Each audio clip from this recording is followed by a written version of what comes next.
Grid, it's time to fight. Alpha 5 is freaking out, aye tonight.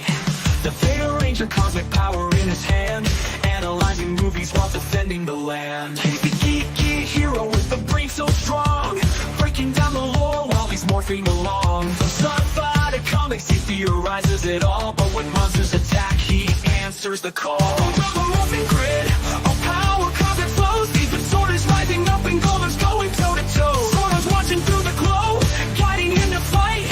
Welcome to the Morphin Grid, where Ranger shines so bright.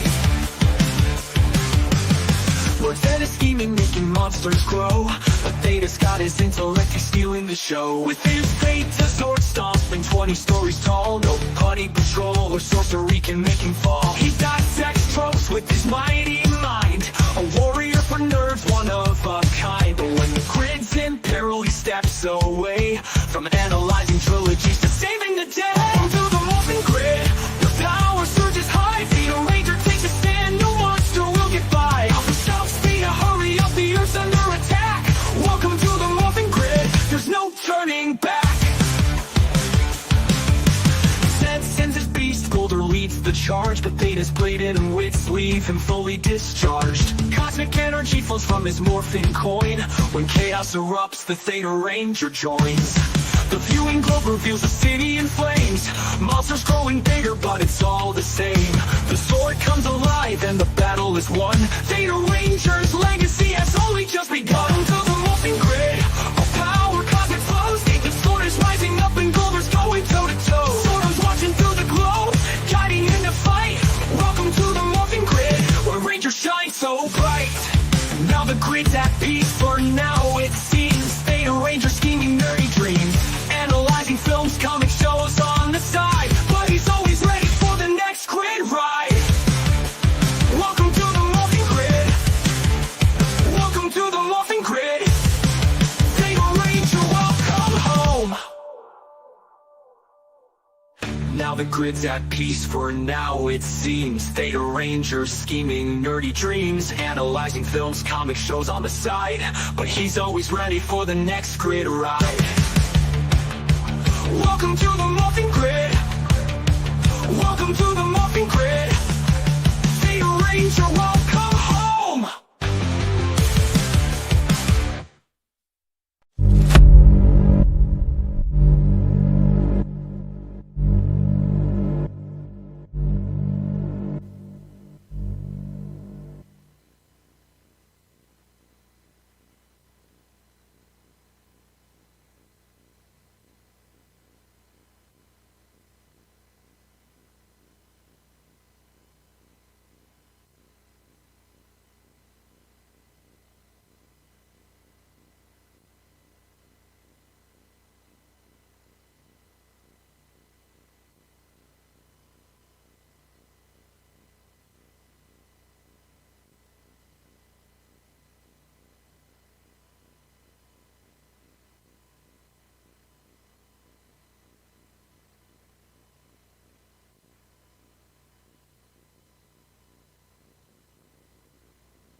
Lurks in the hearts of men.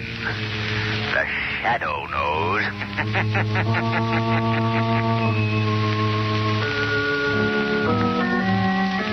Your local blue coal dealer presents The Shadow.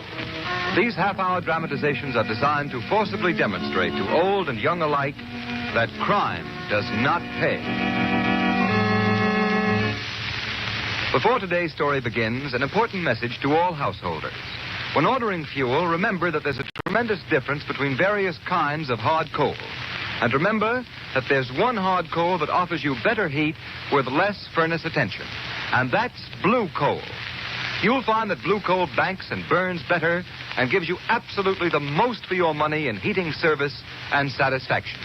So ask for blue coal by name the next time you order fuel. And be sure to listen at the close of today's program, for we have a special guest whom we wish to introduce to you. The Shadow, mysterious character who aids those in distress, and helps the forces of law and order is in reality Lamont Cranston, wealthy young man about town. Cranston's friend and companion, the lovely Margot Lane, is the only person who knows to whom the unseen voice belongs. The only one who knows the true identity of that master of other people's minds, the Shadow. Today's story, Hypnotic Death. Herbert, why did you bring me to this doctor's office? I want you to meet the famous Dr. Dharma. He's a friend of mine. We might even get him to be my best man. Oh, Herbert, it makes me so happy to hear you making plans for our wedding. Martha, dear, you stay here a minute. I want to prepare Dr. Dharma for the big surprise. Yes, Herbert. Sure, there's no sense to it. Hiya, fellas. Well, look who's here. Charming Charlie himself. Cut that, Fats. My name's Herbert Van Burston for the present. You got something in tow, huh, Charlie? Yeah. Where's the doctor? Oh, he's inside with one of the lawyers. He'll be right out. What do you got, Herbert? A servant girl. No living relations. Yeah, perfect. Made to order. What kind of a policy she got? 10,000 life, double indemnity. All right. You sure know how to pick 'em. You don't do so bad yourself. Hey, here's the doc now. Hello, Dr. Dharma. Well, Herbert, we've been waiting for you. You know Lawyer Munson? Yeah, Where's the girl? in the waiting room. Good. Have you her policy? Yeah, right here. There you are. Look it over, Munson. See that everything is in order. Sure, let me have it. Usual form. No inserts. Double indemnity for death. Beneficiary, Herbert Van Burston. It's made out to you, all right. You bet. That's okay. Very well. Bring the girl in. Okay, Doctor. See that the boys have their instructions, Munson. Right, Doctor. Come right in, Martha. Yes, Herbert. These men are friends of mine, and this is the great Dr. Dharma. Pleased to meet you, Doctor. Herbert was telling Come me... here, Martha. Close to me. Yes, sir. Look at me. Look into my eyes. Herbert. Look into my eyes, Martha. Oh, Herbert. Take me out of here. Martha. I am afraid. I don't want to look into your... Now, Martha. From this moment on, I will control your mind. My will shall be your will. My instructions, your commands. Whether or not I'm with you, whether or not you see me, you will obey my orders. Obey your orders. Yes. Obey my orders. All right, men, you must be going.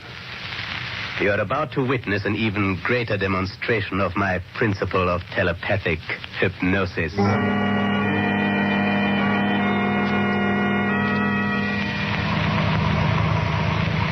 The car with Herbert and the girls just pulling over to the curb, Dr. Dharma. Where are the boys?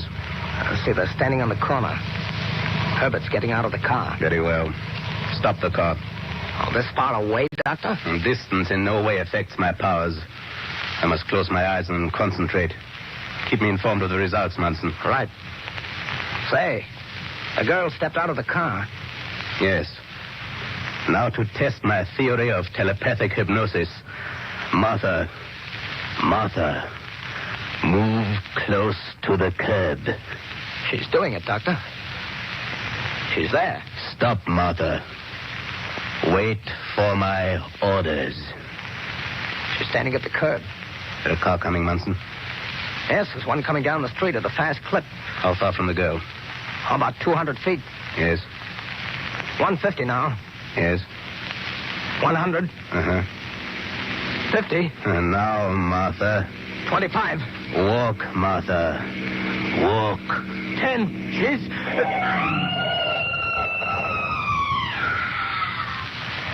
Well, that's done, Dr. Dharma. Yes. It is quite done, Munson. Quite.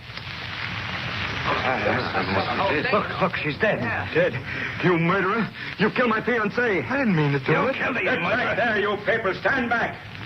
Now, buddy, What happened? Well, the girl stepped right in front of my car, officer. I couldn't stop. Yeah, of course you couldn't. You were going too fast. All right. We can't argue that out here. I'll have to place you under arrest, young fella. Just a moment, officer. What do you want? I saw what happened. That young man is not to blame. Why? The girl walked right in front of the car. Well, you'd better let me have your name. Cranston. Lamont Cranston. Say, officer, this man's talking through his hat. This woman was killed by a reckless driver. Officer, there's something very peculiar about this whole thing. I beg your pardon. Excuse me, officer. I'm Dr. Dharma. Well, what is it? You witness to this? No, I'm not. I didn't see it. But as a citizen, I feel that reckless driving must come to an end. You say you didn't see what happened? That is correct. Then you'll pardon me, but I hardly think you're in a position to voice an opinion in this matter, Dr. Dharma. I see. You, of course, are a witness for the driver. Exactly. Very noble of you. Very.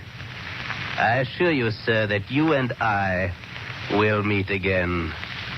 Yes, I'm sure we will meet again.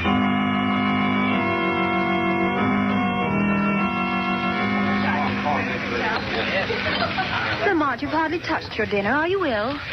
Strangest feeling's been creeping upon me since that automobile accident. Lamont, your voice sounds awfully strange. Yes, I must shake this off. I must. Perhaps some more coffee would help, Lamont. Lamont, why are you staring so? You and I will meet again. What are you saying? Yes. I'm sure we will meet. You dropped the cup. What is the matter? We Wait, somebody help, please. I don't know. He just simply toppled over. Some terrible thing has come over him.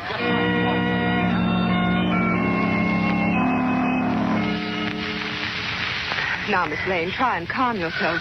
Nurse, how long will I have to wait for some news about Mr. Cranston? Dr. Anthony and Dr. Whitman are with him now. You must be I patient. don't understand it. He was so well only yesterday, and now I just can't believe it.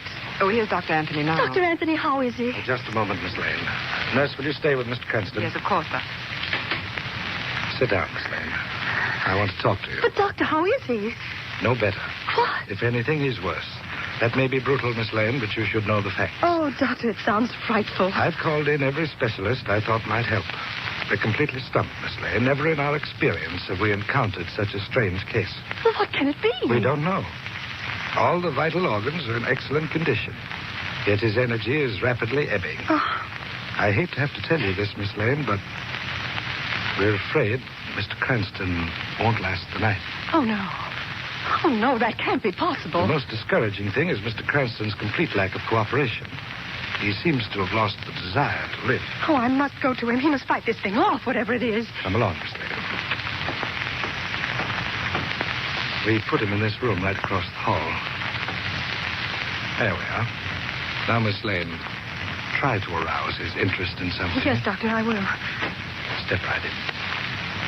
Lamont. Oh, Lamont. Margot. How are you, Lamont? Are you any better? Something pressing Where? here. My head. Oh, Hands squeezing. Lamont, listen to me, please. Your life is in your own hands. You must fight, Lamont. Fight. Here. I obey orders. My will. Your will. What do you mean? What are you trying to tell us, Lamont? Can't tell you. He won't let me. What's that? Who won't let you? Can't tell you. You must tell us. Must obey orders. Lamont, you've got to tell us. We want to help you. Tired. Sleepy. Doctor, would you step over here a moment? Of course, Miss Lane. Doctor, don't think I'm mad, but the man in that bed is not Lamont Cranston. Not Miss Lane. The body is Lamont Cranston, all right, but the spirit is not his. Well, that doesn't make Let sense. me explain. Isn't it true that when a person suffers from a psychosis, they mutter of things and experiences of the past? Yes, that's quite correct. Well, these things Mr. Cranston's been saying, I've never heard him say before. No, but... Doctor, I'm convinced Mr. Cranston is uttering the words of someone else. Someone else? Yes, a will stronger than his own dominates him, dictates his every word and action. You mean a form of hypnosis? Have you ever heard of telepathic hypnosis? Why, of course. A book has been published on the subject just recently. In fact, I have a copy in my office. I feel only an authority on that subject can help Mr. Cranston. We must send for the author of that book. But, Miss Lane, the theories of hypnosis described in this particular book have not been endorsed by the medical profession. It makes interesting reading. Dr. Anthony, we don't know what's wrong with Mr. Cranston. Perhaps I'm clutching at a straw, but his life is in danger. I insist that you call in that author. Very well. Nurse, Yes, doctor? go into my office. Phone this man to come here at once. Here, I'll write the name for you. Dr. Augustia Dharma.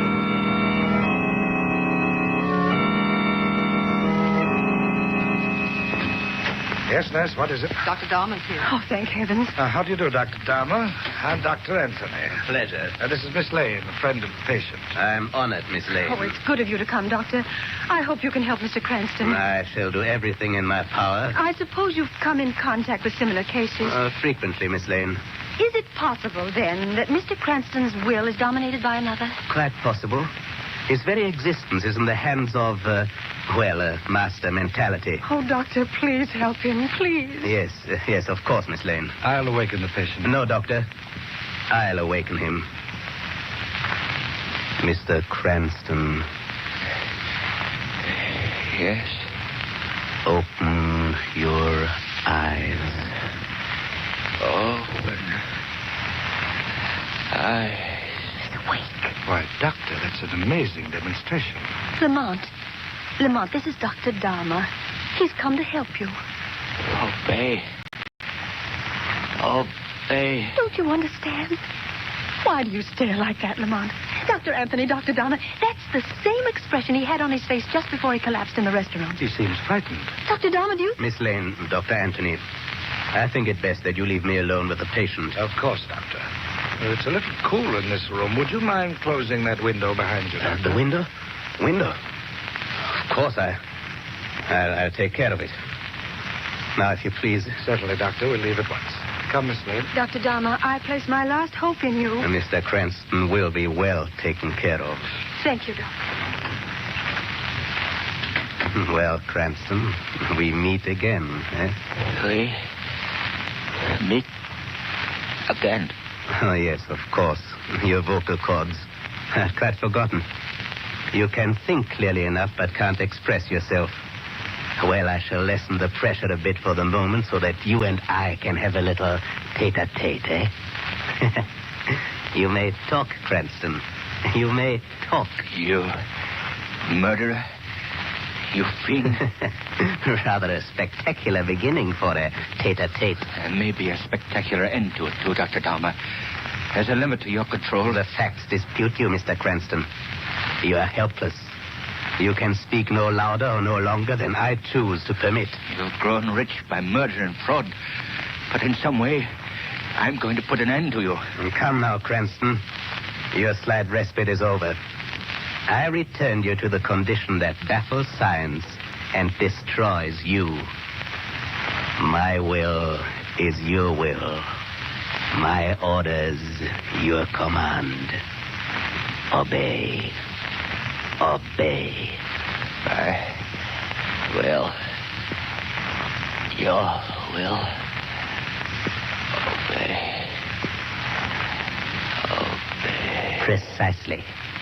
Now, Cranston, I leave you to your doom. You shall be dead by morning.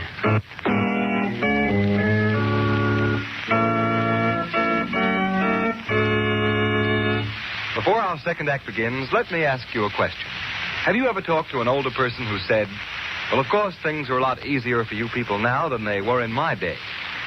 I guess you can't blame older folks for being just a bit envious, for we have so many new improved products which make present-day living easier. The list is practically endless. Just for example, take blue coal. Now, thousands of you homeowners will agree with me that blue coal has certainly simplified living. Its use has brought home heating comfort that wouldn't have been thought possible a generation or so ago. For blue coal burns so much better, requires so little furnace attention, and it gives you safer, more dependable heating service and satisfaction. You see, blue coal is a guaranteed product of the Glen Alden Coal Company, the nation's largest hard coal producers. All their superior resources, equipment, and care in mining and preparation combine to make blue coal the finest hard coal money can buy. That's why it will pay you to make your next fuel order a supply of blue coal. See what a tremendous difference it makes compared to ordinary anthracite. Then you'll join the thousands of regular blue coal users who say there's no substitute for blue coal for perfect heat with less furnace attention.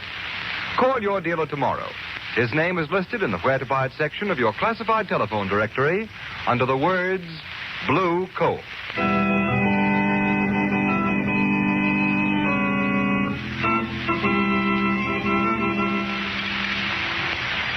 Is Mr. Cranston any better, Dr. Anthony? Sorry, Miss Lane. No improvement. Oh, this is terrible. It's horrible. Even Dr. Dahmer couldn't help. No, he said the patient refused to cooperate. Under the circumstances, help was impossible. I'm afraid Mr. Cranston lacked faith in Dr. Dahmer. If there was some way I could... Dr. Anthony, you have a copy of Dr. Dahmer's book. Yes? That might do it. If we show Mr. Cranston the book, he might realize how important Dr. Dahmer is. Well, we can try it. Nurse. Yes, doctor. Go across to my office. You'll find Dr. Dahmer's book on my desk. Bring it here. Yes, doctor. Dr. Anthony, the phone light is on. Oh, thank you. I'll answer. Hello? Yes, sir. Wants to speak to Mr. Cranston. Well, that's impossible. Well, I see. All right, have him come up. I'll talk to him. What is it, Doctor? The driver of the car that killed the girl goes on trial tomorrow. His lawyer's downstairs in the reception room. He thinks Mr. Cranston can save the boy. Well, perhaps the plight of the boy might stimulate Mr. Cranston's interest. Why, yes, there is that possibility. Here's the book, doctor. Let me have it. Yes, Miss Lane. Look, Lamont. This is Dr. Dahmer's book. You see his name on the cover. He's a tremendously important man, Lamont. You must let him help you. Miss Lane, I believe we've struck something. He's thumbing through the pages. I think we've aroused his interest. Oh, that's the lawyer. You must put him off, Doctor. Yes, nurse, tell the gentleman we can't see him just yet. Yes, doctor. Look, Doctor. He's actually reading the book. This is the first break in the case. Oh, I hope so. Dr. Anthony. Yes, nurse, what is it? All that lawyer wants is for Mr. Cranston to establish how far the automobile was from the girl when she stepped off the curb. He brought this enlarged photograph of the scene of the accident in the hope that Mr. Cranston could mark the spot on the picture. Well, I'm afraid that... Doctor, look. Mr. Cranston's reaching out for the photograph. I believe... Do you think he recognizes it? Apparently. Nurse, let me have that photo. Yes, Miss Lane. Here, Lamont. Show us where the automobile was when the girl stepped off the curb. Why, he's drawing his finger over the picture. No, Lamont, not there. The place where the car was. No, he's indicating a spot on the sidewalk. You see, it's useless. His brain isn't functioning. Why, look, Miss Lane. He's pointing from Dahmer's name on the book cover to the spot on the photograph. Doctor, I see it now. What? He's placing Dahmer at the scene of the accident. Oh, Doctor, don't you understand? Lamont has met that man before. That's why he was so agitated when Dahmer came in here. Why, I believe you're right, Miss Lane. That's why he keeps repeating the words, "We will meet again." Do you think Dahmer might be the influence that dominates Mr. Cranston? I don't know, Doctor. Look, Miss Lane. He's pointing to a passage in Dahmer's book now. What is it, Lamont? Read the passage, Miss Lane. Should the controlling mind lose poise for even an instant, in that moment the spell is broken and the will of the subject released. If the controlling mind loses poise... Window. Oh, he's trying to tell something by association of ideas. What significance can the window have? I've got it, Doctor. What? Do you remember when you asked Dahmer to close that window? He lost his poise. He never went near it.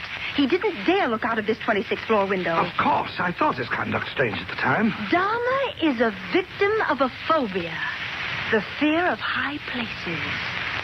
That is what Mr. Cranston is trying to bring out. We shall meet again. Doctor, we've got to get Dahmer back up here. We've got to make him lose his self-control, if only for an instant. It's the only way to break Dahmer's influence. But will he come? He's washed his hands of the case. I think I know a way to get him here.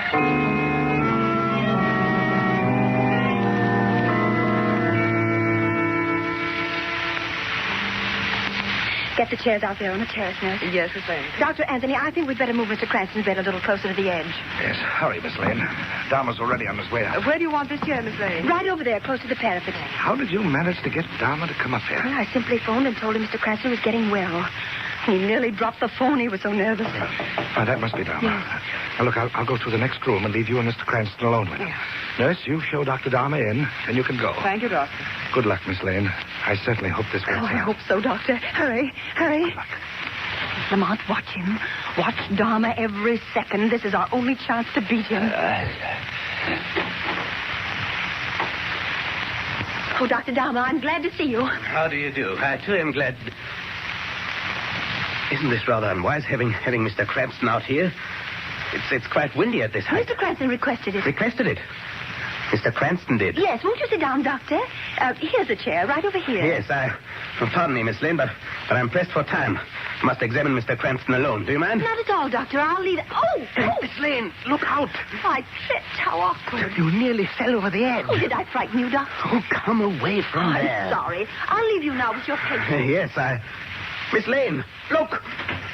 Mr. Cranston's gone. What was that? Should the controlling mind lose poise for even an instant. Thanks for the tip, Doctor. Miss Lane's fake stumbled at the trick. You lost poise. Who are you? Your liberated subject, Lamont Cranston. I can't see you. Quite right, Doctor. Nobody ever sees the shadow. The shadow? You? Yes, Doctor. I've heard of you. The invisible. But this can't be. You accomplish this through hypnotism. Correct, Doctor. We're masters of the same art. We apply it quite differently. You have hypnotized me. All my life I've looked forward to an encounter with the shadow. I felt it would be the ultimate test of my hypnotic powers. Well, here we are, Doctor. Quite so. And you shall see who is master. What do you mean? I lost control over your will, but only for the moment. You're a fool if you think you can best me. I have just to touch you, and you will again be helpless. If you can touch me. You have made one mistake, a fatal one. Mistake? Your selection of an arena was thoughtless. This terrace is small. You'll have to pass me to get away. I warn you, Dahmer. This may mean your doom. I know where you are now. There. I'll... Oh! You've lost the first move. You can't touch me, Dahmer. It's useless to try. Your wisest course is to surrender and settle with the law. Never. Ah, you moved that chair. You're in the corner near the wicker fence. Now we'll see whether you can... Get back from the edge.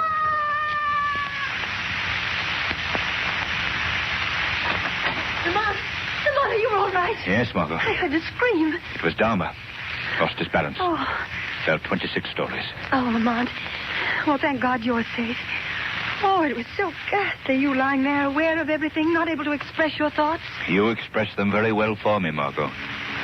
If it were not for you, this would be my hour of doom instead of Dahmer's. He had an amazing mind, Margot. But like so many brilliant minds, it was bent in the wrong direction. Men like Dahmer would be a boon to mankind if they used their talents constructively.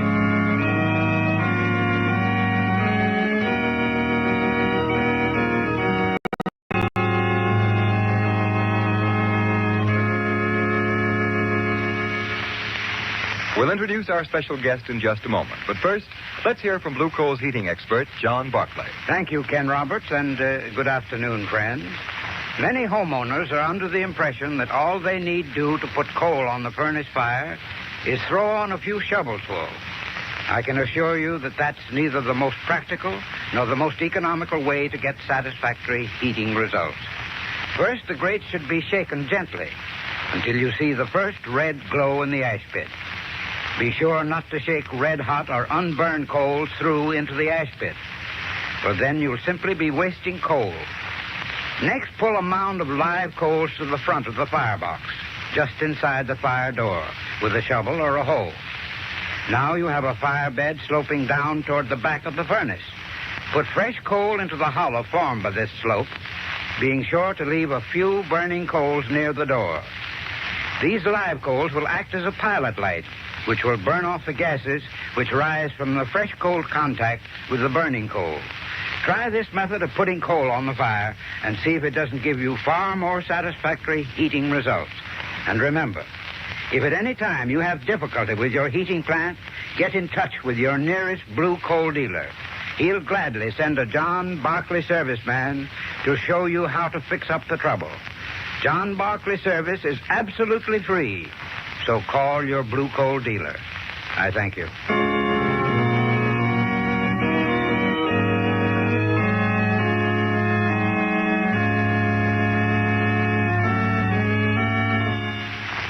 And now I have the privilege of presenting Dr. Lorne W. Barclay, National Director of Camping Activities of the National Council of the Boy Scouts of America. By the way, you're not related to John Barclay, our heating expert, by any chance, are you? Not that I know of, but I've heard his heating advice on this program and found it very useful. Good. Dr. Barclay, the producers of Blue Coal have asked me to congratulate your great organization, the Boy Scouts of America, on the 29th anniversary of its founding. Through the years, the Boy Scouts have made many important contributions to the finest American ideals. And for that, we salute you. Thank you, Mr. Roberts. And may I say that we are grateful to the sponsors of the Shadow program. They, too, are making a valuable contribution to Americans, young and old, by showing them that crime in any form does not pay. We appreciate having had you with us this afternoon, Dr. Barclay, and we sincerely hope you will visit us again.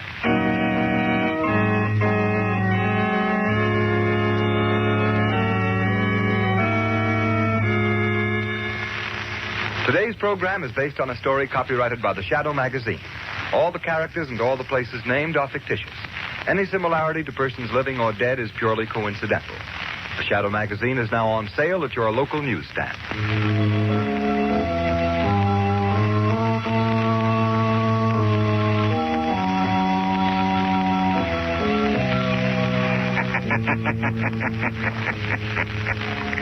The weed of crime bears bitter fruit. Crime does not pay. The Shadow knows.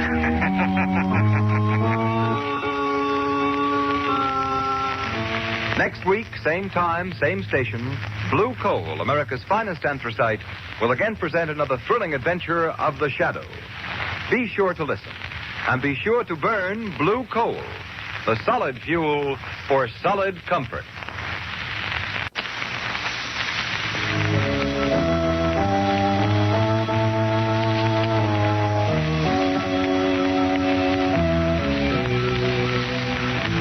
Who knows what evil lurks in the hearts of men? The Shadow knows.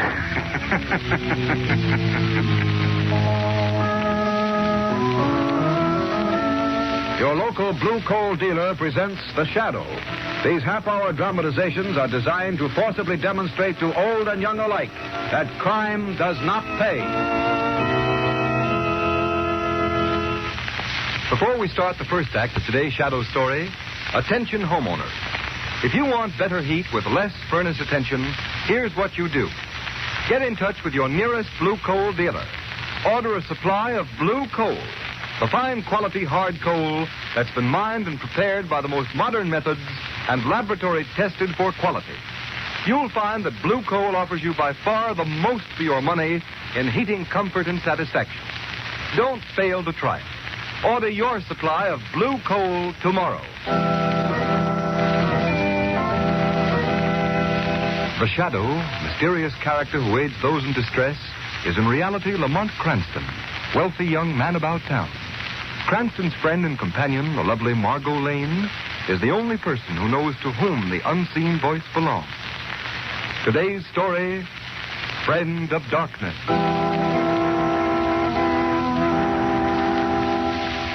is not enough that you, ladies and gentlemen, give the blind her sympathy.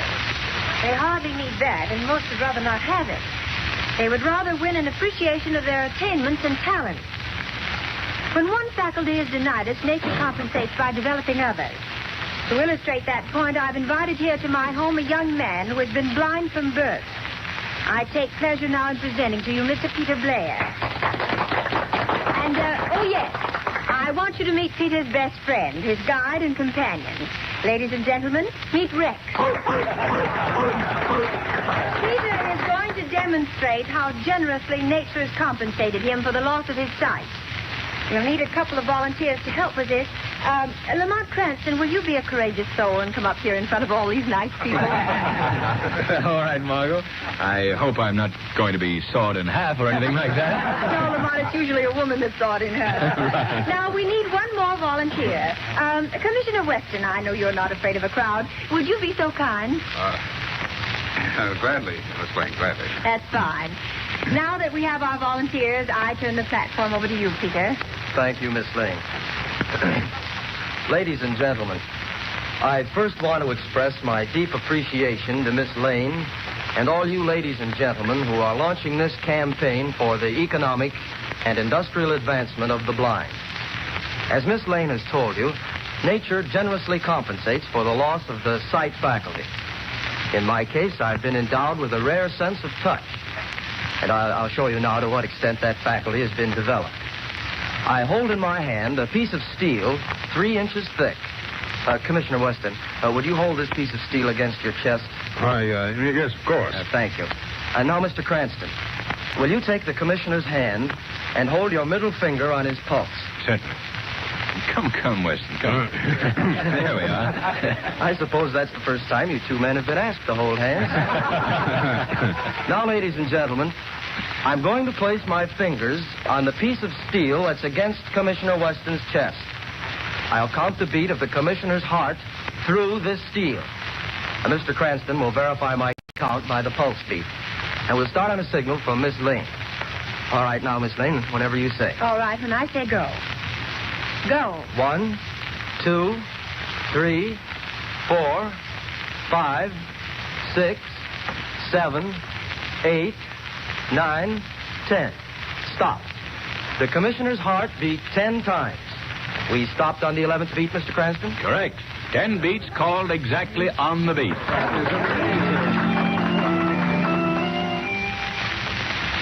Where's the Skinner, Joe? He's out with that police dog, Princey, boy, teaching him something, he says. I wonder what the Skinner has up his sleeve. He's been training that mutt for the past month. I don't get it.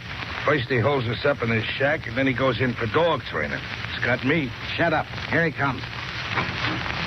Hello, Skinner. Hi, Skinner. How'd the mutt do tonight? I did okay. He's a smart hound. I had to slap him around a bit, but he gets the idea after a while. Come here, Smoke, will you? Certainly, Skinner. Hey, Well, I guess this is the night. Night for what? To pull the stunt I've been planning on for a couple of months. You mean you got something on the fire? Yeah. You're gonna make some real dough. No penny ante stuff this time. Gee, I thought we was going to spend our lives just training that mutt. That hound is gonna be more important to the stunt I've got in mind than either of you guys. What's on the slate? You'll find out. There's a clipping I cut out of a paper about a month ago. What is it? A popular and beautiful Margot Lane launches Society for the Economic and Industrial Advancement of the Blind. Oh, that's very interesting. You ain't going into society, are you? Shut up, dope. There's a lot of stuff here about this Margot Lane, but here's what interests me. Among the demonstrations that amazed the guests was the feat performed by Peter Blair. Blind from birth, Blair registered the heartbeat of a guest through a thick piece of steel. This he did by placing the steel over the heart of one of the guests with his own fingers on the outer side. So what? So we can use that guy. Anybody that can feel a heartbeat through a piece of steel could feel the tumblers fall in the safe. That's swell, but how you going to get the guy? Kidnap him? Next. That carries a death sentence in this state. Yeah. If you take a guy by physical force, it does. But it wouldn't be kidnapping if the guy walked in here without us laying a hand on him, would it? You think the guy's nuts enough to do that? I'm going to make him do it. How? Prince here will do it for us. This guy Blair is led around by a big police dog, just like Prince here. Rex is his name. Takes his dog to the park for exercise every night. We're going to watch for him tonight. When he lets his dog off the leash, we grab him and leave Prince in his place. To lead Blair here? Right. This shack is between the park and Blair's home. Hey, that sounds all right, but wait a minute. What'll Prince do when we beat it? Prince won't move from where I put him till he hears the name Rex. And he'll go to whoever says it. Oh. That's what you've been teaching him, to answer both names, huh? That and about everything Blair's dog does. Boy, that's thinking him up, believe me. Well, when do we go? Right now. I'll drive out of the park and wait for Blair. Come on, Prince. You're one of the gang now.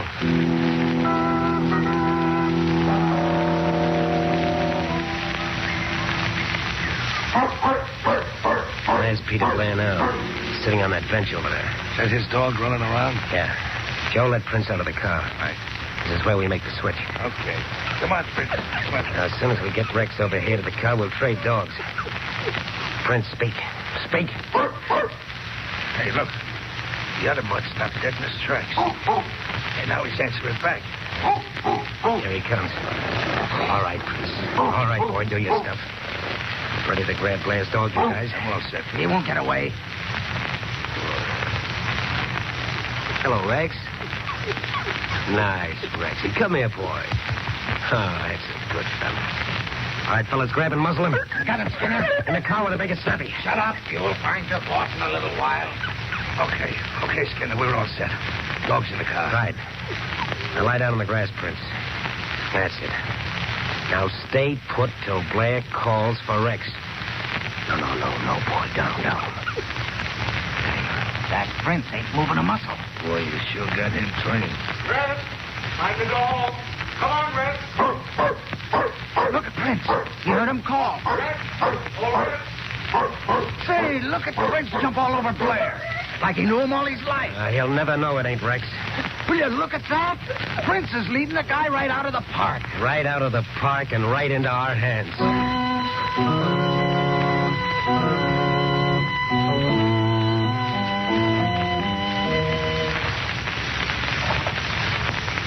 Hey, you're acting a bit strange tonight, Rex. Is something wrong? Hey, why don't you answer me? Ah, you're something, are you? That certainly isn't like you. I'm surprised. What are you stopping here for, Rex? We're not near home yet. Is the car coming? Well, you found your voice at last. Rex, you've taken me to somebody's door. Stop pulling like... Rex, stop! What? Where am I? What place is this? Is anybody here? Take it easy, buddy. You're among friends.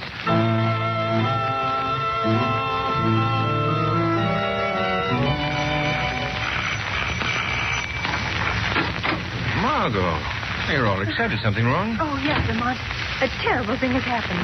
Sit down and tell me about it. No, Lamont, I can't sit down, and neither can you. We've got to get to work this minute. Oh, what is it, Margot? Do you remember that nice blind boy? Peter Blair? Yes, that's right. He's gone. Gone? I was just talking to his mother on the phone. No, wait, Margot. Wait, calm yourself. Now, tell me, where has he gone? Well, I don't know. Nobody knows. He's disappeared. His dog with him. And when did this happen? Well, he left the house last night for his usual nightly walk with Rex. He hasn't been heard from since. His poor old mother's nearly mad with anxiety. Come on, Margot. We've got to start from where Peter Blair started and see if it won't lead us somewhere.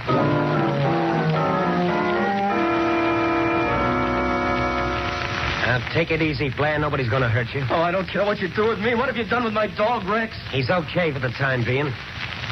One of the boys are feeding him down in the cellar. Now, let's you and me get down to business. Oh, get it over with. I have no money if that's what you're after. No, but you can get plenty for us. At least you can help us get it. Help you? What do you mean? Here's the dope. We've got a line on how to get into the State Street Bank. There's plenty of dough in that big vault. All you've got to do is plant them educated fingers of yours against the vault door and tell us when the tumblers fall. You mean you want me to help you rob a bank? That's just what we want, and that's just what you're going to do. Oh, you must be mad to think I'd do anything like that. Look here, Blair. I try to be nice to you. I guess it ain't the right treatment. I got another medicine. A pretty bitter dose. What do you mean? You want to keep your dog, don't you? Rex, well, of course. I'd be lost without him. He's my eyes. He sees for me. You're going to the bank with us tonight or else? Oh, you wouldn't. You wouldn't hurt Rex. That'd be as bad as killing a person, a helpless human. You're going to do what we say or not? Oh, I couldn't. I'd be a criminal. I couldn't do it. Okay. You've had your chance. Marty? Yes, Skinner. What are you going to do? Go find out. Have you got your gun, Marty? Yeah. When I count 10, I want you to plug that dog a blast. Oh, no, you can't. Yeah, that's just how long you've got to make up your mind. To the count of 10. 1. Oh, you wouldn't do that. You couldn't. 2. 3. No, Rex. 4. No. 5. Please, for God's sake. 6. 7.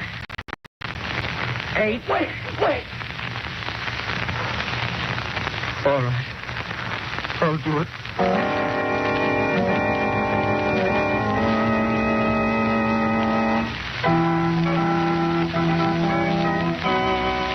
We'll continue with the second half of the Shadow's adventure in just a moment. You know, householders, it's pretty hard to beat the satisfaction of having a perfectly heated home. And it's great to know that the fuel you're using is 100% safe, always dependable, and that it keeps furnace attention down to an absolute minimum. Now, that's exactly the kind of all-around heating comfort and satisfaction Blue Coal provides for thousands of American families every year. And if you haven't yet tried this superior quality fuel, don't put off a real treat. I can tell you that Blue Coal is America's finest hard coal, finest because it's mined from Pennsylvania's richest deposit. And then it's sized, screened, and prepared by the nation's largest hard coal producer, the Glen Alden Company. I can tell you, too, that each carload of Blue Coal undergoes a thorough laboratory test to ensure its quality before it leaves the yard. But if you'll just try Blue Coal and ask for it by name when you order your next fuel supply, then your heating problems will be over. For you'll find that Blue Coal requires less furnace attention, and your family will appreciate Blue Coal's steadier, more dependable heat. Just see if I'm not right. Call your nearest Blue Coal dealer tomorrow. His name is listed in the Where to Buy It section of your classified phone directory under the words Blue Coal.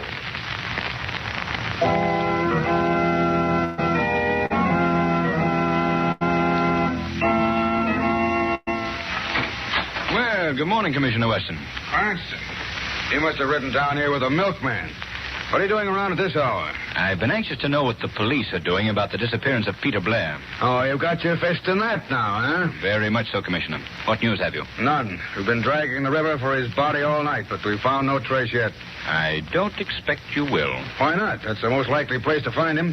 How do you think he was drowned? Well, he was blind, wasn't he? He probably walked off the end of the pier. I'm afraid, Commissioner, you underestimate his dog. That animal would never lead Peter Blair near enough to fall into water. Well, and he might have jumped off, committed suicide. Well, what of the dog? Do you believe he also committed suicide? Certainly not. But if he saw his master go off the pier, he might follow him. That's likely what happened. The dog was drowned going after his master. I admit that such devotion is characteristic of dogs like Rex. But I'm afraid your water theory doesn't hold water. Cranston, it's too early in the morning to get into an argument with you. I don't want to start my day off wrong. Now, will you... Your phone's ringing, Commissioner. I know it's ringing. There goes your day. Commissioner Weston speaking. What's that? State Street Bank. Why, that's it. When did this happen? Yes, I'll be right down. Well, what do you know about that? What's up, Commissioner? The State Street Bank was robbed last night. The big vault was cleaned out. Why, I can't believe it. It's impossible. It happened. It couldn't. It did. Oh, shut up.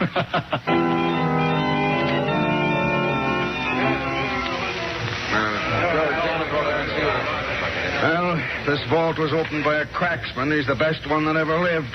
There's not a mark on the vault anywhere. No drills, no soup, nothing. Just open, that's all. That seems to have been enough for the gang's purpose, Commissioner Weston. Cranston, if you're going to let loose a theory, I'll lock you in that vault until I've completed this investigation. I wouldn't lock anyone in that one if I were you, Commissioner. It's too easy to open. Then keep out from under my feet. Have you formed an opinion yet as to how this thing was accomplished? Yes, I have. There's only one way it could be done. Only a person who knew the combination could have opened that vault. Then you think it's an inside job? Obviously. It would be impossible otherwise. I'll grant you it has all the earmarks of an inside job. Still, it doesn't seem possible that an employee would take such a chance. No, it doesn't, eh? Well, how do you think it was done, then? It certainly is baffling. Say, Commissioner, I just thought of something. Yeah, what? Do you remember the night Margot launched the Society for the Advancement of the Blind? Yes. Do you recall Peter Blair, the boy who counted your heartbeat through a piece of steel? Yes, I remember that. By George, I see it now. He could feel the tumblers in the safe just as he did the beat of my heart. There may be others with a talent such as that. Cranston, you hit something at last. Oh, thanks. Why didn't I think of him before? Oh, he's the only man in the world who could have done this job. Say, just a minute, Commissioner. You don't by any chance think Peter Blair robbed this bank? Why, the whole thing ties in perfectly. He disappears mysteriously. The bank is robbed. Say, Blair's our man, all right. No, Commissioner, he'd never do Cranston, anything. he's the only one who could do it. I've been hunting him dead. Now I'm after Peter Blair, dead or alive. What are you hollering about, Blair? We're only asking you to do one more job for us. And we'll beat it out of town and you can go home with your dog. Oh, but I can't do it again. I just can't. You'll do it all right. This job is a cinch. We got almost an open door to the National Bank. All right, men, here's the setup. Now, the watchman has coffee delivered from a lunch wagon every night at about 12 o'clock. He takes it from a kid at the side door. All we have to do is follow the kid into the alley, stick a gun in his ribs, make him ring the bell just as he always does. When the watchman opens the door to get his coffee, we go in. Nothing to it. Oh, you'll be caught sooner or later, Skinner. All right, Blair, it'll be later. Come on, fellas, let's go. Right. Oh, Joe. Yeah? I want you to stay here and get things together for the getaway. We're leaving town right after this job. What do you want me to do? Clean out everything. Don't leave a thing behind, get me? No evidence. Right. Don't leave her thing. Yeah. How about Blair? We'll handle him on the way back. Right. All right, you guys, into the car. Marty, take care of Blair. Come on, get going, you. What's the matter, Much? You crying for your boss? Well, you won't miss him long. Skinner said clean up everything. That means you too. And you too, Prince. Your number's up. I guess I might as well get it over with. Shut up. Hey, Rex, get back there. Get back. Holy mackerel, right through the window. Hey, Prince, get down there. Get down. Crazy Mutt.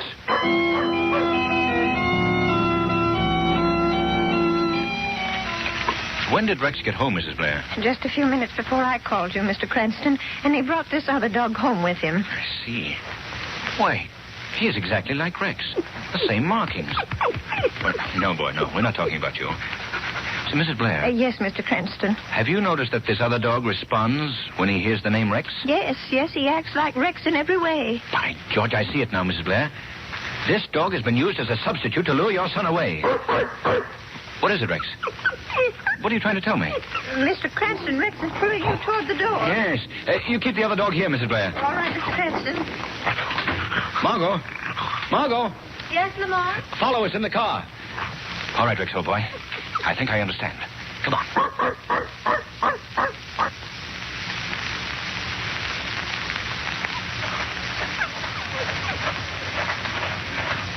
Easy, Rex. Easy. I wonder why you've led us into this lonely neighborhood. Oh? Up this hill is it, boy, huh?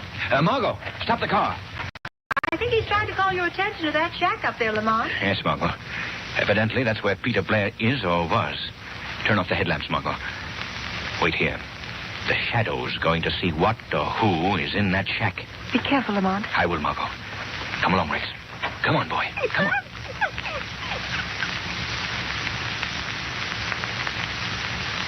Somebody's in here, all right. Let's see. The door's locked. Speak, Rex. That's a boy. Yeah, somebody's coming. Well, so you come back, huh, Mutt? Get in here. Come on. You won't get away this time. The Skinner said clean up everything. Hey, am I hearing things? So the Skinner told you to clear up everything, eh? What? What was that? I don't see nobody. Who laughed? I did. Who are you? I am the Shadow. Shadow? The guy nobody can see. Yes. Where is Peter Blair? I ain't telling you nothing. I'm getting out of here. Stay where you are. I'm getting out of here. I'll shoot my way out. Drop that gun. Drop that gun. Call the mud off. Let go his arm, Rex. What do you want from me? I want you to tell me where Peter Blair is. I'll tell you if you let me out of here. I won't bargain with you. I'm interested only in Peter Blair for the moment. All right. I ain't going to be the fall guy in this. Blair's with the Skinner. Where? They're robbing the National Bank right now.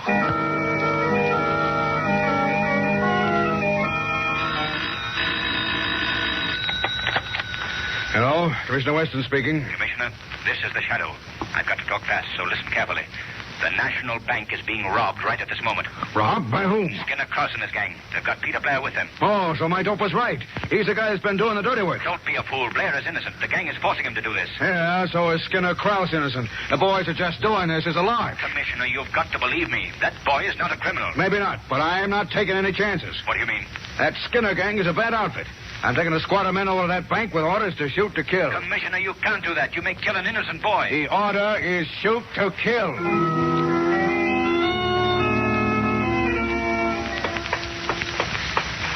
Margot, we've got to get to the National Bank before Weston. What happened, Lamont? Peter Blair may be killed by the police. Hurry, Margot. Drive as fast as you can.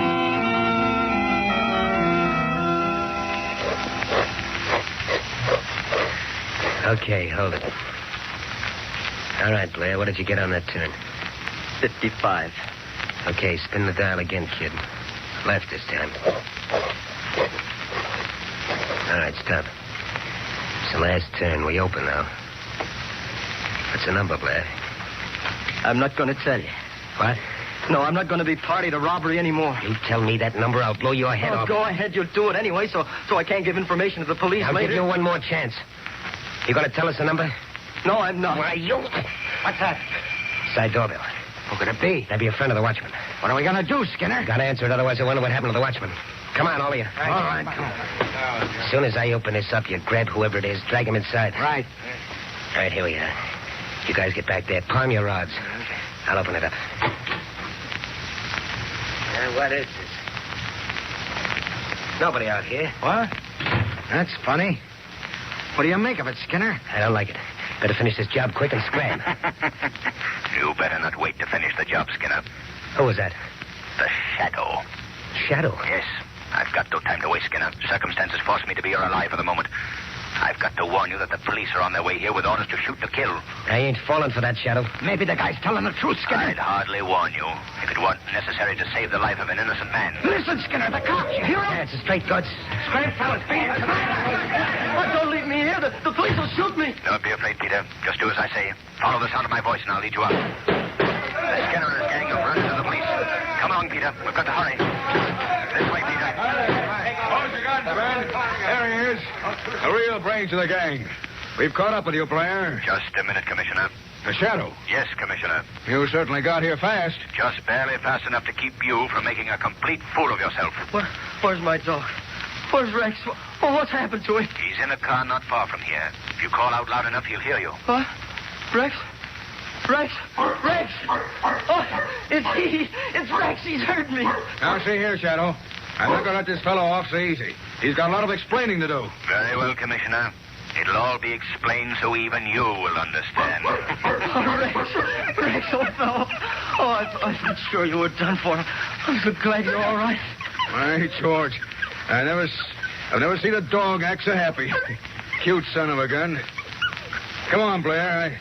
I think we can talk this thing over.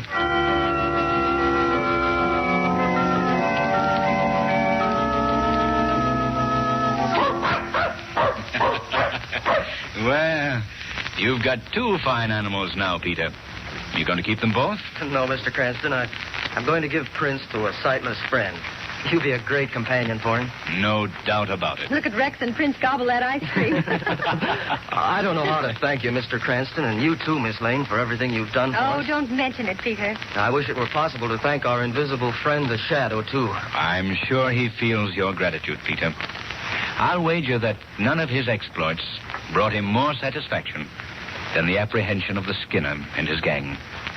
Men do terrible things, but the man is particularly depraved who would rob the sightless of a great and devoted friend, his dog.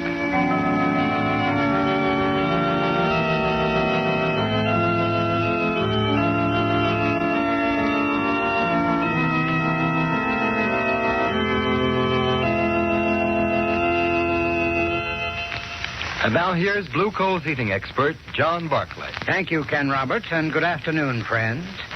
One investment every homeowner can make, which will pay big returns in comfort and convenience, is to install a blue coal heat regulator.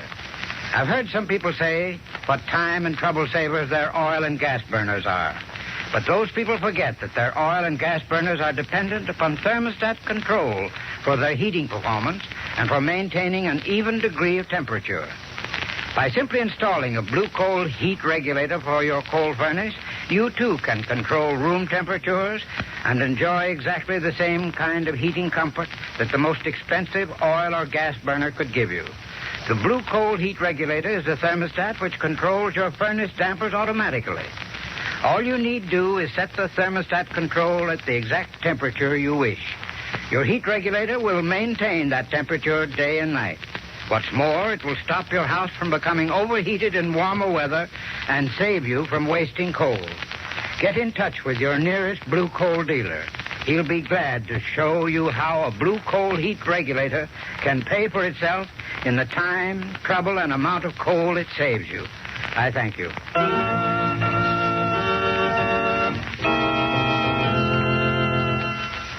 Today's program is based on a story copyrighted by the Shadow magazine. All the characters and all the places named are fictitious. Any similarity to persons living or dead is purely coincidental. The Shadow magazine is now on sale at your local newsstand.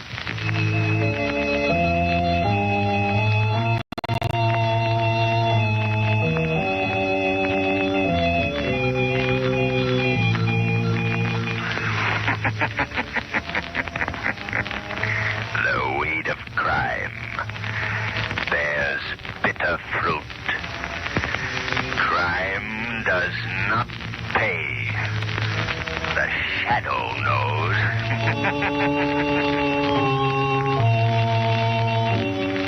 Next week, same time, same station, Blue Coal, America's finest anthracite, will again present another thrilling adventure of the Shadow.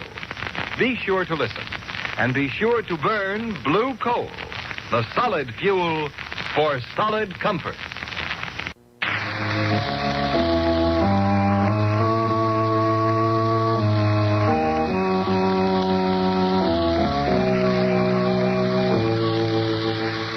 Who knows what evil lurks in the hearts of men?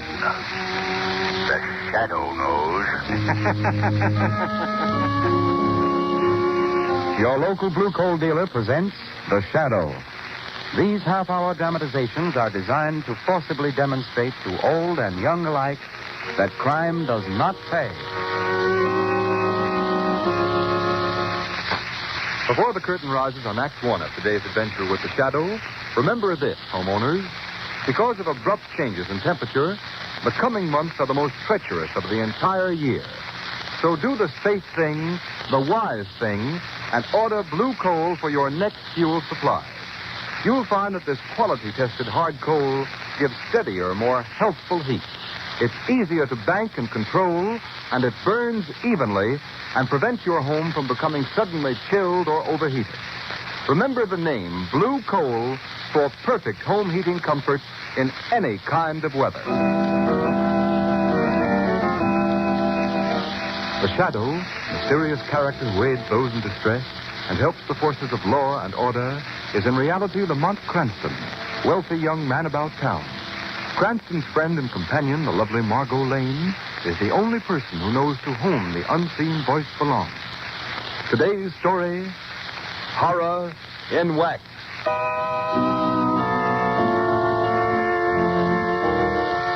Lieutenant Carter, I want you to check that new list of stolen cars with a 4-car detail before the men go on duty. All right. You, Benson, take a squad of 20 men and help Cardona with the detail that's guarding the mayor at that rally tonight. Okay. And you, Brophy, you better...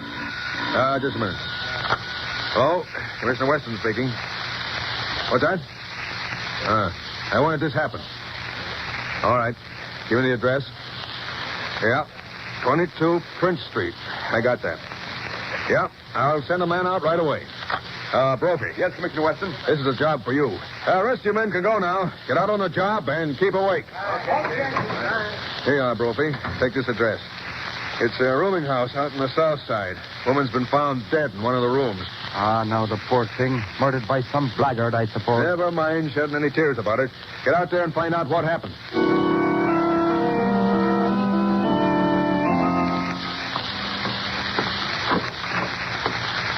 There she is, Lieutenant Brophy. Crying just the way I found her when I came up to clean her up this morning. Who is this woman? Never saw her before. Didn't you enter the room? No. I rented the room to 2 men. They came in last night. They were gone this morning. She must have come in during the night. Did they leave baggage or anything? Oh, they brought nothing with them and took nothing, I guess. Well, I'll look her over and see what they've killed her with, if they killed her. Well, she certainly is a find of... The saints above, what do you call this? You found something? Hard enough to curl me tongue so I can't say a word. Here, feel that hand there. You want me to touch her? Oh, no, you don't. The hand is as stiff and hard as a rock, and so is the arms and her face. Why, sure, this is no woman at all. It's a wax figure. Wax figure? Certainly. The lads that rented the room and left us here were likely as not a couple of dress salesmen. Nothing more. And she's not really dead? No deader than she's ever been. It's the devil's own things they send a police officer out on nowadays. Well, what'll I do with this wax figure? You leave it where it is. We'll send the wagon for it. Maybe the wives of one of the men can cut her clothes on it.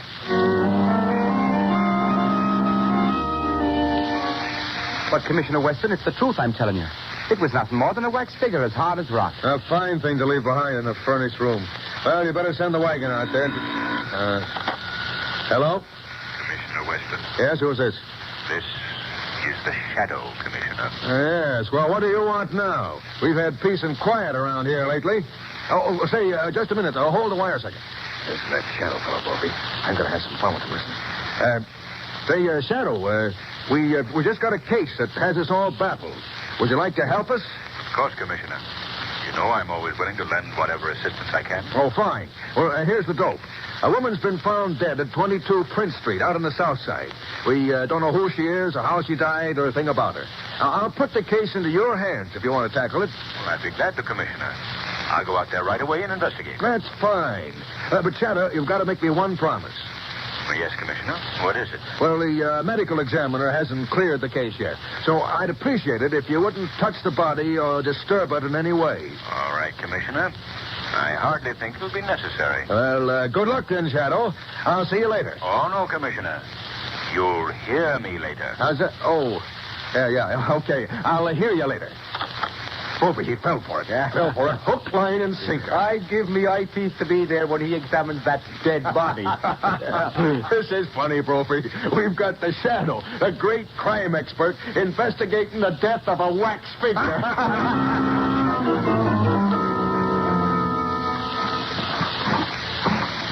Well, Lamont, we searched every inch of this room, but there's not a single thing that would identify this woman's body. No, Margot. I didn't expect there would be. Perhaps I'd better search the clothing. No, Margot. Don't touch the body. Commissioner Weston specifically asked me not to. But there might be a tag on the clothing or something. Hardly. The men who left this body here planned it too well to leave any telltale markings. You'll notice that even the manufacturer's name has been scraped off the soles of the shoes. The features have a strange wax-like appearance. Yes. Amazingly wax-like. Well, if there's nothing more to do here, Lamont, I won't be a bit sorry to leave as soon as possible. All right, we'll go, Margot. Commissioner Weston is probably waiting for the Shadow's report on the case, and we don't want to meet any of his men here. We mustn't disappoint the Commissioner.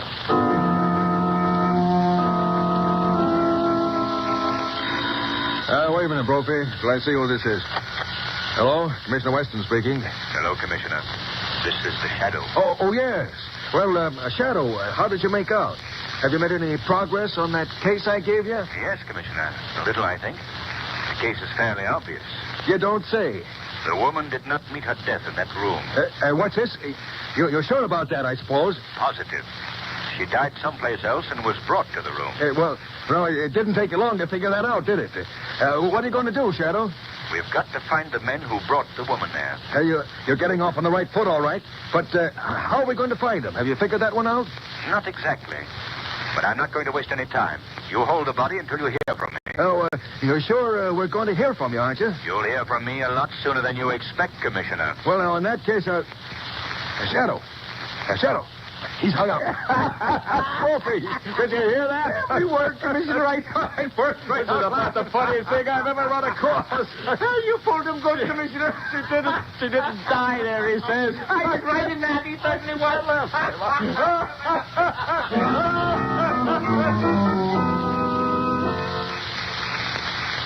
You're regarded, Professor Whitehead, as an outstanding authority in these matters, and I want you to know that I trust your judgment implicitly. Thank you, Cranston. Of course, it's a fairly common knowledge that from time immemorial, scientists have labored with the idea of preserving life through freezing, waxing, mummifying, and various other such methods. Yes, I read only recently where a group of Russian scientists froze a man and then performed a very difficult operation. I believe the man survived. It's very possible, Miss Lane. But this waxing process, Professor, preserving the human form by turning it to wax, have you had any personal contact with such cases? I haven't actually participated in such experiments, but I've followed them quite closely. In fact, here's a book right here on my shelf. Yes, this is it. This is an account of the experiments of Dr. Jean Fernot, famous French scientist. He invented a chemical which he injected into the arm. Within a few hours, the subject assumed not only a wax-like appearance, but all organs were stilled, and a state of suspended animation attained. Well, what happened to Fernot? Did he continue these experiments? No, he never got the chance. He was laughed out of the community where he lived. When he revealed the fact that he had waxed the body of a young girl, he was stoned. What happened to the girl? Oh, Fernot revived her right enough. The experiment was entirely successful. Then he not only had a waxing process, but also an antidote to revive the subject. Yes, a restorative, he called it. By the way, here's a picture of Fernot in this book. Well, rather an interesting-looking face, don't you think so, Margot? Hmm? Yes, very interesting. But one I wouldn't care to meet on a dark road. Well, do you think Dr. Fernot is still alive, Professor? That I am not prepared to say, Mr. Cranston. It was reported he came to America 10 years ago. In any case, he dropped from sight about that time. I see. Well, I'm very much obliged to you, Professor. We must leave now. This talk has been most interesting. And I promise you, it will result in something even more interesting.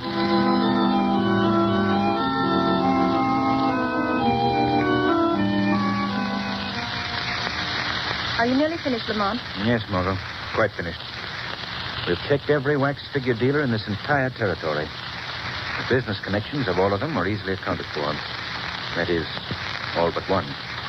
This Cosmos Wax Figure Company. I can't find a single firm that does business with them. Perhaps there's something in that. I don't know, Margot, but I think that... Oh, that's probably my friend Vic Marquette, the Internal Revenue Department. Hello? Hello, is that you, Cranston? Oh, yes, Vic. Have you found anything? Well, that Cosmos company you inquired about. Yes? Yeah, there's a ship due at quarantine in a few hours with a large consignment of wax figures for them. You say the ship is due in a few hours? Yeah? Vic, I want you to do me a favor. All right. I want you to assign Miss Lane and myself to the custom detail that goes on board that ship, the quarantine. I don't know what you got up your sleeve, Cranston. It's not exactly official. I guess it can be arranged. All right, we'll be right down. I'll explain matters to you then. What are we going to do now, Lamont? I'm only playing along on a hunch. But if it works out, Margot, I think we'll have a little surprise in store for our friend Commissioner Weston.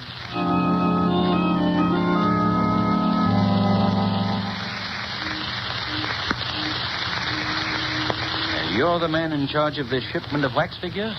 Oui, monsieur. Do you always store them in staterooms? Wouldn't it be less expensive to ship them in the hold with other freight? Oh, but, monsieur, these figures are not freight. They're works of art, as you can see. Yes, they're really amazing. I don't believe I've ever seen such lifelike figures.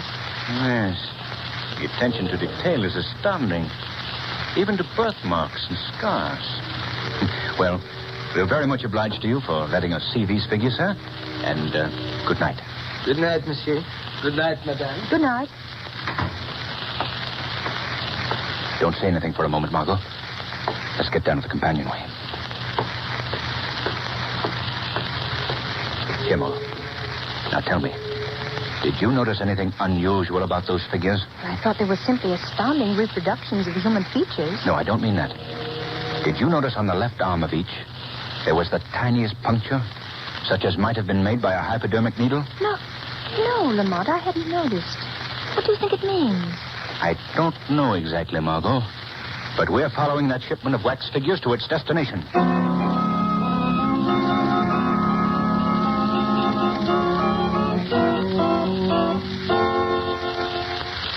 In a moment, you'll hear Act 2 of today's story. Homeowners, the finest quality anthracite that you can buy is blue coal. It's the only trademarked anthracite.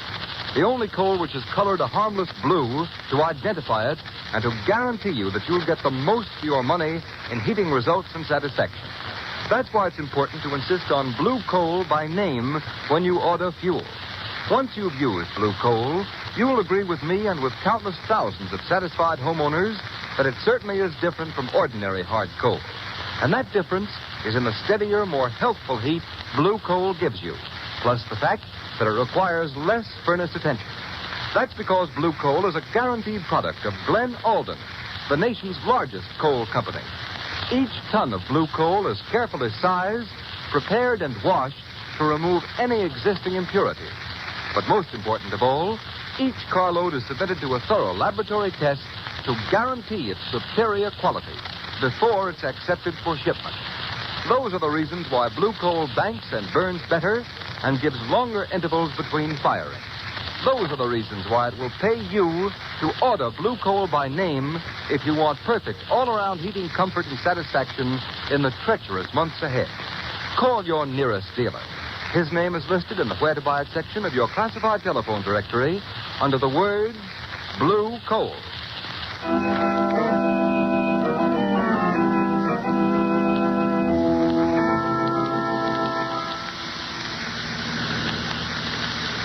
Stop the car right here, Margot. All right. That's the Cosmos building, just ahead there.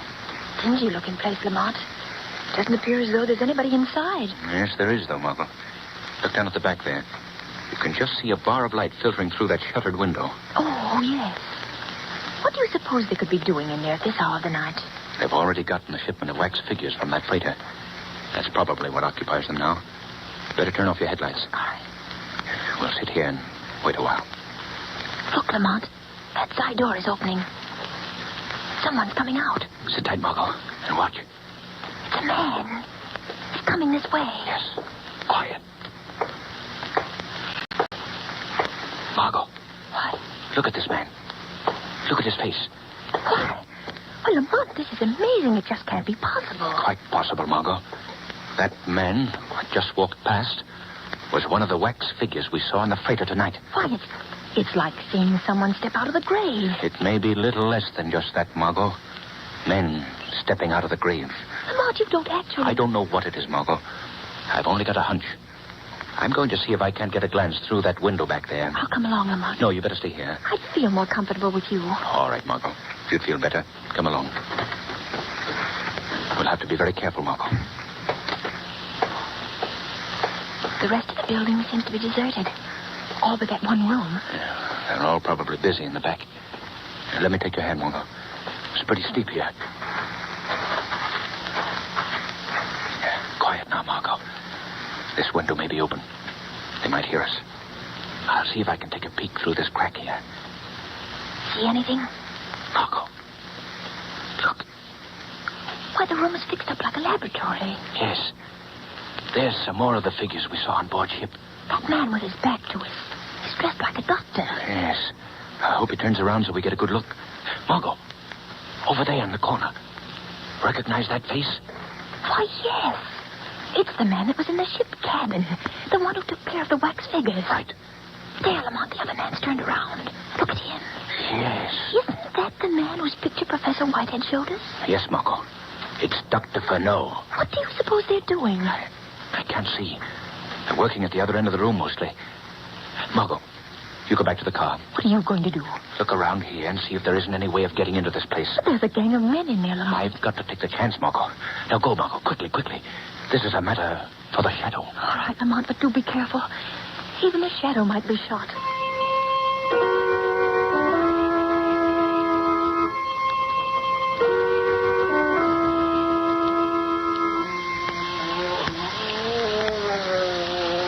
Doctor, this one is coming too. Very good. Give the wax figure another injection of the restorative. Half quantity this time. Say, Doc, that guy's groaning like he was in awful pain. That is as it should be, Chip. The muscles and tissues are losing their rigidity. The process is often very painful. Gee, this sure is a great idea of yours, Doc.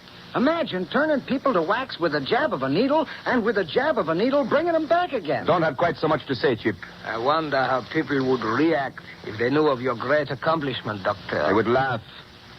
Laugh as they always do at things they don't understand.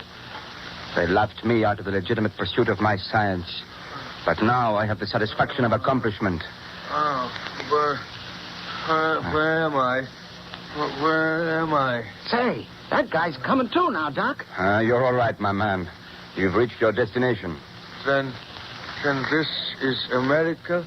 I am in the United States? Yeah.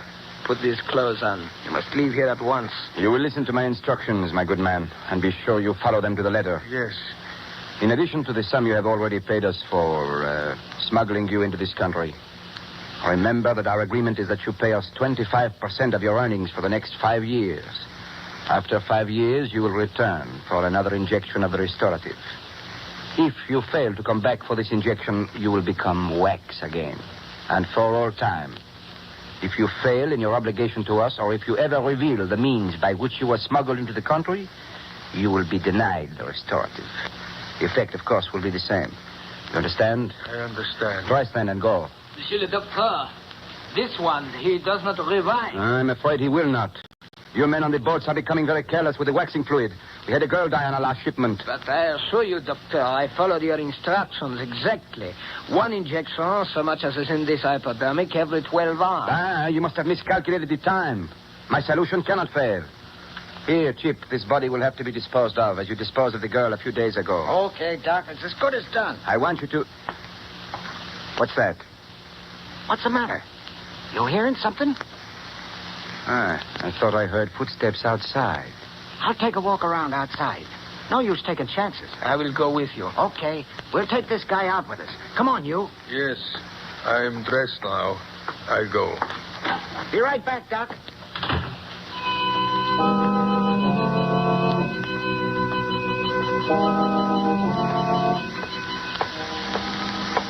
Chip. What is it, Murat? That car over there. Do you see anybody in it? Yeah, I think I see a face. It's strange that anyone would sit in a lonely place like this with the lights out. No? Yeah, it does look kind of fishy. Let's find out what it's all about. Come on, Murat. Keep your gun handy. There is somebody in the car. Looks like a girl. What do you know about that? I do not like it. She won't like it either when we get through with her. What are you doing in here, lady? Waiting for the morning mail? Who are you? What do you want? We want to know who you are and what you want. That's none of your business. You're a fresh dame, eh? Chip. Yeah? What's the matter? This girl. I have seen her before. Yes, I know. She was with the custom man aboard the ship. Oh, yeah? Come on, lady. Get out of that car. I'll not get out of this car. You get away from here. Grab her, Murat. Keep your hand over her mouth, Murat. We'll take her into the doctor. Come on. Lift her up. There is no question about it, Monsieur le Docteur. She is the one who came aboard the freighter with the customs officer. A customs mall, huh? You let me out of this place, you hear? You did not come here alone, madame. Who is with you? There's nobody with me. What were you snooping around for? I wasn't snooping around. I was sitting in my car. Madame, you impose a very unpleasant duty upon me. What do you mean? I do not know how much knowledge you have acquired around here, but I must be certain that whatever it is, you will never have a chance to communicate it to anyone else. What do you intend to do? Murat, give me that hypodermic. Oui, Doctor. Don't you dare! Keep your hands off me! Madame, I regret that I must give you an injection of this fluid. In a few minutes, you will turn to wax. Oh, no. In that condition, you shall remain for all time. No, let me go. Yes, Murat, hold her tightly. Quiet. That gag will keep her quiet for a while. Pull her sleeve up, Murat. Oui, Doctor. That's it. Now the hypodermic. Not quite so fast, Doctor. Who was that? Who spoke? I did, Dr. Furneaux. Who are you? I am the Shadow. Shadow? I do not understand. What is the Shadow? I've heard of this guy. He's the enemy of the underworld. Nobody can see him. This girl, she is with him? Yes. Dr. Furneaux, release her. Take that gag out of her mouth. You are very clever, monsieur. Very clever. But I think you will find I'm not so easily beaten. Do as I tell you. I don't want to have any fight with this Shadow. Nor do I. You are cowards, both of you. I'm getting out of here. I will go too. Chip, what? You will not run out on me. I'm going. Stay where you are. You stay if you want. You're right. You shot. You're right. Yes. And now you. Oh. And now, Shadow, where are you? Right beside you. And I... no, you don't. Oh, my arm. Here, Fano. Your gun is on the floor. You're helpless. Now will you be so foolish as not to do what you're told? Very well. I cannot fight the unseen. What do you wish? Remove the gag from the lady's mouth. Of course. There you are. Oh, get me out of here. Get me out of this horrible place. You're all right, Margot.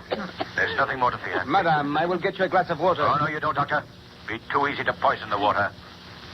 Dr. Fano, you are coming with me. And where would you take me? To the police. They will deal with you. I am afraid I will have to disappoint you, monsieur. Life and the people of the world have humiliated me enough. They will never subject me to the humiliation of a criminal cell. What do you mean, Doctor? This hypodermic I hold in my hand will answer your question most eloquently. Many people have known the result of my great discovery. Now, I shall know it myself in its ultimate. Doctor, I beg of you, don't destroy yourself. There's always hope for a man of your skill, even though you've so grossly misused it. No, monsieur. The world laughed once. Now it will neither laugh nor weep. One injection, an overdose.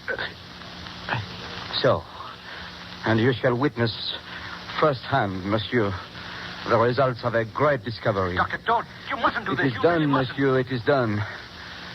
I destroy the last bottle of the restorative. Now, my secret dies with me. Lamont, look. His skin is turning white. His body is becoming rigid. Yes, Margot. Watch. He's turning to wax. Just as he's turned others. Oh, Lamont, I can't bear anymore. Take me out of here. Take me out, Lamont. Take me out.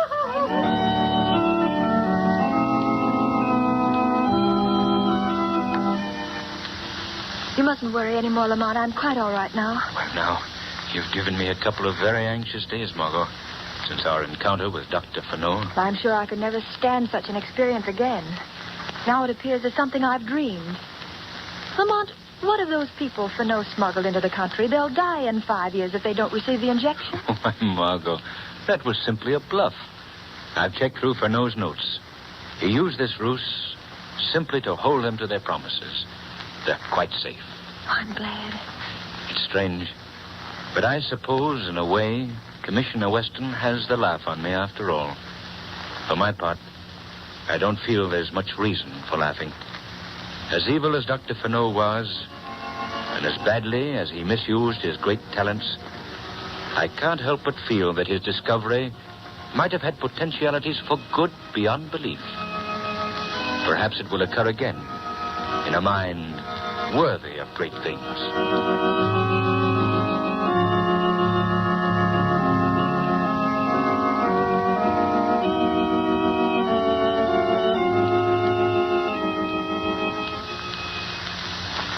Now a word from Blue Coal's heating expert, John Barclay. Thank you, Ken Roberts, and good afternoon, friends. You know, you just can't operate your furnace efficiently and economically unless you understand how to regulate your furnace dampers. Every furnace should be equipped with 3 dampers. The ash pit damper, located at the base of the furnace, below the grate level. The turn damper, located in the smoke pipe behind the check damper and the boiler. And the check damper, located between the turn damper and the chimney. In milder weather, when you want a slow-burning, lasting fire, the check damper should be wide open, the ash pit damper closed. It is very important that your check damper be large enough to adequately check the fire. If it is not, it will certainly pay you to have an additional check damper installed by your plumber. If you're having trouble in regulating your furnace, your Blue Coal dealer will gladly send a John Barclay serviceman to give your heating plant a thorough inspection. There is no charge or obligation for this service. I thank you.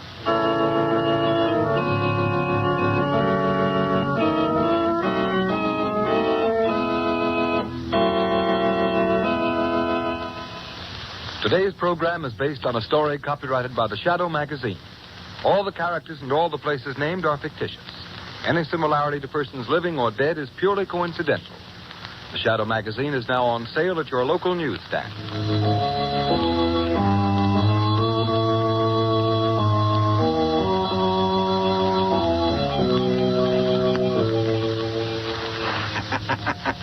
The weed of crime bears bitter fruit. Crime does not pay. The Shadow knows. Next week, same time, same station, Blue Coal, America's finest anthracite, will again present another thrilling adventure of the Shadow. Be sure to listen, and be sure to burn Blue Coal, the solid fuel for...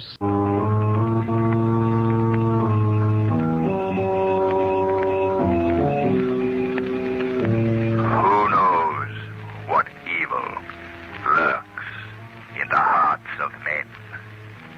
The Shadow knows.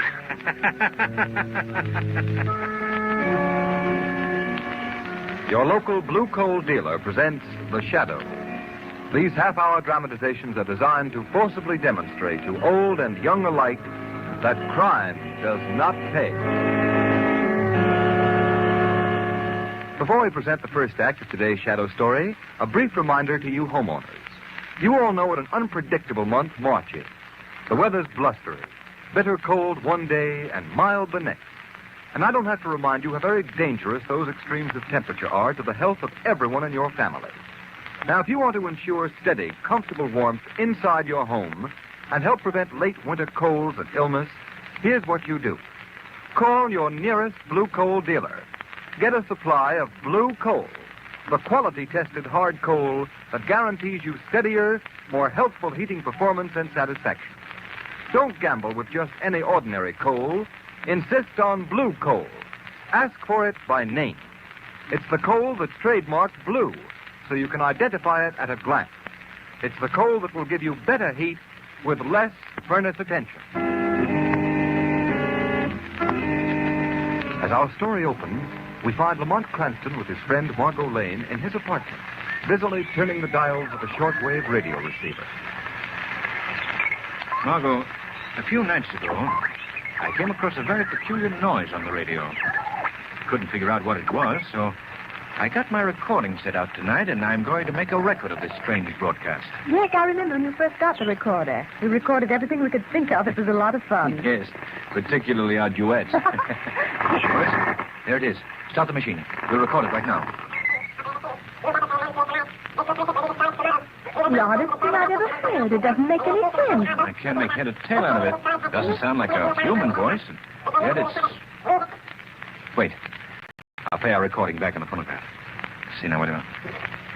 There. Can you make it play slower? We might be able to analyze it better. Oh, yes, I'll slow it down. We cannot bring it down on land at Margot, it's a man's voice. Why, it's very clear when the record is played slower. What a simple trick. They've merely made a record at a slow speed and played it fast so you can't get it. But how could anyone receive the message? They must have a recording outfit like mine and play it back at the low speed. Let's listen to the record again. Yes. Yeah, just a minute, I'll start it. There's the group. Speed. Operator Speed. New battle plane lands here tonight.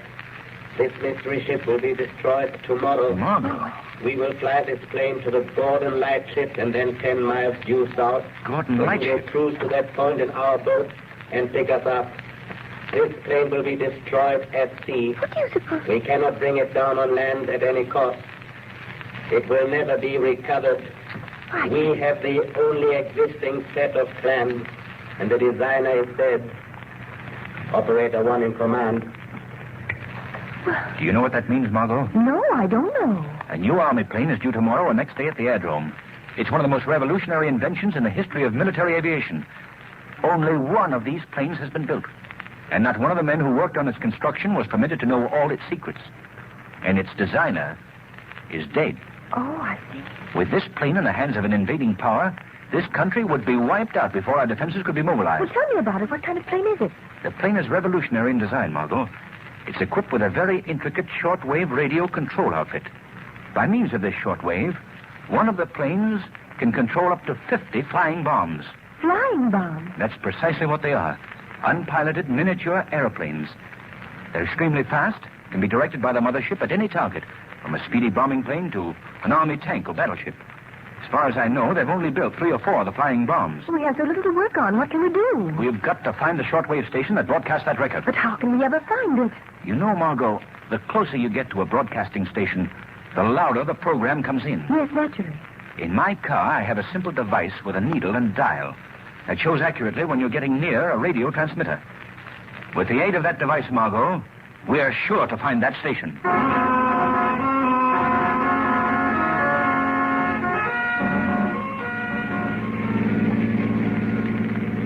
I don't think it's any use to go any further west, Lamont. And what does the dial read now, Margot? It's down to 9. Well, we'll go southeast now. The signal is getting stronger, Lamont. The dial reads 20 now. Good. Covered every inch of the city. There must be a road that goes further east from here. Well, the only place I know east of here is Robbers Reef. Do you think it could... Oh, it couldn't be out there. Why, there's only an old tumble-down house on the reef. I think you've hit it, Margot. How do you get there? There's an alley between a couple of these buildings here that leads out onto a sort of short, narrow sandbar connecting the mainland with the end of the reef.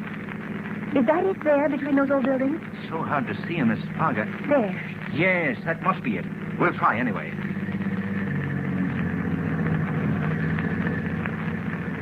This is the gloomiest place I've ever seen. Lamont, look. The dial reads 30. Good. We're headed right.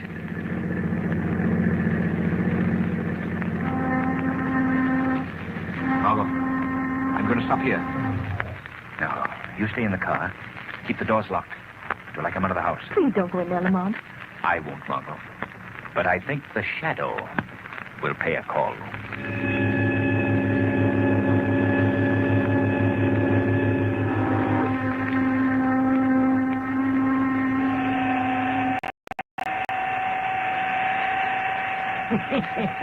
That's awful funny. What was that? Who's there? Only the shadow. The shadow? Well, who are you? Where are you hiding? I can't see you. I'm hiding in the shadows, where no man can see me. What'd you come here for? What do you want? I came to listen to you play that record you have in your hand. You can't do it.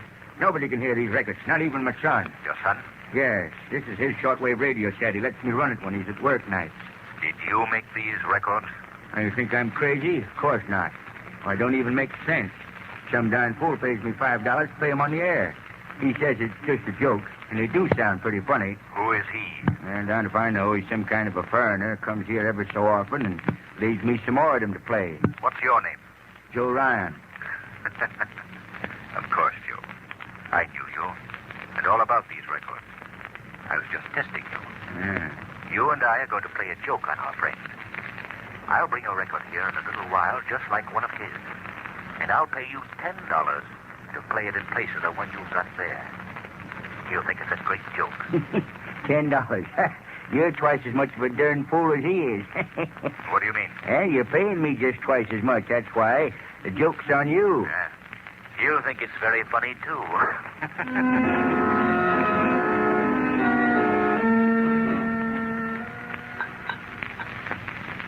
Well, here's to you, Corbin. I guess our work's about done.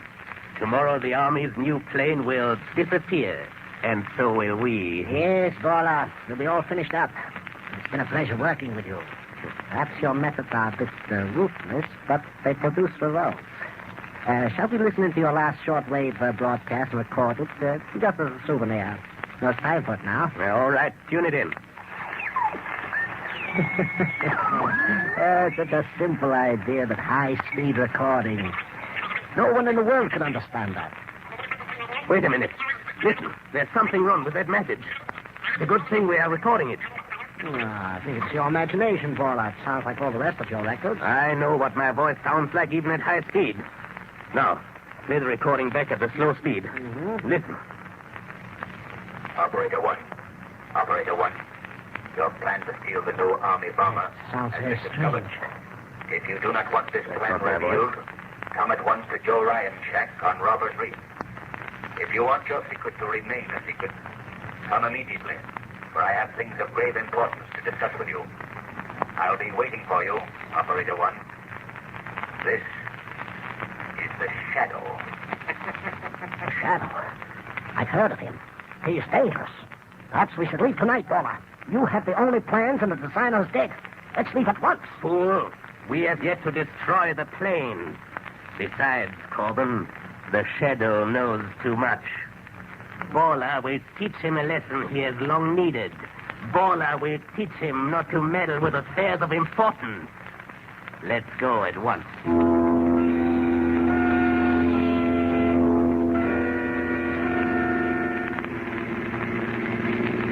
Don't drive so fast, Corbin. This fog is pretty thick. But you told me to hurry. Yes, but it would be a pity to disappoint the Shadow. Put out your headlights, Corbin. We turn on to Robbers Reef here. All right. Drive slower, you fool. I'm just barely creeping. No, we can't take any chance on any accidents now. Look, what's that? Right ahead of us. It's a car with no lights. Car with no lights. Coming in from Robbers Reef. It must be the Shadow.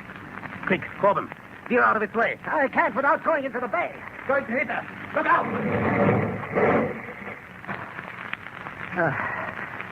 Are you all right? Yes. Fortunately, we're both going very slowly. Somebody getting out of this car. Stop where you are before I shoot. Corbin, flash a light on his face. It's a woman. I thought it was our friend, the Shadow. What are you doing out here, young lady? I lost my way. And why are you driving without lights? Well, I thought I could see better that way in the fog. I don't believe you. Corbin, look in the car and see if there's anyone else. Perhaps you brought someone out to Robbers Reef. Young I lady, don't know what you're talking about. I tell you, I lost my way. Well, we'll soon find out. You are coming with me. No one else in the car, Bob. Good, Corbin. I'm sure there's nothing the matter with the cars. Drive hers into the water. Then bring ours to Joe Ryan's shack. The young lady and I are going to walk. Unless she is foolish and tries to run away.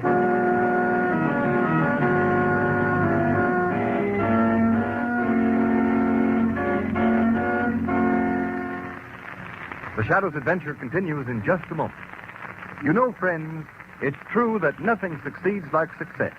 In fact, nothing proves the merit of a product or the claims made for it as conclusively as its sales record. And the fact that Blue Coal ranks first in nationwide volume of sales is proof that it is a better anthracite. Countless thousands of you homeowners here and in communities the nation over have made that record possible. You've tried Blue Coal. You've compared it with other fuels. And you've kept Blue Coal's top-ranking position unchallenged throughout the year. Now there's a real treat ahead for you homeowners who haven't yet tried Blue Coal. There's the satisfaction of knowing you're getting the most in heating comfort that money can buy when you order Blue Coal by name. For the harmless blue coloring which identifies Blue Coal also guarantees you far better quality, far better all-around performance. Just try Blue Coal. Compare it with the coal you're burning at present. You'll see why Blue Coal is America's largest selling anthracite. You'll join those thousands of satisfied homeowners everywhere who know there's no substitute for Blue Coal for better heat with less furnace attention. So call your nearest Blue Coal dealer. His name is listed in the Where to Buy It section of your classified phone directory under the words Blue Coal.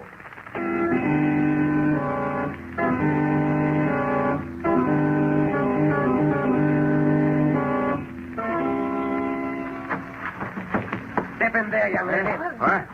Oh, it's you, mister. Hey, did you hear it? Did you hear the funny record? Yes, very funny. Where's the Shadow? I don't know where he is. Said he was a friend of yours. He is a great friend of mine. I'd like to see him. You can't see him, because even when he's here, he isn't. He just talks to you. Ah, you're a fool, old man. Now, young lady, suppose you tell us what you know about the Shadow. The Shadow? Don't pretend that you don't know him. You brought him here. All right, you, Corbin. Yes, Paula. Take that piece of rope and tie the old man up. Hey, what for? I ain't done nothing. I just did what you told me to. Honest, I did. Shut up. Tie him well. No, you don't, young lady. Stay away from that door. Here, Corbin. Give me a hand. The young lady doesn't want to stay here. Tie her up, too. That's it. Tie her to this chair. Fine. Now we will see. Oh! What hit me? Paula, did you do that? You may thank the shadow, Corbin. The shadow. I can't see you. Where are you? You hear where my voice comes from, don't you? That's all I wanted to hear. I guess the last laugh belongs to Balla. It was too easy. Come, Corbin. We must get to the aerodrome. We have work to do. Come, Corbin. Hurry.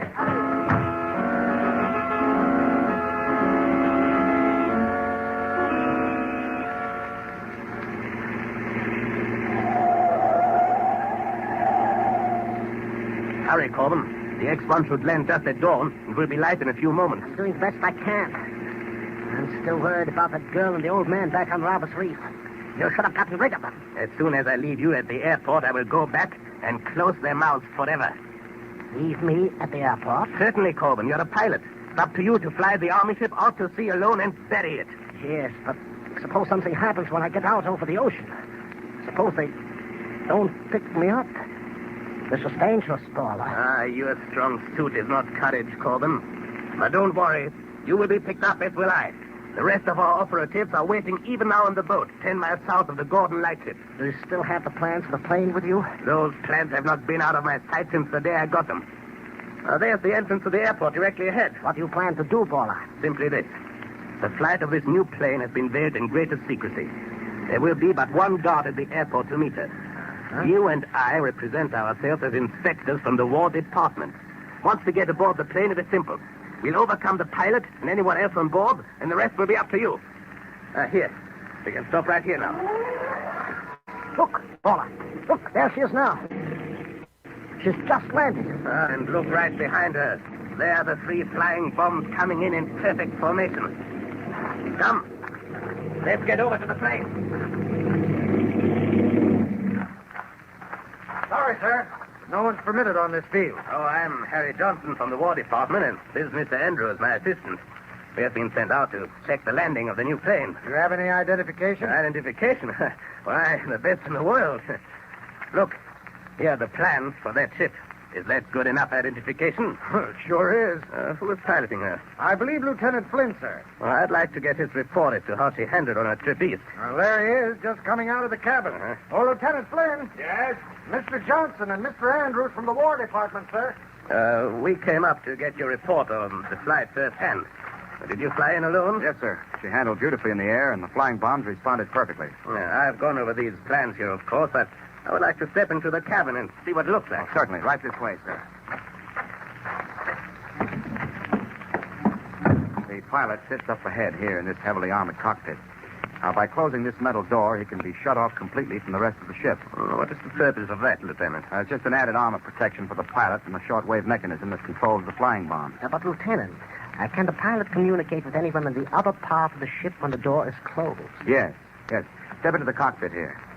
Now, you see this microphone? Yes. That's connected with a loudspeaker installed in the rear of the ship so that the pilot constantly can be in contact with the rest of the crew, even if the armored door is shut. Well, where's the equipment for the control of the flying bombs? That's right here, sir. Uh-huh.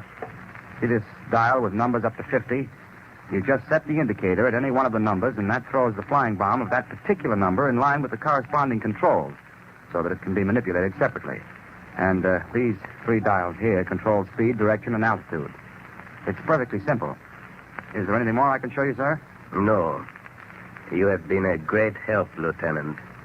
What is that switch in back of us? What? Oh, this? Well, that's the... Oh! All right, Corbin, take off immediately. As soon as you get in motion, I'll push the pilot out and jump out myself and tell the guard that you are running away with the ship. There. There you go. Now, hurry, Corbin. Take her off.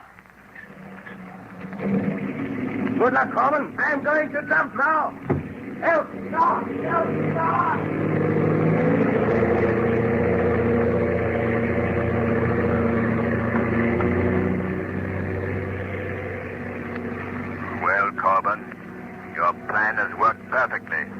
Up to now. What? Who said that? The Shadow. But how did you get here? I came with you in the car from Ryan's shack on Robber's Reef.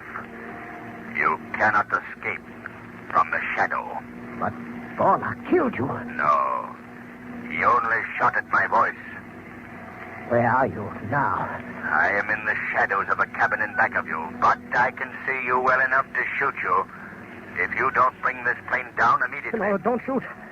I'll bring it down. Only don't shoot. Open that door. Open that door, I tell you. Well, Mr. Shadow, you can shoot your heart's content. Perhaps you heard Lieutenant Flynn say that the pilot's cockpit is well armored. Corbin, bring this plane down. I'll bring it down all right. The 3 flying bombs in the ocean 10 miles south of the Gordon Lightship. But when the plane lands, you will land in it alone. For I will leave it by parachute before it goes into its last power dive. What do you think of that, Mr. Shadow? Why don't you speak? Shadow, can't you hear me? I hear you all right, Corbin. And thanks for the suggestion about a parachute. It was nice of you. I'm going to leave you, Corbin, but not for long.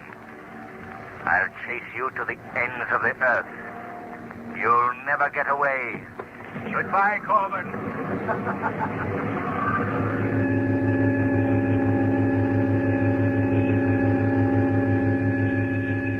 What's the matter with those mechanics? Can't they get that pursuit ship started? Look at that plane gain altitude. Take it easy, Lieutenant Flynn. The mechanics are warming it up as fast as they can. How's your head? You got a nasty crack. It's all right. It's all right. Wait till I get my hands on that guy. Where did the other one go to? In the excitement, he ducked into a car and beat it. You sent out a police call? Sure, first thing. Hey, look. Look. Someone just bailed out of the ship. Now, that's funny. The parachute's opening, but I can't see anybody. That's the darndest thing I ever saw in my life. Look, the number 1 flying bomb is diving for the parachute. Will it explode if it hits the parachute? Once the firing mechanism is released, it'll go off if it hits anything. Oh, my Lord. It just missed the parachute. And it's diving. It's diving straight towards us. It's out of control. But it's right out of the ground.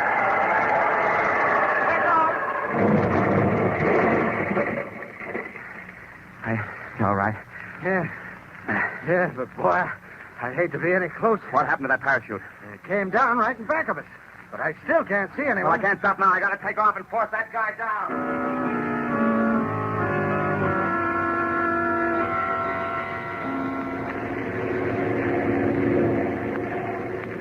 Lieutenant Flynn? Huh? I'm hearing things. Boy, I must have gotten a worse smack on the head than I thought. No. It's not your imagination, Lieutenant. You're hearing the voice of the Shadow. The Shadow? Well, who are you? Where are you? How did you get here? I'm in the cockpit right behind you. And we have no time for explanations. Lieutenant, you and I have caught up with a gang of international spies. Oh, so that's their game. Well, how do you know this? I've been with them all night. Followed their every move.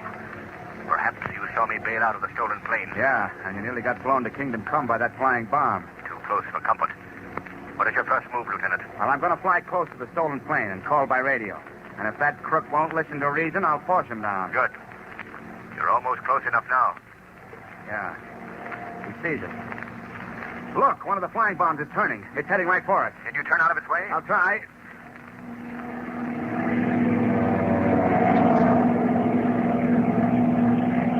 Those things are too fast. They can turn on a dime. Look at that thing fly. Your only chance is to shoot it down. Can you hit it? I've got to. Good shooting, Lieutenant. My lord. Look, that madman has released the one remaining bomb. Yes. He's right behind us. Our only chance is to put this plane into a power dive. Here goes.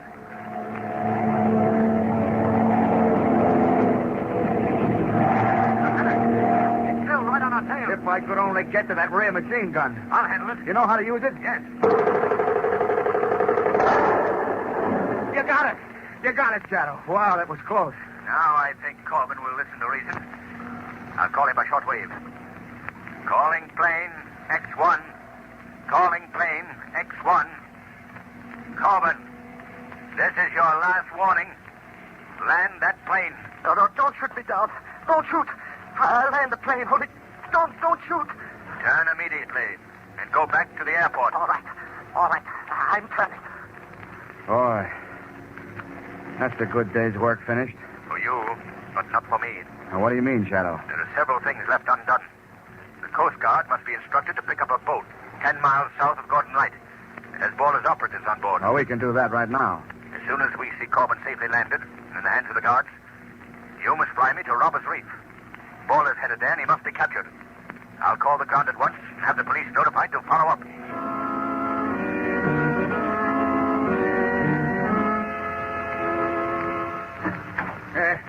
Who's there? Baller, what do you want? What are you doing here?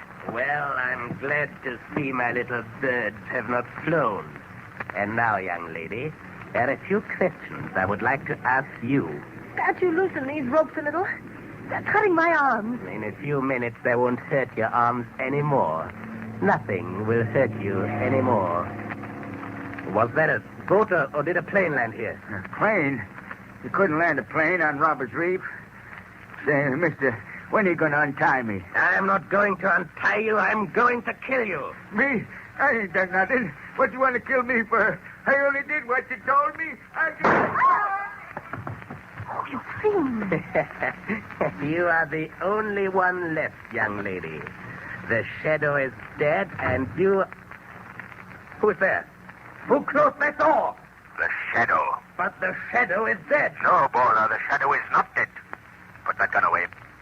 I showed you once that you could not shoot a voice. No, but I can shoot a very lovely young lady, Shadow. And I don't think you'd care for that. I'm going out this door, and I'm going to shut it after me. If it opens, I shoot. And if I don't hit you, Shadow, I'm going to kill this girl. You can't stop Baller. No one can stop Baller. But the police, I'll shoot them like dogs. I'll kill every one of them. I'll kill... They got it. You all right, Margot? Yes, Lamont. Here, I'll cut these ropes. We have to get out of here. Thank you, Lamont. Well, Margot, they've killed Borland. I hate to see any man die by violence. But if that man dedicates his life to the evil task of plotting and espionage against a friendly country, he faces but one fate. And that fate is justly death by violence.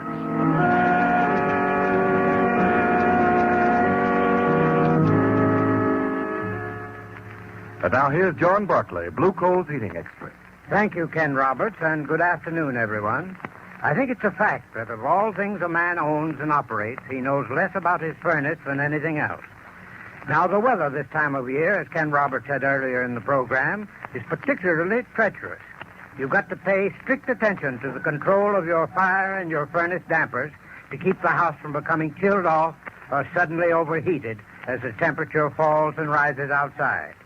So if you have any question in your mind about damper control, or if you want to be sure you're operating your furnace in the most efficient and most economical manner, here's what I suggest you do. Call your nearest Blue Coal dealer. Ask him to send a John Barclay serviceman to check up on your furnace. John Barclay men are trained heating experts.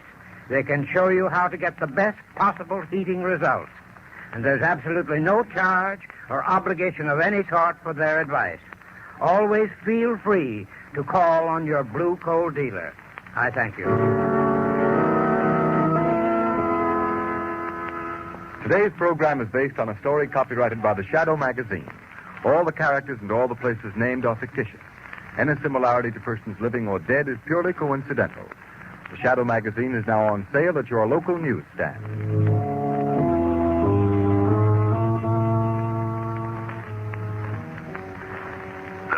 Crime bears bitter fruit. Crime does not pay. The shadow knows. Next week, same time, same station, Blue Coal, America's finest anthracite, will again present another thrilling adventure of the shadow. Be sure to listen, and be sure to burn Blue Coal, the solid fuel for solid comfort.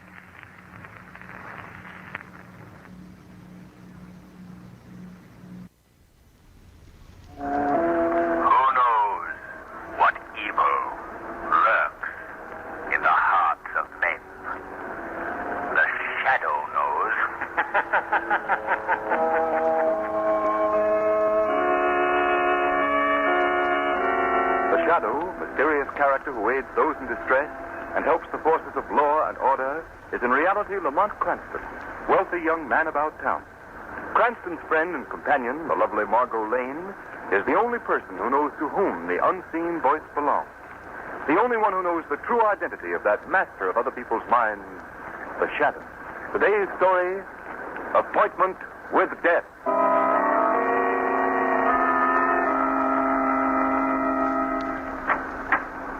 Number 2214, Warden. Oh, yes. Come in, Blackie. All right, Joe, you can go. Yes, sir. Well, Blackie, how does your new suit fit? Okay. Better than what I've been wearing.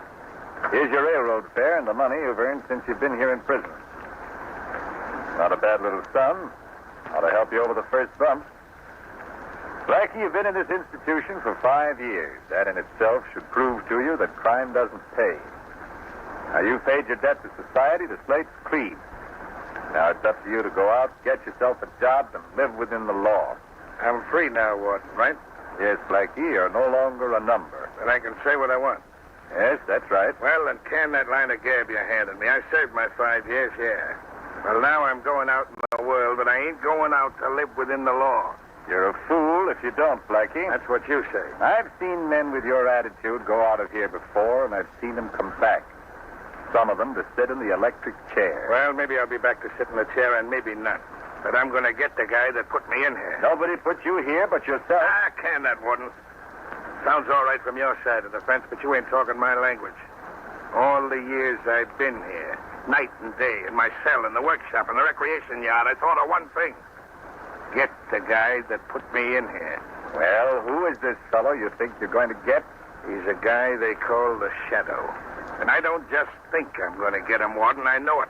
I'm going to crush him just as I crushed this $50 with my fist. By George. Bend almost double.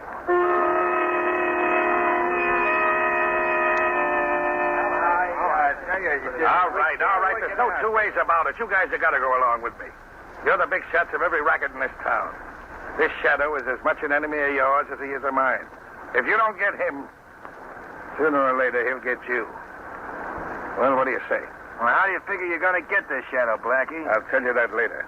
First, I want to know if you're going along with me. Sure, we'd do anything to get this guy, but how do we know you can do it? I spent 5 years figuring that one out. I got it all set up perfect. Well, can't you give us some idea how you're going to do it? All right. First, I'm going to get the guy on my trail. Yeah, how? I'm going to lay a trail of robbery and murder across the city that'll shake the whole country. I'm going to lead him right to my door. But this time, I'm going to be all set for him.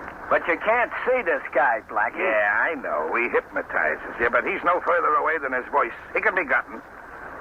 And I figured out just the way to do it. Well, okay, Blackie. I don't know how you're going to work this out, but we're your friends for life if you do. What do you want us to do? Nothing more than lay out some dough. I want you to buy me an island. An island? What are you talking about? There's a little patch of land no bigger than half a city block. It sits right in the middle of White Lake, right outside of town. There's a shack on it. That's going to be my hideout. That's where I'm going to lead the Shadow. And that's where I'm going to knock him off. Well, if you're sure you can do this, I want to be in on the kill. All right, Frank, I'll need company. You're in. Okay, Blackie, the island's yours. Thanks. You're getting a swell bargain. The Shadow for a piece of dirt.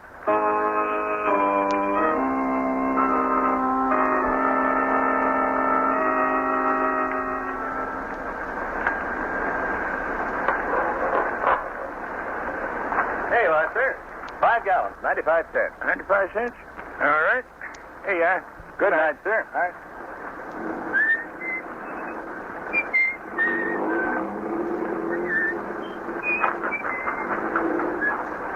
Here, little man. You travel back to the car and sit with Bubba till I lock up the gas station. Oh, you want Daddy to carry you back, huh? Thought you'd tell? All right, then. Come on now. Up you go. Are you about ready to go, John? Yes, Mary. Won't take me more than a few minutes now. Pretty late to have this little man out. It's so lonesome down at the house, I thought we'd come out and drive you home. Oh, that was nice of you, Mary, and I certainly appreciate it. Here now, son. In the car with you. There you are. Oh, what's this? Another customer? Gosh, business is picking up. I'll take care of this one in a hurry, Mary. Be right back. Yes, sir. What can I do for you? Fill her up. Make it snappy. Yes, sir. Would you cut your motor, please? Cut my motor? What for? Well, it's pretty dangerous putting gasoline in a car with a motor running. All right, never mind the gas. Let's take a walk into that shanty of yours. Hey, what is this? A stick-up? Your dope's right, brother. Get going. This gun talks loud. Knife down, lady. You know what's good for you. Wait a minute, buddy. You've come to the wrong place. I've got exactly $9 in my till. That's my receipts for the whole day, and it's bread and butter for that woman and child in the car over there. And I'm not giving it away. Never mind the long-winded story. I'm here for business. Now step on it. Yeah? I'll step on it, all right. Oh. Tough guy, huh? Now your wife and kid can use that $9 to buy you a funeral wreath.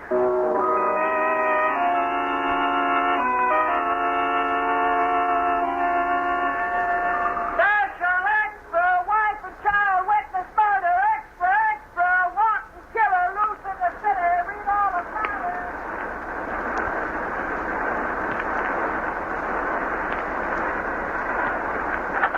Hello, Commissioner Weston speaking. Who? Daily Express. No, there's no new developments in that killing yet. Well, give us a chance. We've just gotten started. I know it was a horrible crime, and I'm more anxious than you are to clear it up. Okay, I'll let you know as soon as there's a break. This phone will drive me crazy. It hasn't stopped ringing since that gas station man was murdered. Go ahead, Cardona. Finish your report. What did you find? Well, I found a man who was driving along just as the killer pulled out of the gas station. He trailed the murder car for a while, but he lost it near White Lake. Did he get a license number? No, he couldn't get close enough. We're certainly up against the tough one this time. The town's up in arms. We gotta crack this case somehow. There goes that phone again. Just a minute, Cardona. Hello? Who's it? Shadow. Oh, you? Well, what do you want? I suppose you're calling up about that gas station murder. Quite right, Commissioner. Are you making any progress? Very little. The case is worse than a jigsaw puzzle with nearly all the parts missing. It was a particularly vicious crime, Commissioner. And I want to assist in any way possible to bring about the capture of the murderer. Yeah, the case has got me. I'm willing to accept help from anybody. Got any dope at all, Shadow? First, let me ask you if you have any theory. Simple enough. Robbery was the motive. Are you sure about that, Commissioner? Positive. The man resisted and was shot. That's simple enough. I'm afraid it's not as simple as that, Commissioner. Isn't it strange that the killer passed many a prosperous, large gas station? Yet he picked out this obviously poverty-stricken one? I haven't got any answer for that, except most crooks are dumb. No, Commissioner. I feel certain the killer deliberately planned his crime so that it would shock and outrage the community. That's why he picked on that poor gas station man. Well, that sounds a little bit involved to me. Maybe you're right, but just a minute, Shadow. There's a teletype message coming in. May have some bearing on this case. Let's see what it is, Cardona. Right, Commissioner. Hey, Commissioner, get this. What is it, Cardona? Listen. Mystery gunman robbed and killed a restaurant owner at Huster Point near midnight tonight. Crime of the same character and undoubtedly committed by man who killed gas station owner. Good Lord. What is it, Commissioner? What's the matter? Another killing at Huster Point. I expected something like this. Shadow, we're dealing with a madman. We've got to get him at once. You'll excuse me now, Commissioner. There's work to be done, and quickly. Oh, wait. Tell me what you're going to do. I don't know exactly. But one thing is certain. I won't rest until the man responsible for these crimes is brought to justice.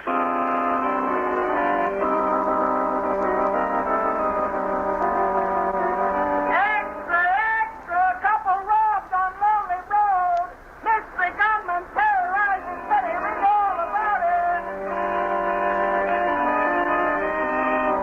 Extra, extra, home of Judge Bond. Special extra. Judge's home completely destroyed. Extra special.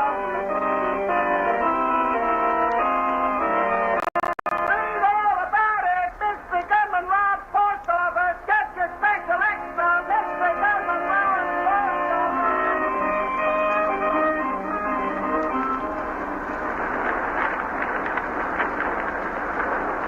Lamont, this gunman seems to have an insatiable thirst for crime. He's held up over 10 places in the last 24 hours. He's a shrewd and dangerous man, Margot. It'll not be easy to capture him. It seems so utterly hopeless. The chance of even finding out who he is. Margot, criminals all make mistakes. And this killer has already made one. The one that may trip him. Have you an idea who he is? Do you remember the description of the killer that young woman gave us? You mean the wife of the murdered gas station man? Yes. Yes, I remember, but the description made no particular impression on me. I think I know the man she described. You do? Who is he? Do you remember Blackie Carmichael? Oh, I'll never forget him. He's the one who swore in court that he would get the shadow when he got out of prison. That's right. Well, Blackie Carmichael is out of prison. You think he's the man responsible for all these killings? I'm not certain, Margot. But there's one significant fact. The murders have all been committed since Blackie got out. This is a very dangerous case, Lamont. Dangerous for you, I mean. Don't forget that Carmichael swore to get the shadow. Forget? Hardly. I'm well aware of his threat. And I know he's not likely to forget it either. This case will mean the end of Blackie Carmichael, or the end of the shadow.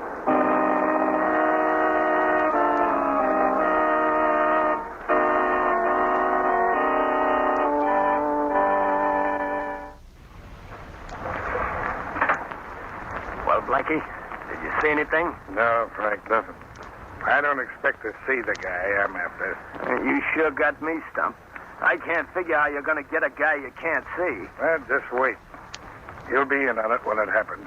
You can tell your grandchildren you saw Blackie Carmichael strangle the shadow with his own two hands. Well, that'd be something to talk about, all right, but...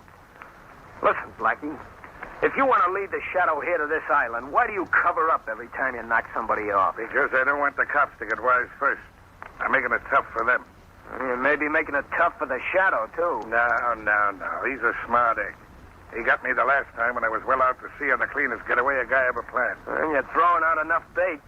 He ought to bite soon if he's ever gonna. Frankie, the biggest fish is a sucker for the right kind of bait. You sure raised an awful rumpus, all right. 10 stick-ups in 24 hours. Boy, that's knocking him off. You think that's something? Why, I'm just starting. I'm going to keep pegging them until I wear calluses on my trigger finger.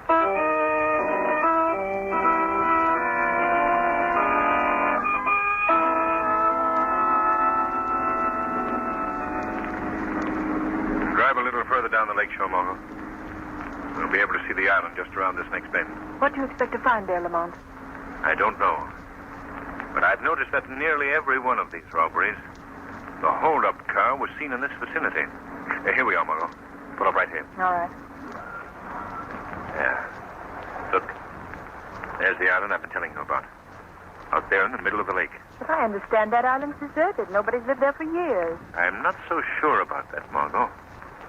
That's one of the points I must be satisfied about. You mean you're going out there to investigate? Yes, Margot. At least the shadow is. Well, how are you going to do it? I'm going to swim out. Swim? Way out there? Why not see if we can just find a boat or something? Why, no. That wouldn't do, Margot. The shadow can make himself invisible, but if there's anybody out there, they'd certainly be suspicious if they saw a boat approach, rowed by unseen hands. Oh, yes, of course. Well, I must be going. Don't forget my instructions, Margot. Yes, I've got them well in mind. I'm to wait here for an hour. If you're not back in that time, it'll be a signal you found somebody or something on the island. In that case, I'm to phone Commissioner Weston and have him surround the island. Correct, Margot. Now, what time is it? Exactly 11:50. Good. I'll be on my way. But don't forget, Margot, at 12:50, you have a date with the shadow.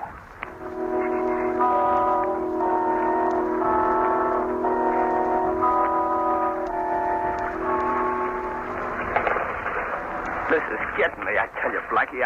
I can't stand it anymore. Well, go on in the shack and take a sleep. No, I'm getting off this island. Who said you was? I say so. I'm going nuts waiting while you keep staring at that water. You close that trap of yours or you'll be carried off this island. Oh, now, Blackie, be reasonable, will you? This is a screwy idea. We can't wait around here for a guy that may never show up. I got things to do. You're in on this, see? Oh! And you're staying into the finish. You get me? Yeah, for Pete's sake, Blackie, let go. You break my arm. Are you doing as I say? Yeah. Okay. No, I don't want to hear no more squawking. You got a grip like nothing human. My arm felt like it was in a steel vise. Pipe down. Quiet. Well, what's up? What's the matter? Look. Right along where I'm pointing. Where the moon hits the water. Yeah? You see anything? Just a ripple in the water, that's all I see. Some ripple. It's the one I've been looking for every night since I'm here. What do you think it is? That's a man swimming. You're nuts. I don't see no man. Maybe it's just a fish. Fish is good. The fish I've been putting my bait out for. What? Say, Blackie, you don't figure that's the shadow, do you? That's my dope. I'm willing to lay a bet on it. I get it now. This is the way you've been planning it all the time. That guy can hide himself, but he can't hide the ripple in the water. That's what I've been figuring for 5 years. I know this shadow can hypnotize you so you can't see him, but he's a body just the same. So I doped out this idea. If I could get him into water, I still wouldn't be able to see him. But I could see where he rippled the water. Then I could grab. Blackie, that's a smart idea. And simple. So simple I was scared some other guy'd beat me to it. That ripple is moving this way. What are you going to do now, Blackie? I'm going out to meet him just as soon as he gets far enough in for me to fetch underwater. Then I'm going to grab him and strangle him with these two hands.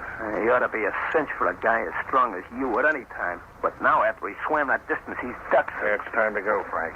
Here. Grab my ducks. Take them. Okay, Blackie. We better make it snappy.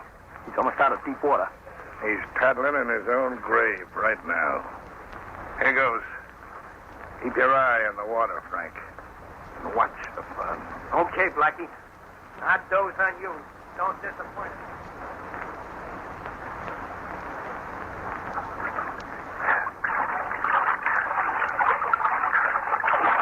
I got you, Shadow. I can't see you, but I can feel my hands on your throat. Yeah, let go. Let go of me. Oh, no, I won't. I waited too many years to get my hands on you. Who are you?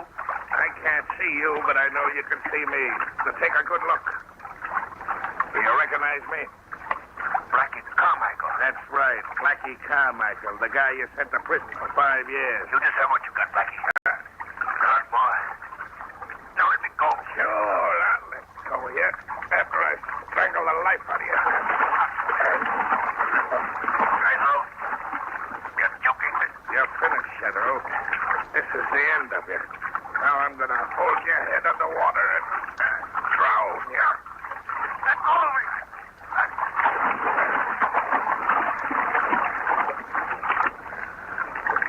There. That's done. Frank! Frank! I done it! I killed him! I killed the shadow!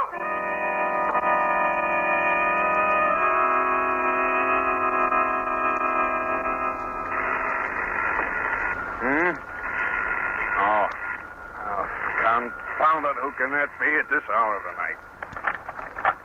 Hello? Is this Commissioner Weston? Yes, who's this? There's no time for introductions, Commissioner. I've got some information I must give you in a hurry. That all the men you can spare go out and surround the island in White Lake. The island in White Lake? Well, that place has been deserted for years. What's out there? I can't give you details, Commissioner, but I urge you to act at once and use extreme care. There may be great danger. I can't be going out in the middle of the night on crazy calls like this. You got to give me some definite information. All right, Commissioner. You want to stop this epidemic of murders and robberies, don't you? Of course, but what has that island got to do with it? That you'll find out when you get there. Oh? Hello? Hello?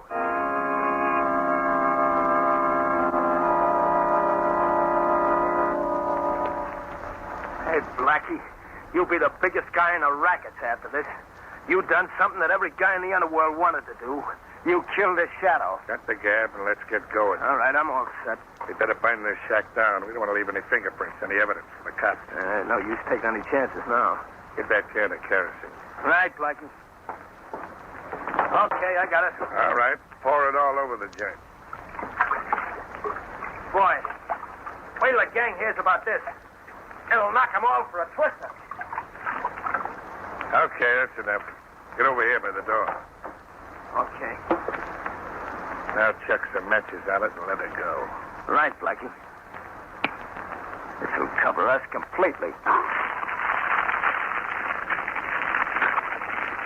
Well, there she goes. Come on, scram out of here. This shack will go up like paper. Boy, look at it burn, huh? Never mind that. Load the 2 machine guns in the boat. They're in already. All right, then come on. I thought we'd never get off this island. It's worse than doing a stretch in jail. What are you going to do when you get back to town, Blackie? I've been getting chicken feed so far, but now I'm going out after the real big dough. I ain't going to be too particular about how I get it. Okay, here we are. All right, now get a hold of the other end of the boat and we'll slide her into the water. Okay. There we go. Hey, Blackie, wait. What's the matter? Look. There's a boat out there. What? Hey, there's another one. 2 more over there. We're surrounded, Blackie. Must be the cops. What are we going to do? Give me a hand with this machine gun. Ain't you going to make a break for it? Yeah, after I knock off enough cops and open up a big enough space for us to get through. Set that gun up here. Leave the other one in the boat. We'll need it going across. We better make a break for it, Blackie. That fire's getting awful Do hot. what I tell you and shut up. All right, all right. Yeah, it's the cops, all right. I can see them now in the light from the fire. You got the gun loaded? Yeah, she's all set. All right. I'll get a bead on one of them 2 boats right in front. Take the one to your right first. Let's go when I tell you.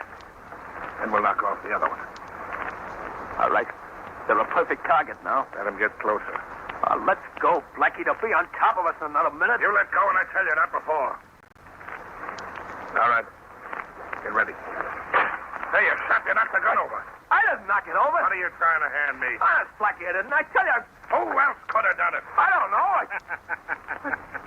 I could, Blackie. And I did. What? Hey, Blackie, who's that? Who's talking? The Shadow.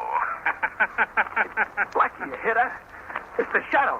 I thought you killed that guy. I did. I'm sure I did. Oh, no, you didn't, Blackie. I'm very much alive. You can't be. I held you under. I pumped you down. I simply played good water polo, Blackie. Taking punishment underwater and holding the breath for sustained periods is a requirement of the game. I let you believe you had an easy victim. You know better now. Come on, run for it, Blackie. Into the water where you still got a chance. Right, come back here, you yellow rat. Come here and fight it out. Your little playmate is gone, Blackie. The police have shot him. There's no chance for you to escape. Yeah, that's what you think. You ain't railroading me that easy. You better give up, Blackie. Well, I guess this round's yours, but the game ain't over yet. Put up your hands, Joe. Okay. Take it easy, officer. Tell your man to put away them captains. What are you doing here? It is Blackie Carmichael, Commissioner. Oh, Shadow, you're here too. This is the man you've been looking for, Commissioner. The killer of the gas station man and the others. Well, he's a prize package. Nice piece of work, Shadow. On you. All right. You got me now, but I'll get out again just as I did before. And the next time, Shadow, I'm gonna get you. Remember that, I'm gonna get you.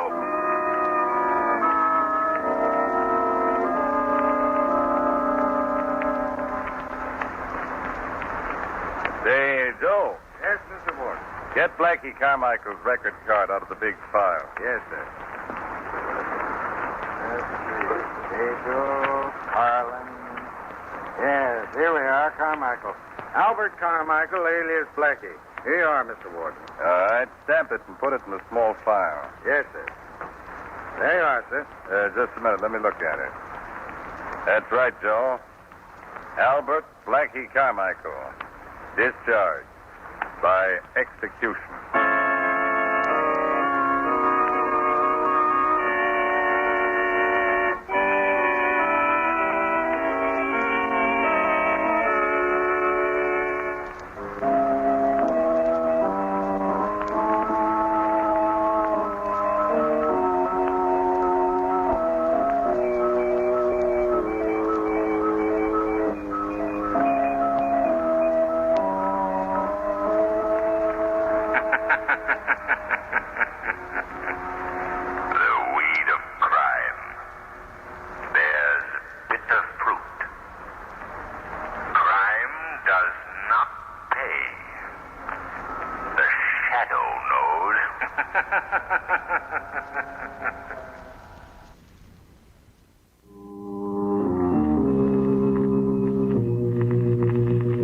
Who knows what evil lurks in the hearts of men?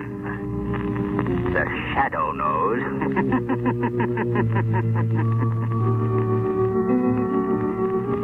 Your local blue coal dealer presents The Shadow, these half-hour dramatizations are designed to forcibly demonstrate to old and young alike that crime does not pay.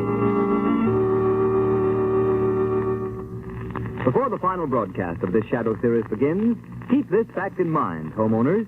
One way to be sure of maintaining steady, even temperatures throughout your home during these changeable days and nights of March and April weather is by burning blue coal. Blue coal is America's finest anthracite. It gives perfect, dependable warmth and stops overheating or quick chilling of rooms. Remember the name Blue Coal for better heat with less furnace attention in all kinds of weather. And be sure to hold on at the close of today's Shadow story, for we have an unusual treat in store for you. The Shadow, mysterious character who aids those in distress and helps the forces of law and order, is in reality Lamont Cranston, wealthy young man about town. Cranston's friend and companion, the lovely Margot Lane, is the only person who knows to whom the unseen voice belongs. Today's story, Can the Dead Talk?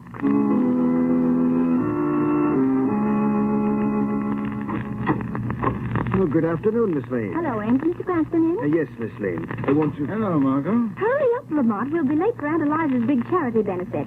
She's been working on it for the last 6 months. Now, come on. No, all right. Can you get my coat, Ames, please? Yes, sir. Honestly, Lamont, you're acting like a little boy who doesn't want to go to dancing school. You'll probably enjoy it. This man Bolton is supposed to be very good. Margot, I don't like mind readers. He isn't a mind reader. He calls himself a mentalist. Well, it means the same thing to me. Well, I understand he's fascinating.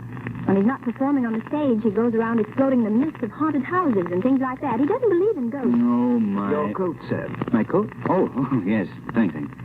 Listen, Margot, I've got to be back at 6 o'clock. There's a polo match at the Armory tonight. Yes, I know. I've got a front row seat. And you needn't act like such a martyr. If I can spend the evening watching you trying to break your silly neck playing croquet on horseback, it won't hurt you to go with me this afternoon and have your mind improved. Deliver me from a logical woman. Very well. Lead on, Macduff.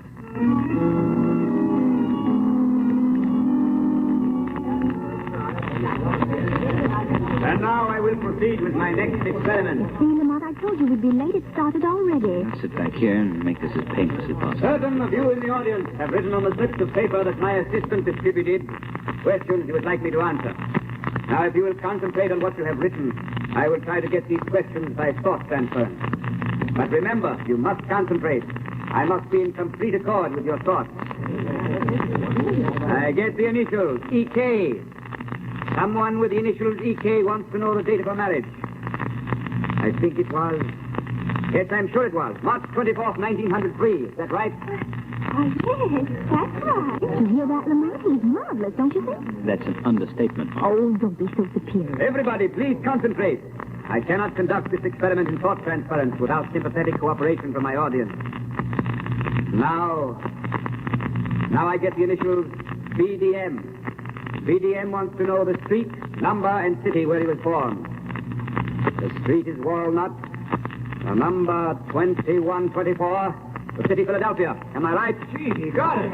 He's marvelous. How do you suppose he does it? Elementary, my dear Watson. Wait, please. Before I proceed further, I feel that in this room there is someone who is not only an unbeliever, but one who is distinctly hostile to me and what I am trying to do. There, Lamont, he must mean you. Probably part of it. I would like that person to attempt a little experiment with me. If he or she will think of something, some question, the answer to which is known to no one else, I will attempt to answer it correctly without the person having written the question down at all. If I can answer it correctly, it should prove to the skeptic that the transference of thought from one mind to another is completely possible. Nice trick if we can do it. You don't think it's possible, Lamont, huh? I won't say it's impossible, but it's certainly highly unlikely. Well, think of something and concentrate on it and see if you can get it. I will not. In the first place, you don't know that I was the one he was referring to. Second place, even if I were, I wouldn't give him the satisfaction. You think of something that no one could possibly know but yourself. I'll bet you 100 to 1 he can't get it. Well, perhaps you're right. Quiet, please. Quiet. Someone in the audience is concentrating on the question, who is the shadow? Margot, did you think of that just then? Yes, but I don't know why. It just seemed to come into my head. I will answer that question. No, on second thought, I believe I will not give the answer after all. Unless I am very much mistaken, the shadow himself is present. And I don't believe this is just the time to remove his veil of secrecy.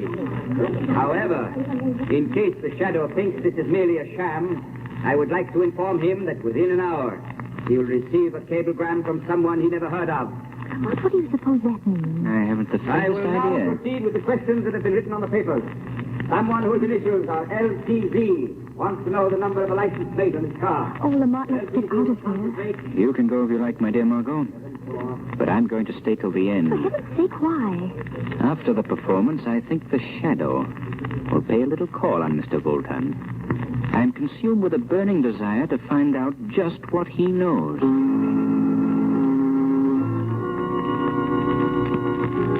Close the door, Emile. I wish to dress. Yes, master. Remove my boots. Yes, master. Hey, careful, you clumsy fool. What's the matter with you? I'm sorry. Imbecile, go. Leave me alone. Yes, master. I will. Well, what's the matter?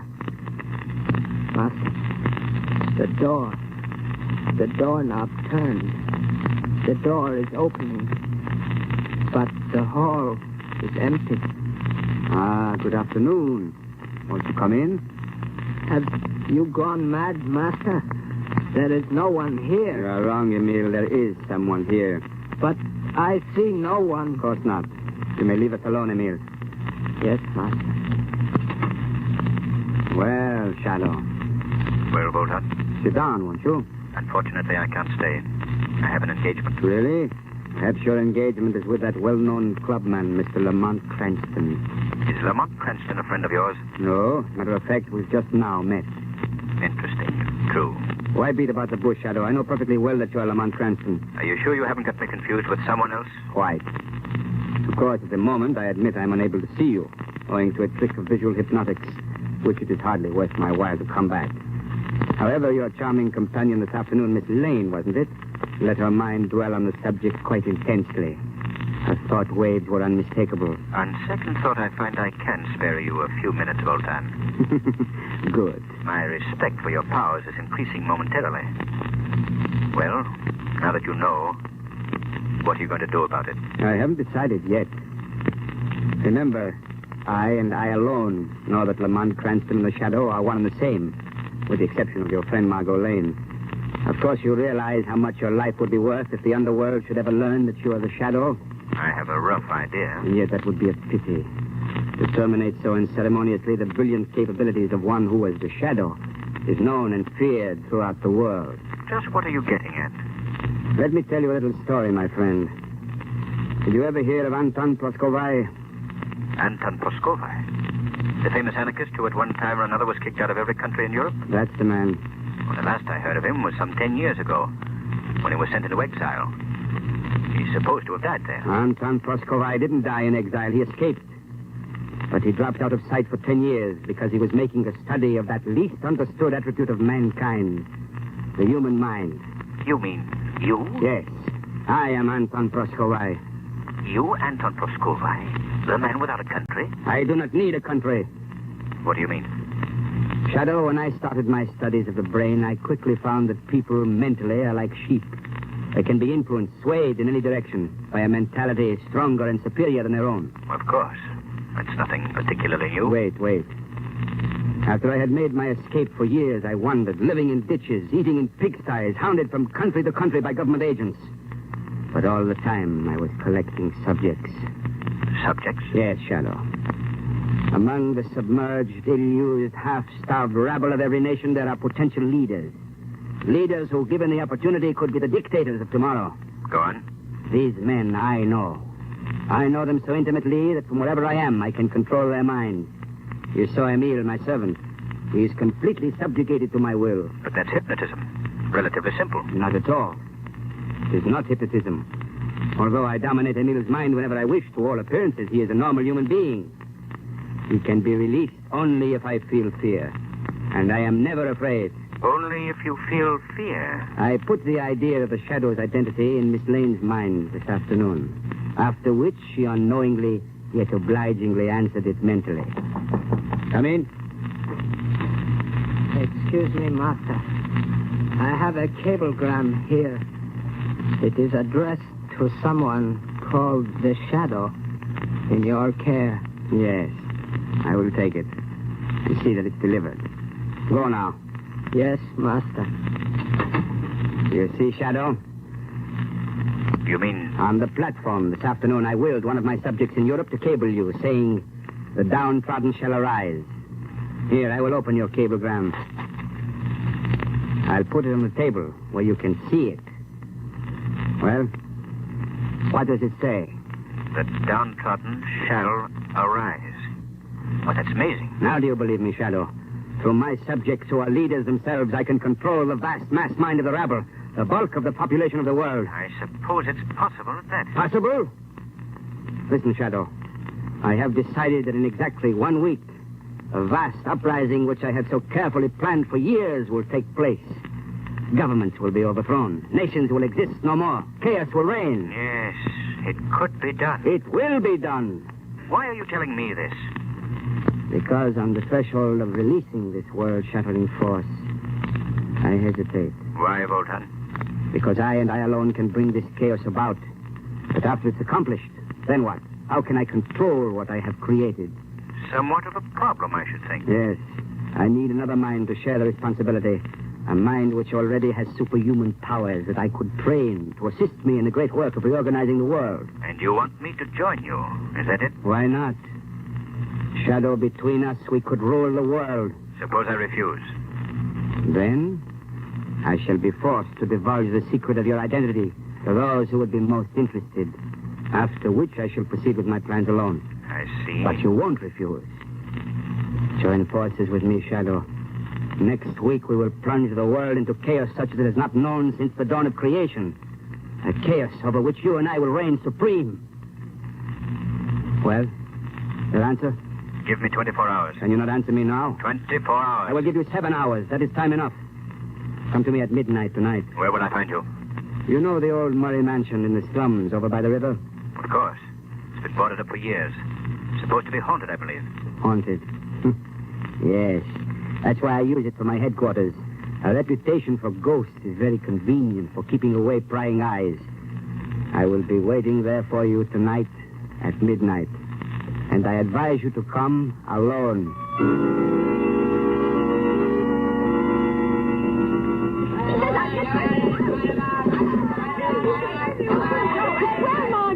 Lamont is really distinguishing himself tonight. I never saw such right. I wish he wouldn't take such chances. He's not taking any more chances than we are, sitting down here in the front row. He puts it pretty close at these indoor polo matches. Close? Honestly, Margot, any minute I expect to look up and find a horse sitting in my lap. There goes Lamont again. He's got the ball. No, the batsman is riding him off. Evelyn, what's happened? No. I think Lamont's pony must have stumbled. Lamont's fallen off. The pony's running loose. Lamont's still on the ground. Here, help me over this barrier. I'm going to. Oh, my goodness, I hope so. Hey, stand back. Come there. Get a doctor. He may be badly injured. Here, you go. Oh, Evelyn, he's hurt. He's lying there so still and white. Lamont, speak to me. Margot, now take it easy. Here comes Dr. Carlson. Oh, thank goodness, he's Lamont's doctor. All right, stand aside, please. I'm a doctor. Oh, Dr. Carlson, thank God you've come. Do you think Lamont's hurt badly? And I can't tell yet. I'll have to examine him. Well, what is it? Tell me, can't you? Miss Lane, I'd rather do anything in the world than tell you this. Oh. Lamont Cranston is dead. Oh.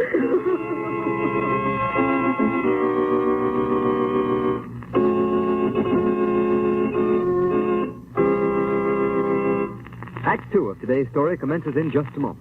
But first, here's advice homeowners everywhere will certainly profit by following. Your nearest blue coal dealer has a real bargain for you. It's the John Barclay Summer Conditioning Service, a thorough cleaning and checkup job that'll put your heating plant in perfect shape for next fall and save you money on your fuel bill. This summer conditioning service includes cleaning all inside and outside surfaces, cleaning and reassembling the smoke pipes, and sealing all openings at joints where the pipe joins the chimney.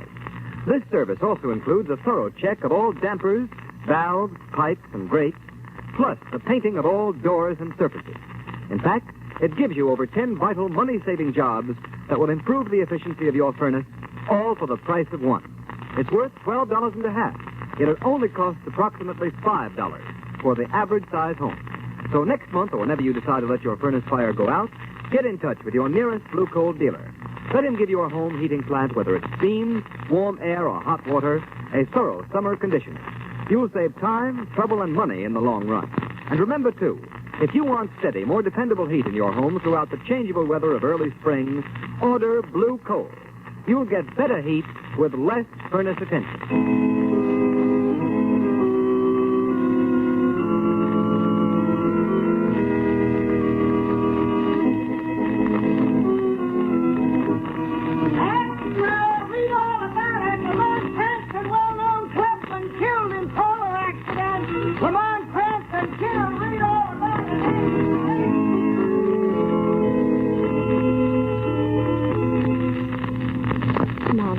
Everybody's gone. Don't you think you better go home yourself and rest? Rest? How can I rest? Oh, Evelyn, I can't believe it. I can't believe it, Lamont. It's really gone. No. I know, dear. Now, come on, Margot. I'll take you home. Oh, but oh, there's somebody in the hall. Evelyn, don't let them come in here. I can't face any more people. It probably ain't. Come here, Margot, in this alcove. Nobody will notice. I'm afraid I can't stand much. Just wait, sir. Mr. Cranston's death was a terrible shock to me.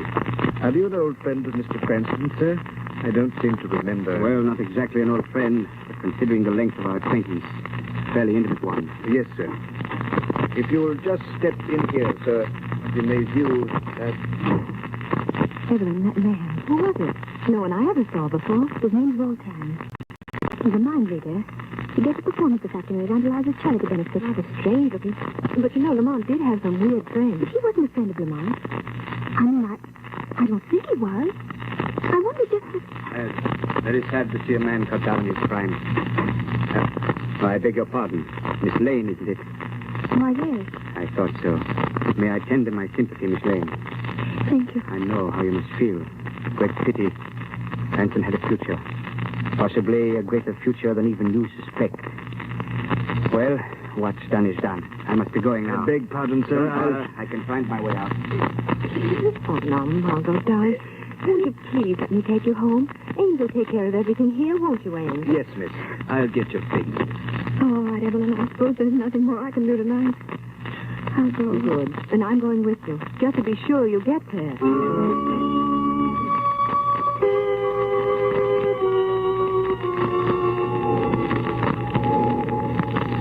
It's almost midnight, Emile. You may leave me now. Master, are you sure you would rather not have me to stay here? Stay? No, you fool. Why should you stay? I do not know. I do not see how you can remain here alone, Master. Night after night. There is something about this old ruined house. It is evil. Nonsense. What's evil about it? In the neighborhood, they say it is haunted. They say the ghost... Talk. That is all. There's no such thing as a ghost. To the trained mind, a ghost is an impossibility. Therefore, it does not exist. You understand? Yes, Master. I shall be quite all right. What's that? Just a loose shutter in the wind. Master is worried? I have never seen you so before. I've had rather an upsetting occurrence tonight. I must think things out. Go, Emile. Yes, Master. The usual time in the morning? Of course. Now go. Yes, Master. Yes, I go. Fool. Emile is an idiot, trying to frighten me with this old woman's tale about ghosts. Ghosts do not frighten me. Nothing frightens me. If I knew fear, I couldn't hope to control the world. So now Lamont Cranston is dead. I must proceed alone. But I must hurry before anything else goes wrong. I will not wait a week. Tomorrow I shall call upon my subjects to arise and kill. Tomorrow. It's a pity the shadow is gone. He would have enjoyed it. I could have taught him so many things. What a magnificent conception. The shadow.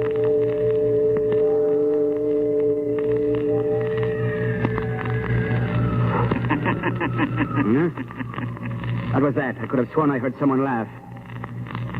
No. No one is here. No one could be here. It must have been in my mind. That's right, Voltan. In your mind. Who's that? Who speaks? Is it possible you don't know me, Voltan? When just this evening you claimed to be one of my most intimate friends? Shadow. Or his ghost? No. No, it's not possible. Really? With my own eyes, I saw you lying dead. I know.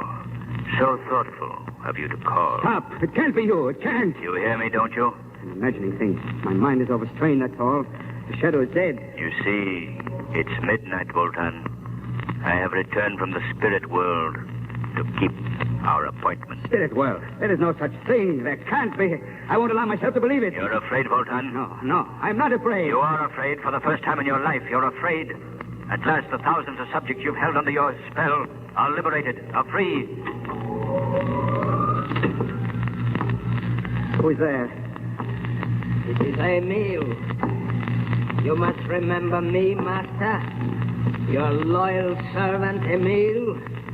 The one whom you've subjected to your indignities for so long. You've gone mad. Now, Voltan, it is you who have gone mad. And there is but one way to deal with a mad dog. Keep away from me, Emil. Don't come any closer. This gun. I will shoot. Drop that gun. Emil. I didn't mean it. Stop, Emil. Stop following me. You wounded me, Voltan. But before I die, I am going to kill you. I am not afraid of you anymore. You are afraid of me. No, don't touch me. Don't you... There. He's dead. I am free. At last. Oh!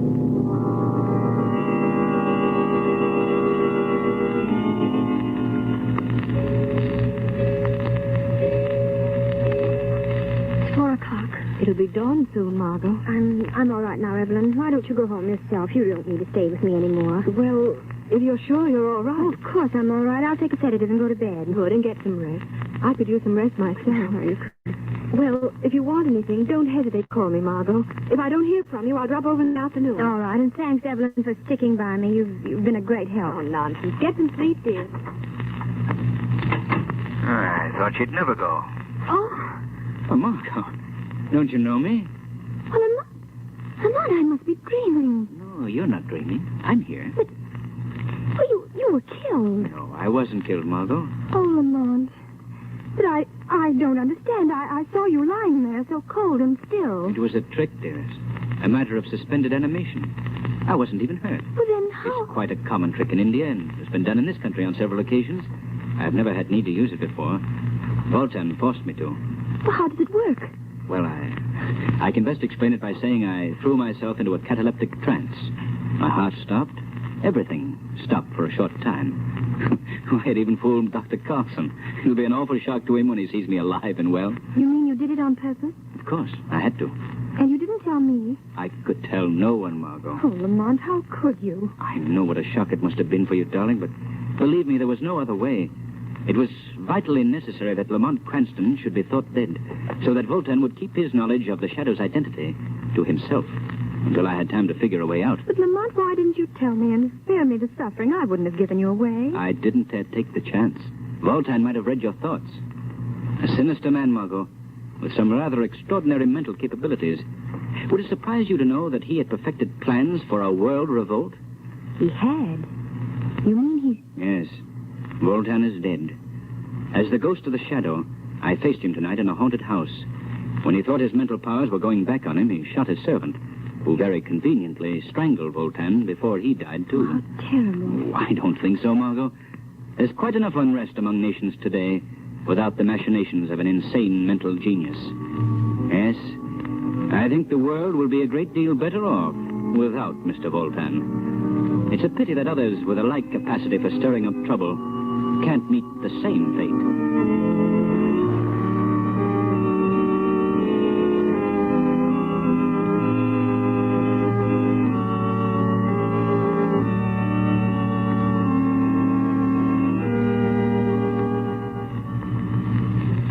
And now, friends, we have a real treat in store for you. I want you to meet two grand actors. Our stars, Margot Lane, who in reality is the charming Agnes Moorehead, and Lamont Cranston, who is known in real life as Bill Johnstone. Thanks, Ken. Well, Margot, I should say Agnes, I know you'll agree with me that it's been a great privilege for you and me to have played the roles of Margot Lane and the Shadow for the past 6 months. Yes, it has, Bill, and it's been a lot of fun besides. I can't begin to tell you how much I've appreciated being with the Shadow during his exciting adventures. And I know that we appreciate the generous cooperation we've received from our sponsors, the Blue Coal Dealers, in teaching young and old alike that crime doesn't pay. If we succeeded in driving home that moral, then we'll have accomplished our purpose. As Ken Roberts has told you, ladies and gentlemen, this is our final broadcast of the winter season. But we sincerely hope to be back with another series in the fall. Whether or not the Shadow program returns is up to you, our listeners. In the theater, you know, we actors can tell by the applause if the audience enjoys our efforts to entertain them. But in radio, the only way to know whether or not the audience enjoys the entertainment is by their purchases of the product that makes the program possible, or by their personal approval to the sponsors. So, friends, if you've liked this Shadow series and want to hear the show again next fall, won't you phone or write your nearest Blue Coal dealer and let him know? Your purchases of Blue Coal and your phone calls to the Blue Coal dealers will indicate to them whether or not they should bring you the Shadow program again in September. And now, on behalf of our entire cast, hearty thanks to you again for your loyalty to our show and your support of Blue Coal. Goodbye, Bill and Agnes, and we hope you'll be back again in the fall. And friends, remember that you can continue to thrill to the adventures of the Shadow during the summer months by getting the Shadow magazine at your local newsstand. This is Ken Roberts saying goodbye for Blue Coal.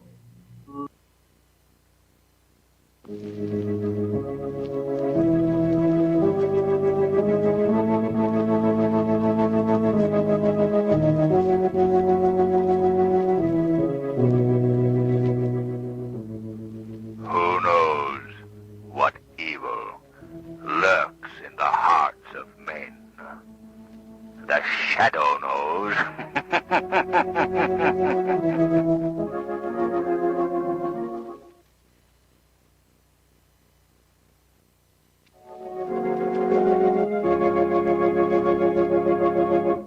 In just a moment, the Shadow starts his first adventure of the new season. But first, let me tell you about this master of men's minds. The Shadow, mysterious character who furthers the forces of law and order, is in reality Lamont Cranston, wealthy young man about town. Cranston devotes his spare time to his favorite hobby, criminology. As the Shadow, he is the sworn enemy of criminals, lawbreakers, and shopsters. An invaluable help to the Shadow is his hypnotic power, by which he clouds men's minds so that they cannot see him. This he accomplishes by means of a mystic trick acquired during the years he spent in the Orient. Cranston's friend and companion, the lovely Margot Lane, is the only person who knows to whom the unseen voice of the Shadow belongs. Today's story, Dead Men Talk.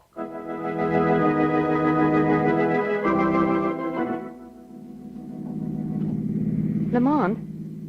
Lamont? What? Look, darling, there's something I think you ought to know. Yes, what is it? Promise you won't tell anyone? Of course, Margot, of course. You just went through another red light. Oh, sorry. You know, there's nothing duller or harder to be with than a crime detective when there's no crime to detect. Well, if you'd rather not be with me... I know. You'd be very glad to take me home. Last time I heard that line was from a boy who escorted me to a high school prom. No, Margot. I should think you'd be happy that our fair city has no murders and no robberies, no corruption at the moment. Well, I am. Of course, if you really want a victim, why don't you track down the villain who put the tax on cigarettes? Listen, my sweet. You can go to your psychology teacher and get your money back because you haven't helped my mood one bit. Okay, then. Go ahead and sulk. Would you mind telling me where we're headed for? The morgue. You mean the... I mean the morgue. I see. Of course, if you'd rather not come with me. No. In fact, after spending this day with you, the morgue will be a pleasant relief.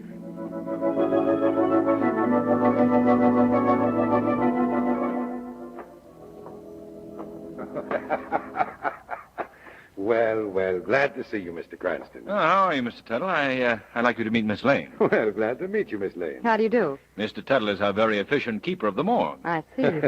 Yes, Miss Lane. And we're open for business here 24 hours a day. Anybody in particular you were looking for, Mr. Cranston? No, you're just driving by, and I thought I'd drop in and see what was going on. Well, business is very slow right now. Very slack. But I suppose that's true of every business. But we did have a new one today. An old derelict died of pneumonia. Exposure, I guess. There he is over there. Oh, yes. Poor chap. Rather nice-looking old boy, isn't he? Is he the only new one? Yes, up to now. But stick around. You know the old saying, you never know what's going to turn up, eh, Miss Lane? Yes. Lamont, let's get out of here.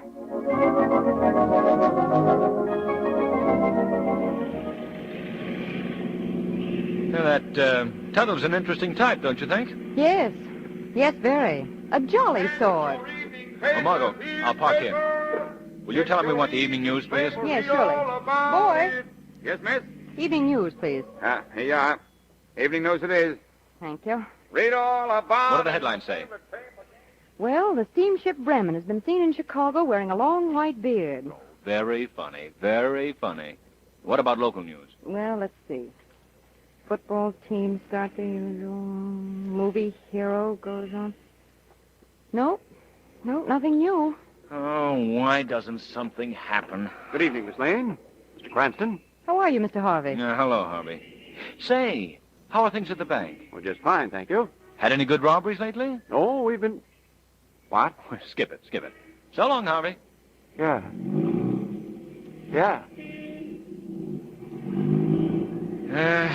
I feel like Sherlock Holmes must have felt when Conan Doyle stopped writing him. Where to now? We're going to dinner. Oh, no. Why not? Well, you're not going to give up so soon, Lamont. You know we can still chase ambulances. Oh.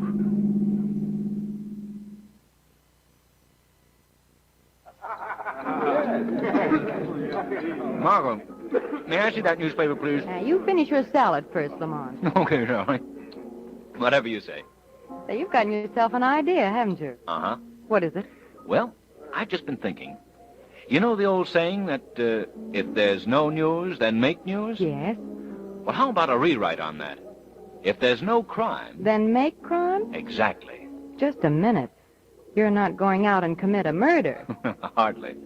I have a different approach. What? Our well-known civic leader, Mr. Grant Flynn. Oh. Mr. Flynn, the poor man's friend, benefactor of little kiddies. And the worst murdering thief this community has ever known. But, Lamont, they've been trying for years to hang something on Flynn. Granted. But just look at this newspaper. See this story here.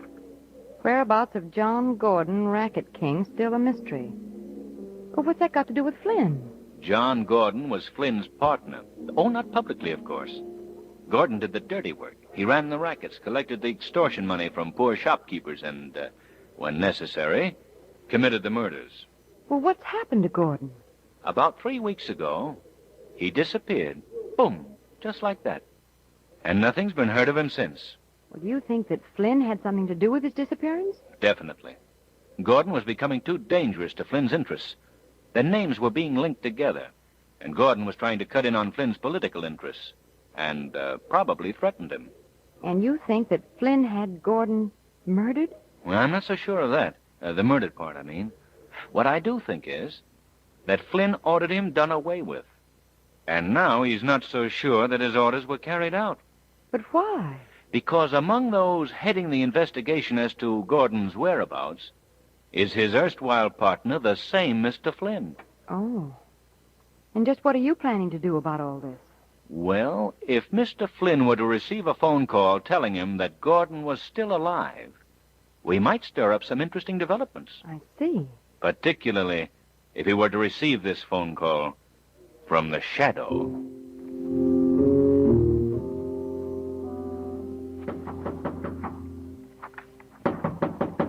Come in. Well, what do you want? Phone call for you, Mr. Flynn. Well, who is it? He wouldn't give no name. You know I don't talk to people unless... Says he's got a message for you. Oh, yes? Yeah, from Johnny Gordon. What? Should I tell him your name? No, I'll take it. Now, you wait in here. Whatever you say, boss. Whatever you say. Hello. Hello, Mr. Grant Flynn. Yes? This is the Shadow. The Shadow? I've heard of you. Thank you, Mr. Flynn. I have a message for you that might be of some importance. Yes? A message from John Gordon. What do you mean from Gordon? Gordon is coming to get you. Gordon's dead. How do you know? Because I ordered him rubbed out. That's I all mean... I wanted to know, Mr. No, I didn't mean that. You hear me? I didn't mean that. Perhaps you can explain yourself more clearly in the morning at the district attorney's office. If Gordon doesn't get you first. Now, wait a minute. Wait. Good night, Mr. Flynn.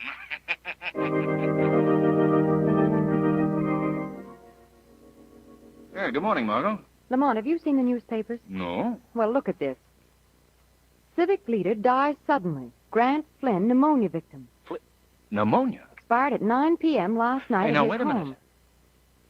I spoke to Flynn at 8:45. That means he contracted pneumonia, reached a crisis, and died in 15 minutes flat.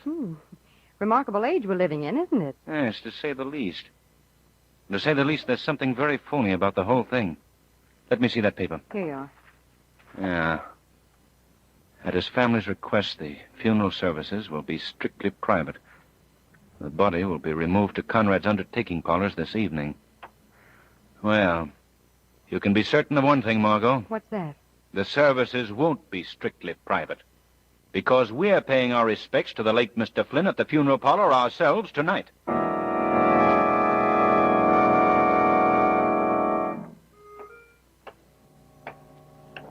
Lamont. Shh, not so loud, Margot. Is this better? Yeah. If I'm not too curious, why are we prowling up this back alley? This is the rear of the funeral parlor. And as we aren't among the invited mourners, I thought this was the best way in. Do you mind? No, it's fun. Haven't done this since Prohibition. Well, here's the door. Now we'll see if I have a key to fit it. What the well-dressed burglar will wear. How are you fixed for brass knuckles? Margot, could you stop being a bright girl for just a minute, please? All right. Well, thanks. Now, we'll try this one.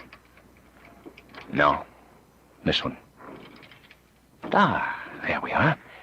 Come on. Quiet now. All right. Give me that flashlight. Here you are. Well, this seems to be the storeroom for the coffins. Yes, I gather that from the way they're stacked up around here. You're not nervous, are you? No. I was just wishing we were back in that jolly old morgue. Come on. Let's try this door over here. Stay close to me. Don't worry about that. Ah, this must be the funeral room. Now to find Mr. Flynn. What's the matter? Over there in the corner, something's moving. Where? There. That's a curtain blowing. Stop being so nervous. Nothing can possibly... What was that? I don't know. Someone's coming down the stairs. Quick, duck behind this coffin. Oh, come on, let's get out of here. There is really no need of hiding. Come out from behind that coffin. Why, yes, sir. Yes, thank you. That's better. We're very close friends of Mr. Flynn's, and, well, I know it may seem very unusual to you, our being here at this hour, but... It was the late Mr. Flynn you wanted to see. Yes. Follow me. Stay beside me, Lamont. All right. Sorry I haven't time to show you all around. You'd like it here. Yes, I'm sure we would. Mr. Flynn, wasn't it? Yes. I haven't gotten to know him very well yet. He's new here. Ah, here he is. Now, would you help me with this coffin lid? Oh, surely. There he is. Ah, the piece. The piece they find. Are you sure this is Mr. Grant Flynn? Yes. See the engraving on the coffin? His family just left here a short time ago. Thank you. Come on, Margot. Leaving so soon? Yes, good night. Hope you weren't frightened. What's the matter, Lamont? That body in the coffin. Yes? That isn't Grant Flynn. No? No. It's the body of that poor old derelict we saw yesterday in the morgue.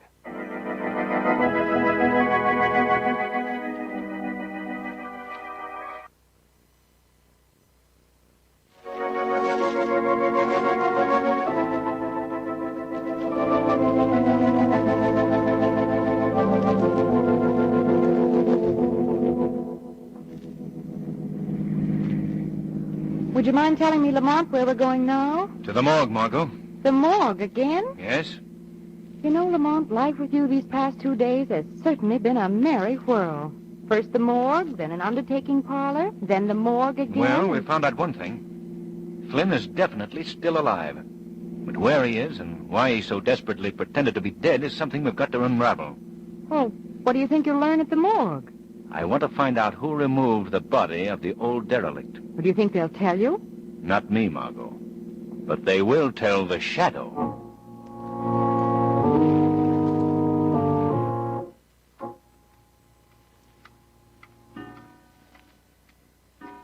What a long night. Mr. Tuttle. Did someone speak to me? I did, Mr. Tuttle. Well, who are you? Where are you? Men call me the Shadow. Oh, now quit joking. Who is it? I can't see you. I'm not joking, Mr. Tuttle. And you can't see me because I cloud men's minds by the power of hypnosis. Now, look, this morgue is a scary enough place at night. Now, so cut it out, will you? Let me assure you that I am not here to frighten anyone, Mr. Tuttle. Unless, of course, you fail to give me the information I desire. What's that? Who took that old man's body out of here? Old man? Why, You're stalling, Tuttle. I haven't much time to waste with you. Answer my question. No, I don't know nothing about it. Flynn can't protect you now, Tuttle. Flynn? Yes, Flynn. He claimed that body, didn't he? Didn't he? Yes. But I was just obeying orders. Honest, I was. Now, Flynn got me this job. That's all I wanted to know. Oh, you won't tell that I squealed, will you? No, Tuttle. But I'd stand by tonight if I were you. You may be sent another body in exchange. What do you mean? I mean the body of your erstwhile boss, Mr. Flynn.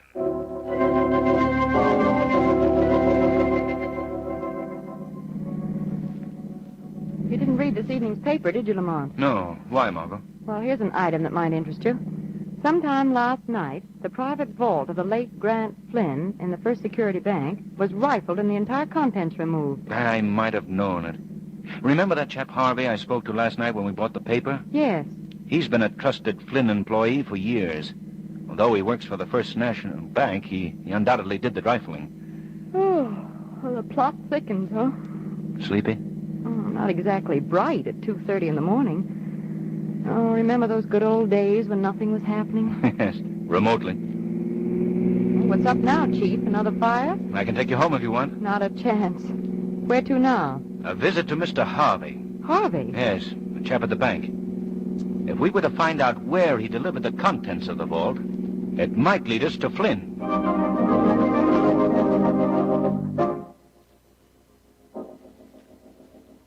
Wake up, Harvey. Huh? I said wake up. I don't want. What? I want to talk to you, Harvey. Who's speaking to me? Where are you? Right beside you. Here in the shadows. Well, put on a light. There's no one here. I must have been dreaming. You weren't dreaming, Harvey. But... Don't try to look for me. You won't see me. But I'm still right beside you. See you. Wait. It must be a shadow. Man nobody can see. That's right. Well, what do you want of me? Harvey, why did you break into Grant Flynn's vault? Me? Why? And where did you deliver the contents of that vault? Please, you've made a dreadful mistake. Answer my questions, Harvey. I can't tell you anything. You're a fool, Harvey. Do you know that your knowledge that Grant Flynn is still alive is your own death warrant? No. That body No. they took from the morgue and placed in Flynn's coffin, they'll have to replace that body. Did you know that, Harvey? And do you know whose body they'll use as a substitute? Yours, Harvey. Yours. All right, I'll talk. You've got to protect me. You can't let them kill me. I promise you that. Now, where is Flynn? I delivered papers to him at his own warehouse down on the riverfront. I think he's planning to make a getaway sometime tonight.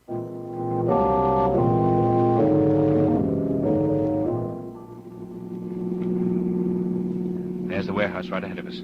Cheerful-looking place. Lamont, what's that boarded structure beside it? That, my dear, is what is affectionately known to the taxpayers of our community as Flynn's Folly. Flynn's Folly. Seems to me I vaguely recall that name. It's the title that was bestowed on the vehicular tunnel that was built under the river by Flynn with public funds and then never used. You must have made something on that little deal. Mm-hmm. Millions.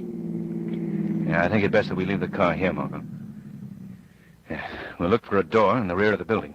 Come on. Okay, Chief. I never liked this neighborhood, even in the daytime. There's no one about at this hour. Now, if we can only... here's the door. Now to get... I know, those keys again. These keys are very precious, my sweet. I realize that. But wouldn't it be fun to just ring a doorbell once in a while? Yeah. There we are. The first one. All right. Let me have the flashlight. Oh, the flashlight. Yes, the flashlight. Hurry. I left it in the car. You did? Well, that's Oh, fine. I'm sorry, Lamont. I can go back. No, never mind. We'll use matches. Stay right behind me. Right behind you. There. Look, Lamont. There's a flight of stairs in the corner. Good. That's what I was looking for. You see, I've heard that Flynn has maintained a hideaway here for years, upstairs on top of the warehouse. Well, do you suppose he's up there now? There's only one way to find out. Now, you wait here. Wait here? Yes, it'll be much safer. If I'm not back downstairs in 15 minutes, I want you to get in the car and go to the police headquarters. You can tell Commissioner Weston our whole story. Oh, Lamont, don't you think you ought to send for Weston now? I should say not. Well, see you in a few minutes, honey. Yes, sir. See you in a few minutes. And don't worry. Everything will be all right. Everything will be all right. Oh, shucks, I never could whistle. Oh, dear. Something wrong, lady? Who's that? No, don't get alarmed. Take that flashlight out of my eyes. I can't see you. That's the idea. Who are you? Oh, sorry. I forgot to introduce myself. My name is Flynn. Grant Flynn. Yes. The man that your friend has gone upstairs to find. Won't he be surprised when he comes back and finds you gone? Gone? What do you mean? You see, you're coming with me. Oh, let go of me. You see that tunnel when you came in here? Well, what's that got to do with... Well, it's sealed up at both ends. And the rest of it's buried in the river. Oh, you can't. You can't. I'll have to muffle you, sister. Wait till you get down in the tunnel and you can scream all you want then. Come on now. Now, you go right through this panel on the wall. I stop fighting me. It's too late now, sister.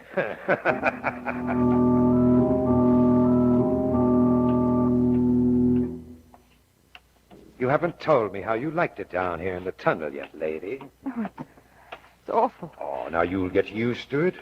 After you're here a while, the water dripping from the walls and the cats running around, why, you won't want anything else. You can't keep me down here. Oh, no. This will be a lesson to you and your inquisitive friend to keep out of other people's business. Well, I hate to be leaving you, but... I don't think you are leaving, Mr. Flynn. Who was that? I believe we've talked before. I am the Shadow. The Shadow? How did you get here? I followed you down here, and I've come for you, Flynn. Oh, yes? Yes. I believe that Police Commissioner Weston will be very interested in the phenomena of a dead man Listen. come to life. Listen, even if I can't see you, you aren't scaring me. Scaring seems to be your specialty, Flynn. No one's turning me in. I'm dead, see? Legally dead. Come on, Flynn. Oh, no, you don't. This is the one case the Shadow failed on. Oh, he's thrown the flashlight away. Can you see anything? No, but it sounds like he's running down the tunnel toward the river. We must follow him quickly. Just ahead there, Margot. A shaft of light. Come on.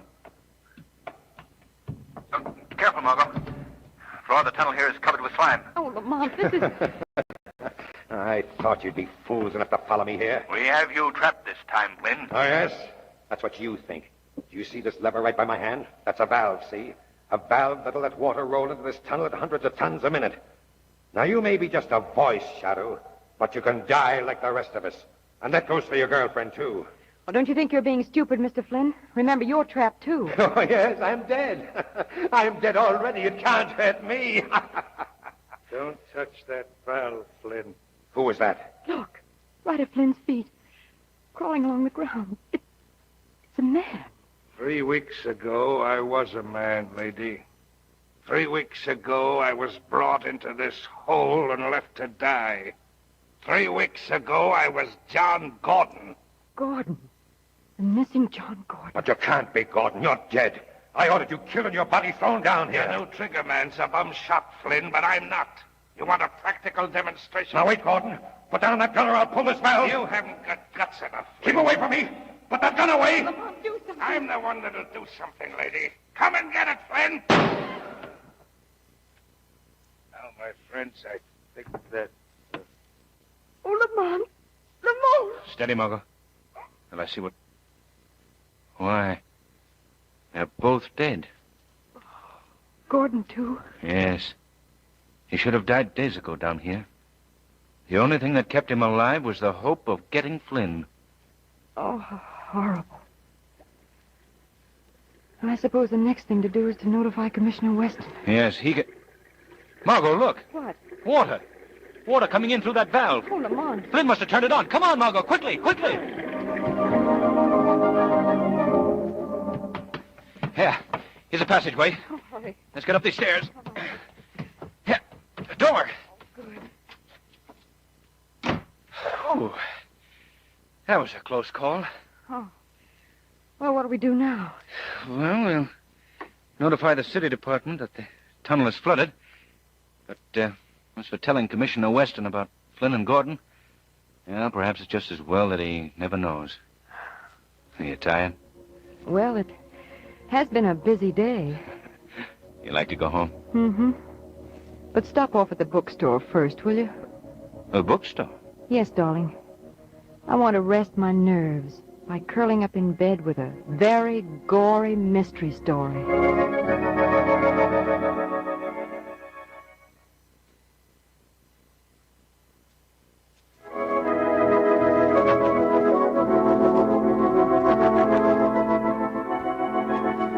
Today's program is based on a story copyrighted by the Shadow magazine. All the characters and all the places named are fictitious. Any similarity to persons living or dead is purely coincidental. The Shadow magazine is on sale at your local newsstand.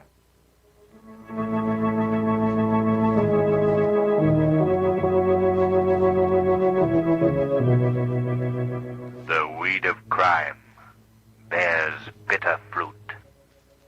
Crime does not pay.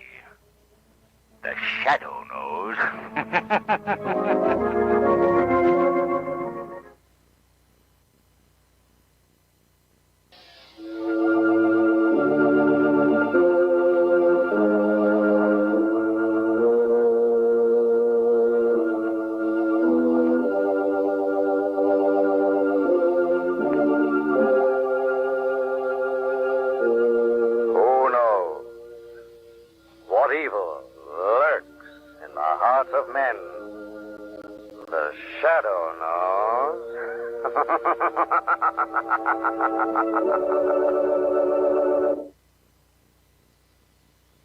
And now for another thrilling adventure of The Shadow.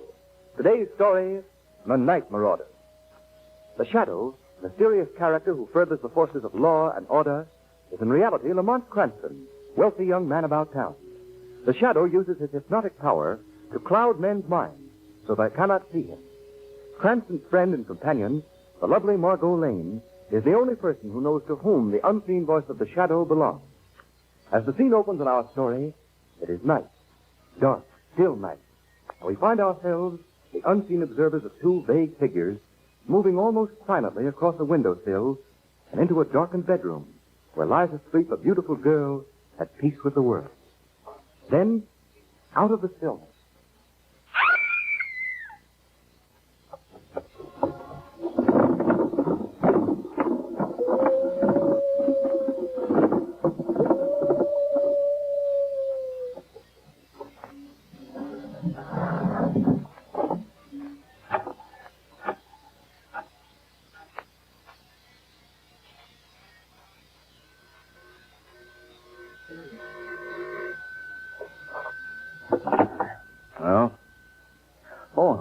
Hello, darling. What? Well, what happened? Are you all right? Well, who was it? A short, powerful man. A monster? Why, you're dreaming, darling. Yes? They ransacked your whole room. Well, that sounds like the night marauders. Margot, I'm coming right over as soon as I call Commissioner Weston. Now, don't worry. I'll be right there. Goodbye.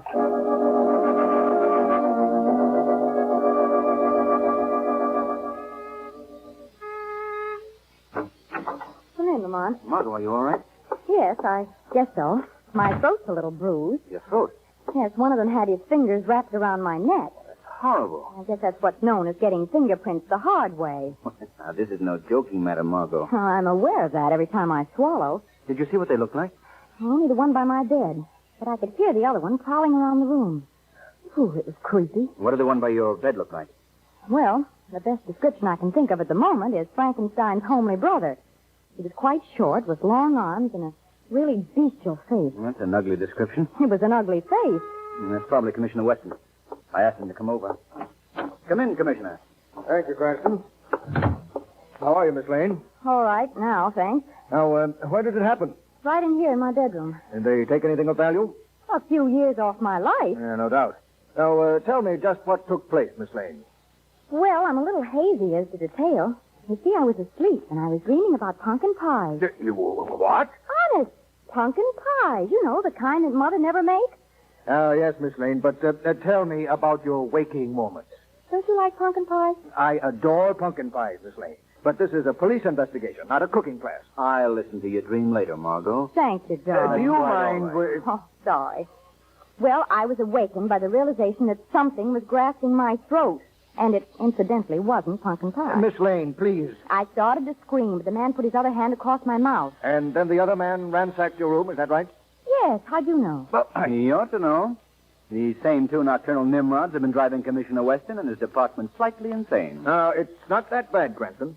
We'll have them both under lock and key any day now. Oh, then you know who they are? Well, not exactly. Do you even vaguely know who they are? Well, not exactly, eh, Commissioner? We know how they work and, well, And you know they're burglars. Yes, we know that, but... I mean, the department always catches up with crimes, Miss Lane. Well, I'd like to catch up with these criminals myself, Commissioner. If you need a running mate, I wish you'd count on me. No, thanks, but I appreciate your offer. I see. There's just one thing I think you should know before I leave, Miss Lane. Yes, Commissioner? I really do like pumpkin pie. Good night. Well, that was a nice, chummy little investigation, but I failed to see that it proved anything. It didn't. And Weston's pretty worried, too. Lamont, I don't like that glint in your eye. Are you going to get mixed up in this? Definitely. Oh, Lamont. Now, you go back to bed, Margot. I'll come over in the morning, and we'll figure out how the Shadow can track down the night marauders.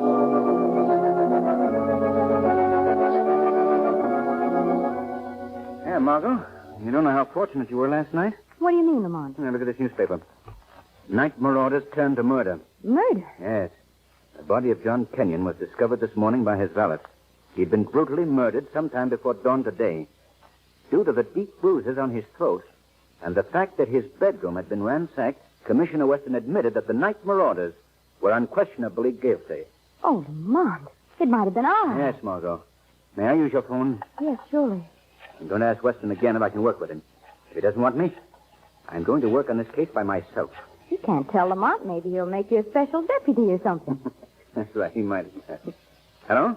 Police Department? I'd like to speak to Commissioner Weston, please. Commissioner Weston. No. Weston, W-E-S-T-O-N. You know, the head of your department. Yes, that's it, that's right. The operator said he'd try to find him. Oh, that's fine. They're supposed to catch criminals, and they can't even find their commissioner. Hello? This is Cranston, Commissioner. I just read about the night marauders' latest crime, and I'd still like to lend a hand in rounding them up. I think that I could... Oh. I see. You're not running a school for detectives, huh? Goodbye. Nice fellow. Did you read this, Lamont? What is? Henry Burns, an employee of the city, is quoted as having seen two figures leap from Kenyon's window at about the same hour that the crime was committed. Good. That's something to work on. Well, what do you plan to do? I wouldn't be surprised if the Shadow paid a call on Henry Burns tonight.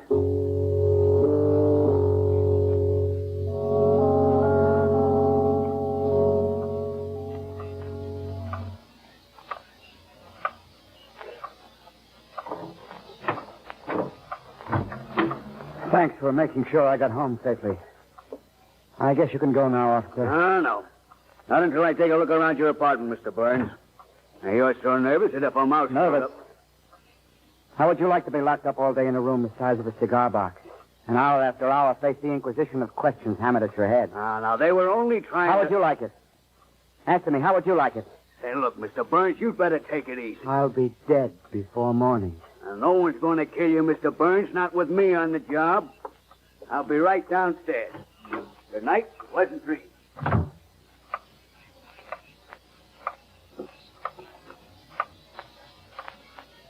Well, Mr. Burns, What? Who said that? I did. Well, where are you? Who are you? I have the shadow. Shadow. I've heard of you, but I can't see you. I cloud men's minds so they cannot see me. Oh, you did that to me, huh? Yes. Now, see here, Mr. Burns. I haven't come here for any other purpose than to act as your friend, to help you. Please believe me. Somehow I do believe you, Shadow. Good. Then tell me what you saw last night. Oh, I can't. I tell you, I just can't. Why can't you? I was hoping that you'd be different from the rest. But it's just the same series of questions. What did you see? What did they look like? Wait a minute, Mr. Burns. I came in with you and the officer that escorted you home. You told him you expected to die. Yeah. To die? Yeah, that's right. I expect to be killed. I'm not afraid to die. Since you're not afraid to die, Mr. Burns, why shouldn't you tell me what you saw last night? I hadn't thought of it that way. As long as you're going to get me anyway, why shouldn't I tell? All right. I did see something. It was horrible, Shadow. Horrible, I tell you. Don't be afraid. Well, I was walking home. I passed the apartment house where the murder was committed. I heard a weird call, an unearthly sound from nowhere. I turned and saw two figures that appeared silently from a second-story window. They slipped to the ground without a sound and hurried, half running, half walking. Disappeared in the shrubbery across the street at the edge of the park.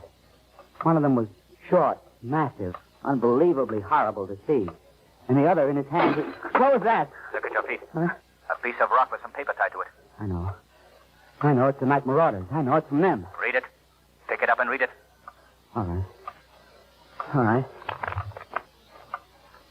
Dead men and wise men say nothing. You have the choice of being either dead or wise. Sign the night marauders. Dead or wise. Put the note on the table. All right. It's the first clue. And from that very scrap of paper, the police may be able to get fingerprints. 100 leads to the solution of these crimes. Maybe you're right. Maybe the police could find the night marauders. Hurry, take it. Take it to the police. That note may save my life. I will. And now, Mr. Burns, Yeah?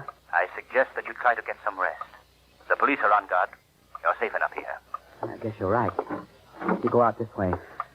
Good night. Good night. Rest well. Huh? Rest well.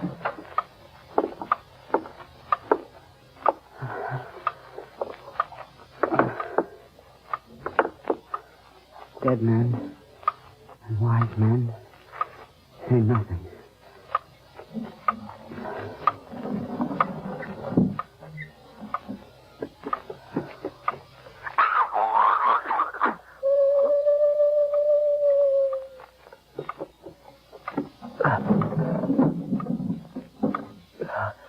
Mr. Burns, open the door. Open the door, Mr. Burns. No answer. Come on, help me break this door down. Okay. Oh, here we go. Look at the poor devil. Oh, good Lord. Is he dead? Let me look at the body. Oh, I can't stand this. Quiet. Still breathing a little. Be quiet, stand back. Mr. Burns, can you hear me? Can you hear me? Shadow. The Shadow. So he's the guy behind the riddle of the night marauders.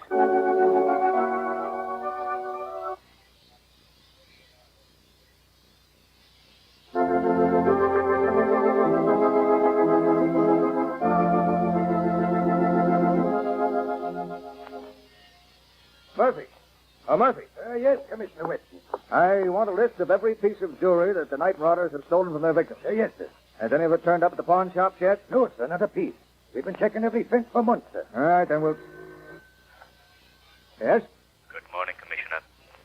I believe you're looking for me for the murder of Henry Burns. Who's this? The Shadow, Commissioner. A shadow. Yes. Murphy, have this call traced at once. Get every squad car in town in action. Right, sir. Now, what did you say, Shadow? Commissioner, I know you're having this traced. I was in Henry Burns' apartment. While I was there, a stone was thrown through the window. It had a note attached to it. We didn't find any note. I know you didn't. I have the note. I'll send it to you tomorrow. I'd better hang up now. You may trace this call faster than I anticipate. Goodbye, Commissioner. Wait! Commissioner. Well, Murphy, did you trace the call? Yes, sir. Squad cars on the way? No. Why not? The call came from the phone booth here in headquarters. The call? Here in headquarters? Well, did you get him? No, sir. There was no one in sight, sir. Well, this is great. The Shadow is now insulting the department with the department's own nickel.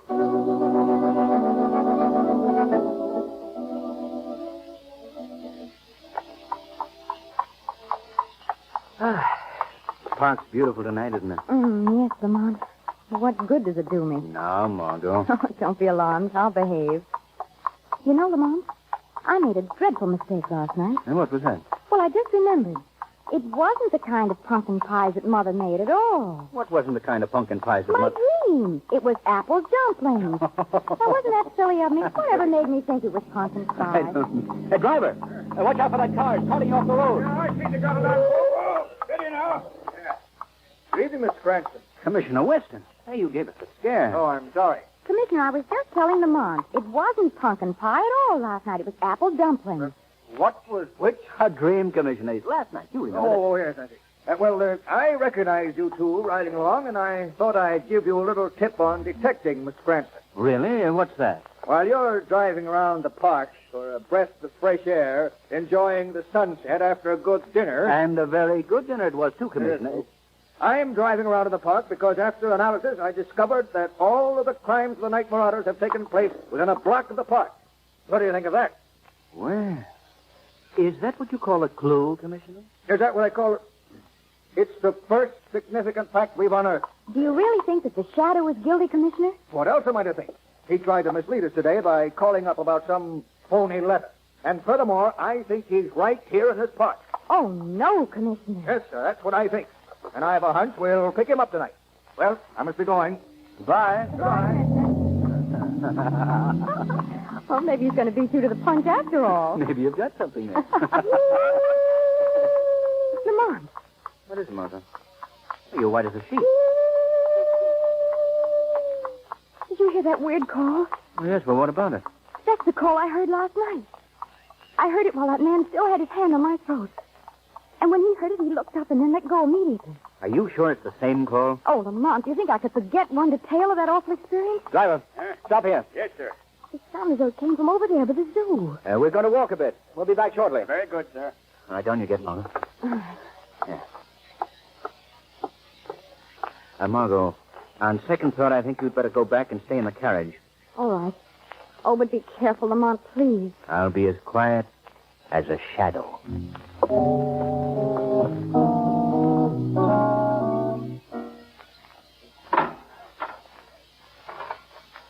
Get back, Freddie. Get back. You want me to clean your cage, don't you? There, that's better. Now you stay over there where you belong, Freddie. You know, Freddie, you're a very interesting playmate. Oh, you're a little rough once in a while, but when you figure it out, you're quite like a human. We've been friends for a long time, eh, Freddie? Yes, I remember when you first came here. Yes, you were just a little fellow, and now you're a full-grown gorilla. The finest specimen in captivity. Yes. Why, when you came here, you weren't any bigger than Jocko. If you could only read, Freddie, you'd laugh, too. Do you know what the papers said today, Freddie? They said that the Shadow killed that man last night. Yes. Silly fools, as if the Shadow had the strength to do what you did to that man. But fools, why should he get credit for those murders, Freddie? Oh, but it's just as well until you get more experience, Freddie, yes. Then no one will take credit for our work. You know, Freddie, we can rule this whole city. And do you know how, Freddie? Through fear. Now, what's the matter with you? Now, shut up, Freddie. Shut up there now. What's the matter with you? What was that? It's the Shadow. Shadow? Where are you? Here in the cage with you and your gorilla. Oh, you're the man nobody can see. What are you doing here? I've been standing here listening to you talk to your friend Freddy. So you've heard everything I said? Yes. And we keepers always talk to our animals. They are more quiet when they hear our voices. It doesn't make any difference what we say, just so long as we talk. Now, what I said meant nothing, Shadow. Nothing at all. No! Now, Shadow, you and Freddy are locked alone in the cage. And he knows you're in the cage. You may be able to hypnotize my mind so I can't see you. But you can't do it to a gorilla, can you? Can you? You're right. I can't. Oh, the Shadow is afraid of Freddy, is he? No. But you will be, because in a minute I'm going to tell Freddy to kill you. But first, I thought maybe you'd like to ask me about the Night Marauders. Shadow, may I present the Night Marauders? Little Jocko, the monkey who is in the cage down at the end. Freddy, the gorilla. And their trainer and brain, Joseph Campbell. Yes, it's a pleasure to at last be able to introduce us, even if it is only to a doomed man. Yes. Tell me, Shadow, will you be visible after Freddy kills you? That remains to be seen. But tell me more about your crimes, Joseph Shankro. They are not crimes. They are adventures. No, quiet, Freddy, quiet. It's not quite the time yet. Shadow, I'm going to be a great power. Power through fear is my motto. Why did you turn to murder? Oh, I was tired of taking jewelry. I wanted a new adventure. I have all the jewelry I need right now hidden beneath you. Yes, beneath the cage you're standing in. But now, Shadow, comes the newest of my adventures. I'm going to see you die. Yes, you know too much, and besides, I'm tired of talking to you. Oh, this is going to be fun. That's very amusing. Yeah, that's right, Freddy. Now's the time. Kill, Freddy. Kill. Freddy, do you hear me? Kill him. Fasten him to death. Kill him. Well, Joseph Shankro, your power is gone. Your gorilla will no longer do what you want. Freddy, obey me. Kill him. He will not obey you anymore, Joseph Shankro. He belongs to me. I, too, know and understand animals. Freddy won't kill me. Yes, he will. Freddy, kill him. Do you hear me? I'm coming in there with a whip. I'll cut you to ribbons, Freddy. Then you'll know who your master is. You fool. Don't open the door. Stay out. Stay away from him. Then you'll learn your master's here. Don't hit him. Then you'll kill when I tell you to. Stop it. You feel that, Freddy? You're mad. Stop it, I tell you. Like this, Freddy. Now you know who's your master. You'll do what I say. Now kill Freddy. Kill. No, Freddy. No, Freddy. Stop, let go. Stop, let go, Freddy. Stay back, Miss Lane. Stay back.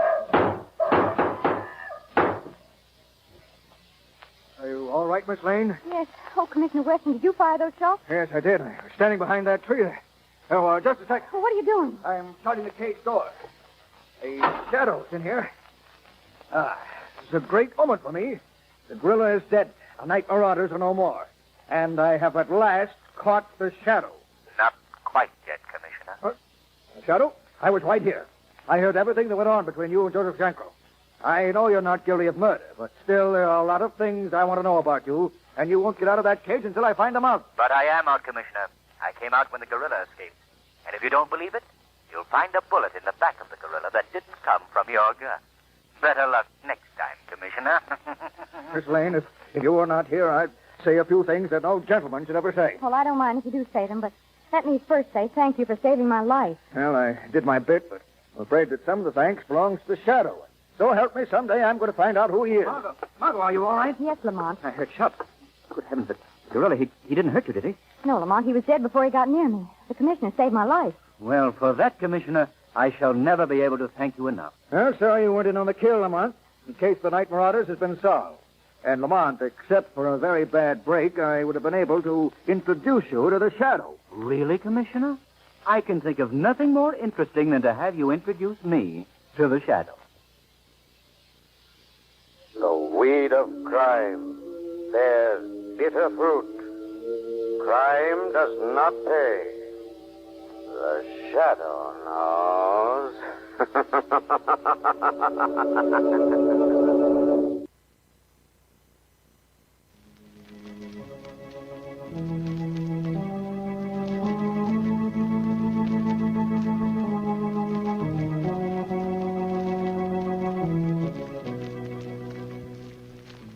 Who knows what evil lurks in the hearts of men?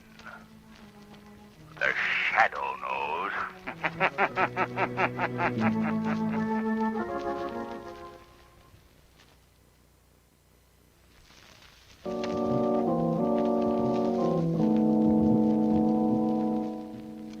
The Shadow, mysterious character who furthers the forces of law and order, is in reality Lamont Cranston, wealthy young man about town. The Shadow uses his hypnotic power to cloud men's minds so that they cannot see him. Cranston's friend and companion, the lovely Margot Lane, is the only person who knows to whom the unseen voice of the Shadow belongs. Today's story, Murder in the Ballpark.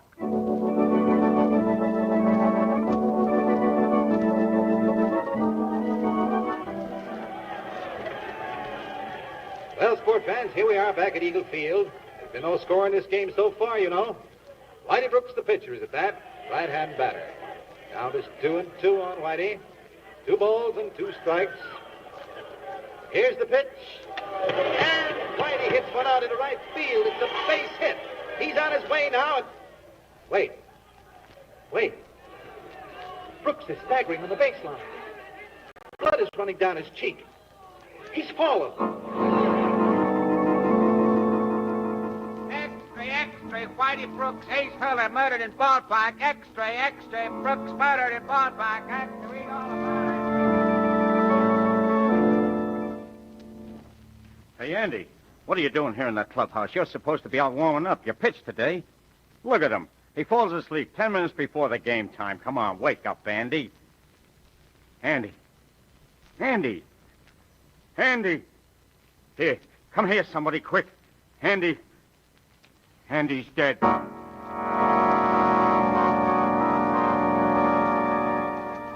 Extra, second murder at Eagles Field. Crossman found murdered in clubhouse. Extra, read all about it.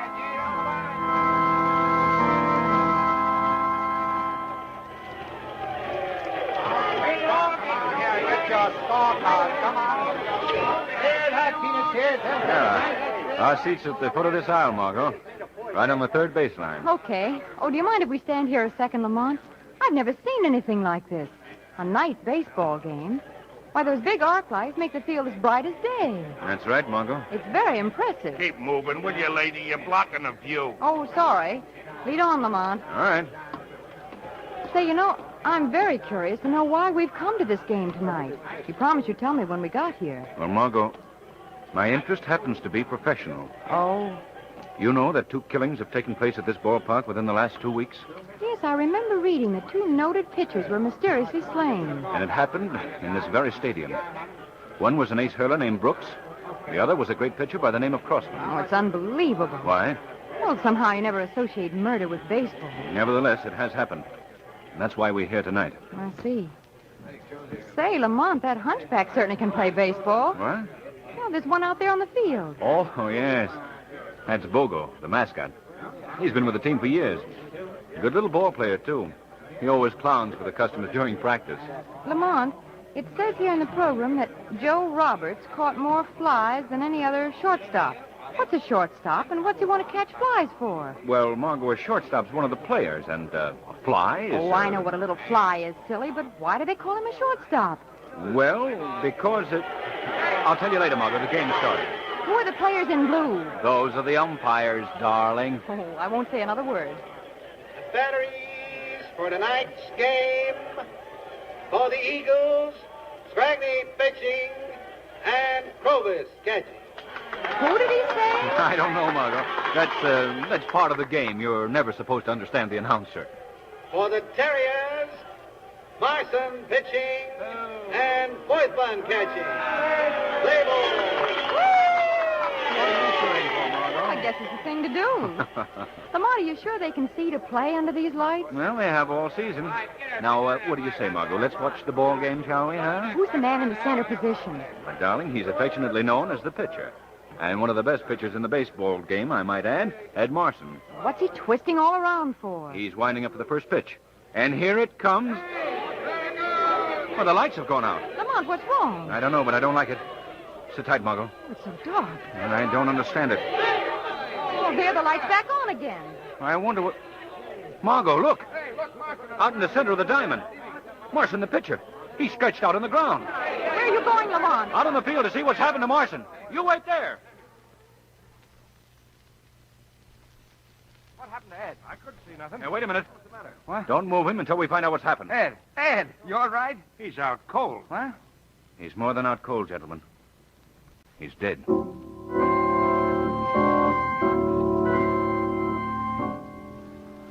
Well, Coroner, what's your verdict?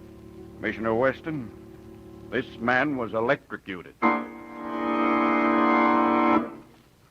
Murphy, we'll start looking around out here in the infield. Can I be of any help, Commissioner Weston? Huh? Oh, it's you, Cranston. I thought I ordered this park empty. Well, we knew that rule didn't apply to us, Mr. Weston. Good evening, Miss Lane. Did the coroner reach any verdict? Yes. May I ask what it was? The department is not at liberty to divulge that information at present, Mr. Cranston. Oh, I see. It wouldn't have been electrocution, would it? Well, what makes you think that? This little steel plate here beside the pitcher's rubber. Where? Right here. So that's... Wait, Commissioner.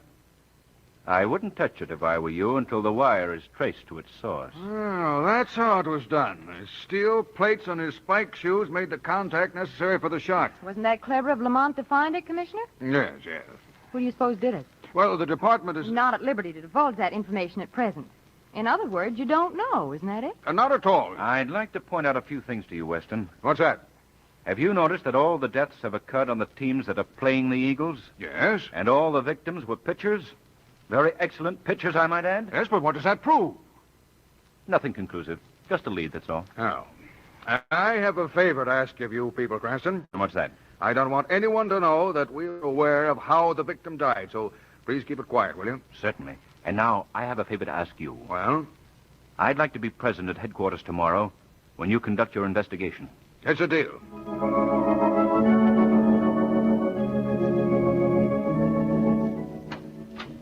May I intrude? Oh, yes. Come in, Margot. The commissioner will be delighted to have you here. Right, Commissioner Weston? By all means, come in, Miss Lane. Thank you, Commissioner. Well, have you found out anything? No, I'm afraid not. Any more of them out there, Murphy? Just two. Pixie Parker, the pitcher, and old Hilton, the groundkeeper. Send Parker in. Yes, sir. Well, this will be very educational, Margot. Mr. Pixie Parker is the original Daffinus boy. Sort of a fugitive from one of those stories Ring Lardner used to write. Oh, wonderful, Lamont. How do you do? Come right in, Parker.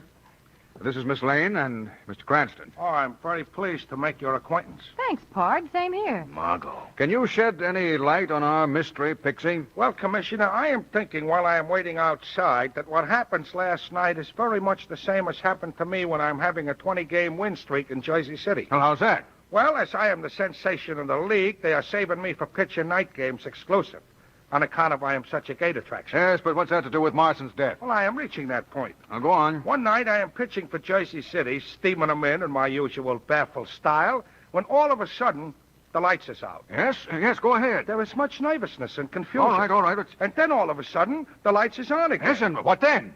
We went on with the game, that's all. I see. Thank you, Pixie. You've been a big help. Oh, that's okay. Send Pop Hilton in, will you, Pixie? Sure. I am very happy to have made both your acquaintances. Likewise. Well, that was very informative, and this old Hilton guy would be worse. Well, who is he, Commissioner? The groundkeeper. Used to be a great pitcher years ago till he stopped a baseball at the top of his head. Oh. Been a little balmy ever since. I see. Come in. You sent for me? Yes, Hilton. This is Miss Lane and Mr. Cranston. How do you do? How do you do? You'd probably like me to tell you about the murders, wouldn't you? Can you shed any light on them? Light? Light. In darkness, there is light. And in light, darkness. Gertrude Stein. Come on, Pop. Stop talking riddles. Do you or don't you know anything? Have you ever read Shelley, Commissioner Weston? I don't read the sport pages. Shelley was a poet, Commissioner. Oh, a very fine poet. Shelley once wrote, "The awful shadow of some unseen power floats, though unseen amongst us." Now, that's what you're dealing with, Commissioner. I'm dealing with a murder case, and I've wasted enough time on you. That'll be all, Pop. Oh, well, as you wish, Commissioner. Good day. Well, an afternoon wasted. Not entirely. Oh, what do you mean, Cranston? Nothing. We'll be running along, too. Come on, Margot. Right. Goodbye, Commissioner. I'll send you over a copy of Shelley if you like. I mean the poet, not the sports writer. Oh, that's mighty nice. Thanks. Goodbye. What do you mean, Lamont, that the afternoon was not entirely wasted? That old man, Pop Hilton, he knows something. Do you think so? I'm sure of it. And the Shadow will pay a call on the old boy at the baseball park tonight.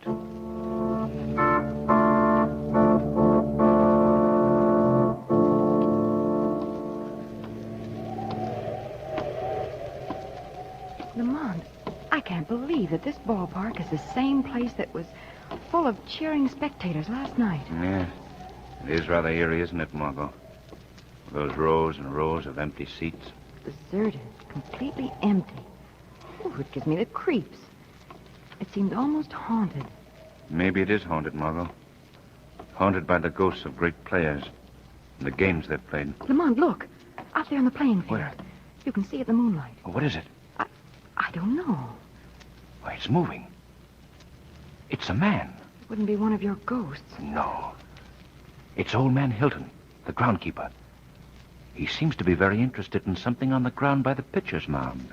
The steel plate that killed Marston. Yes. You wait here, Margot.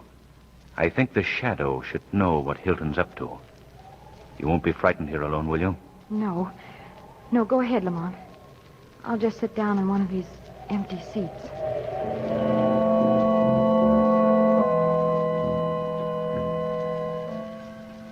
Yeah, it was clever. Fiendishly clever. I quite agree with you, Mr. Hilton. Hey, did I hear someone speak? I spoke. Well, who are you? I am known as the Shadow. Shadow? Shadow? Well, come out where I can see you. I'm standing right beside you, Hilton. Beside me? Oh, no, there's no one beside me. Oh, it's my mind playing tricks on me again. Your mind is not deceiving you, Hilton. I have merely clouded it so that you cannot see me. What do you want? I was interested in your examination of that steel plate. Oh. Rather ingenious killing device, wouldn't you say? Oh, yes. Do you know anything about these deaths, Hilton? Of course. We all must know something about death. Death has 1,000 doors from life. Yes, of course. And you know through which door Marston traveled, don't you? Yeah, that's right. I do. Can you tell me who opened that door for him? Well, I think I could. Come now, Mr. Hilton. I think it was... You'll never find out now, Mr. Shadow. Come back! Come back! Lamont, are you all right? Yes, Margot. But the old man, Hilton, is he... Oh, my Lord. He's dead. The bullet pierced his head before he could reveal what he knew. Then you didn't learn anything. Oh, yes, I did, Margot. And our murderer will learn something, too. What do you mean? The killer, Margot, heard my shadow. But I saw his.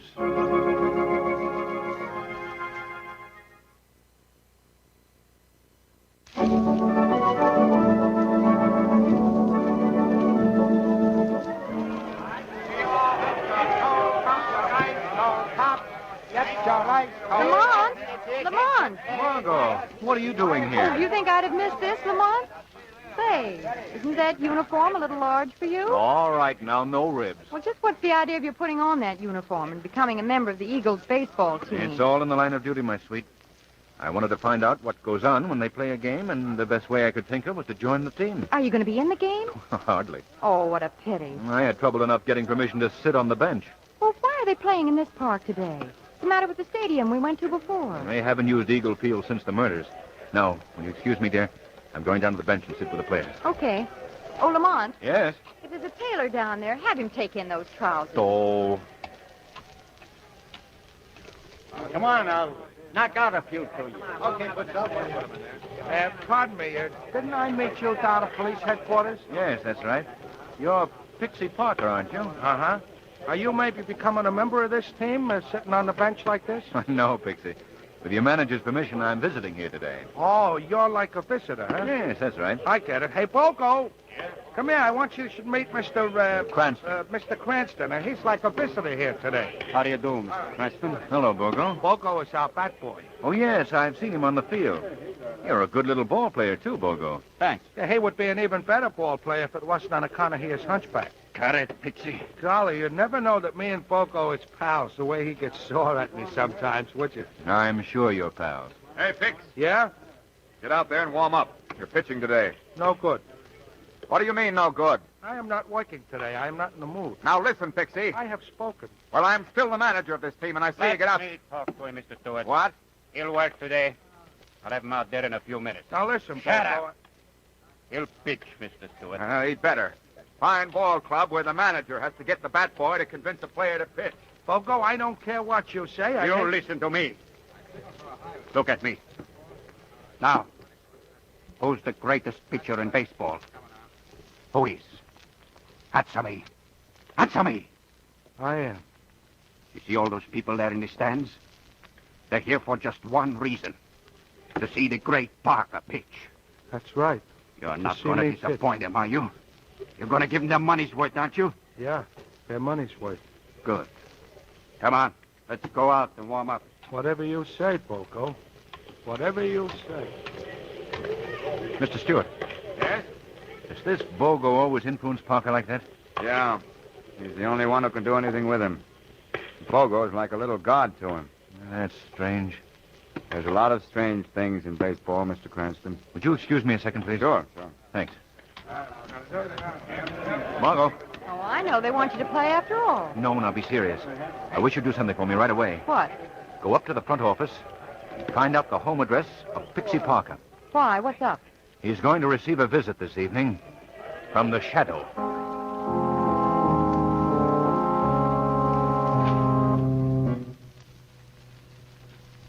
Mr. Parker. Mr. Parker. What? Mr. Parker, I'd like to talk to you. Where are you? I don't see nobody. I'm right here in this room with you. No, don't look around for me. I'm invisible to your eyes. What is this, spooks or something? I'm not a spook, Pixie. I'm a flesh and blood human. But I control your mind so that you can't see me. Who are you? Men call me the Shadow. Well, but what do you want from me? I'm seeking information.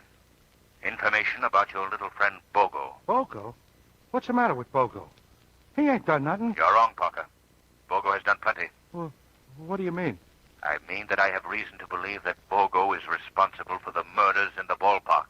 Ah, yuck, you're crazy. Bogo wouldn't hurt nobody. That's where you're wrong, Parker. Now tell me, what is this influence that he exerts over you? Influence? Yes, this power to make you do just what he wants you to. Well, he ain't got no power over me.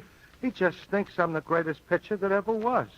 And the only time he ever gets sore is when nobody agrees with that. I see. He's my pal. Why, just the other day he said he'd kill any pitcher that people thought was better than me.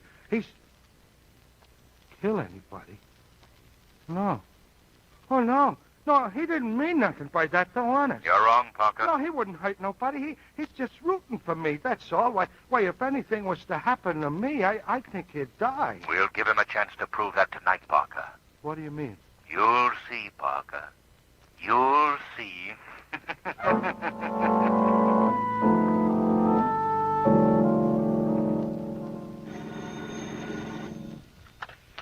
Commissioner Weston speaking. Commissioner, this is the Shadow. What? You again? Yes, I'm sorry to bother you, but I believe that I have a solution to your baseball murders. What? You have? Well, who did them? I can't say for sure yet. Oh, now, look, Shadow, I'm a busy man. Weston, you must believe me. Now, here's what I want you to do. Get every player that was in the game the other night Up to Eagle Field right away. Why? I want you to restage the game and the murder just as it occurred before. But I haven't... I happen to know about that electric plate that killed Marson. Well, how did you find that out? Never mind. Now, here's an important detail. Don't allow Pixie Parker to talk to anyone until I arrive. Say, who's supposed to be the police commissioner around here anyway? You are, of course, Commissioner. See you at the ballpark. Well, of all the... Murphy! Murphy! Yes, sir. I just got an idea. Yes, Commissioner. Call all the players that were in that game the other night. Get them up to the park. Yes, sir. I think I figured out a solution to the murders. Good work, Chief. Oh, thank you, Murphy.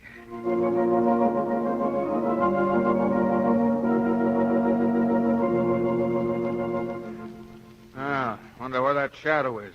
Wonder what he expects to find out here. Good evening, Commissioner Weston. Stand right where you are. Sorry to be late for the ball game. All right, Shadow, what do you want? What's this, one of your gay little pranks? No, Commissioner. This is a very serious matter. No one knows I'm here but you. Is that right? Yeah, that's right. Now, look. Here's what I want you to do.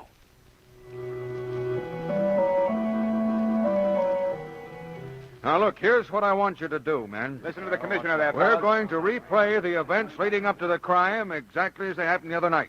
Everyone take his position in the field, please. Follow that now. You'll have a complete team out there, Commissioner Weston. That is, except for a pitcher. I will want someone to stand in for the late Mr. Marson, too. Get Pixie Parker. Okay. Hey, Pixie. Yep, I'll be right with you. Well, good evening, Commissioner Weston. What? Why didn't you tell me you were going to have this party? Margot and I wouldn't want to miss this for the world.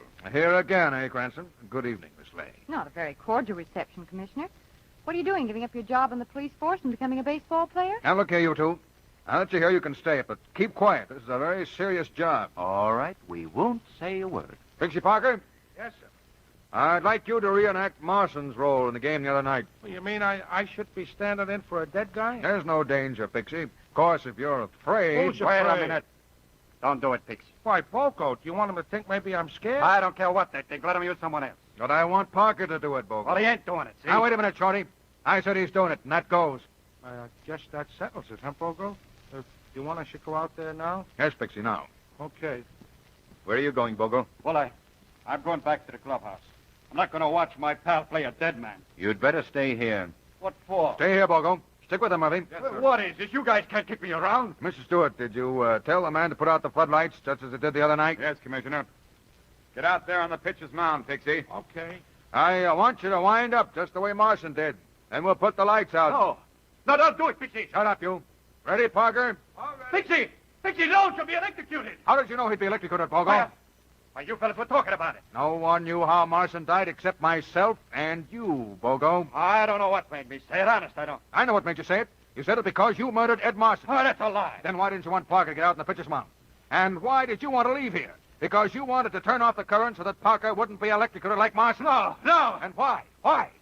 Perhaps I can tell you why, Commissioner. Because in Bogo's own mind, he is Parker. Why, you're crazy. No, all your life you've wanted to be a great ball player. But you couldn't be, Bogo. You couldn't be because of your handicap. When Parker came along, at last you'd found someone to whom you could transfer that desire. Someone with a mind sufficiently childish to obey your wishes. You began to imagine that you were Parker. You were pitching those great games. Isn't that right, Bogo? Sure, I am Parker. Then your ego took hold. You became jealous of anyone whose fame might outdo yours and Parker's. And that jealousy made you murder Whitey Brooks, Andy Crossman, and Ed Marson. Yeah, I did it. I killed all of them. Bogo, that ain't true. Sure, it's true, you simpleton. I was the one who made you great. I was you, Parker. Without me, you're nothing. He don't mean that. Weston, there's your confession. Lamont, you were wonderful. You sounded just like a real detective. I'm sorry, Commissioner. I didn't mean to take over your job. The excitement must have gotten me. That's all right. Put the cuffs on him, Murphy. Let go of me. Look out. He's got a gun. Don't move any of you. I'm getting out of this park, see? None of you can touch me. I can plug him without hitting one of the players. Put that gun away, Commissioner. I have to shoot him. He's getting away. He's not getting away. Give me that baseball. Here. So I ain't no pitcher without him, huh? I'll show him something. Hit him. Lord. That's the best strike I ever threw. Go out and pick him up, Mr. Commissioner. Compliments of the great Pixie Parker.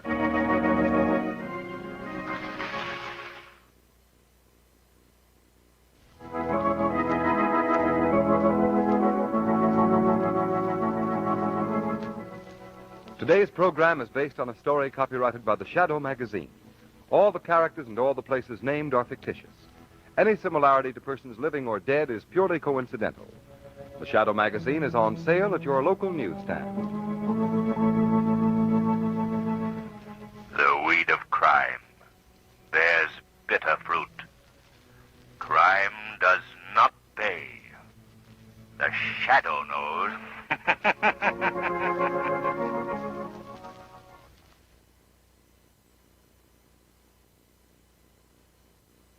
Who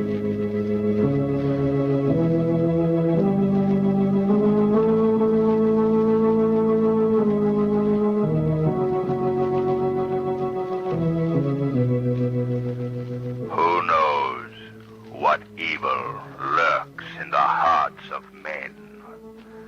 The Shadow knows.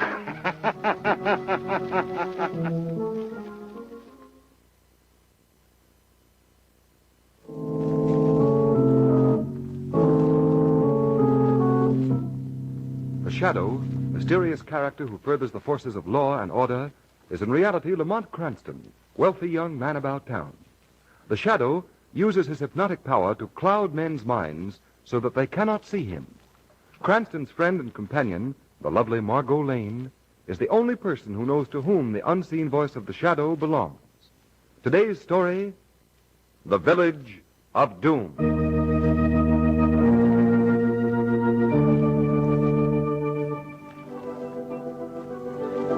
Well, Margot, here we are. How do you like it? Oh, it's glorious, Lamont. What an ideal place for a picnic. I thought you'd approve of it. Well, now, let's unpack the lunch, eh? Oh, now, wait a minute. That's my job. You just sit there and enjoy the scenery. All right. Oh, this is fun. How did you ever find this spot, Lamont? Oh, I've been holding out on you. I used to come here when I was a little boy. Really? Mm-hmm. I think the last white man to set foot here was one of the Spanish conquerors. Well, it's certainly remote and so peaceful and quiet. Mm-hmm. That's why I picked it. No one ever comes here. Is that a promise? Here, go away. Get away Hey, from that chicken. Scram there, Scram. Oh, Lamont, he's got the chicken. Now, I'll fix that right now. Look out, Lamont, you're going to fall. Shall I chase him? Well, not that I don't think you couldn't catch him. I wouldn't bother. I Okay. thought no one ever came near here. Well, I wasn't counting dogs. That's a nice start. Well, we'll just have to struggle along in the salad and sandwiches. Here, will you open these olives? Why, certainly. Let's see. Directions say just twist the new improved easy open top. Now, easy open top. Trouble? No. Imagine how tough this would be if it weren't for the new improved easy open top. Oh, still it is here, Lamont. Hey, did a dog run through here? Yes, he just... Oh, thanks. Look out for that salad bowl. Sorry. Well, we now have salad garnished with footprints. Oh, Margot, that's a shame. Who was he, the son of the Spanish conqueror? Oh, look. All I know is that it used to be very quiet here when I was a boy. Well, that certainly dates you. Did you get the top off the olives? Not yet. Just twist the top. What are you laughing at? Lamont Cranston, noted criminologist, solver of mysteries, and he can't get the top off a bottle of olives. Well, for your information, young lady, this is the toughest case I've ever had. Oh, let them go. Just relax and enjoy the serenity of nature. Hey, did a boy go through here looking for a dog? Yes, right that way. Thanks. Wait a minute, come back. What for? You forgot to step in the salad. Oh, I ain't got time. Well, you know the quiet little spots, all right. I'm sorry, Margot. Oh, come on, I was only kidding. Here, turn on the portable radio. We'll have music with our picnic. There's still sandwiches. All right. Well, let's see now. See what we've got here. Ham? Mm-hmm. Yeah. Swiss cheese. There. That ought to scare off the next boy who's looking for a boy who's looking for a dog. Oh, don't look so glum, Lamont. I didn't mind the interruptions. Oh, I'm not worried about the interruptions. Well, then what is it, darling? These olives. We interrupt our dance music at this time. Well, here, have a special sandwich. broadcast by the Safety Committee of the Town of Old Mill. Go ahead, sir. Good. My message may sound unusual to those who are listening. I'm speaking for the citizens of Old Mill in a direct appeal to the man who calls himself the Shadow. Lamont, did you hear We're this? aware of your splendid work in the interest of law and order. and we take this means of trying to contact you. What can it be? Well, let's listen. A strange and unexplainable force is slowly but surely wiping out our entire population. All other agencies have failed to cope with this terrible situation. Unless we get aid at once, our village and our people are doomed. Please, please, Shadow, help us. Turn it off, Margot. I make it. You know anything about Old Mill? Well, I've driven through there. It's a quaint little place. About a 2-hour drive, I should think. Come on, let's get along. What are you going to do? I don't know exactly, Margot, but perhaps I can at least demonstrate to the safety committee of Old Mill the old truism it pays to advertise.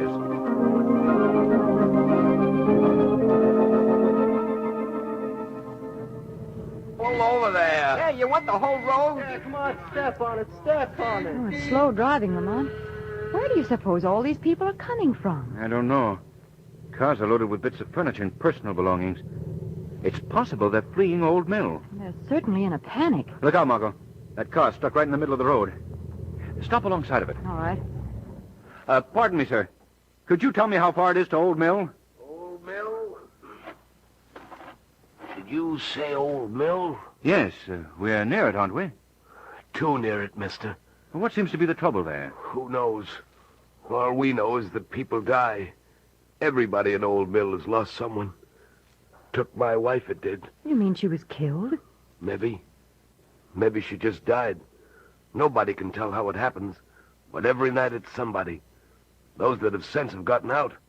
There's hardly anybody left. They're all gone? All but a few fools that think they can fight it out. But they'll die too, mark my words. There's a car coming, Margot. Let's go. Okay. I've warned you, mister. Go back. Go back. You're driving to your doom. Lamont, I have a sneaking suspicion your deductive powers are in for a few hot licks, swingingly speaking. I wouldn't be a bit surprised, Margot. And in the same vein, may I remind you that this little symphony will be conducted by the Shadow?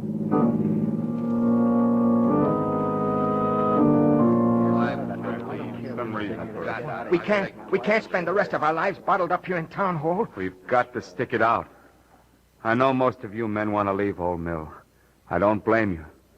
But we just can't turn our village over to this thing. We've tried everything we could think of, and still our people die. Why, we ain't got enough men left to man the Old Mill power plant. Look at us, sitting here in candlelight, waiting. For what? I'm telling you, we've got to stay and lick this thing. But how, Harley? How? You've tried to reach this here Shadow, and he hasn't showed up. I don't think the Shadow can do anything about this. Perhaps. But at least I can try. Say, somebody's in the back of the hall. Yeah.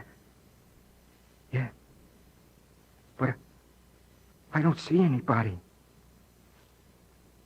Who's back there? The one you've been seeking, gentlemen.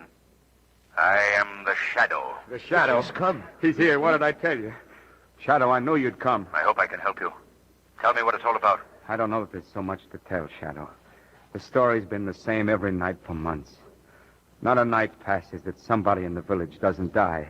What causes the deaths? We don't know, Shadow. We haven't found a single mark on any of the bodies. If it was murder, there'd be some... Get out, all of you. Raleigh Gordon. What's the matter, Raleigh? It's come again. It struck once more. Now get out while you can. Stop it, Raleigh. All right. Now, tell us calmly. Who is it this time? It's my curse to have to tell it. The name kind of freezes on my tongue. But you've got to tell us. It's kin to one of us here. We got to know. Come on, Raleigh. Out with it. Harley. Yes? God help you, man. God help you. What? It's one of mine. Your little boy. No. A baby. It can't be. An innocent baby. Are you sure, Raleigh? Sure he's dead? I wish it was just a dream of mine, but I just left your missus, Harley, sitting glass-eyed, little tyke in her arms. My son. My little boy. I'm not waiting any longer. I'm getting out of Old Mill. Me too. That's enough for me. I'm Run for your lives, man. Run for your lives. Let's get out of here. I'm sorry, Harley. Very sorry. Oh, Shadow. You came too late. I'm afraid so, Harley. He was all we had. Why did it have to be him? Harley, go home now. need you. Yeah. Poor Sally. She'll need me. I'll need her.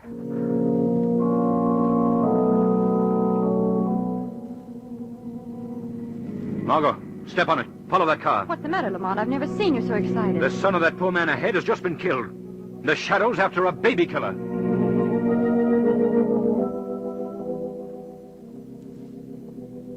Oh, Harley. She's been like that ever since it happened. We can't get the baby out of her arms. She just sits and rocks back and forth and back and forth. Sally, darling. You know who's talking to you, don't you? No. Sure, I know. Give me the baby, Sally. No. Nobody can take him away from me. Nobody. They're all trying to tell me he's dead. He's not. I know. Yes, Sally. Our baby's dead. We've got to be brave. No. You're wrong. You're all wrong. Death is horrible. Death is ugly. And look at my baby. He's beautiful. He'll stir in a while. His eyes will open. He'll wake up and cry for his bottle. Sally. Oh, Don't give way, Harley, don't. Oh, will you all go now, please? You'll frighten my baby when he wakes up. He's afraid of people. Somebody frightened him once. Poor little fella. And he never got over that. Sally, don't. Please don't. Harley, let me speak to your wife. Lord help us, where is that voice coming from? Mrs. Prentice, listen to me. Who is that? A voice called to me. It's a friend, dear. One who has come to help us. But I don't see him. No, you can't see me, Sally. But I'm close to you. As close as the spirit of that little baby will always be. His spirit? Are you telling me my baby's gone, too? No, he's not gone. He's closer to you than he was in life. He'll always be near you. Yes, always. Near me. Now, Sally, give up the child. Here, I'll take him. Give up the child. There. That's a good girl. I'll put the little darling down in the divan. Give up my baby. I did, didn't I? I gave up my baby to the voice. I'll never get him back again. He's gone. Sally. He's gone. My baby's gone. My baby's dead. Dead. Sally! Sally, come back, Sally! Give me the child. I want to examine the little fellow. They all examine our dead. What good is it? Nobody knows anything. Death will come just the same. Perhaps, but... Here. Watch this. What is it? As all the others, cleverly, fiendishly, this infant has been murdered.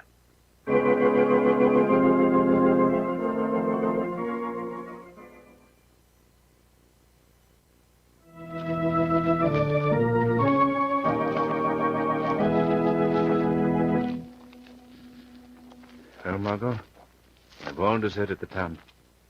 We're all alone now. I know. Let's look about. I want to think this thing out. You've definitely decided it's murder, Lamont? Definitely. If I'd been a moment late in getting to the Prentice home, the one little telltale bit of evidence would have disappeared. Oh, it's ghastly. I found it just under the child's chin. The most minute little break in the skin. Even as I looked at it, the skin drew together and the tiny break was gone. No wonder the authorities could find no mark of violence. I suppose all the deaths have been brought about in the same manner. Exactly. The poison killed and immediately eliminated all traces of itself. Clever device, eh? I hate to have the inventor for a playmate. What sort of a poison is it, Lamont? I think it's a concoction developed by a small tribe in the Congo.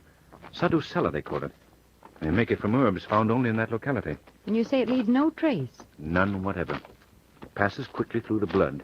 When the body temperature drops the least bit, the drug oxidizes and disappears, so even a doctor couldn't trace the source. I've never heard of it outside the Congo. How ever did it find its way to this little hamlet? That's what puzzles me, Margot.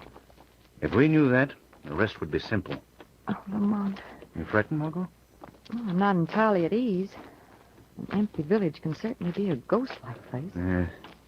Look, see how quickly people left. Most of them didn't even wait long enough to close their doors. Village deserted. Margot. Yes, Lamont? I'm going to ask you to do something that's going to take quite a bit of courage. Well, Lamont, right now I'm kind of short on courage. Would you be afraid to spend the night here? Offhand, I could think of things I'd rather do, but if you think it's necessary, I'll stay. Margot, I can't leave here until I avenge the death of that little child. And of course I'll stay. Good. We won't be short of living quarters. You can make your own selection. There are plenty of empty homes. Margot, listen. What is it, Lamont? I hear footsteps. Footsteps? Look, Margot. Coming this way. An old woman. Step back in the shadow of the porch until she passes.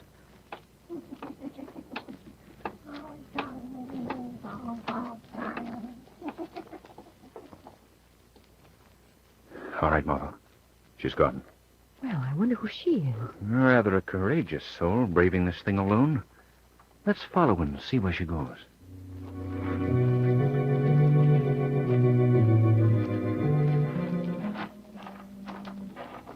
Yeah, she lives in there, all right. She's lit the candles. Awful old shack. But it's certainly on a beautiful site. This hill commands a view of the whole village. Oh, wait, Margot. There's a name on this rural mailbox. Oh, yes. C-A-R-S-T. Carstairs. Let's go, Margot. I'd like to have a talk with the old lady. Well, how can we explain why we're here? Let me do the talking. Pleasure's all yours. Yes, but I don't fancy the old girl.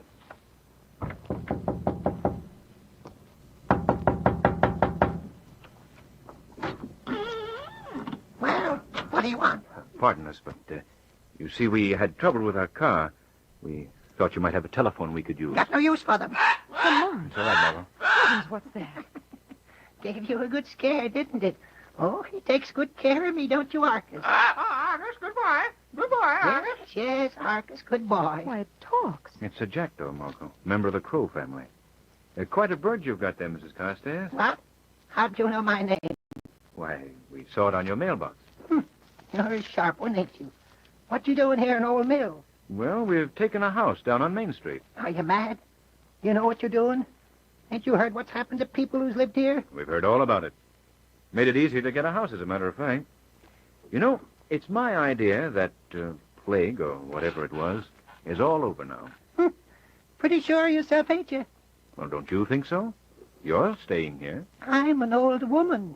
Besides, I ain't afraid of death. Death. Shut up, Arcus. Arcus, good boy. Light. Shut up, I said, Arcus. Oh, look at that. He keeps looking down toward the village. Is he afraid, too? It's stalking the town again. He knows. Arcus knows. Somebody's going to die. Tonight.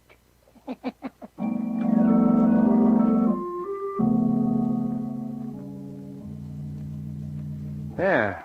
I guess you'll be comfortable in this house, Margot. Thank you, Lamont. What are you going to do? I'm going downstairs. Sit on the porch and watch for developments.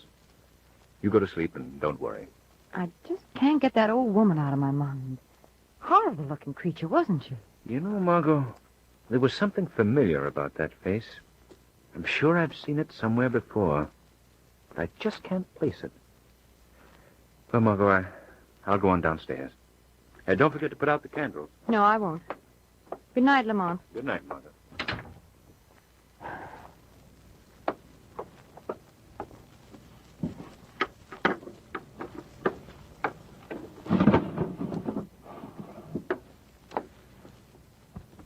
Oh, tired.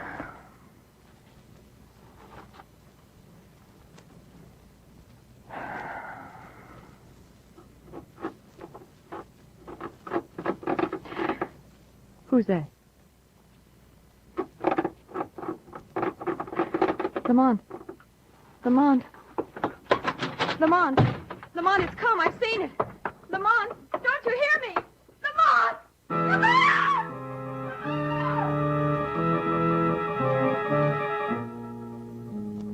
Arcus, good boy. Good boy. No, Arcus, bad boy. You didn't do as I told you. She's still alive.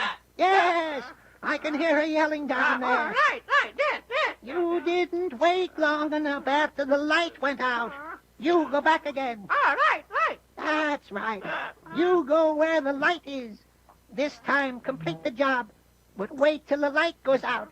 Then do just what I've taught you to do. Honest, good boy. That's right. You be a good boy. Here, I better file your beak down a little sharper. Keep still. There. That's better. One peck, and it's done. Dead. All right. Don't be in such a hurry. Here, dip your beak in the poison. Then off with you. That's it. We'll teach those two fools. You mustn't fail this time, Marcus. Marcus, did you hear that, too? What you looking in the corner for? See something, do you? Yes, Arcus sees something. He sees me. You? I don't see you. Who are you? I am the Shadow. The Shadow?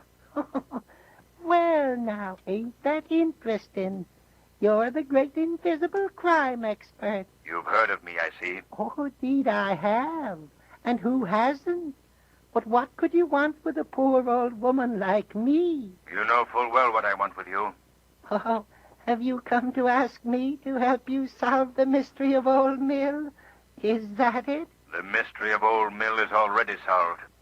I know the identity of the fiendish murderer. You don't say. Well, now, ain't that fine? Who might it be? It's a man.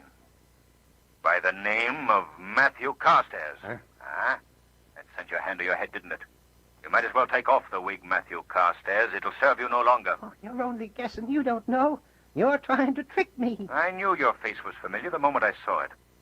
I finally recalled you had a case in court many years ago. You claimed that the entire town of Old Mill rightfully belonged to you. All right, Shadow. So long as you know just so much, you must know, too, that the title of the land never passed from my ancestors. It's mine. The court denied your claim. The court robbed me. You swore that someday Old Mill would be yours. That was a long time ago. The obsession drove you to this campaign of murder. You hoped to make good your threat to the court. And I will. I'll have Old Mill to myself, and you can't stop me. I have a feudal claim to the land, but a claim just the same. The state executioner has a claim on you, Carstairs. Hey, I've got a gun, and I'll use it if you come near me. You can't see me, Carstairs. Have you forgotten that? No, but the jackdaw can. His eyes follow every move you make. Put that gun away. I'll put you away first. You're terrifying the bird. No, Arcus, go away. Right. Oh, dead. Look out, Carstairs. No, the bird. Not me, Arcus, not me. Don't. Oh. It was the flame from the gun. The birders carried out your orders, Carstairs. He struck where there was light. Arcus, good boy. Yes, Arcus. I guess you are a good boy. We nearly had Old Mill. Good boy. Dead.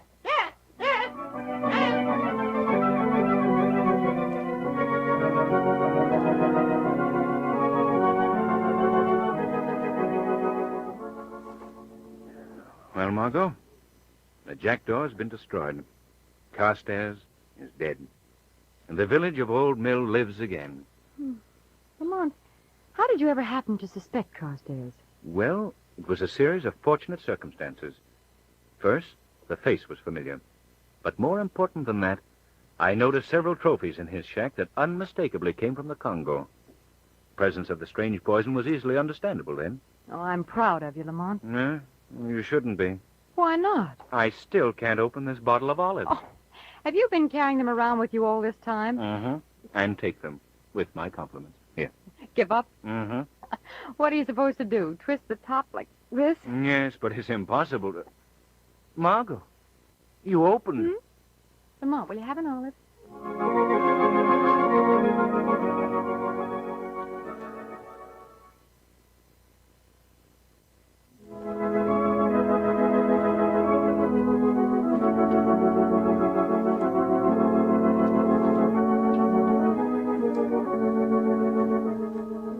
Today's program is based on a story copyrighted by the Shadow magazine.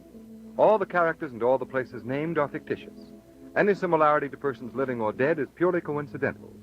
The Shadow magazine is on sale at your local newsstand.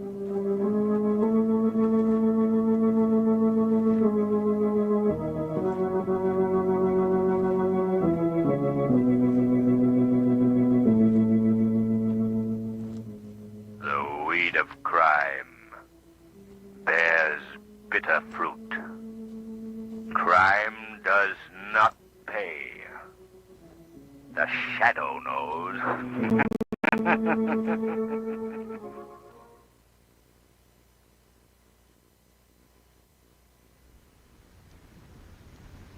Who knows what evil lurks in the hearts of men? The shadow knows.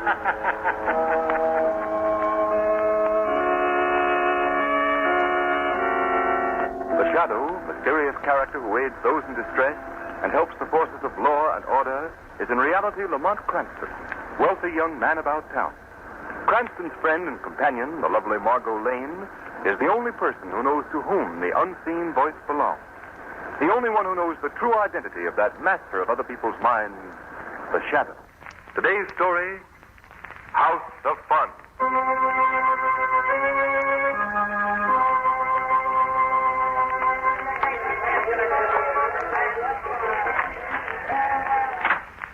Pop just told me you wanted to see me, Mr. Van. Shut up.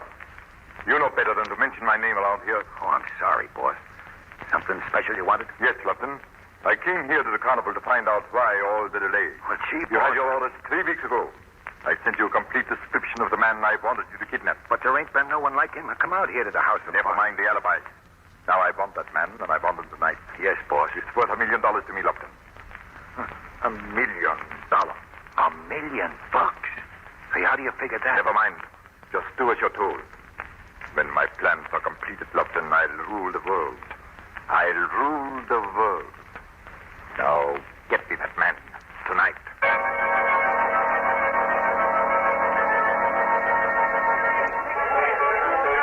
Here you are. Step right up. Try your luck, folks. Only a dime, 10 cents, a tenth part of $1. All you do is hit the funny man and knock him down. Now, just move in a little closer. That's right. That's right. There before you stands Sylvia, the lovely little lady from the mystic land of India. And she dances, folks. She dances. Hurry, hurry, hurry, hurry. You're just in time for the Wonder Show, the greatest attraction on the Midway. Lamont, I'm having a wonderful time. It is fun, isn't it, Margot? Oh, I haven't been to a country carnival since I was 10 years old. Say, look. There's a hot dog stand that we missed. You want one? Oh, I haven't finished this ice cream and root beer yet. Oh, a sissy, eh? I should say not. Get me 2 hot dogs. Okay. Will you hold these 2 blankets and this bridge lamp? Sure. You better take these dogs and candy boxes, too. What about the set of dishes? I'm trading those in for the hot dogs.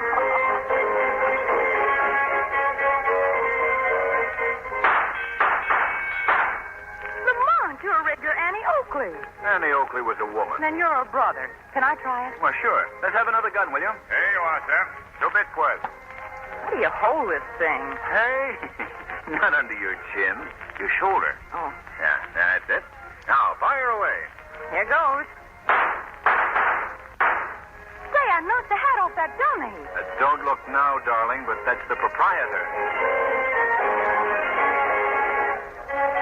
Getting tired, Margot? Tired? I'm just starting. Every minute. Say, how about trying this place? Oh, let's. All right. It's thrilling, it's killing, and a laugh from beginning to end. So step right up, folks. It's the hilarious House of Fun. 2, please. Yes, sir. The gentleman gets 2 tickets, and here's your change. Thank you. Come on, come all to the hilarious House of Fun. We go in this way, It'll Margot. tickle your risibility. Lamont, what happens in these places? Anything. So be prepared for... Oh, look, Margot. Isn't that James Tennyson just ahead of us? Tennyson? Yes, you know, president of Tuttle Steel. Oh, Why, of course it is. Come on, I want to say hello to him. all right. Hello, Mr. Tennyson. Hey, Oh, don't you remember me, Lamont Cranston? I'm sorry, mister. I do beg your pardon. You look just like an acquaintance of mine, James Tennyson. Oh, that's that big business fella, ain't it? Yes. Well, I don't blame you. Lots of folks is always mistaking me for him. You know, my wife says she wishes I was him. For the money part, she means. I do apologize, anyway. Think nothing of it. Good day. Good day. That always makes you feel a little foolish, doesn't it? Yes. Well, come on. Let's face the spooks, huh? Oh, stay close to me, Lamont. It's so dark in here. We'll just follow our friend.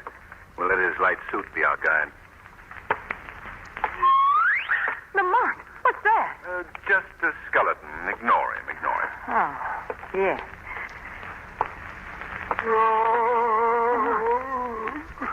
Do you hear what I hear?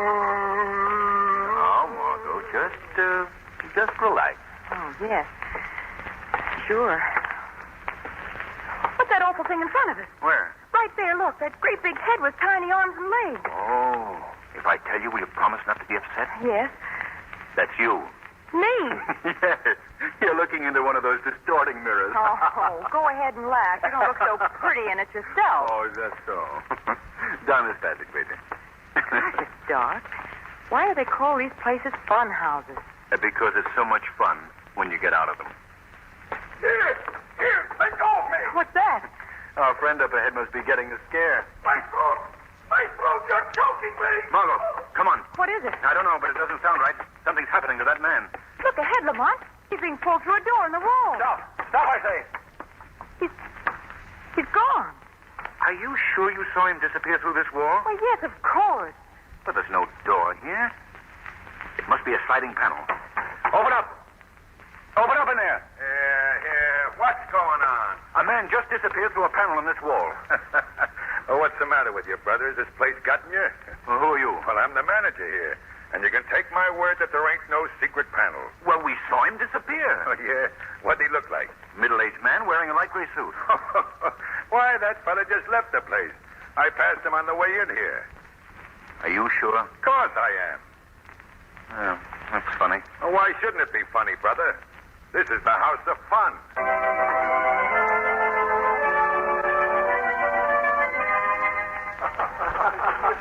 Lamont, you're not eating anything. No, I won't for another week.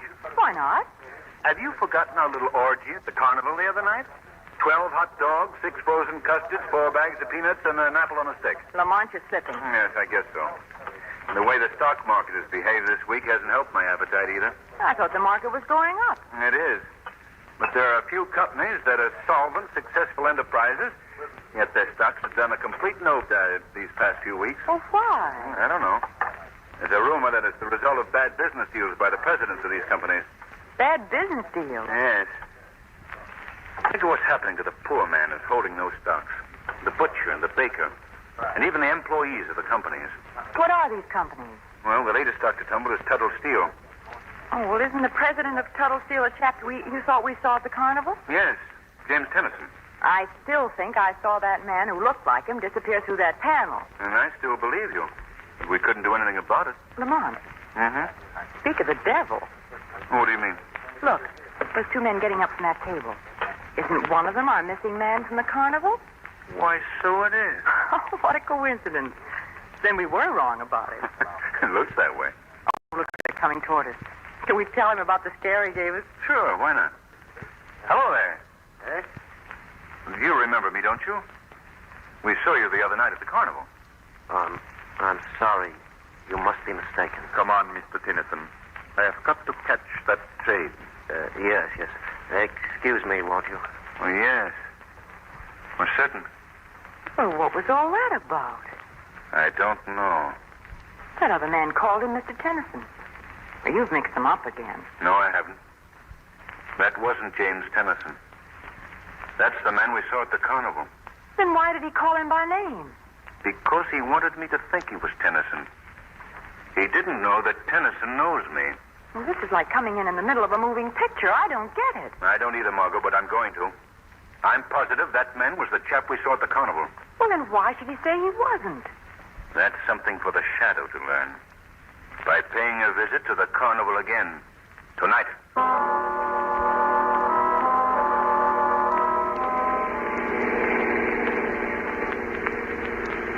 I'd like to know what you're going after, Lamont. Well, Margot, it's weird and fantastic, but I have the feeling that this house of fun that we're heading for is somehow mixed up in the stocks falling off in the companies I was telling you about. How? Well, this is pure supposition, mind you. But wouldn't it be possible that someone who was interested in having those stocks decline, could dispose of the real presidents of the companies and substitute a person who looked and acted like him? Oh, Lamont, that's unbelievable. That remains to be seen. Well, here we are. wait in the car, Margot. What are you going to do? The Shadow has some serious business in the House of Fun.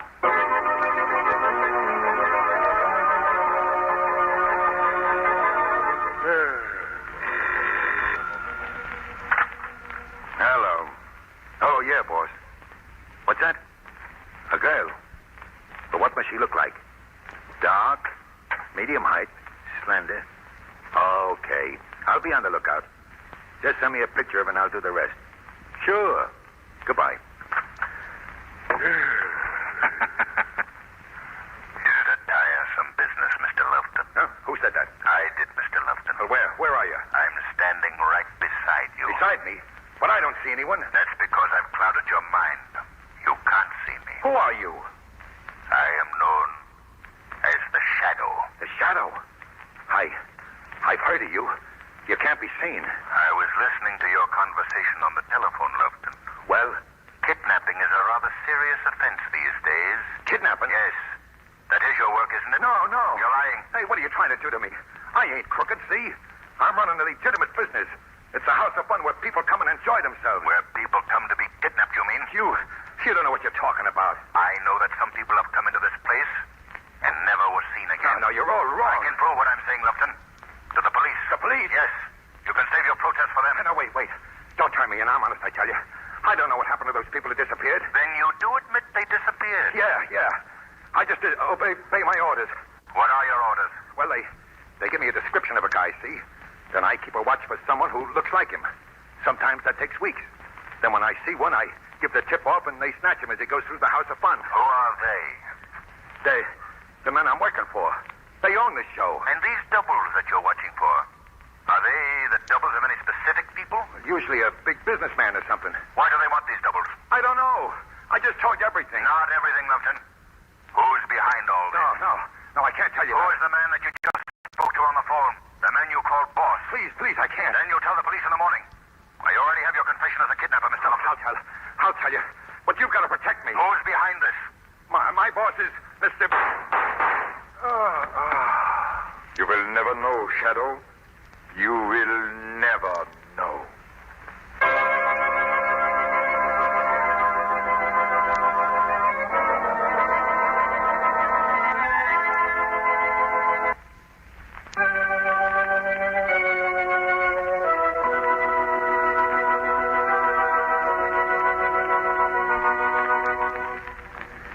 See anything in that paper, Margot? Not a word. Lamont, are you sure Lupton was murdered? Of course. I saw him die. And that was 3 days ago. And not a line in any newspaper about his death. I did learn one thing today, though. What's that? The late Mr. Lufton's House of Fun has left the carnival. Where'd it go? I don't know. What, do you suppose they've just gone out of business? No, I don't think so. That place has been too good a foil for the activities of the heads of this mob, whoever they may be. Well, then what do you think? They've undoubtedly moved to another city. We'll just have to find out where. That should be a nice job. How many cities are there in this country? Oh, it won't be that involved. There are agents, you know, who book all these carnivals. What makes you think that these agents would give you the information? Well, if we were to go to their office looking for work... You mean as performers? Exactly. The Flying Cranstons. Margot, that's a wonderful title. Come on, get your hat. Okay, partner. The Flying Cranstons are seeking their first engagement. Alley-oop.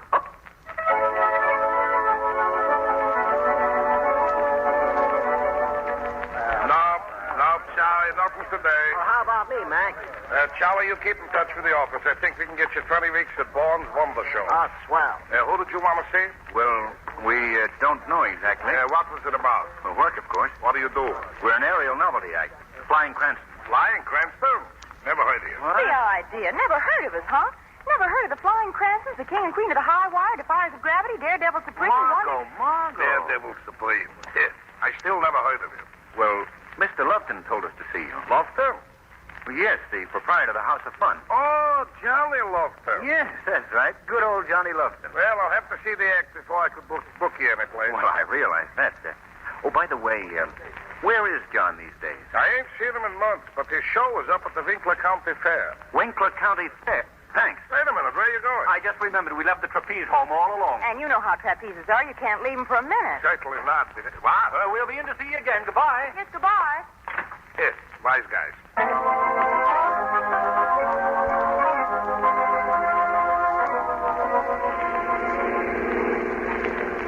Well, Lamont, who are we supposed to be this time? What do you mean?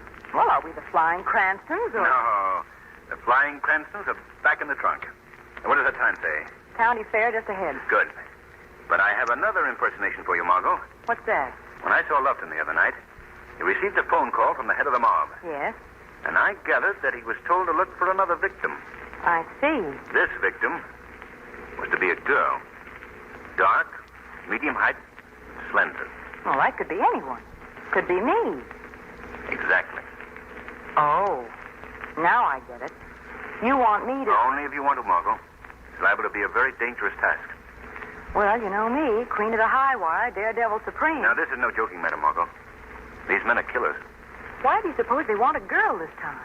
Well, if my theory is correct, that they're kidnapping their victims and palming them off as the big business tycoons that they resemble, then the next company to receive their attention is the Amalgamated Perfumes. Well, that's a shot in the dark, isn't it? Not as wild as it sounds. The only big businesswoman who answers to your description is Dorothy Andrews, the young socialite who runs the company. I see, and you want me to visit the House of Fun. Yes. And I want them to think you're alone. I'll follow behind you as the shadow. If they attempt to kidnap you, I can step in and get the evidence I need on the entire gang. Will you do it? Will I? I'm practically being yanked through that sliding panel right now.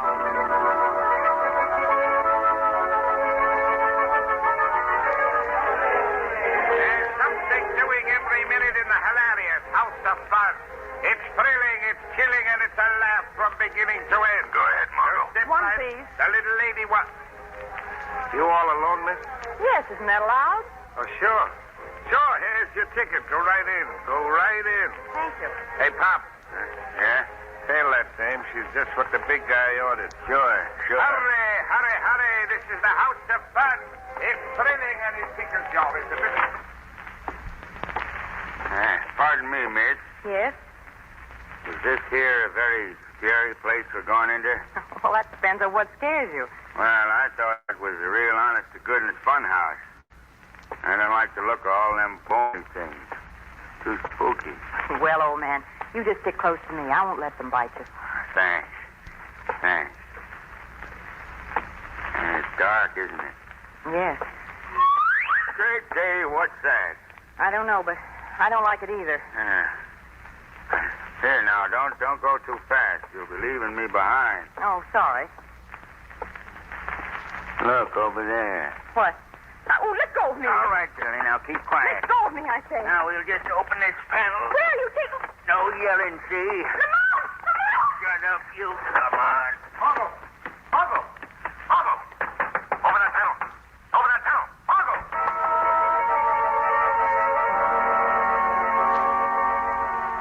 Now you listen to me. You are supposed to be James Tennyson. Do you hear? You are supposed to be James Tennyson. I am supposed to be James Tennyson. You are going to his office tomorrow and sell his South American property. I'm what? You are going to sell the South American property. I am going to sell the South American properties. You will obey my instruction. I will. No, I am not Tennyson. I am not Tennyson. I can't do this.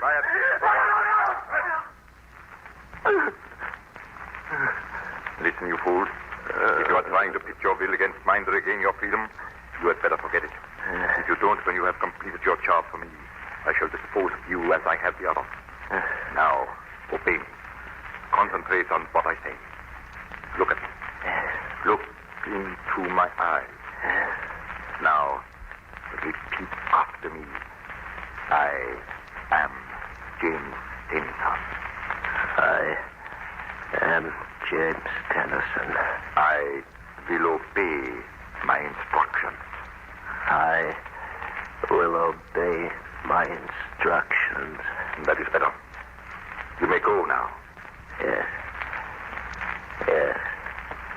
I am James Tennyson.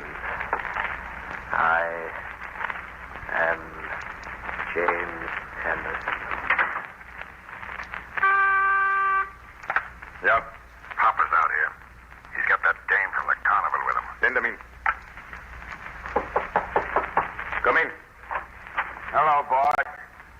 There she is. Good work.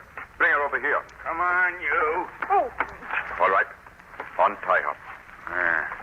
Here now. Stand still while I loosen these ropes, will you? Well, I must compliment you, Pop, on your selection. She is practically a double for the Andrews girl. There she is. What's the meaning of Now, this? just take it easy, young lady.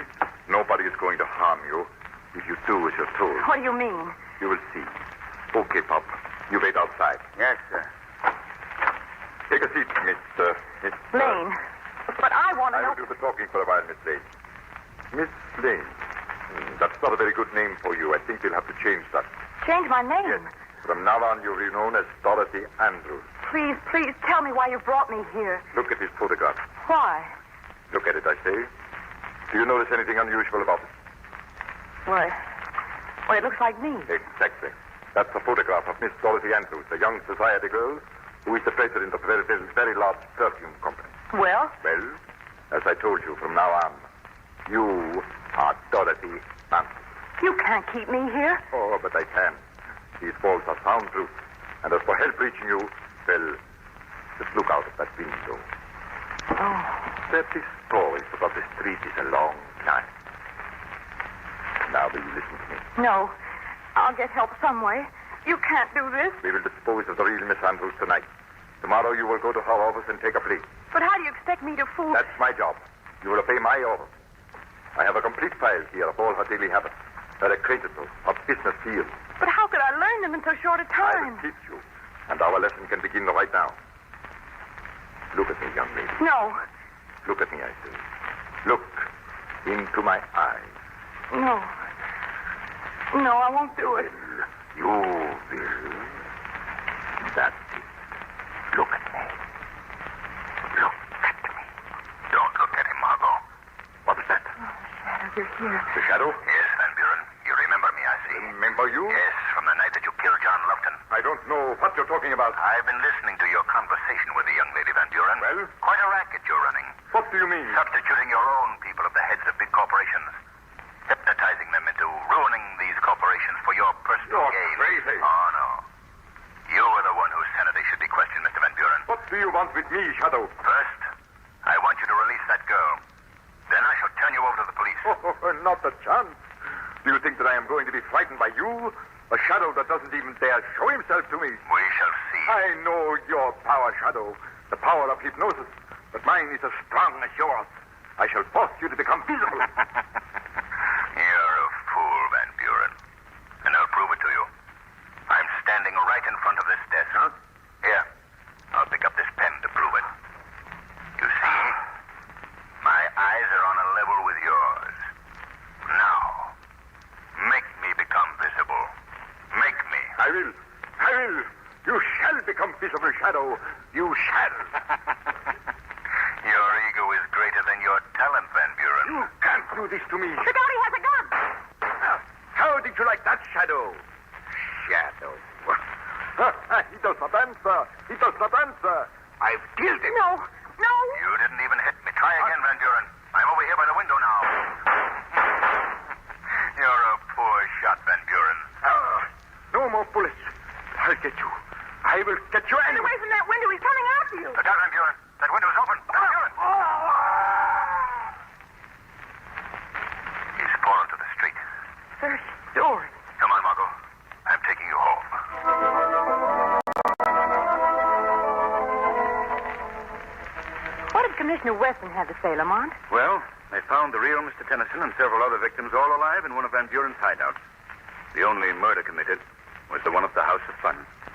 The case is officially closed. Oh, good. Well, how about a little relaxation, Margot? Something to take our minds off the events of the past few days, huh? I love it. Any special place you'd like to go? Yes, Where? a country carnival.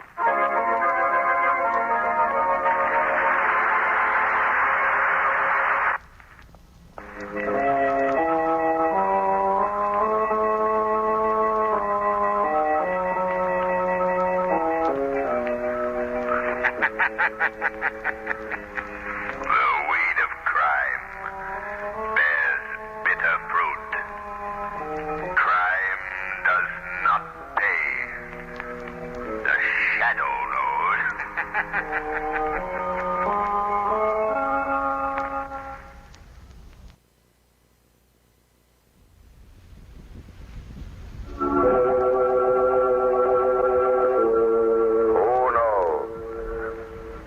evil lurks in the hearts of men. The shadow knows. The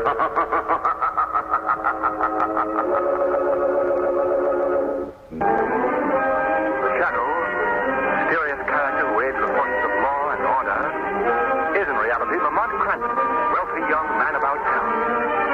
As the shadow, Cranston is gifted with hypnotic power to cloud men's minds so that they cannot see him. Cranston's friend and companion, the lovely Margot Lane, is the only person who knows to whom the voice of the invisible shadow belongs. Today's story, Phantom Fingerprint.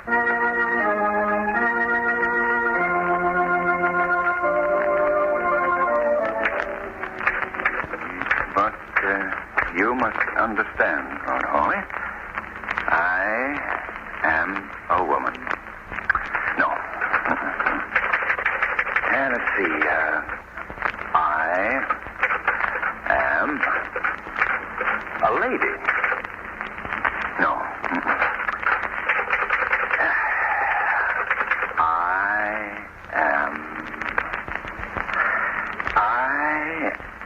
You am crazy. Did you say something, Margot? Oh, Lamont, you're marvelous. Well, what do you mean? You've been sitting at that typewriter for the past 3 hours, mumbling, I am a lady. I am a woman. Well, so you just don't understand how an author must search for the right words. Search? There was a manhunt. Well, now tell me, do you think she should say, I am a woman, or I am a lady? Well, it depends on what she is. Well, she's both. Why don't you play safe and just call her a female? Oh, now, there you go again. Now, how do you think it would sound for her to stand up and say, I am a female? Well, I was only trying to help. Oh. Say, haven't you a date with Commissioner Weston to take him to your rehearsal tonight? Oh, that's so. I did want to rewrite this scene and take along with me, though. Well, then call her a woman and let us go at that. Well, a woman isn't bad. It's very good. Yes. I am a woman. Say, that is good. I am a woman. Sheer genius. I am a woman. Now, come on. Let's get down to police headquarters.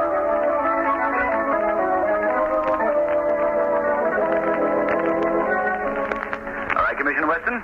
Ready to see the rehearsal? Well, Cranston, as a matter of fact, I don't care much for mystery plays, and as for rehearsal... Oh, grab him quickly, Lamont. He's slipping through our fingers. No, Commissioner, I want your opinion on the play. After all, I am, as you've told me so often, merely an amateur criminologist. I'd appreciate the judgment of an expert. You really want my opinion? Your invaluable opinion, Commissioner. Well, in that case, Miss Lane, since you put it that way... And the publicity agent thinks it'll be good for the show if you come to see a rehearsal. Oh, so that's it, eh? So I'm just being used as a publicity guy. But good publicity, Commissioner. Here's your hat, Commissioner. And your coat, Commissioner. Well, come in. Good evening. Oh, I didn't know you had visitors, Chief. Oh, come in anyway, Doc. Come on in. Miss Lane and Mr. Cranston, Dr. Kilgore. How do you do? How do you do? We've met before, Doctor. Yes. Doc Kilgore is our medical examiner. He's been with the force for... How long is it, Doc? 40 years. Next Thursday, Commissioner. Yes, of course. And by the way, Doc, the men on the force are throwing a little party for you to celebrate your long service. Yes, I know. And I appreciate your thinking of me, really, but I just hate to be reminded that I'm getting old. Well, Doc, I've been thinking things over, and I thought that the party would be a good place for you to announce... My retirement? Yes, Doc. Now, I have your pension papers in the drawer of my desk here. I haven't signed it yet because I wanted to talk to you first. Well, hasn't my work been satisfactory, Commissioner? Doc, you're the best medical examiner in the country. But we're thinking of you. You've worked hard all your life. Now you can retire at full salary and enjoy yourself. Oh, why? If I retired, I'd be dead in 6 months. Now, Doc, that's no way for you to talk. I'm an old fire horse, Commissioner. I wouldn't know what to do with myself if I didn't have my work to do. But, of course, if you want me to retire, I'll do it. I wouldn't think of it, Doc. I was only doing it for your sake. Well, then, shall we forget it for the time being? You see, I don't want to retire yet, Commissioner. No, forget it then, Doc. All right. Now, I guess I'd better get along. Oh, what is it you came in to see me about, Doc? Oh, what? Would you rather we left the room, Dr. Kilgore? Oh, no, indeed not. It can wait until morning. Well, we'll miss the first act unless we hurry. You see, Doctor, Mr. Cranston's play is in rehearsal tonight, and he wants my critical opinion. But if you want to talk to me, I'll be glad to. No, indeed. What I have to tell you can wait, Commissioner. Oh, well, let's go then. Oh, by the way, Doc, those reports I wanted you to look at are right here on my desk. Yes. Now, you sit right down and go over them. There'll be no one around here to bother you at this time of night. All right, Commissioner. We've got exactly 16 minutes to get there. We'll never make it. We will with the police escort, Miss Lane. Police escort? Wow, did you hear that, Lamont? Yes, Margaret. Goodbye, Doctor. Bye, Dr. Kilgore. Don't work too hard, No, Doc. I won't. Have a nice time. Thanks, we will. I'm going to work the siren. Oh, well. Now to work. Let me see. Where did he say those reports were? No, they're not here. Oh, yes, of course. Here they are on the desk. Now, let me see.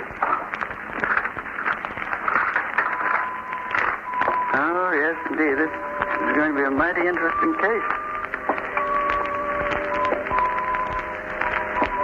Well, that's odd. I thought I heard something. Hey, who's there? Who's there? I said. I can't see you over there in the dark. Oh, no. No, not you. No, don't look at me that way. No, you couldn't. I'll call for help. Oh, please, you couldn't. What have I done to you? Oh, please speak to me. Don't just keep looking at me that way. Well, you wouldn't kill me. Well, you couldn't. It's impossible. I'll call for help. This door is locked.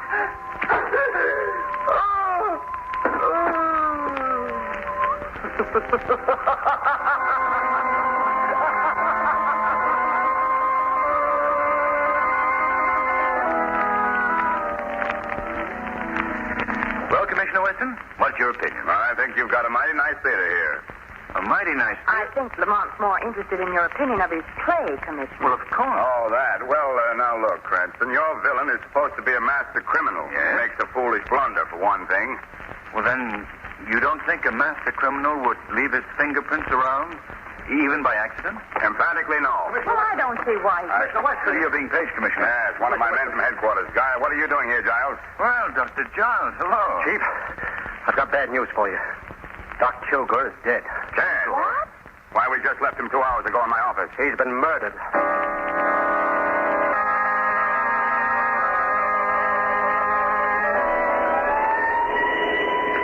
I know how you feel, Giles. I know how we all feel.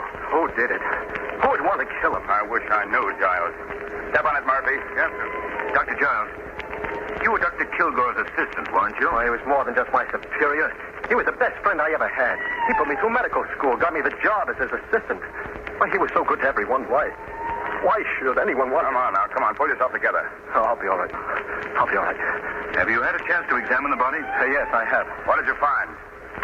Doc had been stabbed at the base of the skull with a sharp instrument. Yeah? Death resulted almost immediately, Commissioner Weston. Poor old man. At least he never knew what happened. Chief, if it's the last thing I do, I'm going to bring the Doc's murderer to justice.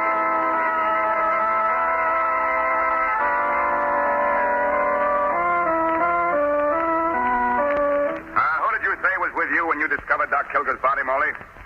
No one, sir. What time was it? You've asked him that question at least 4 times, Mr. Weston. And you've interrupted this investigation at least 50. Oh, Commissioner, you're exaggerating. I haven't said more than a dozen words in the last 2 hours. Please, Miss Lane. All right, but I just wanted to be helpful. What time was it when you discovered the body, Molly? About 11 or just before 11. You were off duty at 8 o'clock. What were you doing at the office at that hour? Is this the 3rd degree, Commissioner? No, this is not the 3rd degree. We don't use the 3rd degree. We don't believe in 3rd degree methods. Well, you don't have to shout at me, and you needn't leave your office. I'm not leaving my office, but you are. What? Giles, where's Cranston? He's out here examining the body. He is he? Will ask him to come in here immediately. Speaking about me, Commissioner? Now, look, Cranston, I don't mind you and Miss Lane being here, but she's interfering with my investigation. I am not. I was just... All right, Margot. I think it's time you went home anyway. Yeah. It's 2 o'clock in the morning, then. No, I'm not going home. I'll wait outside for you, Lamont. And as for you, Mr. Weston, it wasn't necessary to be so rude. Good night. Rude. Now maybe I can get somewhere. Dr. Giles, tell Commissioner Weston what we've just discovered. What? It's your idea, Mr. Cranston. You tell him. Well, all right. Commissioner, do you need me any longer? I'd like to go home. Go ahead. But I haven't finished questioning you yet. I'll see you tomorrow morning, Molly. Yes, sir. Good night, sir. Well, what is it, Cranston? Commissioner, do you remember Killer Norvelli? Remember him? I certainly ought to. I sent him to the chair in 1931. That's right. He was a tough customer, all right. Murdered about 5 people with his knives. Commissioner, before he started on his career of crime, he was a knife thrower in vaudeville, is that right? Yes, that's right. Now, what are you driving at? And Dr. Giles tells me he performed the autopsy on him. Right, Giles? Yes, I'll never forget. It was the fall of 1931. My first big assignment after Doc Kilgore got me my job in the department. What's the murderer electrocuted 8 years ago got to do with the death of the doctor? I don't know the answer to that, Commissioner. But there's an odd similarity in the murder technique. And as Dr. Giles pointed out, the weapon used on Dr. Kilgore left the same tri-cornered mark as found on Norvelli's victims. Yes, everything is the same. Why, if I didn't know Novelli was dead and buried, I'd say he was our man. Now, wait a minute, gentlemen. I can see exactly what you're thinking. Killer Norvelli comes back from the dead to kill a man he never had anything against. Oh, no, Cranston. All right, Commissioner. Now, what about fingerprints? As I told you before, Cranston, a smart criminal doesn't leave his prints around. Oh, but O'Reilly found a clean-cut set of prints right in the center of your desk, Chief. He's down on the files right now, checking up on them. What?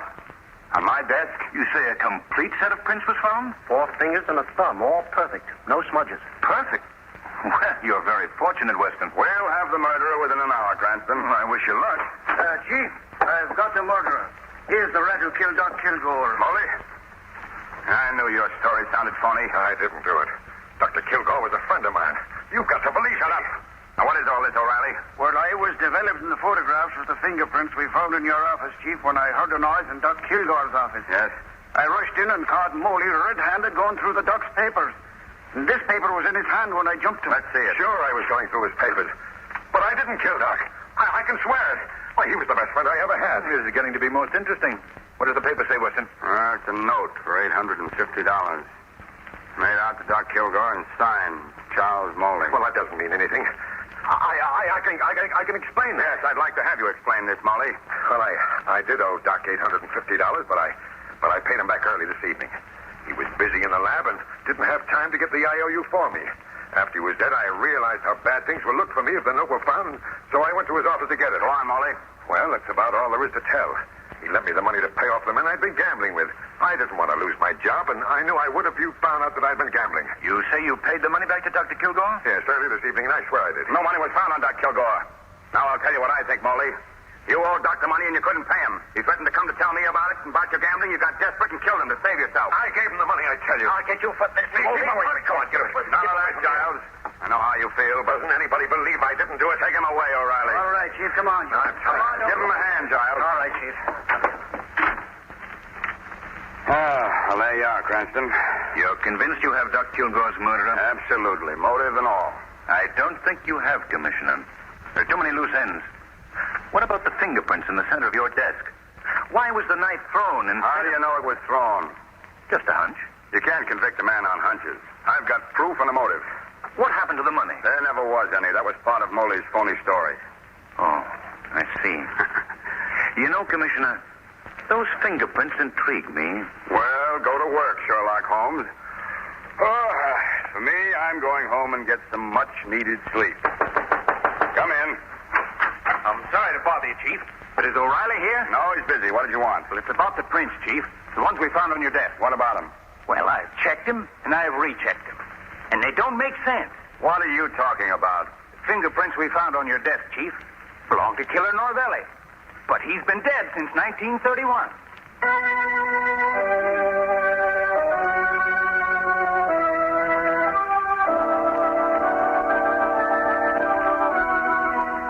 Please, Cranston, go away and don't bother me. I'm too busy to spend my time watching vaudeville acts. After all the excitement last night, I had about 2 hours sleep. Look at this desk, piled with mail. I'll never get through it all. You're missing something, Commissioner. There's a woman knife thrower on the bill who's simply terrific. I don't care if she is simply terrific. I can't... Knife thrower. A most interesting woman, Commissioner Weston. Madam Maria Novelli. Killer Novelli's widow, you know. Ah, Killer Novelli again. Cranston, if I hear that name again, I'll begin throwing things, and it won't be knives. But, Commissioner, don't you think that... Think. Go away, Miss Lane, please. Cranston, go write another mystery play or anything you want, but don't bother me. I got the murder of Doc Kilgore, and I got a motive, and that's all I need. I hope so, old man. I sincerely hope so for your sake. As for me, I've got a hunch. Come on, Margot. Bye, Commissioner. Goodbye. Margot, the Shadow is going to pay Madame Maria Norvelli a visit backstage at the Lyceum Theater.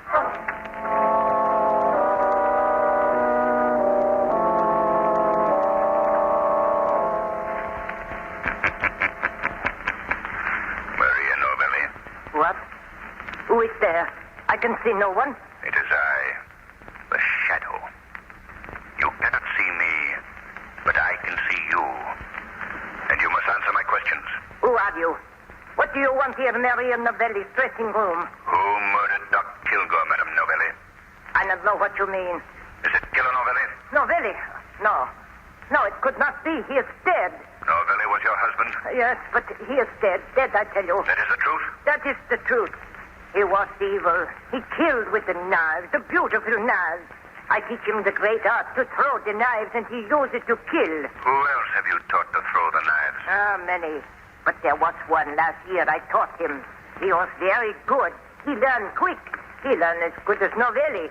I want him to join the act with me, but he... Go on. Go on. He say no. He say he got other reasons. Other uses for the knives. He is evil too, like Novelli. You aren't lying to me? No, it is true. Everything is true. What is this man's name? His name? Oh, no. That I cannot say. He make me promise not to tell. He say I'll kill you if you tell. You must tell me his name if I'm to help you. Oh, please. Please do not ask that. Quickly, Madame Novelli, his name. All right. I will tell. His name is... Madame Novelli. She's dead.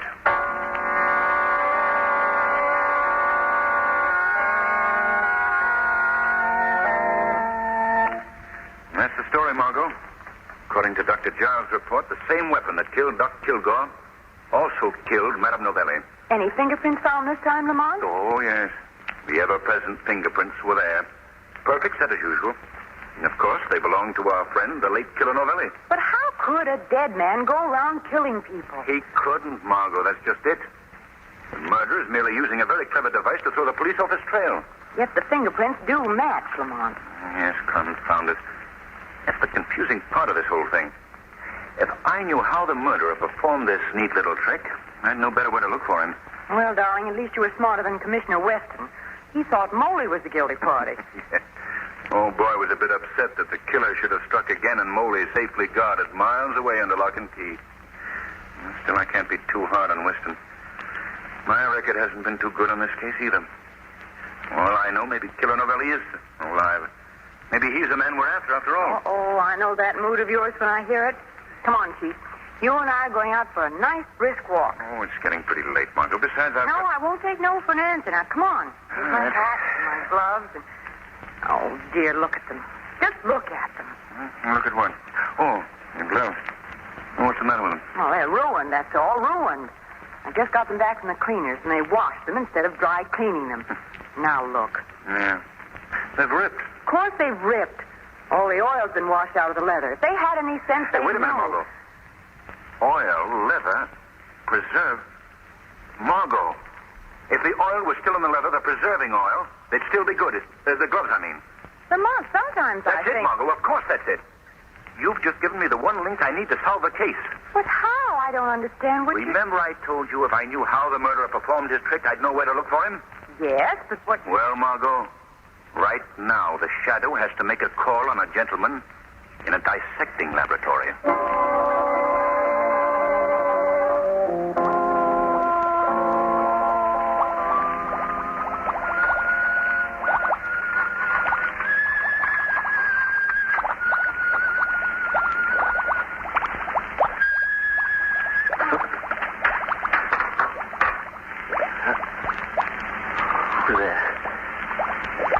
Who's there? Answer me or I'll... It's the Shadow, Dr. Giles. The Shadow? So sorry to interrupt your labors, but I must ask you to give me a very unusual pair of gloves you possess. What?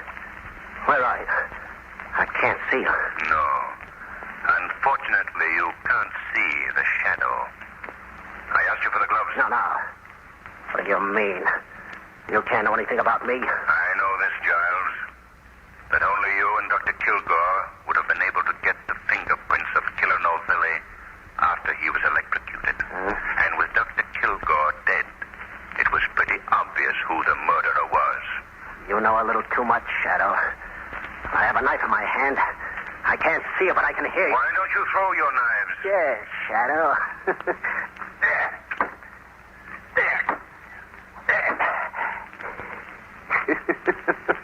I've killed you. No, Dr. Giles. I'll not be another of your victims. Yeah?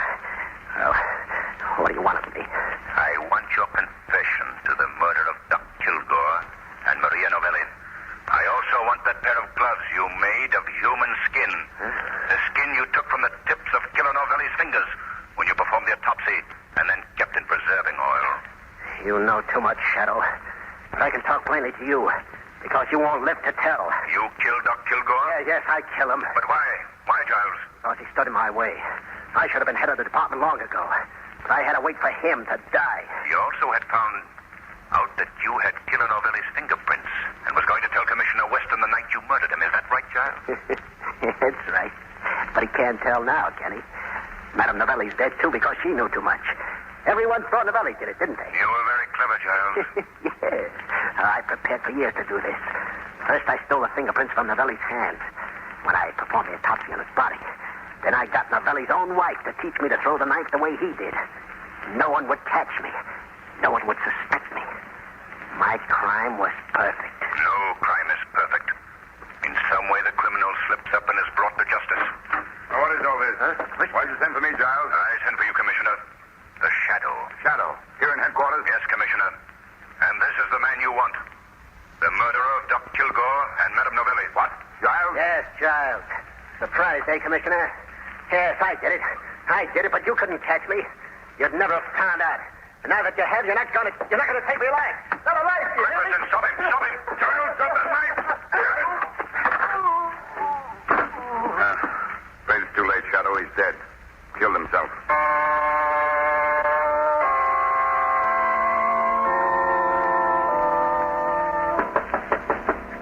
Come in. Hello, Commissioner. Remember us? Huh?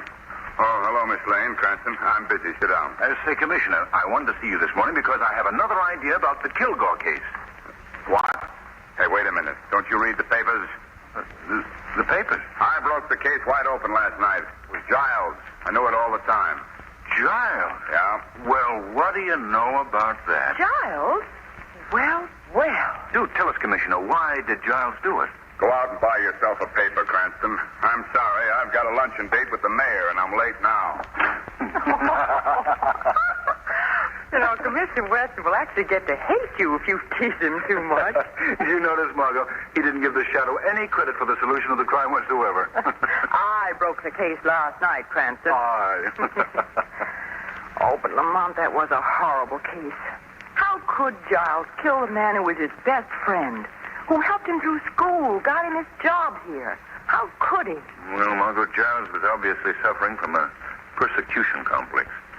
He imagined the world was against him. He thought his friends were his enemies. But his twisted brain was a brilliant one. He was devilishly clever, but he paid for his crimes as all criminals do, eventually. Say, that isn't bad. What? That line. I can use that in my second act. You mean just before the heroine says, I am a woman? Yes. No. Oh, Margot. The weed of crime bears tough fruit. Crime does not pay. The Shadow knows.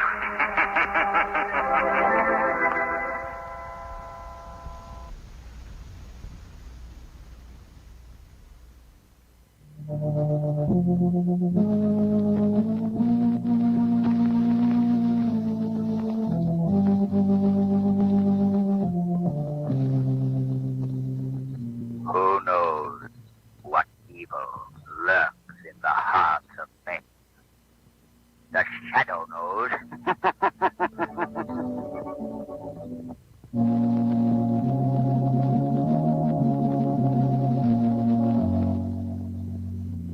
Shadow, the mysterious character who furthers the forces of law and order, is in reality Lamont Cranston, wealthy young man about town. The Shadow uses his hypnotic power to cloud men's minds so that they cannot see him. Cranston's friend and companion, the lovely Margot Lane, is the only person who knows to whom the unseen voice of the Shadow belongs. Today's story, Mansion of Madness.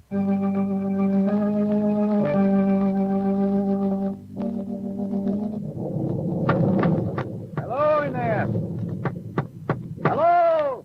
Is anybody home? Oh, you didn't expect it would be, did you, Lamont? We didn't think we saw a light as we came up the road, Margot. And try again. What in the world is a medieval castle doing in this country, Lamont? Oh, you know how castles get around. Well, I guess it's useless, Margot. No one seems to... Well, at last. Come on, Margot. Oh. Well, how do you do? You will please come this way. Thank you. Come on, Margot. Come on. You see what I hope I don't see? Quiet, Margot. I hope you'll pardon our intruding on you here. We stalled down the road. You will please be seated. Thank you. As I started to say, we were stalled down the road. I will strike a light. Thank you. Our car was... Now, I will call the master. Thank you. Margot, would you be interested in hearing how we were stalled down You will please be seated. Nice, pleasant little man, wasn't he? Did you see his face? I saw half of it. It's all he has. One side is as flat as a coin. No eye, no ear. Yes, I saw it plainly enough, Lamont. Look at this room. There's old hollow flambeau on the wall. Everything seems so musty, old. Oh, Lamont, let's get out of here, can we? I don't like this. Careful, Margot. Come on. Miss Margot. Good evening. My man tells me you've had trouble with your car. Yes, we stuck in the mud up the road a bit. I know this is an awfully late hour. Oh, no apologies, please. It is often that visitors come to Belhausen, even by accident. Permit me to introduce myself. I am Countess Madisol, uncle of Millicent Chancelford, present mistress of Belhausen Castle. On her behalf and on my own, I welcome you. Thank you. Montessor, Miss Margot Lane. Charms, Miss Lane. How do you do? Mr. Cranston, Mr. Montessor. How do you do, sir? Delighted, Mr. Cranston. I asked in what way I can serve you? I'd like very much to use your telephone. I want to call a garage. Telephone? We have no such thing here. No telephone? Nothing new has been put into this castle since it was built in 1640, nearly 300 years ago. 300 years ago? That's correct. Belhausen was built by Sir Austin Chancelford in the early 16th century. Would you step over here a moment, please? Yes. Come on, Mary. Yes, ma'am. This is a portrait of Sir Austin. Interesting looking character. He was forced to flee his native land because of political differences. He built this castle in the hope that he could create in this new land a replica of his ancestral estate. And did he find happiness? Come here, to this window. You see that tower? It's a bit difficult, surrounded by mist as it is. I don't quite... Oh, yes, I see. Sir Austin was found hanging by a rope from its rafters. Suicide. Oh, horrible. There's a superstition that has clung to Belhausen ever since. A superstition? About Sir Austin's death? There are those who claim that the tragedies of Belhausen recur just as they happened originally, right down to the present day. What was that? When I pay no attention, Mr. Cranston, don't be frightened, Miss Lane. Oh, it's a girl. What's wrong with her? Millicent, go back to your apartment, child. Millicent. The mistress of Belhausen. It's here. It's not in my imagination this time. It started in her dressing room. It moved across the east balcony and down the service stairs. No, there's not been a cat in Belhausen since your mother passed on. Only that one, Uncle. That one. Now, Millicent, have you ever seen a cat here? No. But I heard it wailing just as it did when I found poor Mother. Oh, come, my dear, you're fighting now, I guess. Miss Lane, Mr. Cranston, permit me to present Miss Millicent Chancelford. Miss Chancelford. My dear, we're intruding horribly. Well, I hope you won't think me ill, Bill. Oh, not at all, Miss Millicent. Miss Lane and Mr. Cranston have had a bit of an accident. They came here for help. An accident? Oh, my dear, you're not hurt? Nothing serious, Miss Millicent. Our car's stuck in the mud. We were unable to go any further. Then by all means, you must take care of me. It's very kind of you, Miss Millicent, but I think we'll push on to the nearest village. I'm afraid that's not feasible. The nearest house is 10 miles away, well beyond the moor. 10 miles? You couldn't help in the storm. I see only one way out. You must permit us to offer the hospitality of Dalhousie. Why, that's very kind of you, but I think... You're most welcome. I'll have my man prepare rooms for you. And it's very late, Millicent. You must be off to bed. Yes, Mr. Carter. I'm not afraid now that I know there are others in the castle. Good night, Mr. Good night, Mr. Sampson. Good night, Miss Millicent. Good night. I believe I owe you both an explanation. You see, the child had a frightful shock several years ago. Shock? Yes. Her mother was paralyzed during the latter years of her life. And being quite eccentric, she lived here alone, unattended. Millicent was at school in Europe. For many months, Millicent received no answer to her letters. So she came back to Valhausen and found her mother's skeleton in this room. Oh. Seated in a wheelchair, her only companion beside her, a cat. Well, that explains the cat thing. Oh, it explains many things, Mr. Cranston. The voices she hears. The departed chances were to, in her distorted imagination, return to Valhausen. Oh, the poor girl. Oh, I'm sure this all must be very trying to you both. I'll hurry Cebu along with your rooms. Make yourselves comfortable. I'll be back directly. Yes, sir. Thank you. Oh, well, Margot, not a pretty situation, is it? Definitely not. What can we do? I'm not sure, Margot, but I'd like to stay. In fact, I must stay. Wow. Well, Margot, it seems that many invisibles walk the halls of Valhausen. Tonight, there will be one other. The Shadow.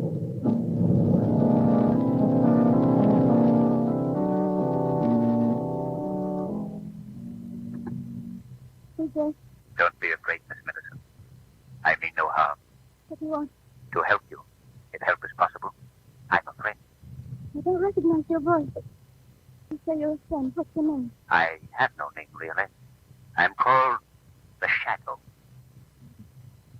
I don't understand. Are you one of the visions? No, not one of the visions. Please let me explain. I'm a living, breathing mortal just like you. But I possess a hypnotic power through which I can create a mental mist that makes me invisible. Then you're not one of them. Them? It can't be. You're not sure. Not old Barton. There's nothing supernatural about me, Miss Millicent. These Chancelford you speak of, they're dead? Oh, yes, but they come back. They come back to Dalhousen with every change of the moon. With every change of the moon? Have you seen them? I've seen old Barton. Just as he was the night his Hindu servant through the night with his cousin children. A Hindu servant, did you say? Why? Oh, nothing. Tell me about old Barton. Who was he? He was my grandfather. The last mayor in Chancelford line. You say he was killed? Yes. It happened on the main staircase. Old Barton had just come from a hunt on the moors with his hound. Now, tell me exactly what it is you've seen. It's murder. Just as it happened 18 years ago. At first, I hear his hound howling there on the moor. Then I hear his footsteps on the stairs. Climb slowly to the first landing. Then he stops short. His hand goes to his throat. He makes a gurgling sound and turns and topples down the stairs. Has anyone else seen this? Anybody but yourself? No. And nobody believes me. I don't suppose you do. I believe you're sincere, Miss Millicent. Everybody humors me like I was mad. Cebu was rude enough to smile when I told him about the vulture. Vulture? Oh, of course. You don't know about that. It perches in a tree just outside that window. It comes when old Barton does. Nothing I do will drive him away. It just sits there. Its hollow eyes staring at me, emitting horrible sounds. You're positive you see all this, Miss Millicent? I mean, there could be no mistake. There, you see, you doubt me also. You said you wanted to help me. How do you think you can? I don't know. I'd hoped there might be a way, but frankly, I'm bewildered. I just don't know.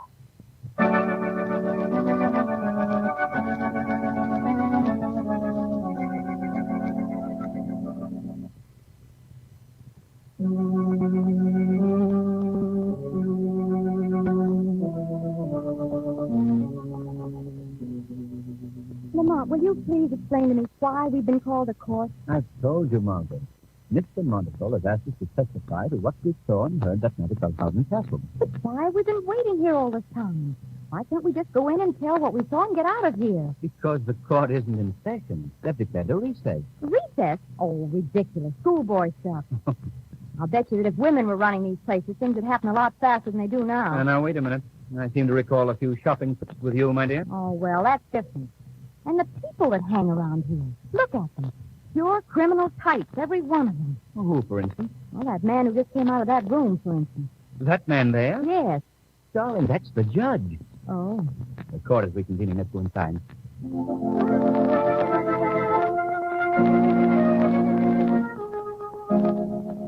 You have heard the testimony of Margot Lane and Lamont Cranston, two unimpeachable witnesses. Lamont, this is horrible. We've been summoned to this courtroom to help send that poor girl to an institution. We couldn't help ourselves, Margot. We had to tell what we saw and heard at Belhausen that night. Oh, poor Millicent. She looks so alone and It deserted. is quite obvious the defendant, Millicent Chandleford, is of unsound mind. Evidence proves that beyond a question of doubt. My client, Aldous Montresol, has exercised extreme patience in caring for this unfortunate girl. Now he feels that for her own good, she should be placed in an institution where she can receive proper professional attention. That's not so. That's an infernal lie. Millicent's disgustable as anyone in this courtroom. Quiet in the court. Oh, Robert, my darling. Silence. Young man, what is the meaning of this outburst? I'm sorry, Your Honor, but I just couldn't sit here and listen to all these lies any longer. If court, please. Just a moment, Counselor. Young man, come up here. Yes. Now, what is your connection with the defendant in this instance for? What? She's the girl I love. She's the girl I hope to marry. Till her uncle, Mr. Montesol, shut her away from me. Your Honor, this boy is simply a disgruntled, rejected suitor. I demand Rejected by whom? By Millicent? All right, I'll show you how much of a rejected suitor I am. Millicent, tell him you love me. I do, Robert. I love you with all my heart. There. So you see, Judge? Your Honor, I object to this display. Judge, let me take Millicent away. Let me marry her and give her the protection and affection she deserves. Young man, I wish the problem before the court could be settled that easily. If it pleases the court, I would like to proceed with argument on a motion to put this girl in an institution. It pleases the court to recess for 10 minutes. Perhaps we can resume in a more sedate atmosphere. Everyone will stand up as the judge is the Margot, I have an idea, and I think it can be executed by the shadow.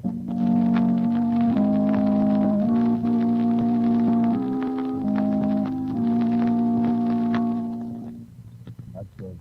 Shadow, whoever you are, this is an impossible thing you ask. I'd like to do it for you. Lord knows you've done enough for law and order.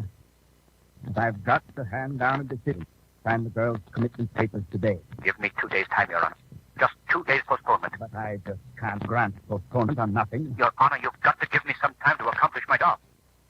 Well, Please, Your Honor. tell you what I'll do. Yes? I'm probably a sentimental old fool, but I'll give you 24 hours. If you're not back with something definite in that time, I'll have to commit the girl. 24 hours. That's all. Perhaps it will be sufficient. There's a change in the moon tonight. Change in the moon. What in blazes has that to do with the case? Maybe nothing, Your Honor. Maybe everything.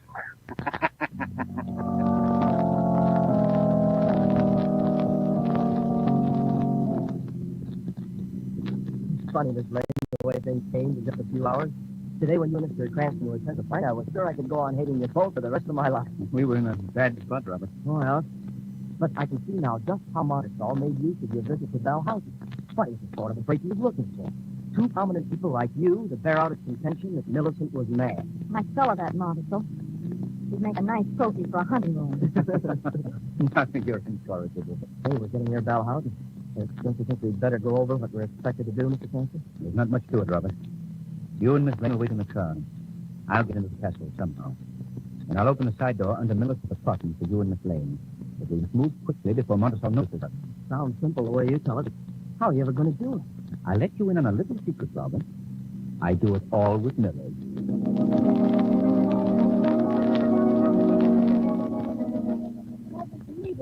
However did you manage to get in here without Uncle Charles catching you? Now, don't give me the credit, Millicent. Mr. Cranston did it. I don't know how, but he turned the trick. Well, Mr. Cranston, the important thing is you and Miss Lane are here. And you've got my darling. But so it comes. Darling, I don't know what we're going to do. Listen. Jack. It's here. It's starting again. Now, don't be frightened, darling. You won't stay for the long tonight. There's a change in the moon. We'll all be here. You know, old Boston's going to cross the moors with his hound. Dad is right here in the castle. Oh, yes. Your mother's pregnant. That's what you start. Jesus Christ, and look. Look. What is it, Robert? There in the tree outside the window. It's a vulture. Vulture? He's right close to the window. He's almost within reach. Robert, let me have that letter opener. There on the desk. All right, I'll get it. What are you going to do, Lamont? I'm going to try my hand at the gentle art of knife throwing. Here you are, Mr. Cranston. That's all to do. Dark and heavy. Yes, fine, Robert. All right. There. Step back, Margot. Come over here, Millicent. All right, Mr. Cranston, let her go. A bullseye. You stuck it right in his brain. Yes. Still eats it and squawks. Interesting. Very interesting. I could have told you. You can't get rid of him. There's nothing you can do. You always wait for old Barton. Close the window, Robert. Shut him out. No, wait. I hear something out in the moor. Hey, you hear that? Down. They're moving across the moor. Old Barton's with him. He'll be here in a minute. They're coming this way. Oh, Robert. It's all right, darling. It's all right. I don't see how anyone could live in a place like this and still hold on to their sanity. Others have reasoned that way, Margot. You mean Marshall, I suppose. I don't exclude him. Yes? I think I heard somebody moving about downstairs. Yes? Margot, put out that sunbow. I'm going out in the hall. I don't want the light to stream through. All right. There you are.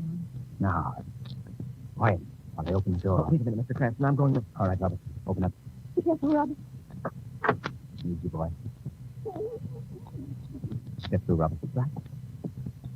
Now, close it. Follow me. Robert, drop down behind the balustrade. You can see the stairs from there. Mr. Cranston. Yes? Look coming around that car. That's our man. Now watch it. Old Barton? Maybe. No. Cape hides it. Near the lane. Be ready to run, Robert. But what are we going to do? Head him off before he can get to that big flagstone at the bottom of the stairs. Look, he stopped on the landing. Ready now? That's exactly as Millicent described it. Old Barton chokes and then he falls down the stairs. Come on, Robert. Stop! Stay where you are! Stop, I say! Look out, Mr. Cranston. Grab it! I got him! No use, mister. We're on your hook. Out of the way, Robert. No, you don't. There. You've got enough, Mr. Ghost. Oh, no, eh? You got him, Strap. You nailed him right in the butt. Trouble. No, it's all right. Don't worry. That was quick work. Who is he, Lamont? I don't know, Margot. We'll see. Strike a match, Robert. I'll turn him over. Sure. Boy, you should have seen that sock Mr. Cranston gave. All right, now, we'll see who the... The half-faced man. Evil.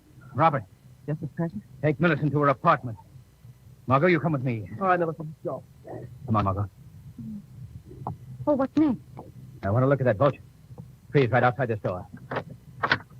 All right, Margot. After you. Thank you. There. There's our charming feathered friend. Still perched and still imperturbable. And still possessed of that confounded voice. Margot, take a look at this. What is it? A wire? Yes. And if I'm not mistaken, it... Well, let's give it a yank and see what... My, what a long tail he has. Long copper and properly insulated. Hold on just a minute now. There we are, Margot. With the vulture's in it. Heart, soul, and mind are all encased in this little device. It's like a radio loudspeaker. That's exactly what it is. I had no idea vultures were such deceitful creatures. Margot, you take the car, drive to the village, and phone the police. Don't let them know who you are. But tell them to get out here right away. What are you going to do? I'm going to follow this wire. It'll probably lead to one of those abandoned guardhouses at the end of the moor. Tell the police to watch for a flashlight signal. And rush to the location and hold anybody they may find there. The shadow is going to find the human vulture at the other end of this line.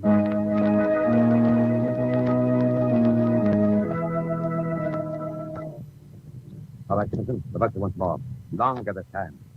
See Blue's signal to take it down and bring it in. Okay, Monica. Here goes. Fine. You can disconnect the microphone now. Don't you want me to do the hounds again? Yes, but the talk. I get sound as if they're coming back across the moor. Go ahead, the speaker's open. What was that? Did you do that, Stevenson? No. Came from over there by the door of the hut. That laugh is not in Stevenson's repertoire of impersonations, Montesol. Stevenson, what in thunder is this? You see anybody? I'll answer for him, Montesol.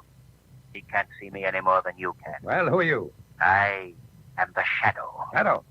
Oh, yes, I've heard of you. Quite an elaborate array of insanity-producing machinery you have here. What do you mean?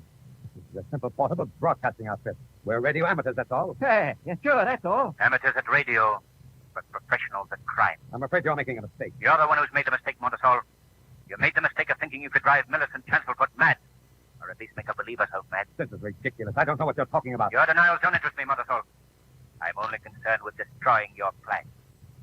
Your control over Mills, Aunt Chancelford, and her fortune is at an end. What's that? Couple automobiles coming along East Drive. The police, Montesol, coming for you and your impersonating confederate. The police? Come on, Stevenson, run for it. Come on. Run, Montesol, run to your doom.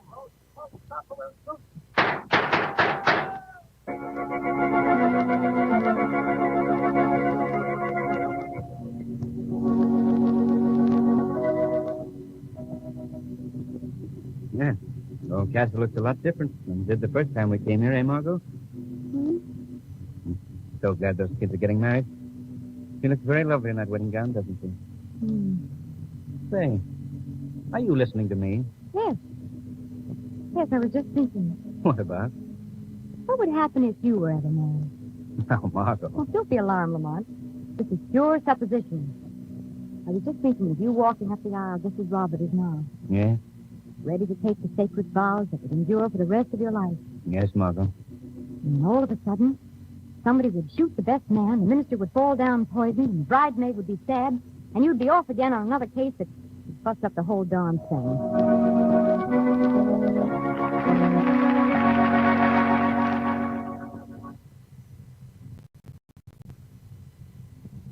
Today's program is based on a story copyrighted by the Shadow magazine. All the characters and all the places named are fictitious. Any similarity to persons living or dead is purely coincidental.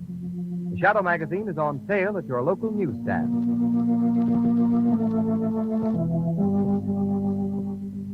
The weed of crime bears bitter fruit. Crime does not pay. The Shadow knows.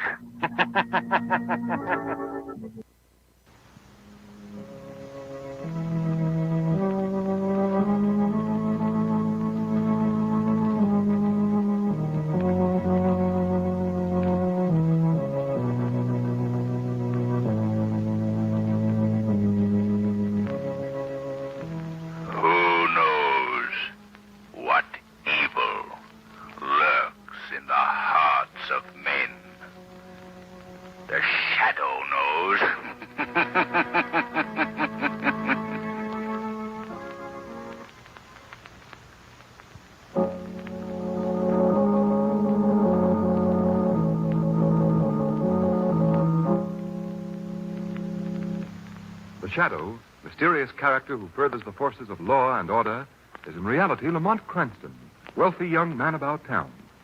The Shadow uses his hypnotic power to cloud men's minds so that they cannot see him.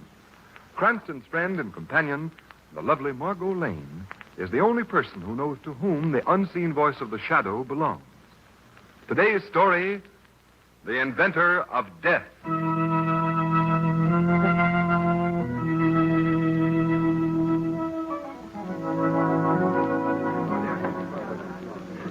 Oh, Lamont, this is really fun. I thought you might enjoy it, Margot. When you asked me to come to an exhibit at the Hall of Science, I began trying to think of fast excuses about sick grandmothers. Oh, really? Yes. I pictured a lot of stuffy old men mumbling in their beards about relativity or something. I see. This is really exciting. Look, what's that over there? Well, they have a sign up. Let's find out. All right. Demonstrating the scientific marvel of the age. The mechanical man. Mechanical man? That's what it says. It walks, talks, answers questions. Although made of metal, it can duplicate many things that man can do. Well, come on, Margot. We can't miss this. Oh, Lamont, you've seen robots before. Yes, but you never know when one may be different, more advanced. Well, I'd like to bet this one's no different from the rest. Well, you I can't. beg your pardon. I couldn't help overhearing what you were saying just now. I hope that you'll forgive my intruding, but I think if you do go in, you'll find that this robot is entirely different from any that you've seen before. Oh, is it really? You seem to know quite a lot about it. Well, yes, I do. As a matter of fact, you see, I invented it and built it myself. Oh, really? I know I shouldn't be out here in front talking to perfect strangers about my invention, but you see, I'm very enthusiastic about it. Naturally. Come on, George. They're waiting for you to start the demonstration. Oh, well, of course, dear. This is my wife, Mr. Cranston is the name. And this is Miss Margot Lane. How do you do? How do you do? How do you do? My name is Alton. Mr. Alton? Well, aren't you coming in to watch? Oh, yes, certainly. I was trying to persuade Mr. Cranston to go in anyway. Wasn't I, Lamont? Why, of course. Come right this way, please. Oh, what a little liar you are, Margot. I know. Isn't it awful? Well, if you'll come through this side door with me, I'll see that you get a good place to watch the demonstration. Why, thanks very much. And so, of course, here he is now, ladies and gentlemen.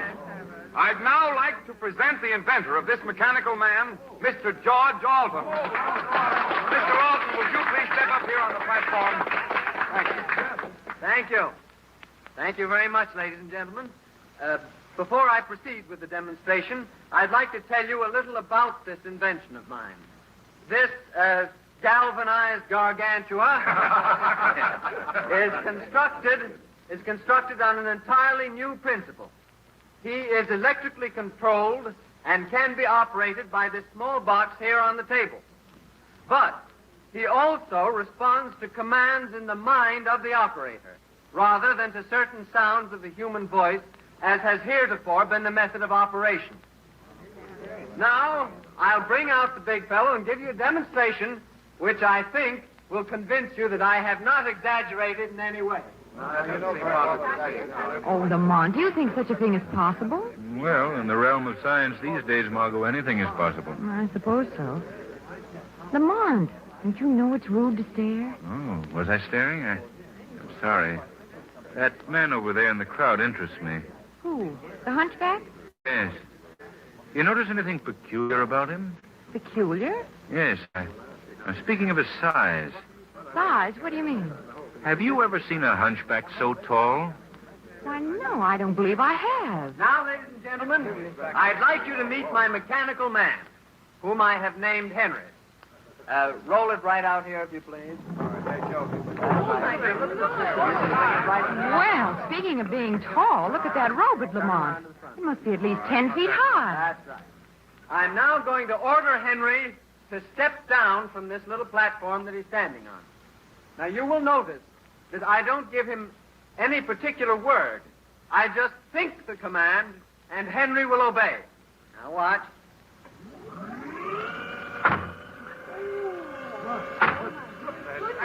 Lamont, look. That thing stepped right down off the platform just as he said it would. Yes. I will now ask Henry to answer a few questions. Henry, how much is 2 and 2? 7 and 8. 15. That's right. Now, in case you think these answers are previously arranged, I'll ask anybody in the audience to ask Henry some question which he will answer. I'll ask him, what time is it? 8:20 p.m. That's right. Why, Lamont, this is weird. How do you think he does it? Lamont, you're not listening. Stop staring at that hunchback. Oh, I'm sorry, Margot. I was watching his expression. Just look at him. Why, his face is all contorted in pain. Not pain, Margot. Hate. Hate? Why? Well, unless I miss my guess, it's hate for your little inventor, Mr. Alton. Now, I'll ask Henry to walk among you and pick up various objects which I will call out from the platform. No, please, ladies and gentlemen, don't be alarmed. Henry is perfectly amiable and obeys my orders implicitly. He wouldn't harm a fly. Well, that may be so, but if that two-legged tank's going to walk around here among us, brother, I'm getting out. Well, I'm very sorry to lose you, sir. I guess I'll have to show you that Henry is perfectly harmless. Lamont, if Henry toddles this way, harmless or not, you'll find me joining the parade to the exit. Ladies and gentlemen, please. Now, you see the young lady sitting on the chair at the other end of the platform. That is my wife, who is not afraid of Henry.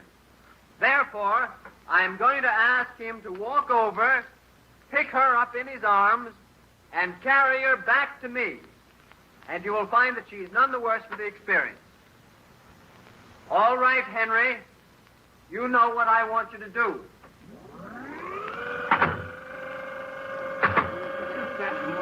She has more nerve than I have. That robot is almost human in its reactions, Margot. That's right, Henry. Look. That creature is picking Mrs. Alton up out of the chair. Oh, she looks so small and helpless. Come on, I'm afraid. Oh, I don't know why you should be frightened, Margot. Probably done this hundreds of times. See how he holds her in his arms? That's what he's trained to do. And now he walks with her.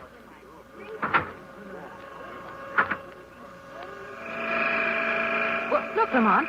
The robot has stopped. Yes. Good Lord! No, Henry! No! Mrs. Alton is struggling to get down. Put her down! Put her down this minute! Margot, something's gone wrong. The machine is closing his arms about her. He'll crush her. Stop it, someone! Put her down! Put her down! You're killing her, stop! Oh, my God!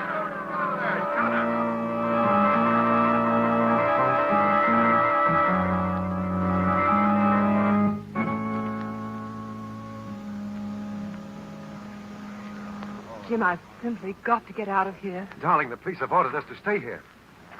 Lamont, how do you suppose it could have happened? I don't know, Margot. I don't like it. What do you mean? There's something behind all this. Something sinister. Something perhaps for the shadow to investigate? Margot, please don't ever mention that name in public. Oh, I'm sorry. I'm sure no one could have overheard. You think so? Look behind you. Why, it's the hunchback. He wasn't there a minute ago, but I'm sure he didn't hear me. I hope not.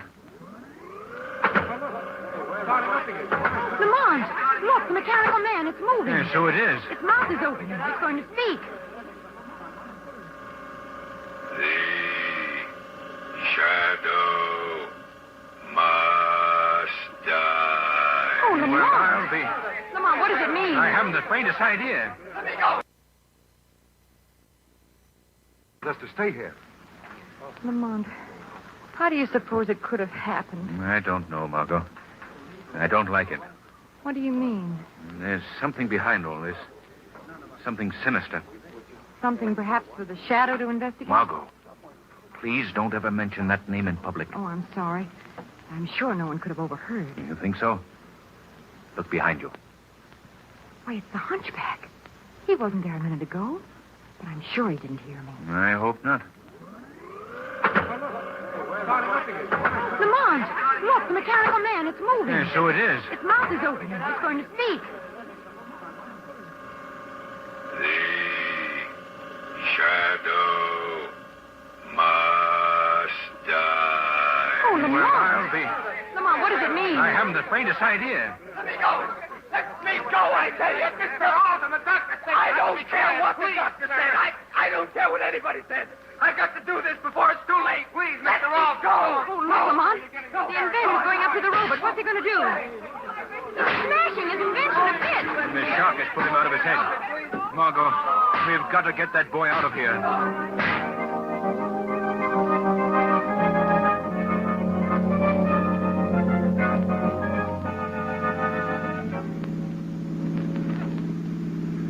Drive a little slower, Margot. I think he's going to sleep.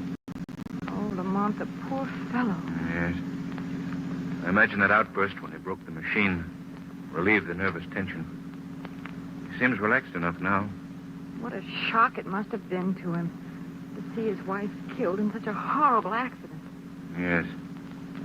If it was an accident, Then you think it was murder. I don't know, Margot.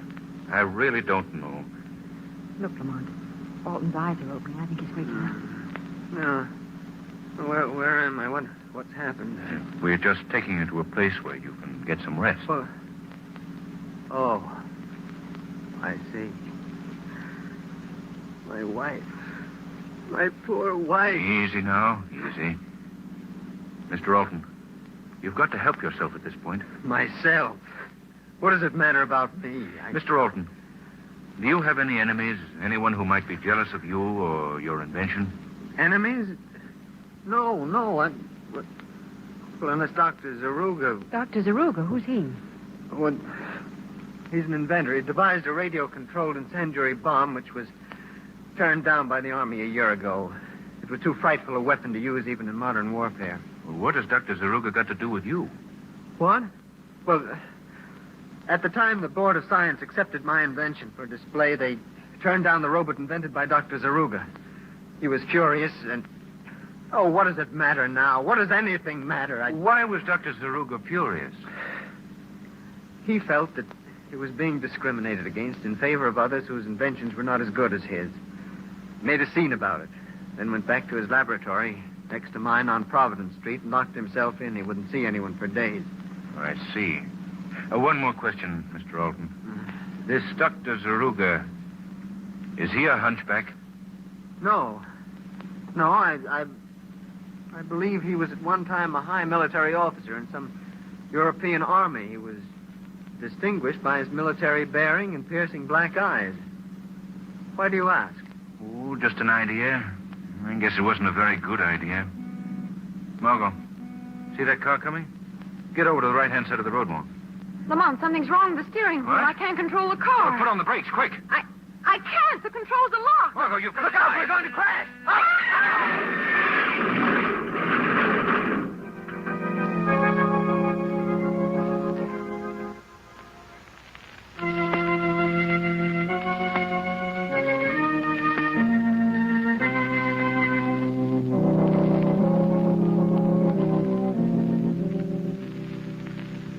Dr. Yoon, how do you think Mr. Cranston's going to live, sir?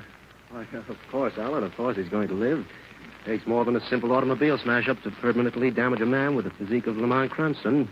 Yes. Even if he has been unconscious for 24 hours. Yes, I hope so, sir. When Mr. Cranston comes to, Ellen, see that he stays in bed and keeps those bandages on his arm. Yes, a very good doctor. In bed, bandages on arm. I'll do my best, sir. Good night, sir. Good night. Bed, bandages on arm. Oh, dear. I'd better write it down so I shan't forget it. Oh, it's coming true. Mr. Cranston, sir. Alan, what happened? What am I doing here in bed, wrapped up in bandages like a Christmas package?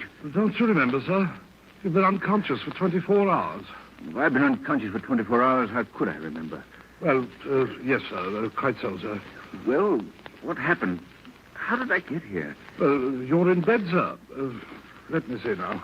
Oh, yes, keep in bed, bandages on. Keep in bed, bandages on. Oh, stop mumbling. How did I get here? Why, you were in an automobile accident, sir. Yesterday, your car ran off the road and overturned in a ditch. Automobile accident? Yes, sir.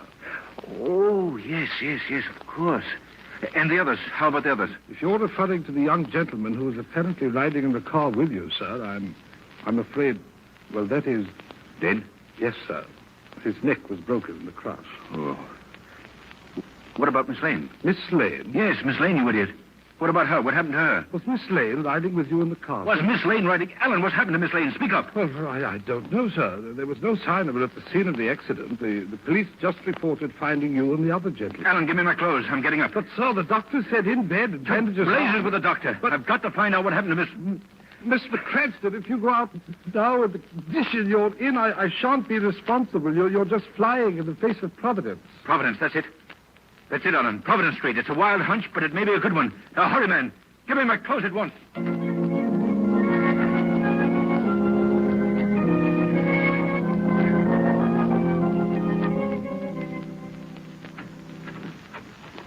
Oh, it's you. Yes, my dear. Dr. Zaruga, your humble servant. You were hoping for someone else, eh? I don't know what you're talking about.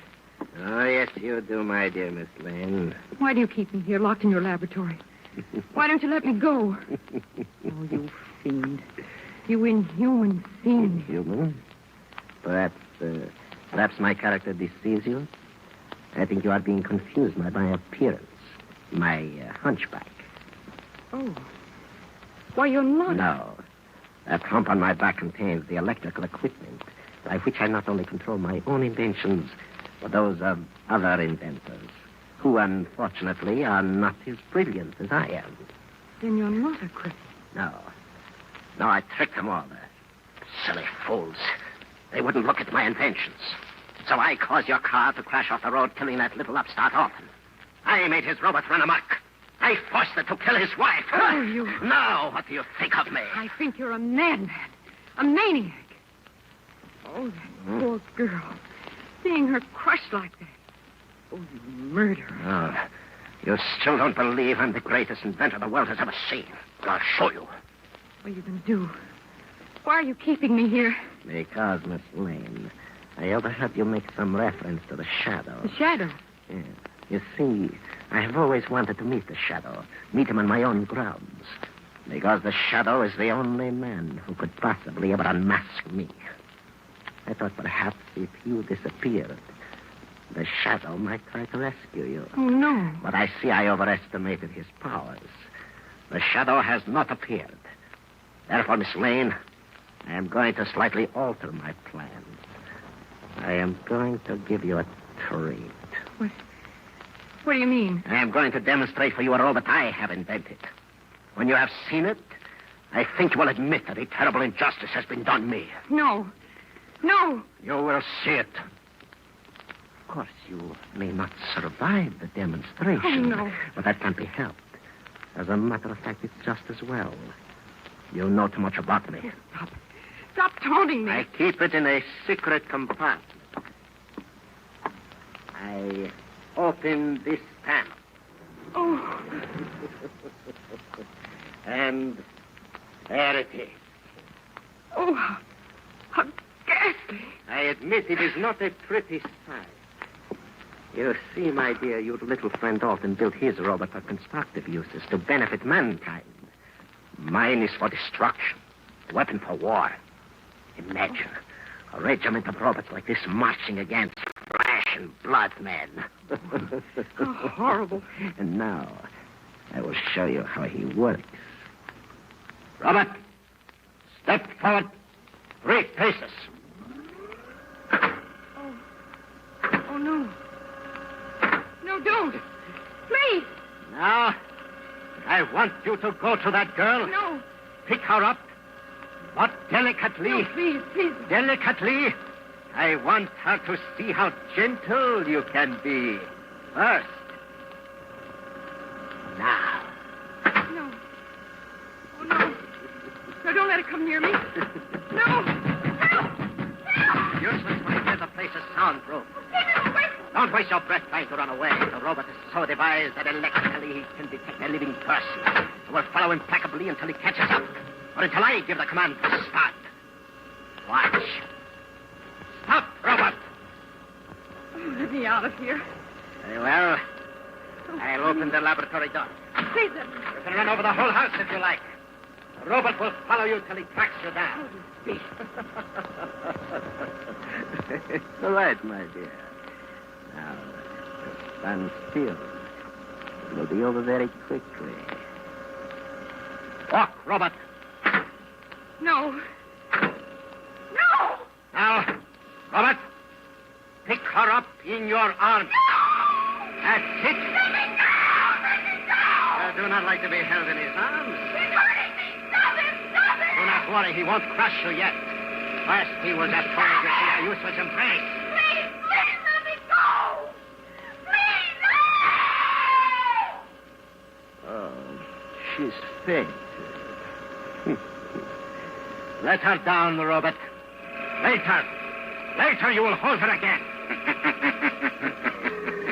There isn't going to be any later, Dr. Zaruga. The Shadow. Oh, you did come after all. I've been looking forward to this meeting. Just you and I in my laboratory. You expected me then? Yes, that's why I kept the girl here. I knew that you would come to her. I see. Very clever of you. I've been waiting to meet you for a long time, Shadow. Meet you and test my powers against yours. Just what are your powers, Zaruga? I am the greatest inventor in the world. I have the greatest mind in the world. That's a modest estimate. You doubt me, then? Perhaps when we are finished, you will think differently. Finished?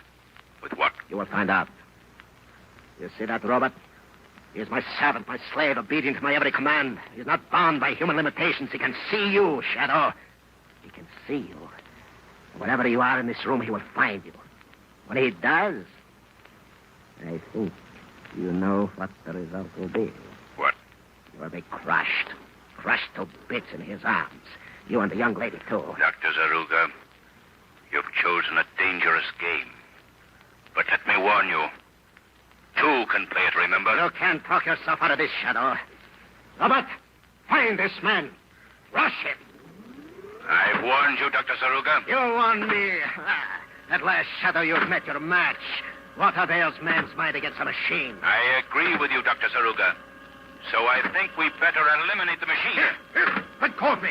What are you trying to do? I'm interested in knowing what's under your coat, Dr. Zaruga. No! Robert! Robert, help me! Let me go. There, your robot doesn't move very swiftly, does he? Now there. Put off. Well, an electrical control box. Don't touch that box. Don't touch it, I say. So that's your secret, Doctor. This contraption was a hump on your back, which controlled the other robot that day at the fair. Give me that box. Oh, no, Doctor. You think you've gained the upper hand, eh, Shadow? Well, I'll show you. You're still my prisoner in this room. You can't leave here, and you won't ever leave here, ever. Where are your great powers now, Zaruga? I'll show you. I can operate the robot by hand. Keep away from that robot, Zaruga. Keep away. I'll show you. All I have to do is pick up this lever. No, Robert. You misunderstood. Not me. Not me, you fool. Help. It's not me. Let me go. Help. It's crushing me.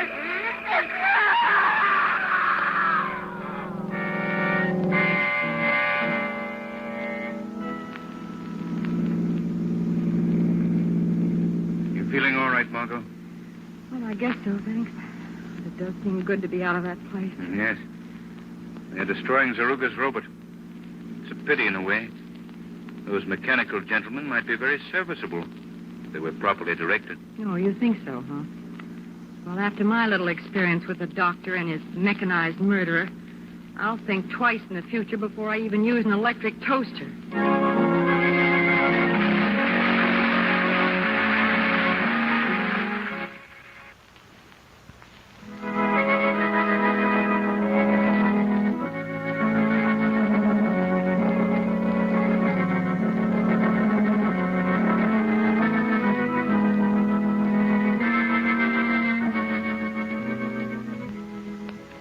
Today's program is based on a story copyrighted by the Shadow magazine. All the characters and all the places named are fictitious. Any similarity to persons living or dead is purely coincidental. The Shadow magazine is on sale at your local newsstand.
Today's story, The Shadow Returns.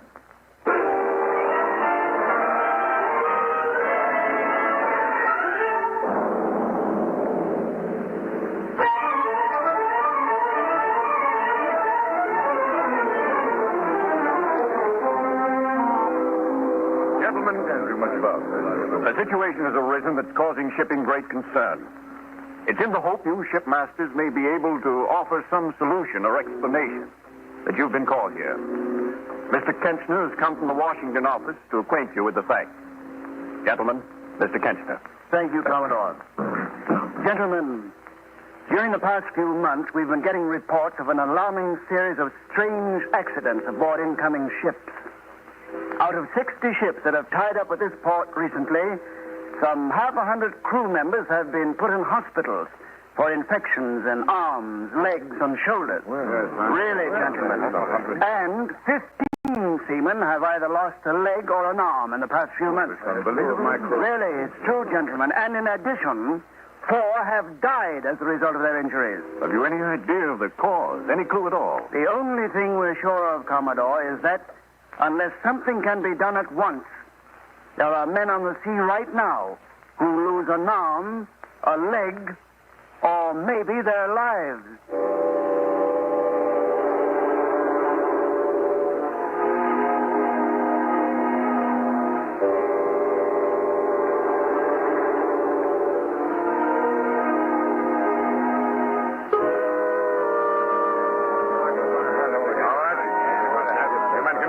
And report to your stations. Okay, Doc. Examination's okay for sailing. Payne. Yes, Dr. Bedlow? Stay here. Yes, sir. I'll have to do something about that arm of yours. Victor, Yes, Doctor? if this doctor wants to fool with your arm, you not let him. Don't let him. What do you mean? I sailed with him before. Many times. You let him do something, you'll be sorry. You remember what I tell you? What are you waiting for, Johnson? Hey, go now, doctor. Don't forget what I tell you. Gosh, I don't know what to do. All right, Payne. Now we'll take care of you. Where'd you get the vaccination? Well, I got it in Harbor. I went to that doctor you told me about. Oh, yes, I'd forgotten. Well, you've got a bit of an infection. Place your arm on the table. Oh, listen, Doc, I don't want to go home to my mother with my arm all tied up. She'd be scared to death. Now, look here, Payne. I can't force you to slip into treatment. But if you disregard my advice, I'll have your name stricken from the crew roster. Oh, no. You see, this is my first voyage, and, well, I want to make good. Well, it's up to you. What do you want to do? I can't waste all day with you. Well, all right, go ahead. This won't hurt. Steady down. All right. Shoot. Oh, stop.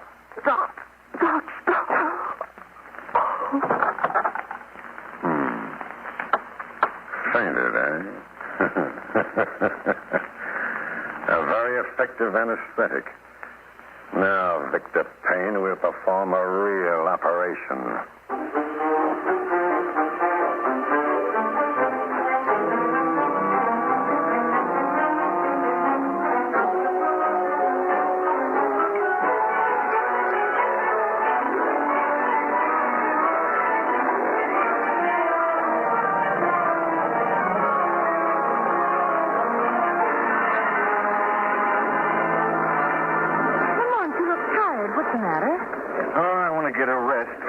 I've had on this ship. Oh, Lamont, it's been fun. Fun is right. I've never had so much fun thrust upon me in such large doses in all my life. Oh, you mean the cruise director? I mean the cruise director. That voice of his will haunt me for the rest of my days. Having fun this morning, Mr. Cranston. Join the deck games, Mr. Cranston. They're fun. Play bridge, Mr. Cranston. It's loads of fun. Be sure to come to the dance tonight, Mr. Cranston. It's going to be fun, yes, I know. Say, look, Lamont. Yeah, what's the matter? In the stern of the ship, that group of seamen, they've been gathering in little knots like that for the last few days. What do you suppose it means? Maybe they're planning to get the cruise director. Oh, no, seriously, Lamont. I don't like it. And look, that's Captain Blair running down from the bridge. Come along, Margot. Let's walk back and see what it's all about. Well, not too close, Lamont. Don't worry, Margot. Well, I don't like the look of it. Give me the ring. Yeah, let me go. Let me go. What's that? Skipper? Here. What's going on here? You, Johnson, stop that. Get right there. All right. Now, what's the meaning of this? Dr. Baitlaw. Yes, Captain. What happened? Why did this man strike you? I'm sure I don't know. I came out of my cabin and he jumped on me. You go below, Skipper. You look at young Payne, then you know why I hit him. Victor Payne, the cabin boy? What's wrong with him? If we don't get the proper medical attention right soon, Skipper, the lad will lose his arm. He's been lying in his bunk screaming with pain for 2 days. And his sawbones won't do anything for him. What does this mean, Doctor? What happened to the cabin boy? He was vaccinated and half infection set in. His arm is swollen a bit. Big. His arms were big like 2 arms. Well, what have you done for the boy, Doctor? All I could. He needs an operation, but we haven't the facilities aboard. We get to port tomorrow. I'll take him to a sanatorium where I can do the job right. It'll be all right to wait? I mean, there's no great danger? No, sir. Very well. Johnson, Yes, sir. This is a serious offense striking a ship's officer. I can't let it pass. You'll have a hearing later. In the meantime, Matthews. Aye, sir. Put this man in irons. Put him in irons. Put him in irons. All right, Johnson, come on. You can put me in iron now, but I get that fella later. I'll fix him. All right. All right, now the rest of you. Get back to your post. Go on now. Come on. Margot, let's go below and see this cabin boy. The one they say has such a bad arm. You think there's some truth to what the men say? I don't know, Margot. They may exaggerate, but I've always inclined to the belief that too many men can't be too far wrong.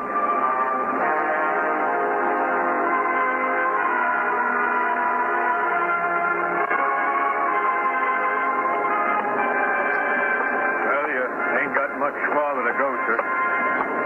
They got young Payne bunked at the bottom of these stairs. I see. Well, this is certainly no place for a sick boy. Startling hot. Why isn't he in a deck cabin? You ask me that, Miss Lane. You might as well ask me why they have a doctor aboard like Vadlow. Now, here we are. Step right in. Thanks. Margot, you better wait here. All right, Lamont. Well, help me. Victor, what in thunder are you doing out of bed? I'm not going to stay down here below any longer. Now, you get back in bed. Oh, I shipped to do my trick like everybody else. I'm going to work. Now, just a minute, son. You're in no condition to do any Oh, I work. tell you, I've... Take it easy. Steady, boy. Back in bed with you. Easy now. There we are. They'll never ship me again. I fell down on my first flight. Don't worry about that. You've got a man-sized job getting well on your hands. Victor, this here's Mr. Cranston, and come in, Miss Lane. Oh, thank you. Mr. Cranston and Miss Lane, Victor. They're passengers. They come down to see how you're doing. You mind if I look at your arm, Victor? No, sir. What? No bandage? See. Well, that's a nasty wound. Why, the arm must be swollen more than twice its normal size. Tell me, Victor, how did it happen? Well, it started from a vaccination I got in Hall. A bit of infection set in. Well, I didn't think it was much, but Dr. Vadlaw, he said it was serious. Oh, I see. Mr. Cranston. Yes, Victor. I won't lose my arm, will I? Well, I can't do that, sir. I got to work. You see, there's somebody depending on me. That's why I came to see, because there wasn't any work at home. Oh, Victor, don't lose your courage. Oh, it's my own fault I'm in this mess. I was warned against Vadlaw. Warned? By whom? Newt Johnson. He told me not to let Vadlaw touch me. Johnson? The man who struck the doctor? Oh, I see. Oh, Mr. Cranston. How do you do, Miss Lane? How do you do, Captain? You've met Dr. Vadlaw, I believe. Yes, Dr. Bedlon, I've met before. How do you do? Captain, I don't think this boy should be kept down here. I'll be glad to pay for a deck cabin. Oh, that won't be necessary. I had no idea he was so badly off. I'll have him moved at once. Just a minute, Captain. I think I should be consulted in any plans that affect my patient. Well, surely, Doctor, you don't object to his being moved out of this hot, humid place. I wouldn't object, Miss Lane, if I thought it was best for the patient. But you refuse to allow the boy to be moved? Until my judgment dictates otherwise, yes. Dr. Vadlaw, I think that you're... Margot, please. I think we'd better leave the doctor with his patient. Come on. Oh, Lamont, I'm so angry I could... Well, it's a good thing I'm not a man. I can't see why... Margot, please. This is a time to keep the head cool and the heart warm. I don't understand why Vadlaw sewed that wound up in the first place. It's an infection. It should be allowed to drain. Well, something's got to be done. The boy's in great danger, Lamont. Margot, I have a feeling Newt Johnson knows something. Perhaps the shadow can find the answer. What are you going to do? Have a little tete-a-tete with Seaman Johnson. In the meantime, Margot, I want you to go to the wireless room and send a message for me.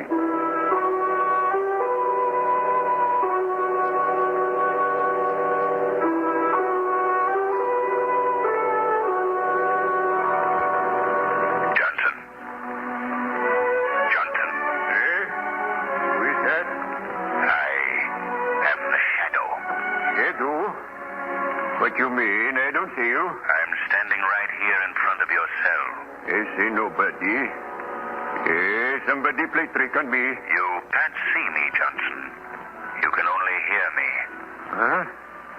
You're a ghost, yeah? I am not a ghost, Johnson. You you're not ghost, why I can see you? Because I have the power to make myself invisible.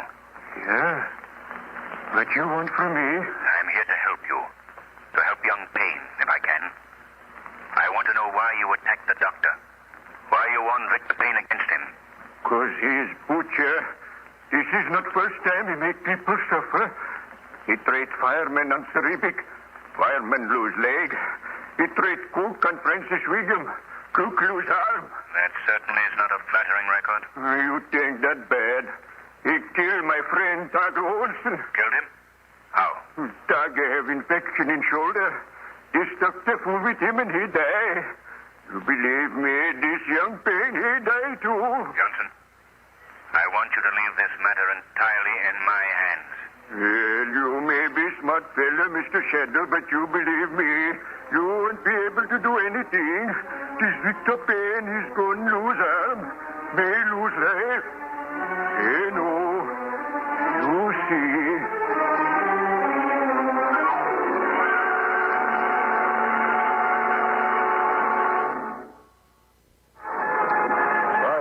Mr. Cranston, this is unbelievable. I don't think you could have it from better authority, Captain. You had Miss Lane wire the inquiry an hour ago, you say? Yes.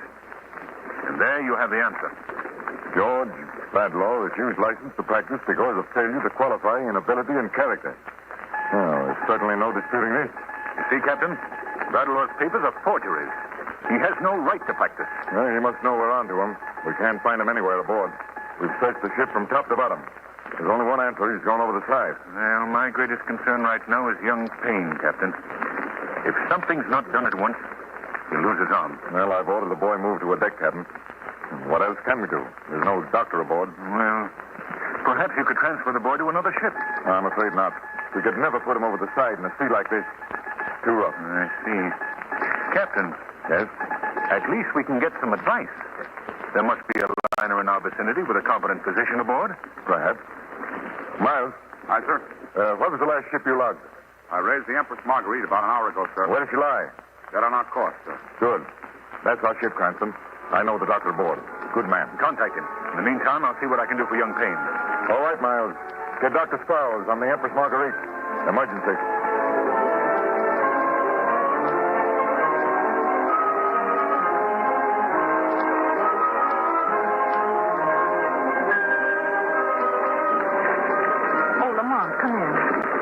How's the boy, Margot? Well, he's much more comfortable in this deck cabin. He goes off into a coma every once in a while. The pain must be horrible. Look at the way his face is contorted. What are we going to do, Lamont? Well, the captain's trying to contact the ship to get some advice from a physician. I'm afraid we'll need more than advice. Oh, Captain Blair.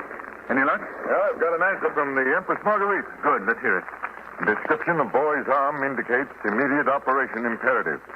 In absence of licensed physician, suggest job be done by ship's officer or responsible layman. How can that... Wait, Morgan. Will direct operation with complete instructions via short-wave radio. Answer at once. What does he mean he'll direct the operation? We'll have to set up a two-way radio so we can talk with the operator while the boy's on the table.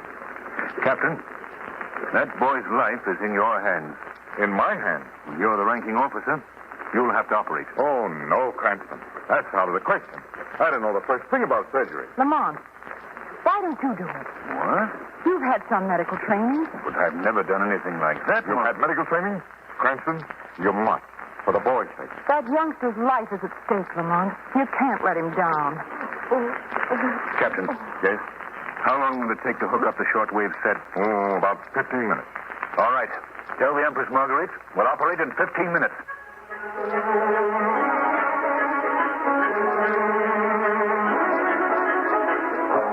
Shortwave all set here, sir. You ready, Cranston? Yes, Captain. Margot, how about you? I'm ready. Good. I'll give you the go-ahead, sir, in just a second. As soon as I raise the Marguerite. As soon as you can. Here, Cranston. I'll put this microphone in front of you so you can talk to Dr. Sparrow. Thank you. Mr. Cranston. Yes, Victor. Could I have a cigarette? If it'll steady your nerves, certainly. It'll help, sir. Here you are. Here's the light. QL, answer 36. Calling I'm all set. QL. Victor, This is going to be a bit of an ordeal. You'll have to listen to all the details of the operation coming from the loudspeaker. I can take it, sir. You're sure, Victor? You want me to do this? You trust me? Trust you, sir. I'll bet on you. Well, stand by. Yours, Captain. Take it. All right. Hello. Empress Marguerite? Hello. Granada, Sproul speaking. This is Captain Blair, Doctor. We're ready on this end. Good. Who's going to operate? One of my passengers. I'll introduce him. Lamont Cranston. Dr. Sproul. How do you do, Doctor? Hello, Mr. Cranston. You've got quite a job on your hands, so let's get on with it. Good luck, Lamont. Thanks, Doctor. First, let me take a quick check on your setup.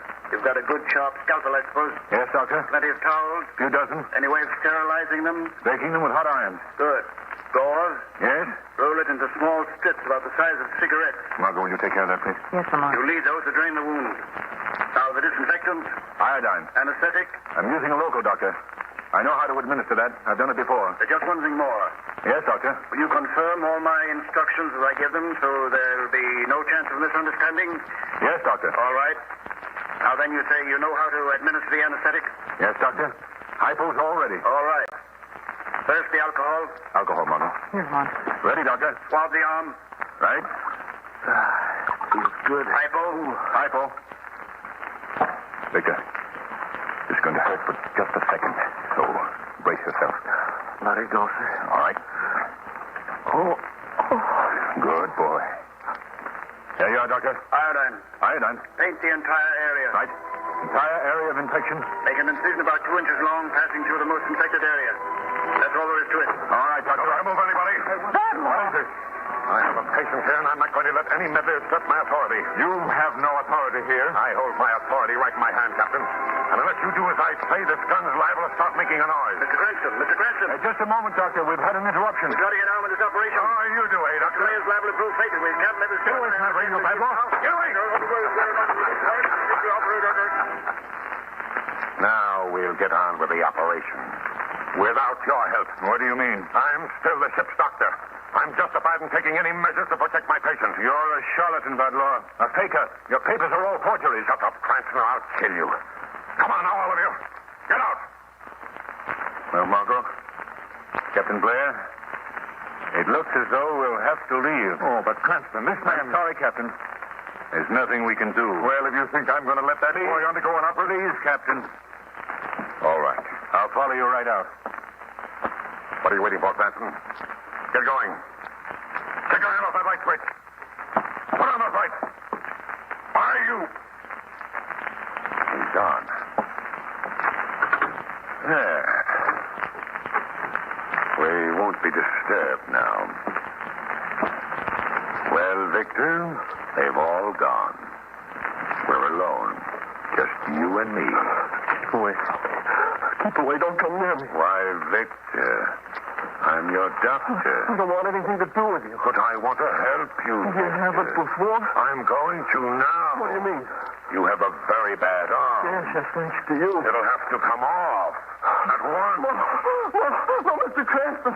Captain, help me, please. I can't help you now, Victor. You're going. Take it easy. Just breathe in. You'll be sleeping. Now, Victor, when you wake up, your arm will be gone. Gone. What was that? Put on the scalpel, Badlaw. What? That radio. I thought I broke it. No use, Badlaw. This is a voice you can't shut out. Who are you? I am the Shadow. The Shadow? Oh, yes, I've heard of you. Get away from that table. I'm going to finish the operation on the boy's arm. You a shadow operator? Oh, no, you don't. Not while I can do anything about it. Put down that scalpel, I say. After the arm's cut off. In that case... You're some sort of a devil. Stay where you are. Keep away from this table. I've no time to bother with you. I can't see you, but I can see you lift those instruments. Put them down. Small incision. Don't touch stuff, I say. Passing through. Stop, I'll shoot. Most You think I can't hit you because I can't see you? Well, I'll show you. Still operating, eh? I plugged you, Shadow. Still begging for it, eh? Well, that should finish you. What's that? Bring the quack up. The crew, they're coming for you. They'll never get me. You've used your four of your bullets.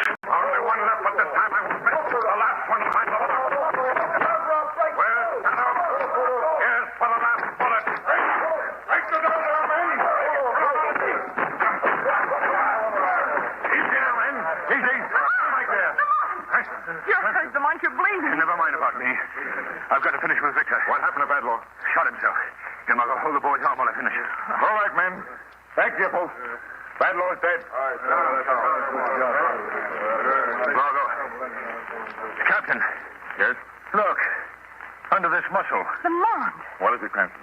It's a pure blood ruby. Embedded in the boy's arm. Yes. There's the reason for Victor Payne's infected arm. The explanation for Vadlaw's strange conduct. Let me have that scalpel, Margot. Here you are, Lamont. Yeah, we'll have to get it out. Lamont, how did it get in Victor's arm? It was placed there by Vadlaw. Why would he do a thing like that? It was simply a diabolically clever way of smuggling precious stones. Vadlaw was only one in a ring of similar fiends. By thunder! I never heard of the like. That's why Vadlaw didn't want to operate until he reached port. Exactly. He wanted to get the jewel past the customs officials. There. It's out. And this is the end of the ring's mutilating and murdering enterprise. We'll sweep the seat clean of the whole filthy tribe. Cranston, that shoulder of yours. We've got to take care of it. We've got to take care of this boy first. Gauze, Margot. Gauze, Lamont. Ready with the cotton. Here, Captain. Hold the arm while I spread the wound. All right. Now, Margot. Cotton. Pack the wound with gauze. Or iodine. Wipe the perspiration from my face, Margot. Lamont! Cranston.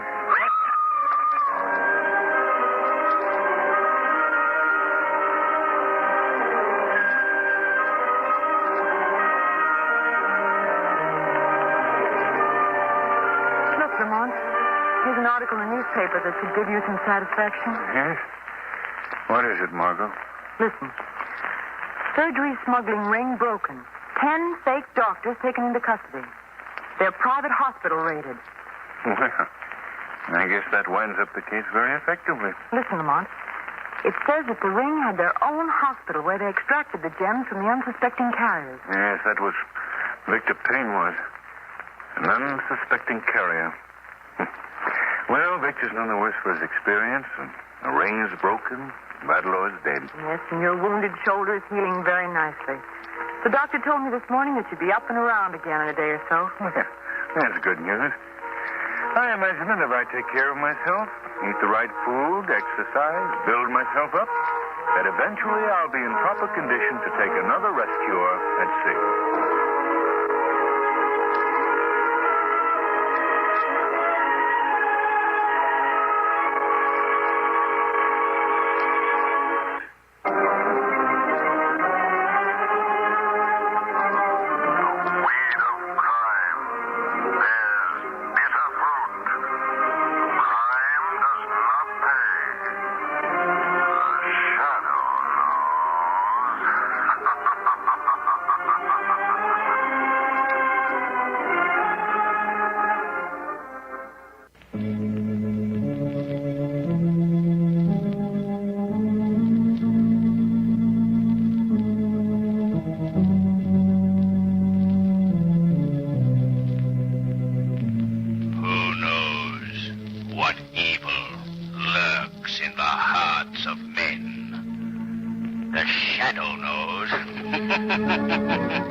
Shadow, mysterious character who aids the forces of law and order, is in reality Lamont Cranston, wealthy young man about town.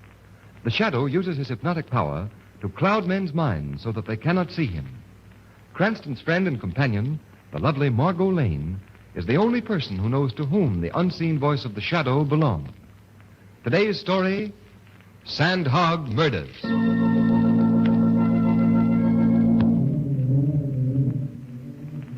Deep under the river, knee-deep in glacial muck and slime, you'll find them. The sandhogs, working under terrible pressure. Pressure beating against their eardrums. Pressure forcing little nitrogen bubbles into their bloodstreams. Pressure that causes death. Pressure that keeps the river out of the tunnel that men are building under the river. 100 feet under the river. How far did we go on that last shot? 27 inches, boss. Tighten those jacks next to the shield. Okay, boss. Here, Rodsky speaking. Time? Okay. All right, men, that's all for today. Let's go. Okay, let's go, fellas. Hey, Mr. Pine. Want to get left down here? You better come along and get in the decompression chamber. Say, I hate to admit this, but when I feel sick, I can hardly move my head. That's the same complaint from all visitors to our little rabbit hole. Just give me your arm. Thank you. There we are. Come on, into the decompression chamber. Get the move on, all of you. Glad this shift is over with. Quit your beef and you get your pay regular, don't you? Yeah, what do you... Okay, decompress. Decompressing. Mr. Pine, you know what could happen to you if you got left behind? No. Ever been in a pressure tunnel before? No, I haven't. Well, it ain't no picnic ground, mister. Ever hear of the bends? There's some kind of sickness, isn't it? It ain't no reducing exercise. I'll tell the world it's sickness. You see, working in these pressure tunnels pumps you full of nitrogen bubbles. And if you was to come out of the pressure too fast, those bubbles would stop your heart quicker than $1 watch. Yeah, you gotta have the right kind of stomach to stand it. You know what would happen if we opened that door now? No, what? We'd all pop like punctured balloons. The pressure's got to go down slow like. Just now we are working under 39 pounds of pressure per square inch. Say, are you trying to scare me? Lay off, Jack. You had enough trouble lately? Hey. Stop saying what? The pressure's dropping too fast. Oh, he killed me. Turn to increase the pressure. Too late. Too late. We're done.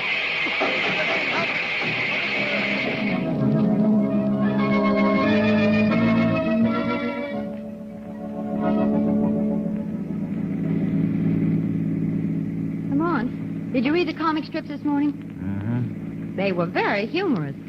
Winnie Winkle's in the hospital. Little orphan Annie's house burned down, and Andy Gump was hit by a truck. Lamont, I wonder why they call them funny papers.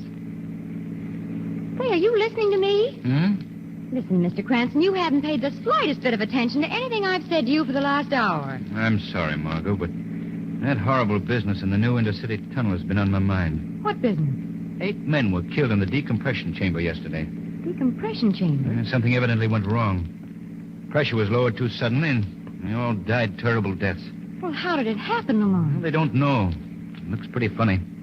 According to the newspaper reports, the men working at the tunnel had been expecting something to happen.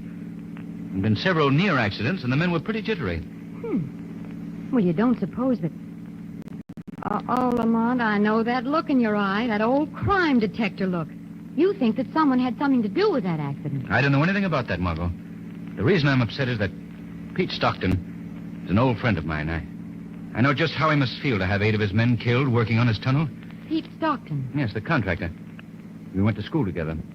This intercity tunnel is the first big job he's handled alone since his father died about a year ago. Oh, I see. And you'd like to see him, wouldn't you? Why, no, Margot, not today. We have a date. I wouldn't think of it. Oh, that's just the trouble. You do think of it. So I guess we might just as well see this old schoolmate of yours. Margot, you're wonderful.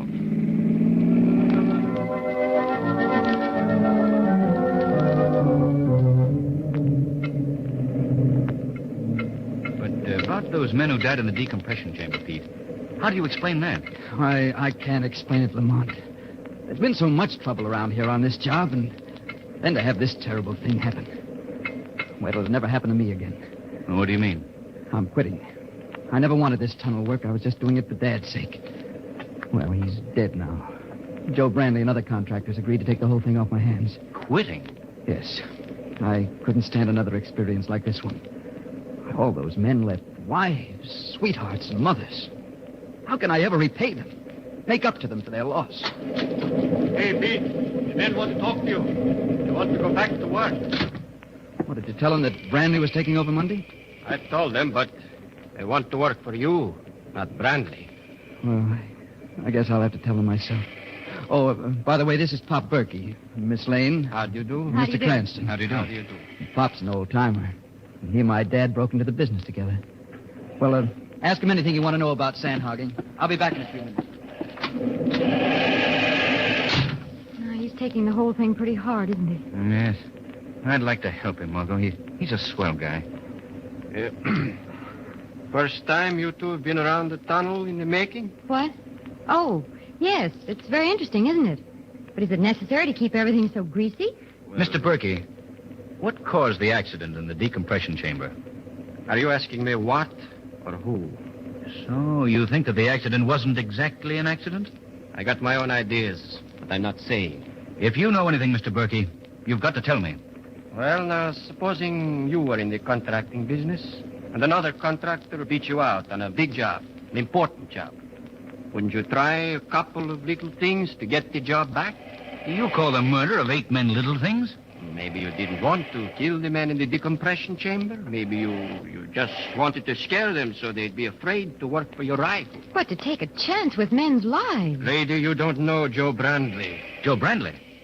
The man who's taking over the contract from Stockton? Yeah, and a dirtier man would be impossible to find. He wouldn't stop at anything. It's like he won out pretty easy, don't it? Pete's turning the contract over to him Monday. Well, he hasn't won yet. Pop Berkey, if you see anything suspicious happening around here, I want you to call me immediately. You understand? Right. Come along, Margot. We'll stop that fella, Brandley. Margot, I think the Shadow is going to pay a call on a certain Mr. Brandley.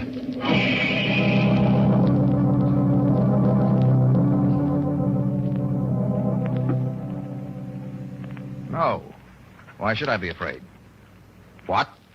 Stockton is turning the job over to me? What? At the tunnel. When? Tonight.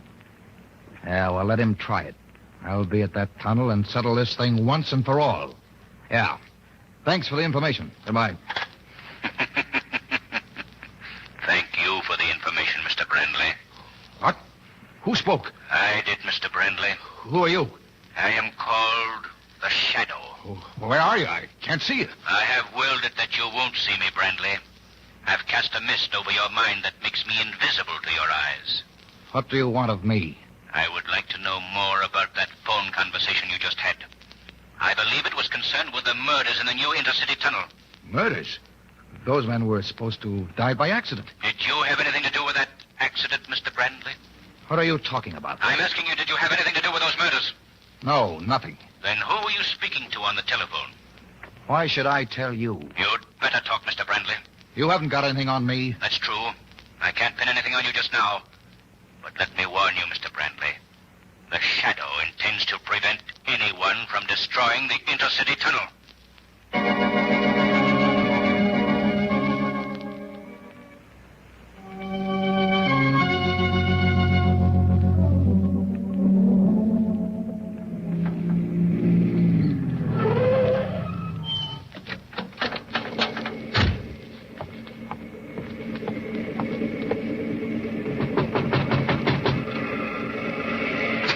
Who's there?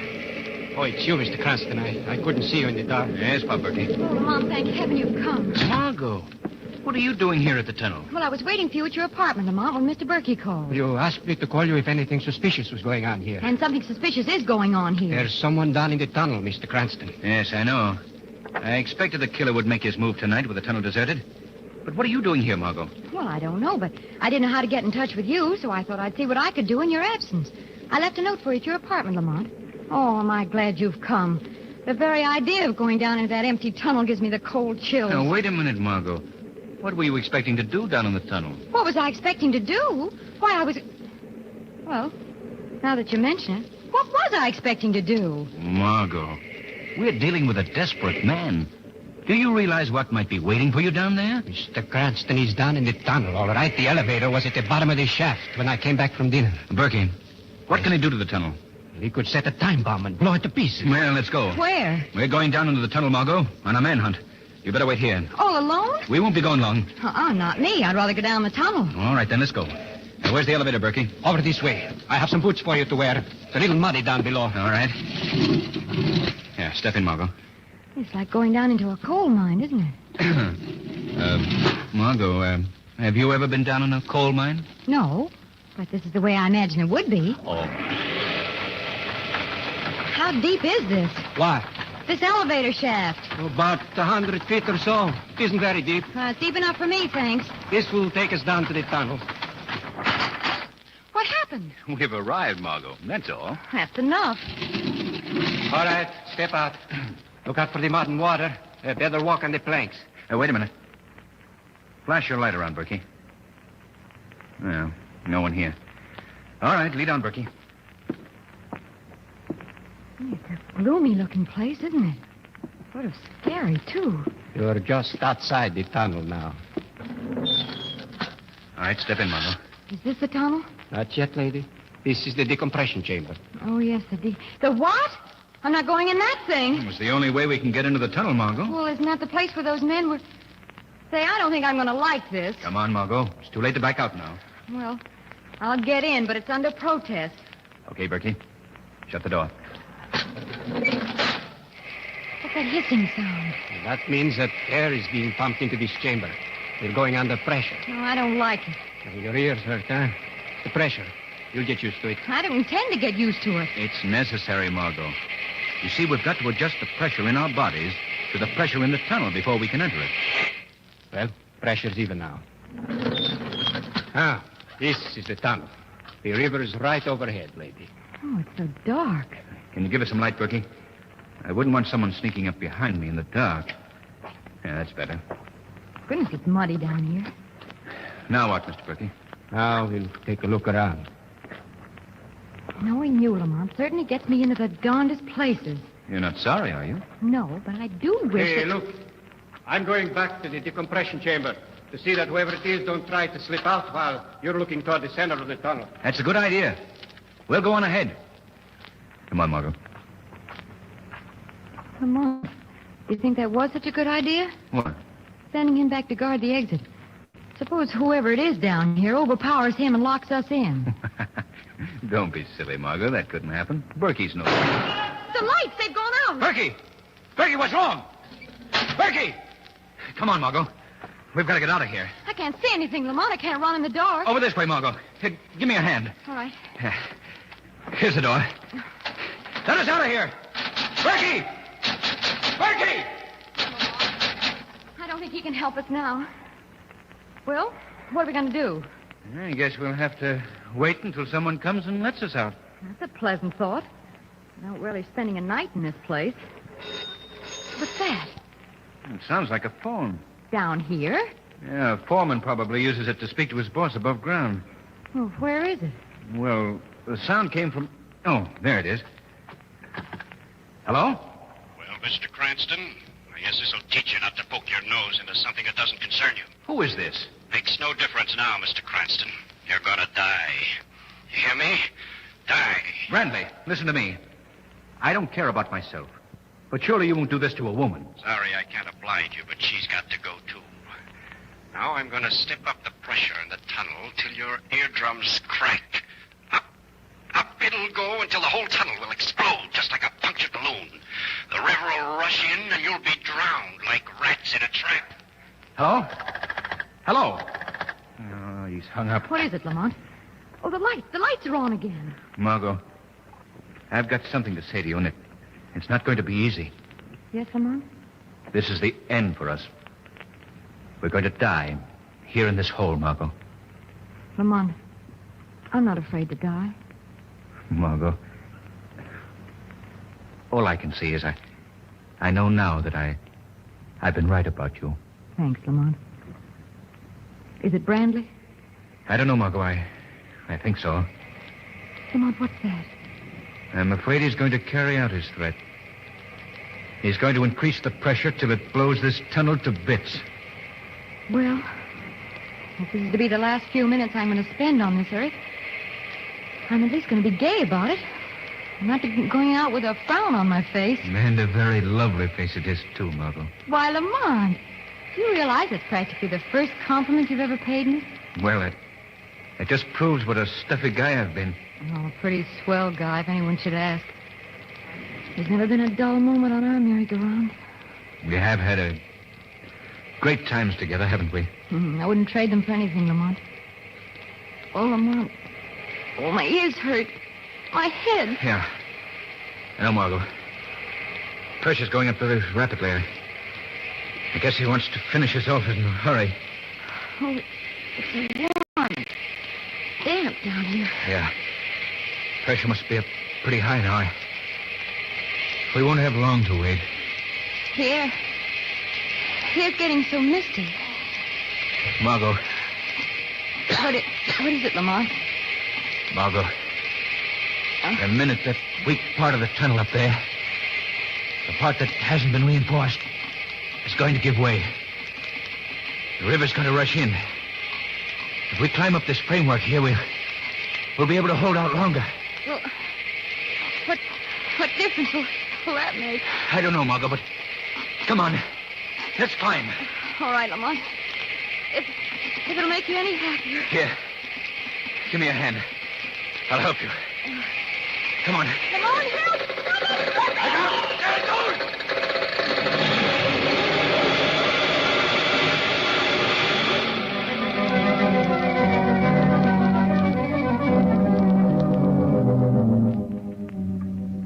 Well, Commissioner Weston, we've pumped all the water out of the tunnel. Found no trace of Margot or Lamont's bodies. They must have been washed into the river. Yeah. You know, they were both personal friends of mine, too. Yes, I know. Well, that's the way it goes. Lamont was trying to help me.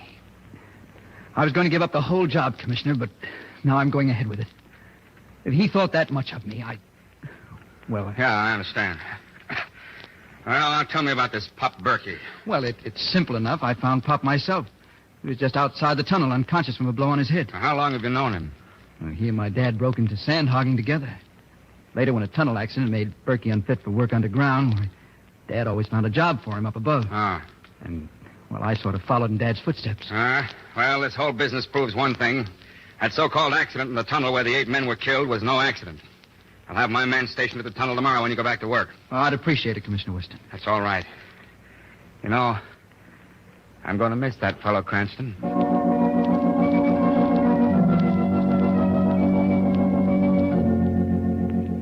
Doctor, do you mind if I stay here a while and look this room over? No, not at all, Commissioner Weston. I've got to go down below in the tunnel and talk to the men. If anything happens this time... Nothing's going to happen, Mr. Stockton. Not while I'm here. Good luck, son. Good luck. Yeah, thanks. Commissioner Weston. Huh? What? It's the Shadow, Commissioner. The Shadow. Well, my friend, what are you doing here? I'm here to help you catch the murderer. That's what you're here for, isn't it? Yeah, sure, but who is he? Softly, Commissioner, softly. You wouldn't want to scare our murderer away, would you? Is he here? Very close now. In just a moment, he'll come into this room. This is what he's been waiting for. You see, the lives of the men in the tunnel depend on the proper functioning of the pump machinery here. The murderer will attempt to destroy the pump and kill the men down in the tunnel. This is to be his final job. For today, for the first time, Peter Stockton is down below. Well, he won't get away with it. Quiet, Commissioner. I think this is our man now. Quick, hide behind the machinery. Yeah, right.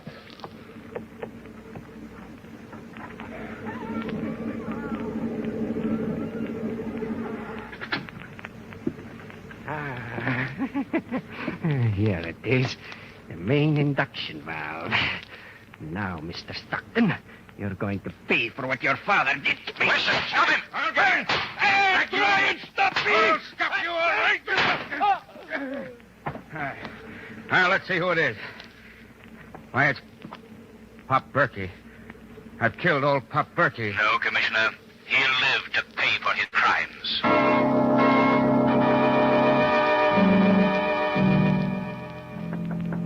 Come in. Hello, Commissioner. We come to be witnesses. Now, wait. What? Cranston and you, Miss Lane. I thought you were... Yes, I know, Commissioner, but well, we're not. I'll have... Well, aren't you glad to see us? Oh, of course.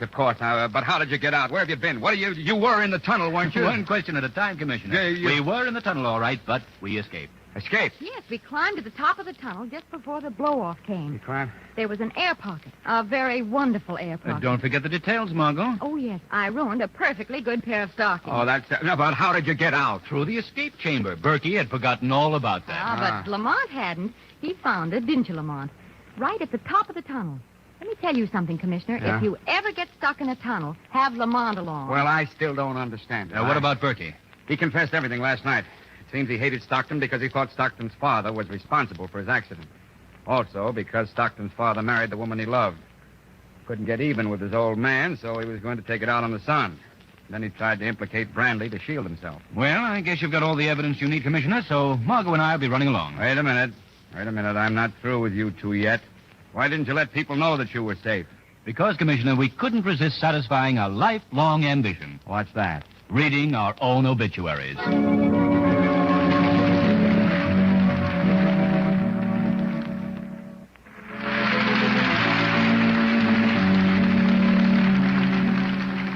Today's program is based on a story copyrighted by the Shadow magazine.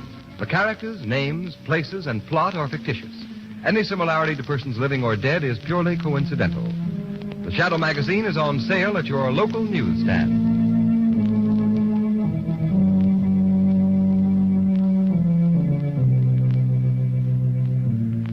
The weed of crime bears bitter fruit. Crime does not pay. The Shadow knows.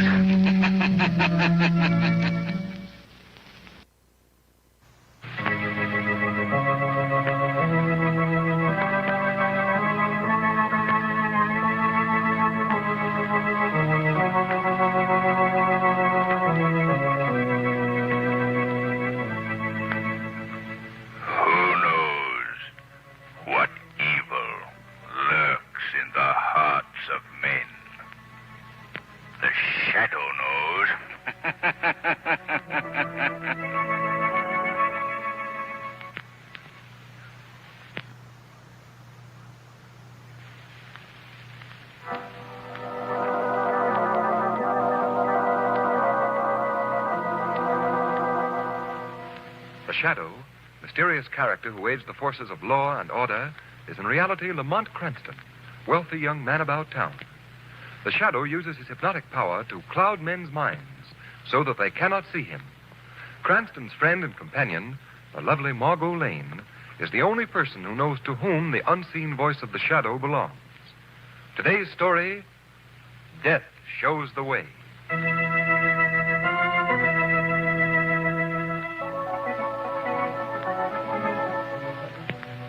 Walked, cheer, dum-de-dum-de-dum, knocked him in the old Kent Road.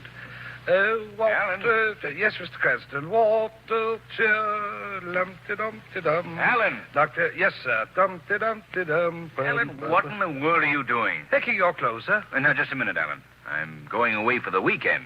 Not a trip around the world. Well, these are all necessities, sir. Now, look, Alan.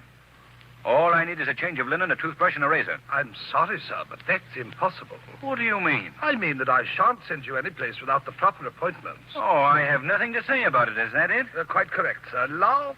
Well, I will say something about it, and right here. Now, look, Alan, you come here. There. May I come in? Oh, hello, Margot. Come ahead. Are you all ready to leave? Not quite. I have to settle a small point with Alan first. Oh, I bet I know what it is, too. Something to do with your weekend wardrobe? Yes, exactly. Alan, for the last time, I'm telling you not to pack my bags full of all that junk. The hunting jacket, golf shoes, dinner clothes, riding boots, business. Oh, yes, fishing tackle, fishing. Did you hear me, Alan? Quite so, sir. Suede jacket, polo shirt, tennis shorts. Then why don't you do as I say? Because, as I've told you before, Mr. Cranston, you shan't go to the Bartons unless you're correctly turned out. And that, if I may display firmness, sir, is final. There, you're all packed. But the Bartons don't care whether I'm correctly turned out or not. It isn't the Bartons that I'm trying to impress, sir. Then who is it? Their butler. What? No. Come on, pick up your bags, Lamont. You've lost again.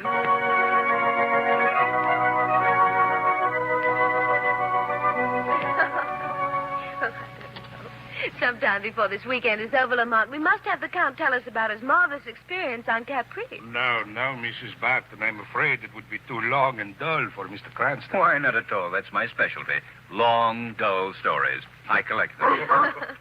Oh, Henry, what a beautiful dog. When did you get him? Oh, just the other day.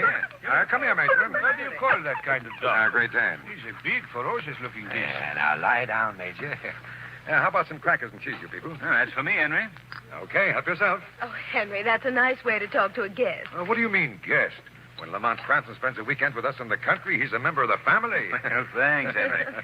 Say, speaking of members of the family, who's that young fellow approaching across the lawn? Yes, dear. Mommy, Nurse says I have to go in and have my face washed and have my supper. Do I have to, Mommy? Did he say Mommy? Why, Helen, I didn't know. Helen. Don't be alarmed. I didn't tell you that Henry and I adopted a child a couple of months ago. Oh, I see. Do I have to, Mommy? Now, Skippy, I want you to meet some friends of ours. Miss Margot Lane, Mr. Cranston, and Count Santa. Hello, Skippy. Hello, Skippy. Hello. Do I have to have my face washed, Daddy? Judging by its appearance, it wouldn't do any harm. I think you'd better go in and do what Nurse tells you to do. I don't wanna. Daddy promised me a story. Daddy will tell you a story after dinner. Run along now. I don't wanna. Oh, dear, what'll I do? Oh, I know, Henry. Call the dog. Tell him it's his new pet. Maybe that'll tease him. Here, Major. Come here, boy. There. Now, look, Skippy. See what your mother and I bought for you? Oh, a doggy. Hello, nice dog. Major, get back to the house. Henry, that dog is vicious. Now, Helen, don't get excited. The dog just isn't used to children, that's all. Now, Skippy, you run along. Daddy, are you going to tell me a story after dinner? I'm afraid not, son. Daddy has a very important business date after dinner. But you promised. Now, run along, Skippy. Mommy will be up to see you later. I don't care. Daddy promised to tell me a story. Oh, now see what you've done, I Henry. can't help it, Helen. You know that Mr. Knight from Taylor and Company is coming here tonight with your necklace. But, Henry, you Now, promised... darling, we have guests here, remember? I hope you all enjoyed the little visit backstage in the home life of the boss. Oh, we loved it. You spoke of a necklace, Mr. Barton. Is it the same one that I read about your buying in the newspapers? Yes. The Great Harvey diamond. The Great Harvey. Have you bought that, Henry? Yes. They are bringing it here tonight. Well, isn't that the jewel with the great legend attached to it? Legend? What is the legend, Miss Lane? Why, I believe the story is that it brings misfortune to whoever owns it. Isn't that it, Henry? Some such silly yarn, yes. I take it, then, that you do not believe in this legend, eh, Mr. Barton? Huh? Why, of course not. You're a brave man, Mr. Barton. A very brave man.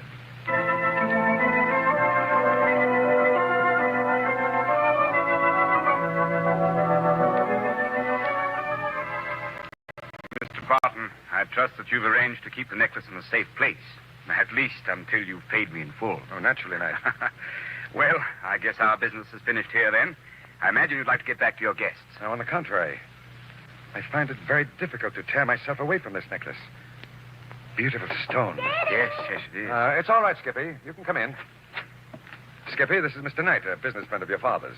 Mr. Knight, this is my son. How do you Daddy, when are you going to tell me that story? Huh? And Mommy says you're so forgetful. Did you think to offer Mr. Knight a drink? Oh, yeah. Mommy is Well. right as usual. Mr. Knight, will you forgive me and let me make you up one for the oversight? Well, now that you mention it, I wouldn't mind having a drink. It's a long drive back to town. Well, how'll you have it? Straight, please. Water on the side. Straight it is. There you are. Thank you. Aren't you drinking, Mr. Barton? No, I've been on the wagon lately. Oh, that's too bad. Well, here's to the Great Harvey diamond. May it bring you much happiness. Gee, you drank it all in one go. Skippy, that's not very polite. Well, I've got to be going. What's the matter? I don't know. I feel peculiar. You're white as a sheet. Water. Get me some water. Yeah, but the can is empty. I'll run and get you some. Oh, gee. Daddy! Daddy! Oh, here's the water. Daddy!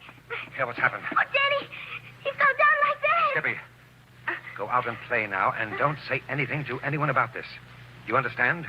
To no one. Yes, Daddy. I won't tell anyone. Hello, Skippy. What's all the shouting about in here? Yes, is something wrong? Hello. Mr. Knight's had a sudden attack of some kind. I'm afraid he's very ill. We must get him upstairs. Count Santa, will you lift his feet, please? Surely. I don't think that'll be necessary, Henry. Well, why not? It's too late. He's dead. Dead? Yes. What happened, Henry? What brought this on? I don't know. We were sitting here discussing the diamond, and... The diamond! The diamond! What about it? It was right here on the desk. It's disappeared.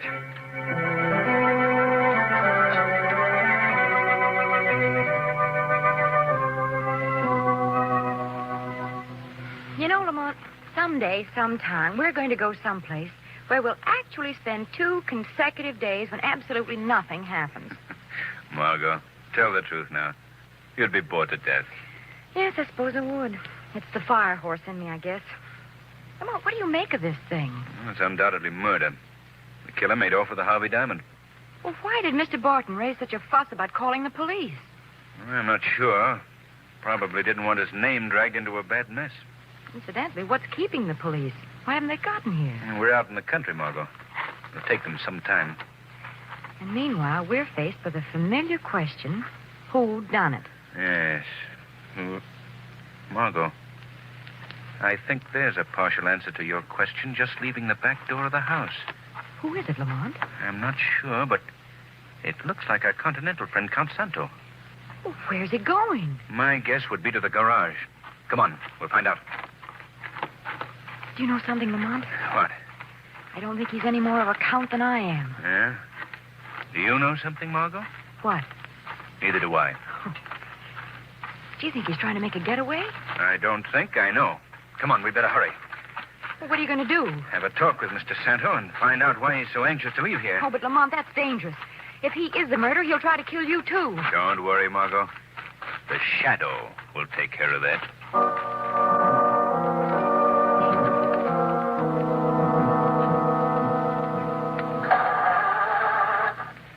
Some luggers put the starter on the fritz.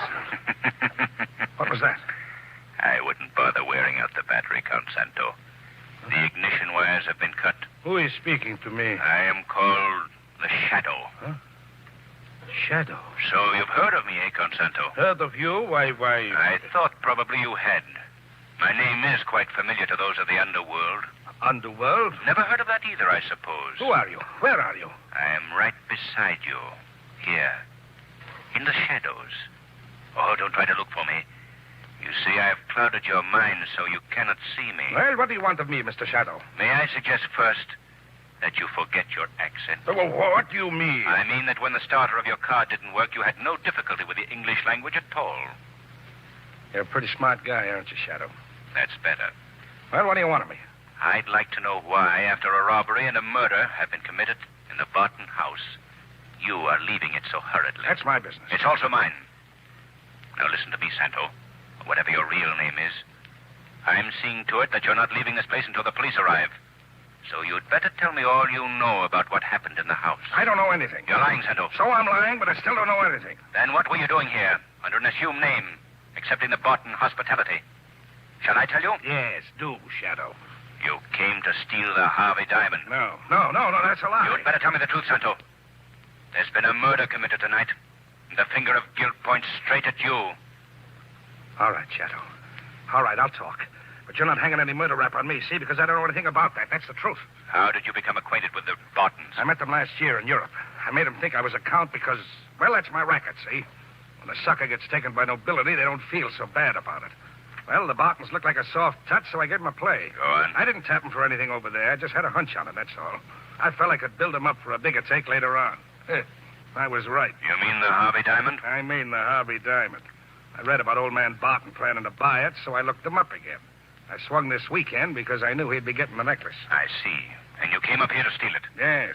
My plan was to wait till sometime late tonight. Then I'd grab the stones and make a getaway while everyone was sleeping. That somebody else beat me to it. You wouldn't still be lying by any chance? Listen, Shadow, I'm a high-class, respectable jewel thief. Murder is out of my line. Even murder for the Harvey diamond? You know, for a supposedly smart guy, you don't follow the ball too close, do you?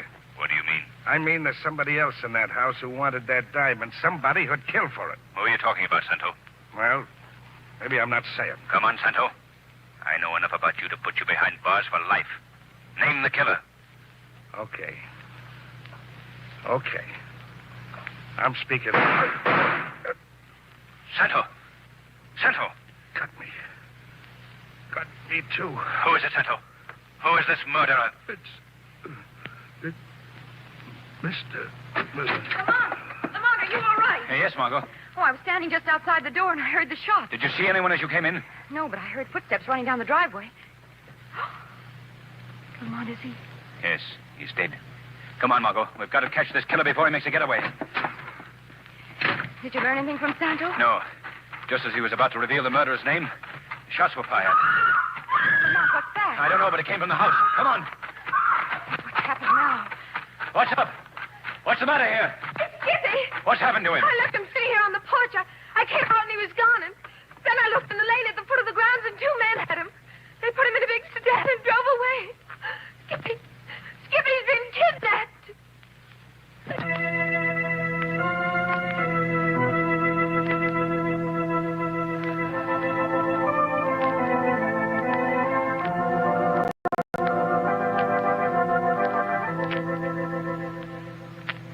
Well, Margot, how's little Skippy? Well, he seems to be well enough, Lamont. Did you tell him I wanted to see him? Yes. He'll be right down. Oh, good. Lamont, I can't understand. Why should anyone want to kidnap the child and then let him go again 2 hours later? I don't know. In fact, Margot, I don't know or understand the happenings of this entire night. The police are out in the garage. Oh? They find anything? Well, they learned that the bullets that killed Count Santo were fired through the back window. That's a clever bit of deduction. I found that out when the gun went off. They also learned that Mr. Knight was poisoned. Oh, I see. They're making remarkable progress, aren't they? Lamont, have you any suspicions at all as to who killed Mr. Knight and Count Santo? Well, there are only 5 of us left here in the house. I didn't do it. And I'm reasonably certain you didn't. Thanks. So that leaves no one but the Bartons, doesn't it? Oh, Lamont, you're not saying that Mr. Barton... I'm not saying anything, Margot. Yet. You want to see me, Mr. Cranston? Oh, yes. Come in, Skippy. I'd like to ask you some questions about what happened tonight. You carry a gun. I know, Skippy. Why? I guess you're not much of a detective then. Margot, do you mind leaving us men alone? Oh, well, if that's the way you feel about it.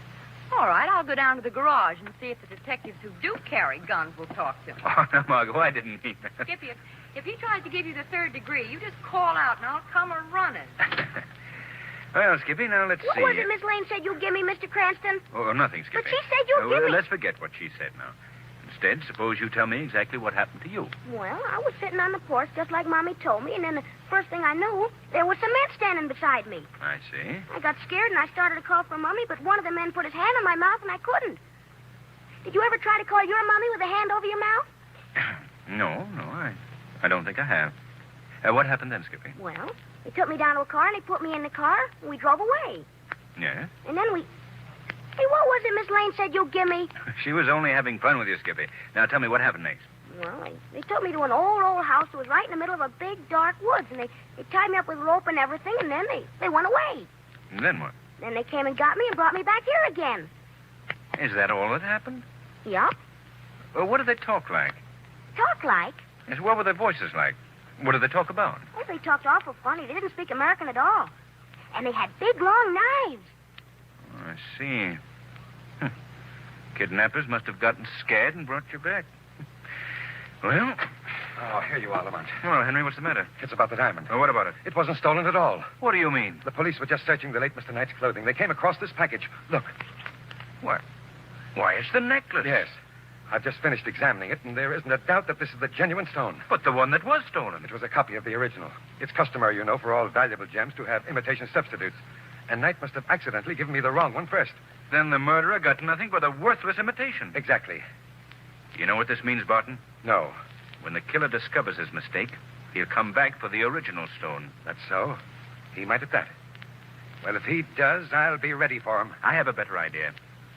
You can take this offer for what it's worth, but I'd be glad to keep the necklace for you until morning. Well, that's very kind of you, Lamont, but... I know it's a rather large order asking you to trust me with such a priceless jewel, but I think you know me well enough. Oh, yes, of course, but... Good. Then let me have it. Oh, now look here, Lamont. That's fine. We can bring it into your vault in town in the morning. Oh, I shouldn't do this. Oh, I wonder who left the dog in the house. I like to play with a dog, Daddy. When I kick him, he makes a funny noise. Don't ever let me catch you doing that, or I'll take him away from you. Major. Now, Major, get out of here. Watch, Daddy, I'm going to kick him. Daddy, keep away from me. Major, stop screaming, Skippy. I've got it. You'll either have to get rid of Skippy or the dog. And I'd suggest... Yes, I know, but for the time being, the dog is out of this house and stays out now. Quiet, Skippy. Oh, excuse me, Lamont. Now, down, Major. Quiet now. Quiet. All right, now, Skippy. The dog's gone. It's all right. Are you through talking with me, Mr. Cranston? I guess so, Skippy. Unless you can think of anything else to tell me. No, that's all. Can I go upstairs to Mommy now? You certainly can. And she has my good wishes. I'm awful thirsty, too. Maybe I better have a glass of water. There's some on that table over there. Help yourself. Would you like some water, Mr. Cranston? Why, thank you very much. Here you are. Thanks. That water tasted funny. What's that? Daddy! Daddy, come quick. I think Mr. Cranston's sick.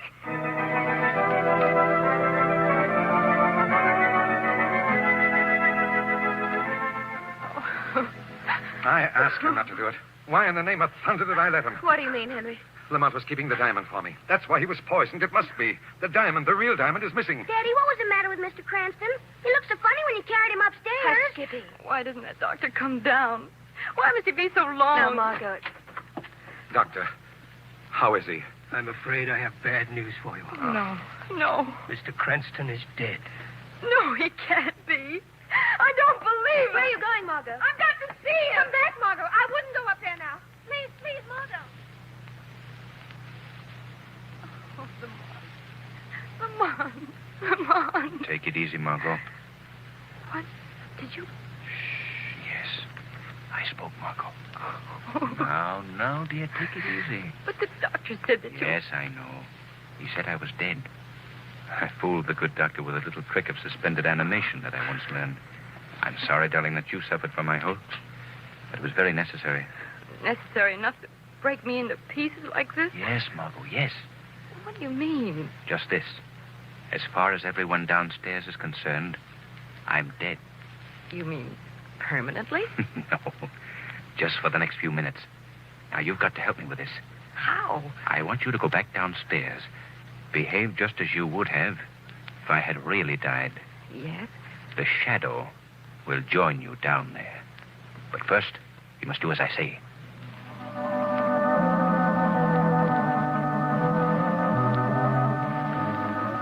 Well, Margot? I can't believe he's dead. Who's dead, Mommy? Mr. Cranston dead? Quiet, Skippy, please. Margot, why don't you get some rest? I don't want to stay in the house with a dead man, Mommy. Please, can I go outside? Oh, that's a good idea, Skippy. Why don't you? Oh, Helen, you can't let that boy out of here after what happened to him before. But I want to go out, Mommy. No, Skippy. Miss Lane is right. I don't care about Miss Lane. I want to go outside. Skippy, how dare you talk like that to your mother? I'm going out. No, you aren't, Skippy. You let go of me. I want to get out. What was that? I think you'd better stay right here, Skippy. Daddy, who's talking to me? I'm called the Shadow. Does my name sound familiar to you, Skippy? No. No. What are you doing here, Shadow? And why are you trying to frighten this boy? Because, Mr. Barton, this boy, as you call him, is at the bottom of everything that's happened here tonight. What do you mean? I mean that he is the murderer of Mr. Knight and Count Santo and the thief who stole the Harvey diamond. That's preposterous. How could a child... Skippy's not a child, Mr. Barton. Skippy hasn't been a child for many years. Not a child? No. He's a midget. What? Oh, I don't believe Daddy. Daddy, what's he saying about me? If you don't believe me, Mr. Barton, then I suggest you look in his jacket pocket. I think you'll find the missing necklace. But I... Go on.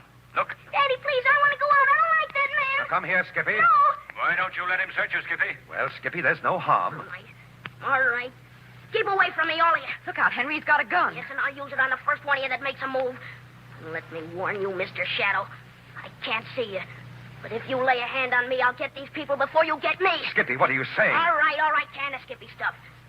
From now on, you can call me by my real name. It's Mike.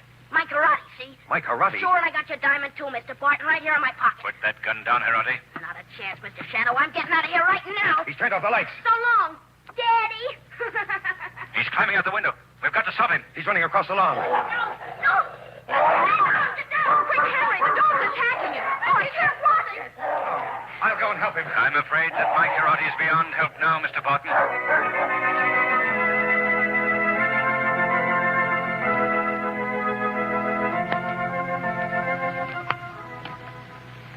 Lamont, what made you suspect that Skippy wasn't a child? Well, Margot, that kidnapping, for one thing. It was too good to be on the level. It was arranged to get him out of the house with the diamond. And then, when his Confederates found out that he'd stolen the phony gem, they brought him back again to steal the real stone. Oh, I see. And to clinch matters, I asked Barton to let me keep the real necklace. And after I keeled over, after apparently drinking the water, I felt him take the jewel from my pocket. Nice business. Well, it wasn't a dull weekend. I should say not. 2 murders and little Mike killed by the dog. You know, Lamont, I'm going to have a funny attitude toward children from now on. Well, how's that? Well, when I touch them on the cheek, I won't know whether to pet them or feel for a beard.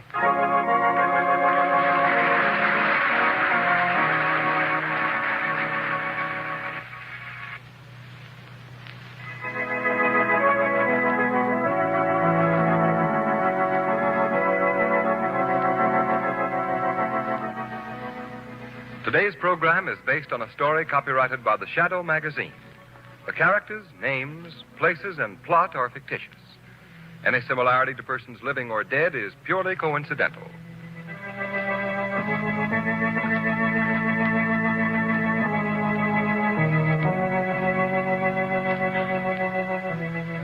The weed of crime bears bitter fruit. Crime does not pay. The Shadow knows.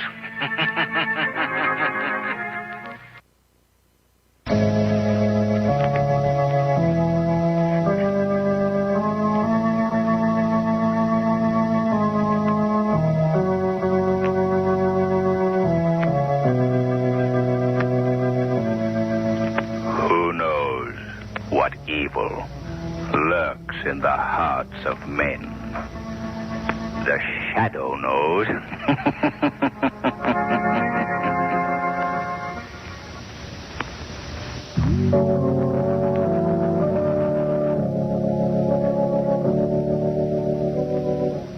The Shadow, mysterious character who aids the forces of law and order, is in reality Lamont Cranston, wealthy young man about town. The Shadow uses his hypnotic power to cloud men's minds so that they cannot see him.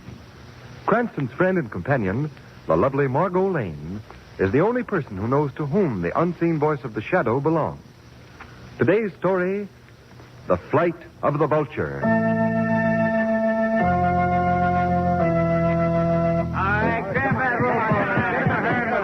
Come on, you guys. Get those old nags into the barn and make it snappy. Oh, we're working as fast as we can, boy. Hey, you in that third stock van. Yeah, boy. You left headlamps out. Okay, I'll take it. Come on.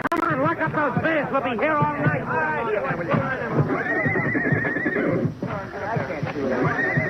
Okay, Calcade. All set. The old nags in the barn, the thoroughbreds in the stock vans. You count them careful? Sure did. 1 old nag in the barn for every thoroughbred horse we took out. 10 horses in, 10 horses out. All right. All right, you men driving those stock vans, you've got your orders, so get going. Okay, boss. Here we go. All right. Come on. Push him along. Roll him fast, will you? Hush. Yeah, boy. All those old nags tied up in their stalls? Yeah. Not a chance of any of them getting out. They're tied fast. All right, let's go in the barn. Right. Open it up. And I guess everything's all set. Horses are quiet in their stalls. All right, put them at you, that straw in the corner. Right. This place ought to go up like a piece of paper. There she goes, Calcade. All right, let's get out of here. Bolt that door. They're beginning to yell good now. I guess they know what's up. All right, what's the difference? They're all old or sick nags. They die soon anyway, wouldn't they? I've seen a lot of things in my time, but I don't want to be around when the fire hits them nags. Let's scram, Calcade. All right. I'm hungry anyway. Let's go eat.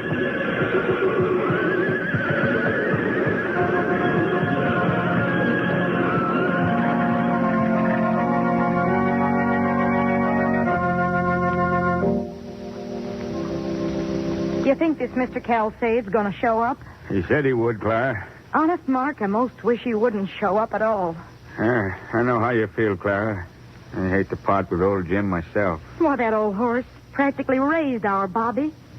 You know, I'm mindful of the time he waded out in the river when Bobby was drowning. That old horse acted like a human. He pulled alongside so the lad could climb on his back. I wish we could keep old Jim, Clara, but what can we do? If we don't pay no taxes, we won't have no home. All I know is we're in want. I know. The Lord's providing. It ain't for us to wonder why. Blessed be the Lord. Amen.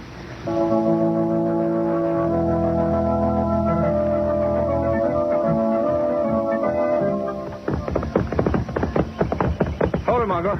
Rein up. Oh, boy. What is it, Lamont? Why are we stopping? I just wanted you to feast your eyes on this countryside. Oh, it is lovely, isn't it? Isn't it? Doesn't that hill over there remind you of a scene in one of those old Western movies you saw when you were a kid? Say, it does, it's that. All it needs is a silhouette of William S. Hart on horseback. Say, Margot, did you ever know that I almost became a cowboy once? Oh, Lamont, you're kidding. No, that's a fact. Oh, I don't believe it. I could never picture calling you Hoot Cranston. I spent 1.5 years on a ranch when I was a youngster. Really? Yeah, here, I'll prove it to you. Just drop your handkerchief on the ground. Oh, now, wait a minute. Those ranch days are over. Just drop your handkerchief. Okay, Hoot, but take it easy. All right. Now, back 10 paces. Come on, boy. Back. Whoa. All right, Margot. Here I come.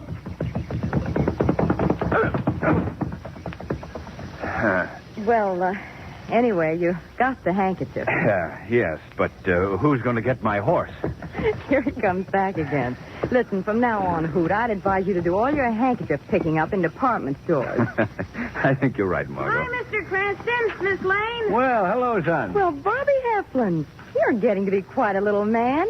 Why, you've grown a lot since the last time we visited the Wentworth. Gee, Miss Lane, you look pretty in that riding suit. Oh, Bobby, bless you, and thanks. That Mr. Cranston thinks so, too. Tell you, Lamont, there's nothing wrong with that young man's poise. Oh, quite the urban young gentleman. I'll have to tear a leaf from his book. Not a bad idea. How are your mother and father, Bobby? Mother's fine, but Dad's ailing with rheumatism. Oh, that's too bad. Oh, how about your old horse, Jim? I hope he's all right. There he is. See? Over by the barn. Oh, yes. Suppose he remembers us, Bobby. Who, Jim? Say, he never forgets a friend. Call him. Hey, Jim. Look at his ears go up. He heard you. Come on, Jim. Come on, sir. Come on. Oh, he is coming. He remembers you all right, Mr. Cranston. Come on, old fella. Come on. Oh, he's a wonderful old horse, isn't he? Wonderful. Of course he is. Well, Jim, old boy, how are you? See, Mr. Cranston? He's talking to you. Well, you're a good old horse. You're one of the finest jumpers I've ever seen. Weren't you, Jim, huh? Nod your head, that's it. Can he still laugh, Bobby? Oh, sure. Want to see? Hey, Jim, give Miss Lane a smile. He's not smiling, he's laughing at me. Well, Bobby, we must be going along. Thanks for a very interesting little exhibition. You're welcome. Goodbye, Miss Lane. Goodbye, Mr. Cranston. Bye, Bobby. So long, Jim. Bye, Bobby. Bye. Come on, Jim. Let's go and get you some water. Gee, Jim, someday I'm going to get a nice riding suit like Mr. Cranston had. Then you and me will ride way over to Martinsville. Hey, Bobby. Come here, son. Oh, Pa, Miss Lane and Mr. Cranston were just here. They're visiting the Wentworth. That's so. You just missed them. Oh, did I? That's too bad. Hey, Hep. You go to the house, son. Your ma wants you. Can I take Jim to water first, Pa? No, son. You leave Jim here. This gentleman wants to look him over. Look him over? What for? You a veterinary, mister? No, kid. Bobby, go to the house. I'll tell you all about it later. All right, Pa. Don't talk in front of the boy, Mr. Calcade. Old Jim's the apple of his eye. I guess the old horse loves the boy just about as much. Yeah, kids are funny. They can get attached to any old miserable nag. Yeah. Well, I told you old Jim didn't amount to much as you figure horse flesh. Certainly a bag of bones, all right. But he means a lot to folks hereabouts. Well, if anyone's willing to pay more than $20 for him, they'll bet on my price.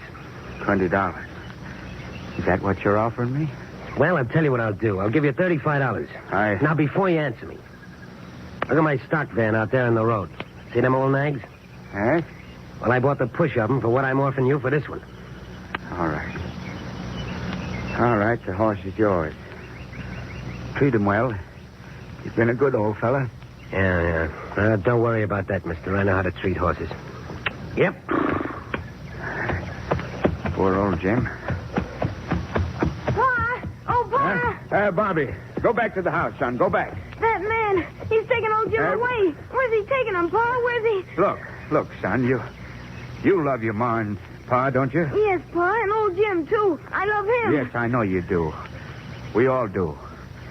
But, son, you know me or your ma wouldn't do anything out and out wrong, don't you? Yes, Pa. Well, you'd believe me if I tell you we were in danger of losing the farm. Yes, Pa.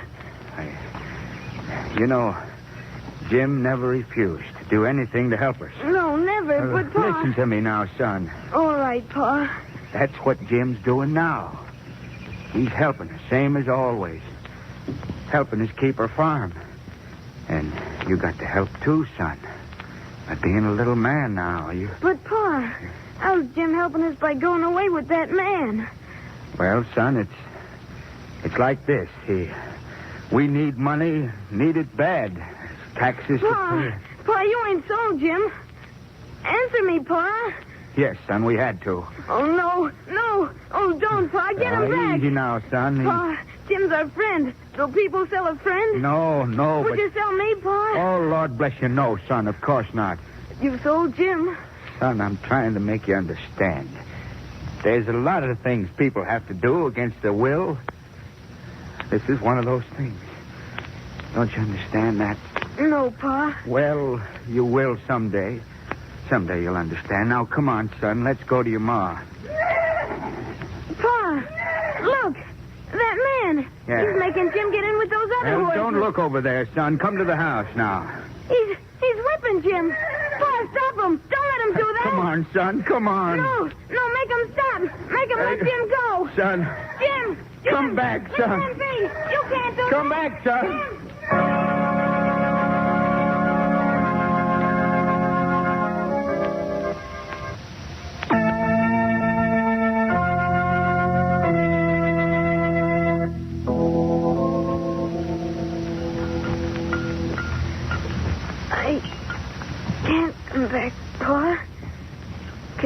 Can't come back.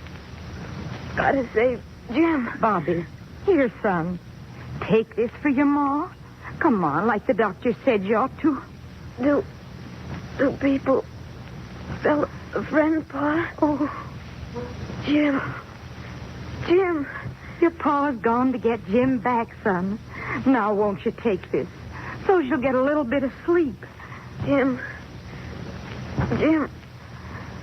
Never come back. Never. Oh, Lord of mercy. Ain't nothing to be done for our little Tice. Nothing. Oh, don't, Mrs. Heflin. Don't give way. Here. Let me have that medicine. He ain't closed an eye in 2 days. Margot, Yes, Lamont. take the spoon. All right. Bobby, now listen to me. This is Mr. Cranston. Mr. Cranston? Yes. Mr. Cranston. Mr. Cranston. I saw you coming over hill. Riding old Jim. Bobby, will you drink this for me? It'll put you to sleep. And when you wake up, we'll talk about Jim. Will you bring him back? Yes, Bobby, I will. Oh, Mr. Cranston. If you do, I'll pray for you. So will Jim. Oh, Bobby. Thank you, Bobby. Now, will you take the medicine? Here we are. That's it. Take a good long drink, son. Oh. Okay. And just a little more. Oh. There, that's fine. Now, lie back and sleep. Sleep. Wake up. Talk about Jim. Talk about old Jim. Bobby. Son. Oh, you've done it. Praise be the Lord. You've done it. He's going off to sleep. Oh, thank heavens. He certainly needs it badly. Well, there's only one thing to do. Old Jim will have to be brought back. Back? Why, we'd give the farm if need be to get him. Poor Mark's walked his shoes bare trying to find that Mr. Calfade. Nobody knows him hereabouts. You say nobody knows this man, Calfade? None that we can find. He just come round and paid us $35 for Jim. Then he loaded him in a van with 3 other old horses and went on his way. And that's all we know about him. For all of us, he may be on the other side of the country. $35? That's right. Yeah. Dealer in old horses. Strange. Listen, there's Mark coming up the porch now. Good. Good. Do hope he has some word. Oh, Mr. Cranston. Miss Lane. Hello. Mark. Mark. Come to see the little tyke, did you? Yes, Mark. That's mighty nice of you. How is he, Clara? Mark, he's asleep. Oh, good. Good. Oh, ain't no use in me asking. I can see it in your eyes. You didn't find him. No, Clara, I didn't. Oh, Mark. Mark. Easy. What are we going to do? Easy, Clara. Girl, ain't no use you putting yourself down, too. No trace at all, eh, Mark? Traces, yeah. But that's all. I ran into a couple of farmers that sold him horses, but he'd gone. Old horses? Some old, some sick or blind. Margot, I promised that boy I'd bring old Jim back. Well, maybe I can't, but I'm going to give an idea I have a good fling. Oh, good for you, Lamont. Good night, Mrs. Heflin. If I stir anything up, Mark, I'll get in touch with you right away. In the meantime, don't lose hope. Thank you, Mr. That's Cranston. wonderful. Good night. Good night. Well, Lamont, let's see now. You've got the whole state and a couple of million people. And out of all that, you've got to find one Mr. Calsade, trader in old horses. How do you think you're going to bring about such a momentous social event? Well, suppose we start by calling on some farmers. Or rather, let me correct myself. Suppose the Shadow starts by calling on some farmers.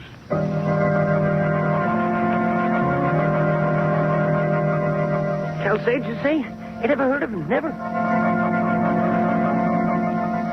Night before last, he was here. Bought an old sorrel horse.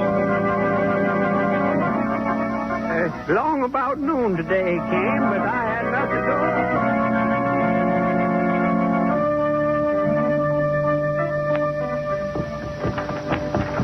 I come from Alabama with a banjo on my knee.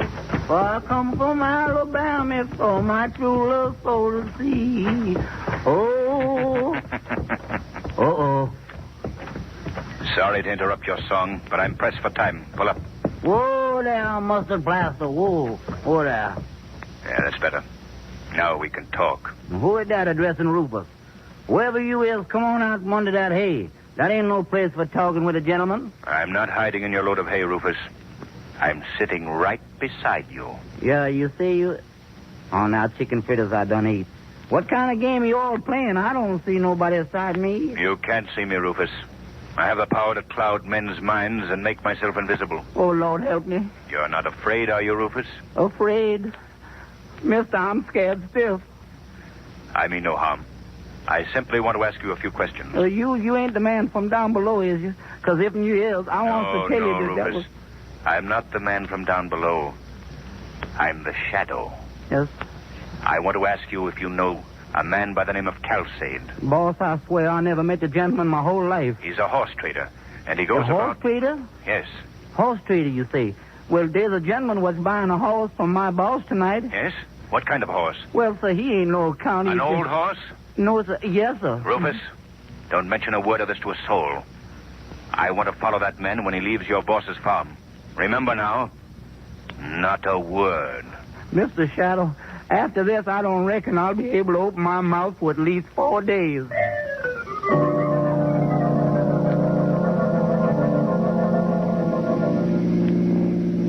Faster, Margot, faster. I've got it right down the floor now. It's no use, Margot. Car ahead has given us the slip. Well, are you sure it was Calsade? Positive. He had 2 horses in the van. Bought one from Rufus's boss. It was Calsade, all right. We've lost him. Well, he couldn't outride us with that van. He must have turned in one of those side roads back there. Maybe. Turn back, Margot. We'll scour the countryside. We've got to get a line on Calsade.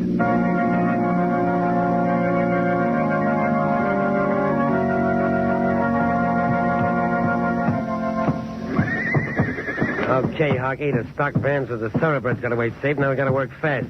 Pile up that hay near the end store. Right, boss. Hey, you think that car on the road was tailing us, Calsade? I don't know, but I ain't taking any chances. Got to burn up those old nags fast. Well, there won't be anything left to prove anything when we get through here. Hey, but look, Calsade, we've been pretty lucky so far with all the stables we've been burning. But how much longer are we going to get away with it? You let me worry about that. That's that nag, old Jim, we've had so much trouble with. The one that belonged to the kid? Yeah, that's the one. Hey, how's that, Calsade? I got all the hay piled up. Ah, that's swell. Now drop a match on it. Oh, gee, this is the part that I don't like, boss. Shut up and do what I tell you. That'll take care of it, all right. Now, let's get out and shut the nags in. Yeah, I'm glad to get out. Come on, stupid. Make it snappy. I'm hurrying. Gee, I don't like this business. Keep quiet. All right, that's got it. Let's get in the car and scram.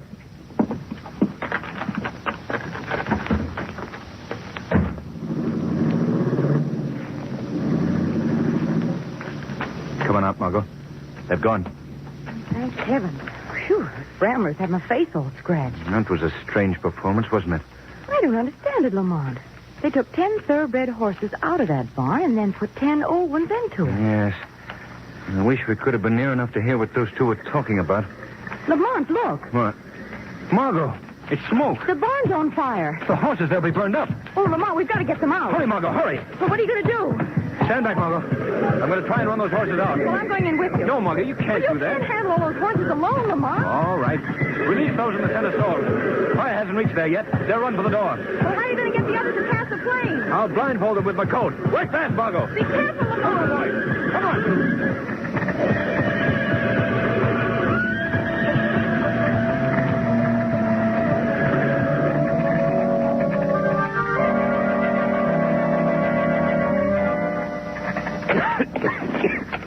Come on, boy. Good boy, come on. Margot. Yes, Lamont. Where are you? I'm out here. I'm all right. Have we got them all? No, I think so. Ooh, the smoke's blinded me so I can't see the cut. Yeah. Let's see now. There were 10. Margot. What is it, Lamont? Jim. Where's Jim? Oh, Lamont. He's not out here. Jim! Jim! He's still inside, Margot.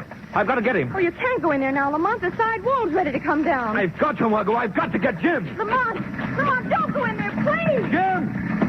Jim! There. Steady, old boy. Come on, Jim. Come on, boy. Lamont, the wall is coming down.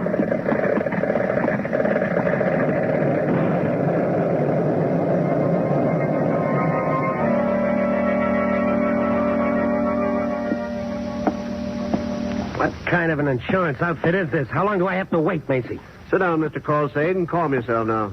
Check's being drawn. Has to be okayed by several officials first.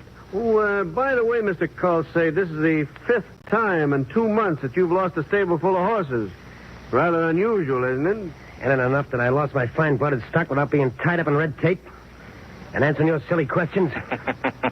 Are you laughing at me? I didn't laugh. I laughed, Calcade. You... Hey, what is this? Who's doing the talking? It is I, Calcade. The Shadow. The Shadow? Why, this is screwy. I hear the guy and I don't see him. No, Calcade, you can't see me. And that's too bad. You can't see how sorry I am for your pathetic plight and loss of your fine-blooded stock. The stock, yeah. In fact, you don't realize how completely you've lost them. This time you failed, Calcade. What are you... Your 10 thoroughbreds are in the hands of the police, and so are the rest of your gang. What is this, a gag? Fire chief told me the horses were all burned up. Did you see the charred remains when you returned to the barn after the fire? I know. Chief said they'd already been removed. That's right. He acted in accordance with instructions from the Shadow. That's a lie. You're trying to trick me. The 10 old horses you substituted for the insured stock are alive and well. You've been doing this vicious thing again and again all over the country. But at last, the police have enough evidence to send you away for the rest of your life. You can't prove nothing. I have his signed claim, Shadow. Good. Open that door, Mr. Macy. The police are waiting for you outside, Calcade.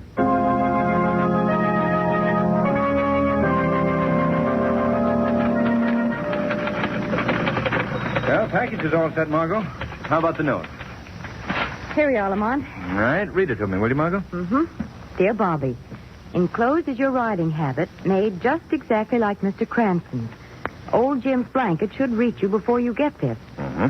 We are both looking forward to our ride over to Martinsville with you and Jim. Love. Good. I'll put it right on top. All right. There we are. Well, can you think of anything else we might do for the boy, Margot? Well, you could teach him your handkerchief trick. Oh, no. Hoot Cranston does not ride again.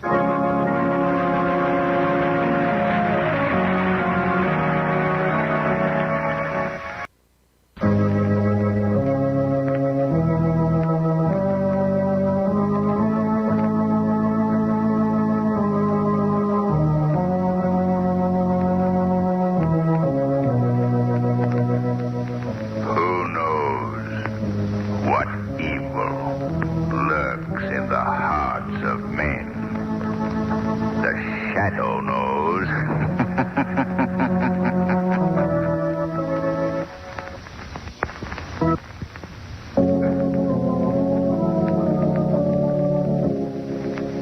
The Shadow, mysterious character who aids the forces of law and order, is in reality Lamont Cranston, wealthy young man about town. The Shadow uses his hypnotic power to cloud men's minds so that they cannot see him. Cranston's friend and companion, the lovely Margot Lane, is the only person who knows to whom the unseen voice of the Shadow belongs. Today's story, Murder Incorporated.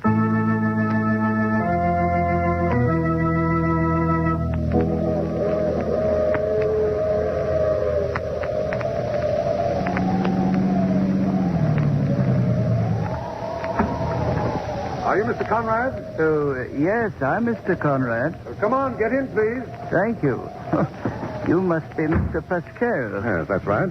Sorry I wasn't at the station when your train came in, Mr. Conrad. Bad night. I had a hard time getting down the mountain. You know, I was beginning to think perhaps I'd misunderstood your instructions. Well, I wouldn't have you come out on a night like this, but I'm having a bit of a celebration tomorrow, and I'd like to have the piano. Quite all right, Mr. Pascal. Musical instruments are like humans to me. I never fail to respond to a call. I see. My house is about 2 miles up the mountain. I'm afraid you're going to find it rather a lonesome Oh, place. no, indeed, I won't mind at all. I hope you've come prepared to spend the night, Mr. Conrad. The night? Yes, you see, there are no trains until morning. Oh, yes, of course. You know, I hadn't thought of that. Rather stupid of me. I should have warned you, but it hadn't occurred to me that perhaps somebody might be expecting you home. Oh, no, indeed. I have no folks. There's nobody to expect me, Mr. Pascal. Nobody to expect you. Well, you'll not be missed, eh? No, indeed, Mr. Pascal. I shall not be missed. It's bleak and dismal night, isn't it? Yes, a bleak and dismal night.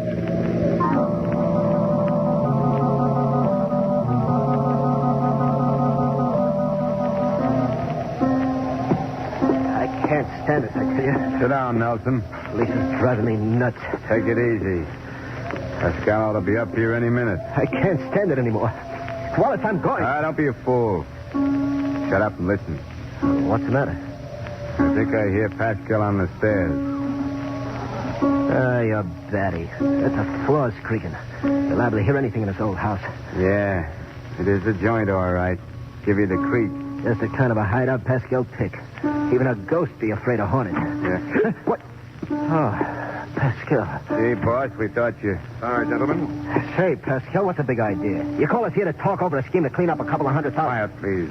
I don't want my guests below to know I have guests about. Why do you have a piano tuner here when we have business to talk over? Because, gentlemen, the piano tuner is the business I have to talk over. Yeah. What do you mean? Yes. In just a few moments, he will drop dead. What? Drop dead? Well, rather, I should say I'll permit him to kill himself. But his death will have all the appearances of a natural demise. The actual cause will be impossible to detect. Well, how are you going to do it? Follow me, gentlemen. Where are you taking us to? Through this door. Hey. What is this? This, gentlemen, is my laboratory. For the past 2 years, I've devoted myself to research and experimentation in this room on a chemical that could kill and yet leave no trace. You mean a secret poison? I'll explain.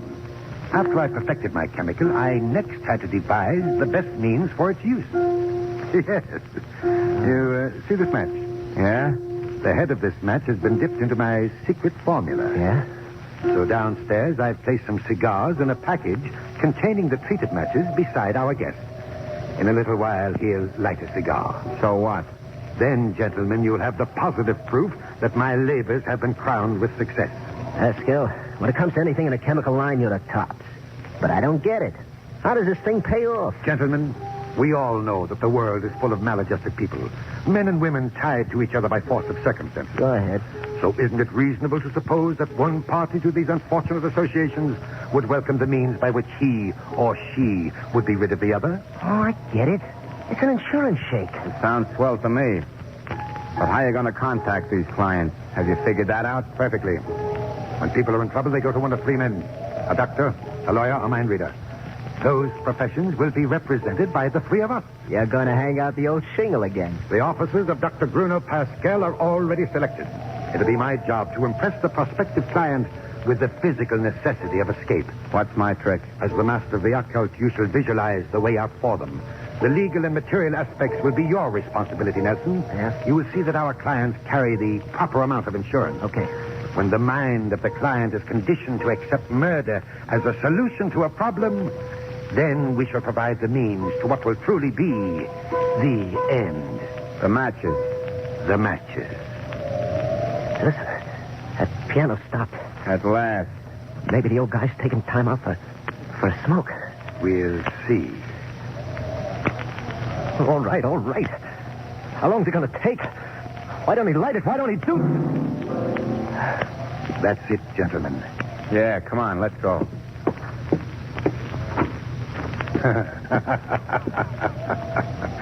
Little Mr. Conrad in the rain. There, gentlemen, look down. The piano tuner is dead, and a new enterprise is born.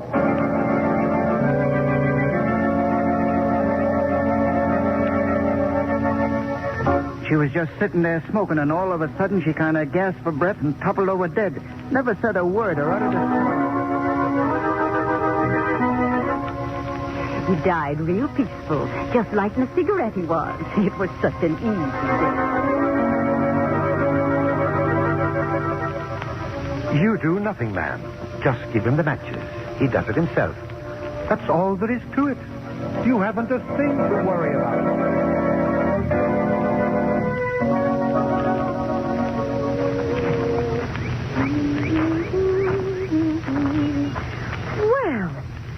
Well, Lamont. What are you doing, planting flowers or building a house? I've never seen so many tools and implements in my life. No cracks, Margot. John, my gardener, didn't come to work this morning, and I have to get these rose bushes in. Now, let me see. Was it 4 bushes 1 foot apart or 1 bush 4 feet apart?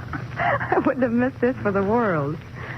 Lamont, what are you doing now? I'm digging a hole to put the rose bushes in. Why must it be 3 feet deep? Well, they're big rose bushes. If you strike oil, let me know, will you? Margot, please, how can I concentrate? Let me see.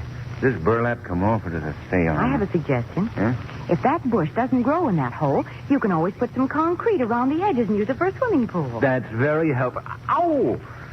See, these bushes have thorns. Lamont, I have another suggestion. Fine. Let's go over and find out what happened to John before you ruin the garden and yourself as well.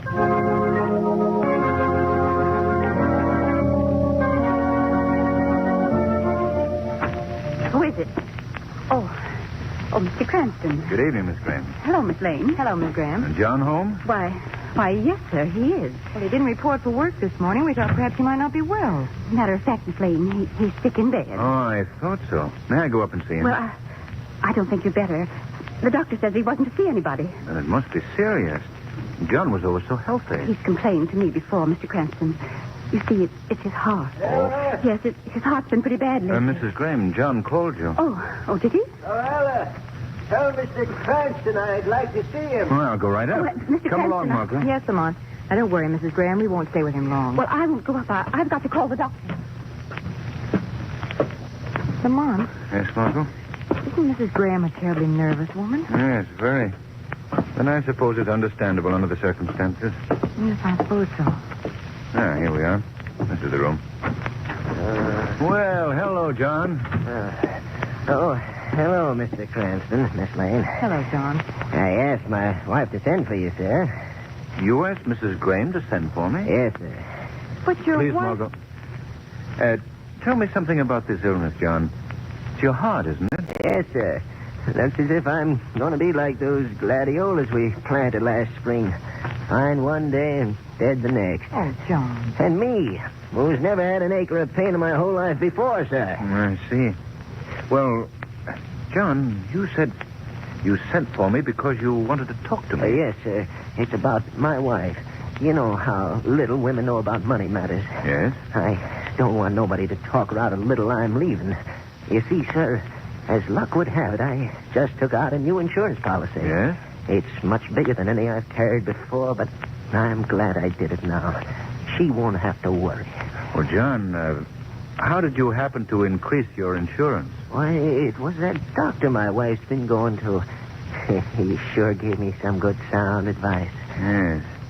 He suggested you take out more insurance? Yes. I see. Now, John, I don't want you to worry about anything. I'll see that your wife is well advised. You just take things easy. I knew I could depend on you, sir. I miss the garden. I'm sure you do, John. Those bleeding heart shoots, they should be trimmed down right away. I'll take care of them for you, John. Might be a good idea to bed them down. Frost. It'll be coming soon. I certainly will. John, what's the name of the doctor who advised you to increase your insurance, huh? I said, John, what's the name of the doctor? Lamont. John? Margot. Yes, Lamont. He's dead.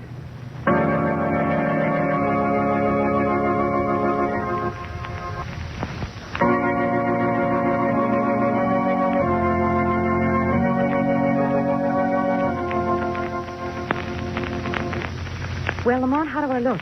Does my costume make me look like the poor, harassed housewife? Quite, Margot. But I'm afraid you're going to an awful lot of trouble for nothing. I don't think so, Lamont. We know now that it's this Dr. Pascal who's been treating Mrs. Graham for a long time. He's the one who advised John to increase his insurance. Well, that might have been advice sincerely offered. But how do you explain Mrs. Graham's conduct? If you mean what I think you mean, Margot, you're just about accusing that poor little woman of murdering her husband. But I'll play along with you. You're going to Dr. Pascal as a patient? Yes. I see. I'm a nervous case. You know what I mean. Married, nervous. Oh, you mean married nervous. Uh-huh, I see. Well, you should have a name. Oh, yeah, sure. Let's see. Belden, Mrs. Belden. How's that, eh? Too good. I'd rather you save the characterizing until you see the doctor. Okay. Oh, say, suppose you have to produce a husband. Oh, very simple in that case. You'll be my husband, Lamont. What? Now, let's get going. Mrs. Belden may have a date with destiny.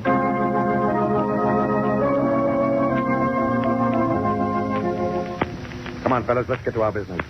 How do we stand with Mrs. Graham? We'll get the insurance check tomorrow. You know, we almost bungled that job. Yeah? How? Effective matches. Mrs. Graham told me that it took hours for her husband to die. We must be more careful in the future. Now, there's my buzzer.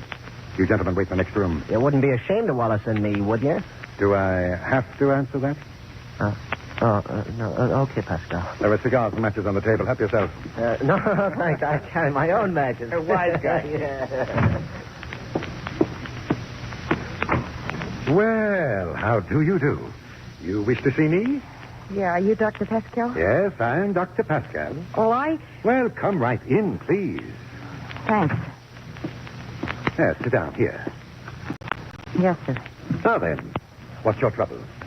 Well, Doctor, I ain't been able to sleep nights for a long time. Yes? I wake up with a start just as soon as I go to sleep. No, now, don't be nervous, dear lady. But tell me, how did you happen to come to me? I saw your name on the door. Oh, you just happened in, is that it? Yes, sir. Where do you live? On Charles Street. Oh, that's quite a distance from here. You passed a lot of doctors on the way. Well, I got a cousin living in this neighborhood. Oh. I come up here pretty near every day. I see. And what is the name? My cousin? Yours. Oh, mine, huh? Belden. Married, I suppose? Yes, sir. Would you sit under this light, please? Yes, sir. Gee, it sort of blinds me. Now, don't be nervous. Now, Mrs. Belden, I am not in the strict sense a medical man. I don't use medicines, drugs to affect cures. You see, most ailments are external. They spring from a cause outside the person affected. You, for example, are an obvious nervous case. Oh, I get terrible nervous sometimes. Now, that ailment does not necessarily come from inside you. It's the result of a condition which you are constantly in contact with. It might be an unhappy marriage. It might be... Would that cause it, Doctor? An unhappy marriage? Oh, very likely. I've had women come to me who are on the verge of insanity. Oh, gosh. Now, of course, I'm not saying that that's so in your case. You may be very happily married. Well, no, Doctor, I ain't. I don't get along with my husband very well. Oh, now that's too bad, Mrs. Belden. Gee, can I close my eyes for a minute? That light. Well, I'll turn it off. There. Now, it'll be a long time before I'll permit myself to arrive at a definite conclusion on your case, Mrs. Belden. However, if your husband should be the cause of your trouble, you can easily correct it. Yeah, how? By simply ridding yourself of the cause. By ridding myself of... Oh, there ain't much chance of that. My husband never give me a divorce. Well, you just leave your case in my hands. And you'll be taken care of. Yes. Come in and see me Wednesday at 4. Yeah, Wednesday at 4. That's right. We'll go into your case more thoroughly at that time. Thanks, Doctor. Appreciate that very much. Oh, that's quite all right. Good day, Mrs. Belden. Goodbye, Doctor. All right, Mr. Come out now? Oh, yes, it's all right. You heard the interview? Yeah, we sure did. That prospect's certainly right for plucking. Looks like an easy few $1,000s for it. That's the trouble. It looks too easy. What do you mean? You think she's a phony? Possibly. If she is, she's not in this alone. We've got to play along. I want to know who's in on it with her. Well, what can we do? I'm going to send her to you, Nelson. I want you to size her up. If you should confirm my suspicions, then I'll have her bring her husband here. For what? He's probably a plant. If he is, then we can nip the thing quickly and completely. How? By a process of swift elimination.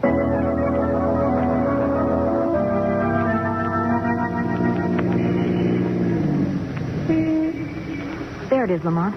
Pascal's office is in that little frame house beside the grocery store. It's a modest enough place. Why do you suppose he wants to see me? Well, they probably want to condition your mind for a big insurance policy. Just as they did your gardener, John Graham. Margot, you seem to think Pascal has several confederates. Yes.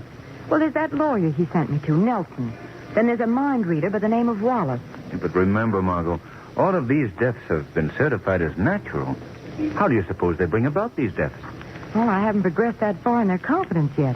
But it's coming, I'm sure. Margot, I do hope you're right about this affair. But now I think I'd better go in alone first and form my own impression of Dr. Pascal. But he asked me to come with my husband. Well, I'll tell him I'm to meet you in his office. And you come in after I've been there about 5 minutes. Well, all right, if you think that's best. I'll walk on. You stay here in the car, Margot. All right, Lamont. And don't forget, Margot, give me 5 minutes leeway. Yes, Lamont.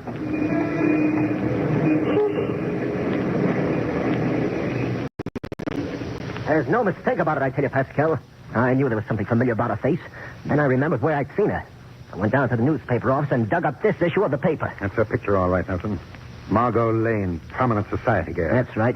The man beside her in this picture, well, he's probably the one she's bringing here as her husband. Lamont Cranston, man about town. What are you going to do, Pascal? We can't take any chances, Nelson. They must be destroyed. Both of them. Uh-huh. Oh, here, Nelson, through this door. It leads out the side entrance. Okay.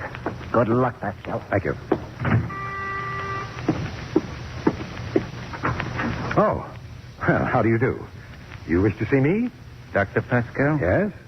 I'm Mr. Belden. Oh, Mr. Belden. Well, didn't your wife come with you? I expected her. I'm supposed to meet her here. Well, in that case, I guess you'll be along soon. My wife said you wanted to talk to me. Oh, it's nothing of great importance, Mr. Belden. I simply felt a man should know his wife's doctor. Well, how's that going to help her? Mr. Belden, your face looks familiar. I've seen you somewhere before. Yeah? I ain't never seen you before. I'm sure I've seen you. Well, lots of people see me. I drive a cab. Oh, a cab driver, eh? Truly a man about town, eh? Huh? Oh, yeah. I get around all right. Yes, I imagine you do. Will you have a cigar with me, Mr. Belden? I smoke cigarettes. Oh, here, have one of mine. I got my own. Match, then? Thanks. You want a light? After you. Okay. Oh, that one must have been damp. Yeah, I guess so. Well, some matches you got, believe me. Try the third. I'm sure you'll get results from that one. I hope so. Well, it's about... Well, what's the matter, Mr. Cranston? Aren't you going to smoke with me? Dispatch.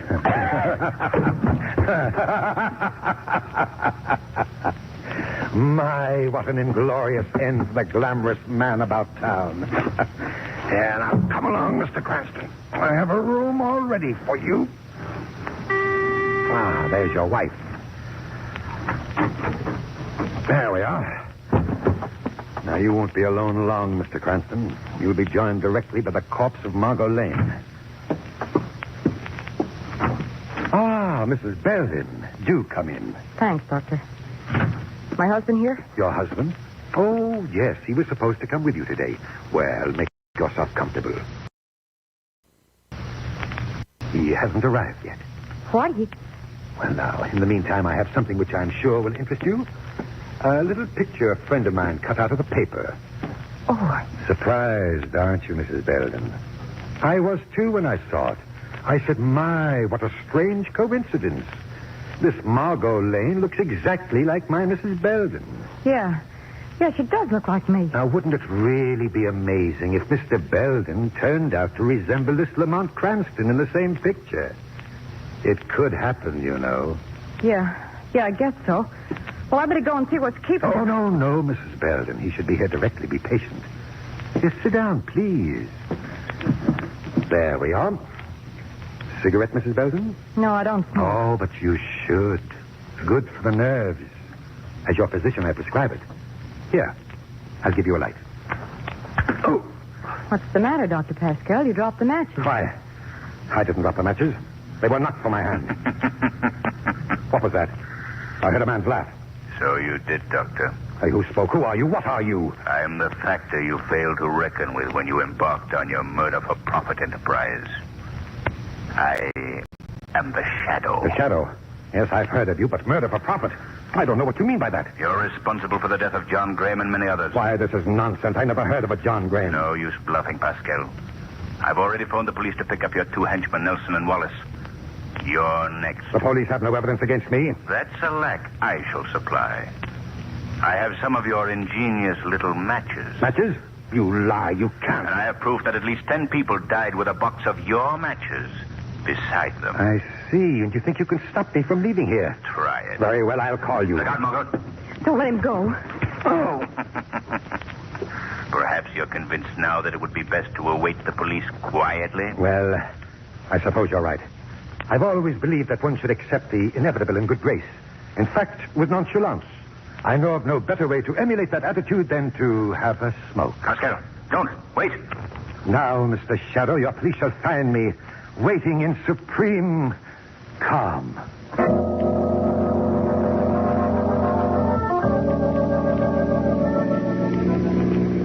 I'm glad we're on our way home, Lamont. I feel as though I've been living in a land of the dead. That's very near to the truth, Margot. We were both pretty close to it. What will happen to Mrs. Graham and those other women who worked with Pascal in killing their husbands? The law will deal with them, dear. Lamont, how did you ever find out about those matches? Well, I learned that many of the people who died so mysteriously were found with an empty matchbox beside them. But that peculiar circumstance didn't crystallize in my mind until Pascal invited me to have a smoke. Well, why didn't the match kill you? Because I had palmed Pascal's match and lit one of my own. He thought he had me, though. Lamont. Yes? Wouldn't it be wonderful? Wouldn't what be wonderful? If you were only that clever at planting rose bushes. Who is the arch criminal who believes he can realize his base desires by outwitting the Shadow? The weed of crime bears bitter fruit. Crime does not pay. The Shadow knows.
Neon light flashing in the night.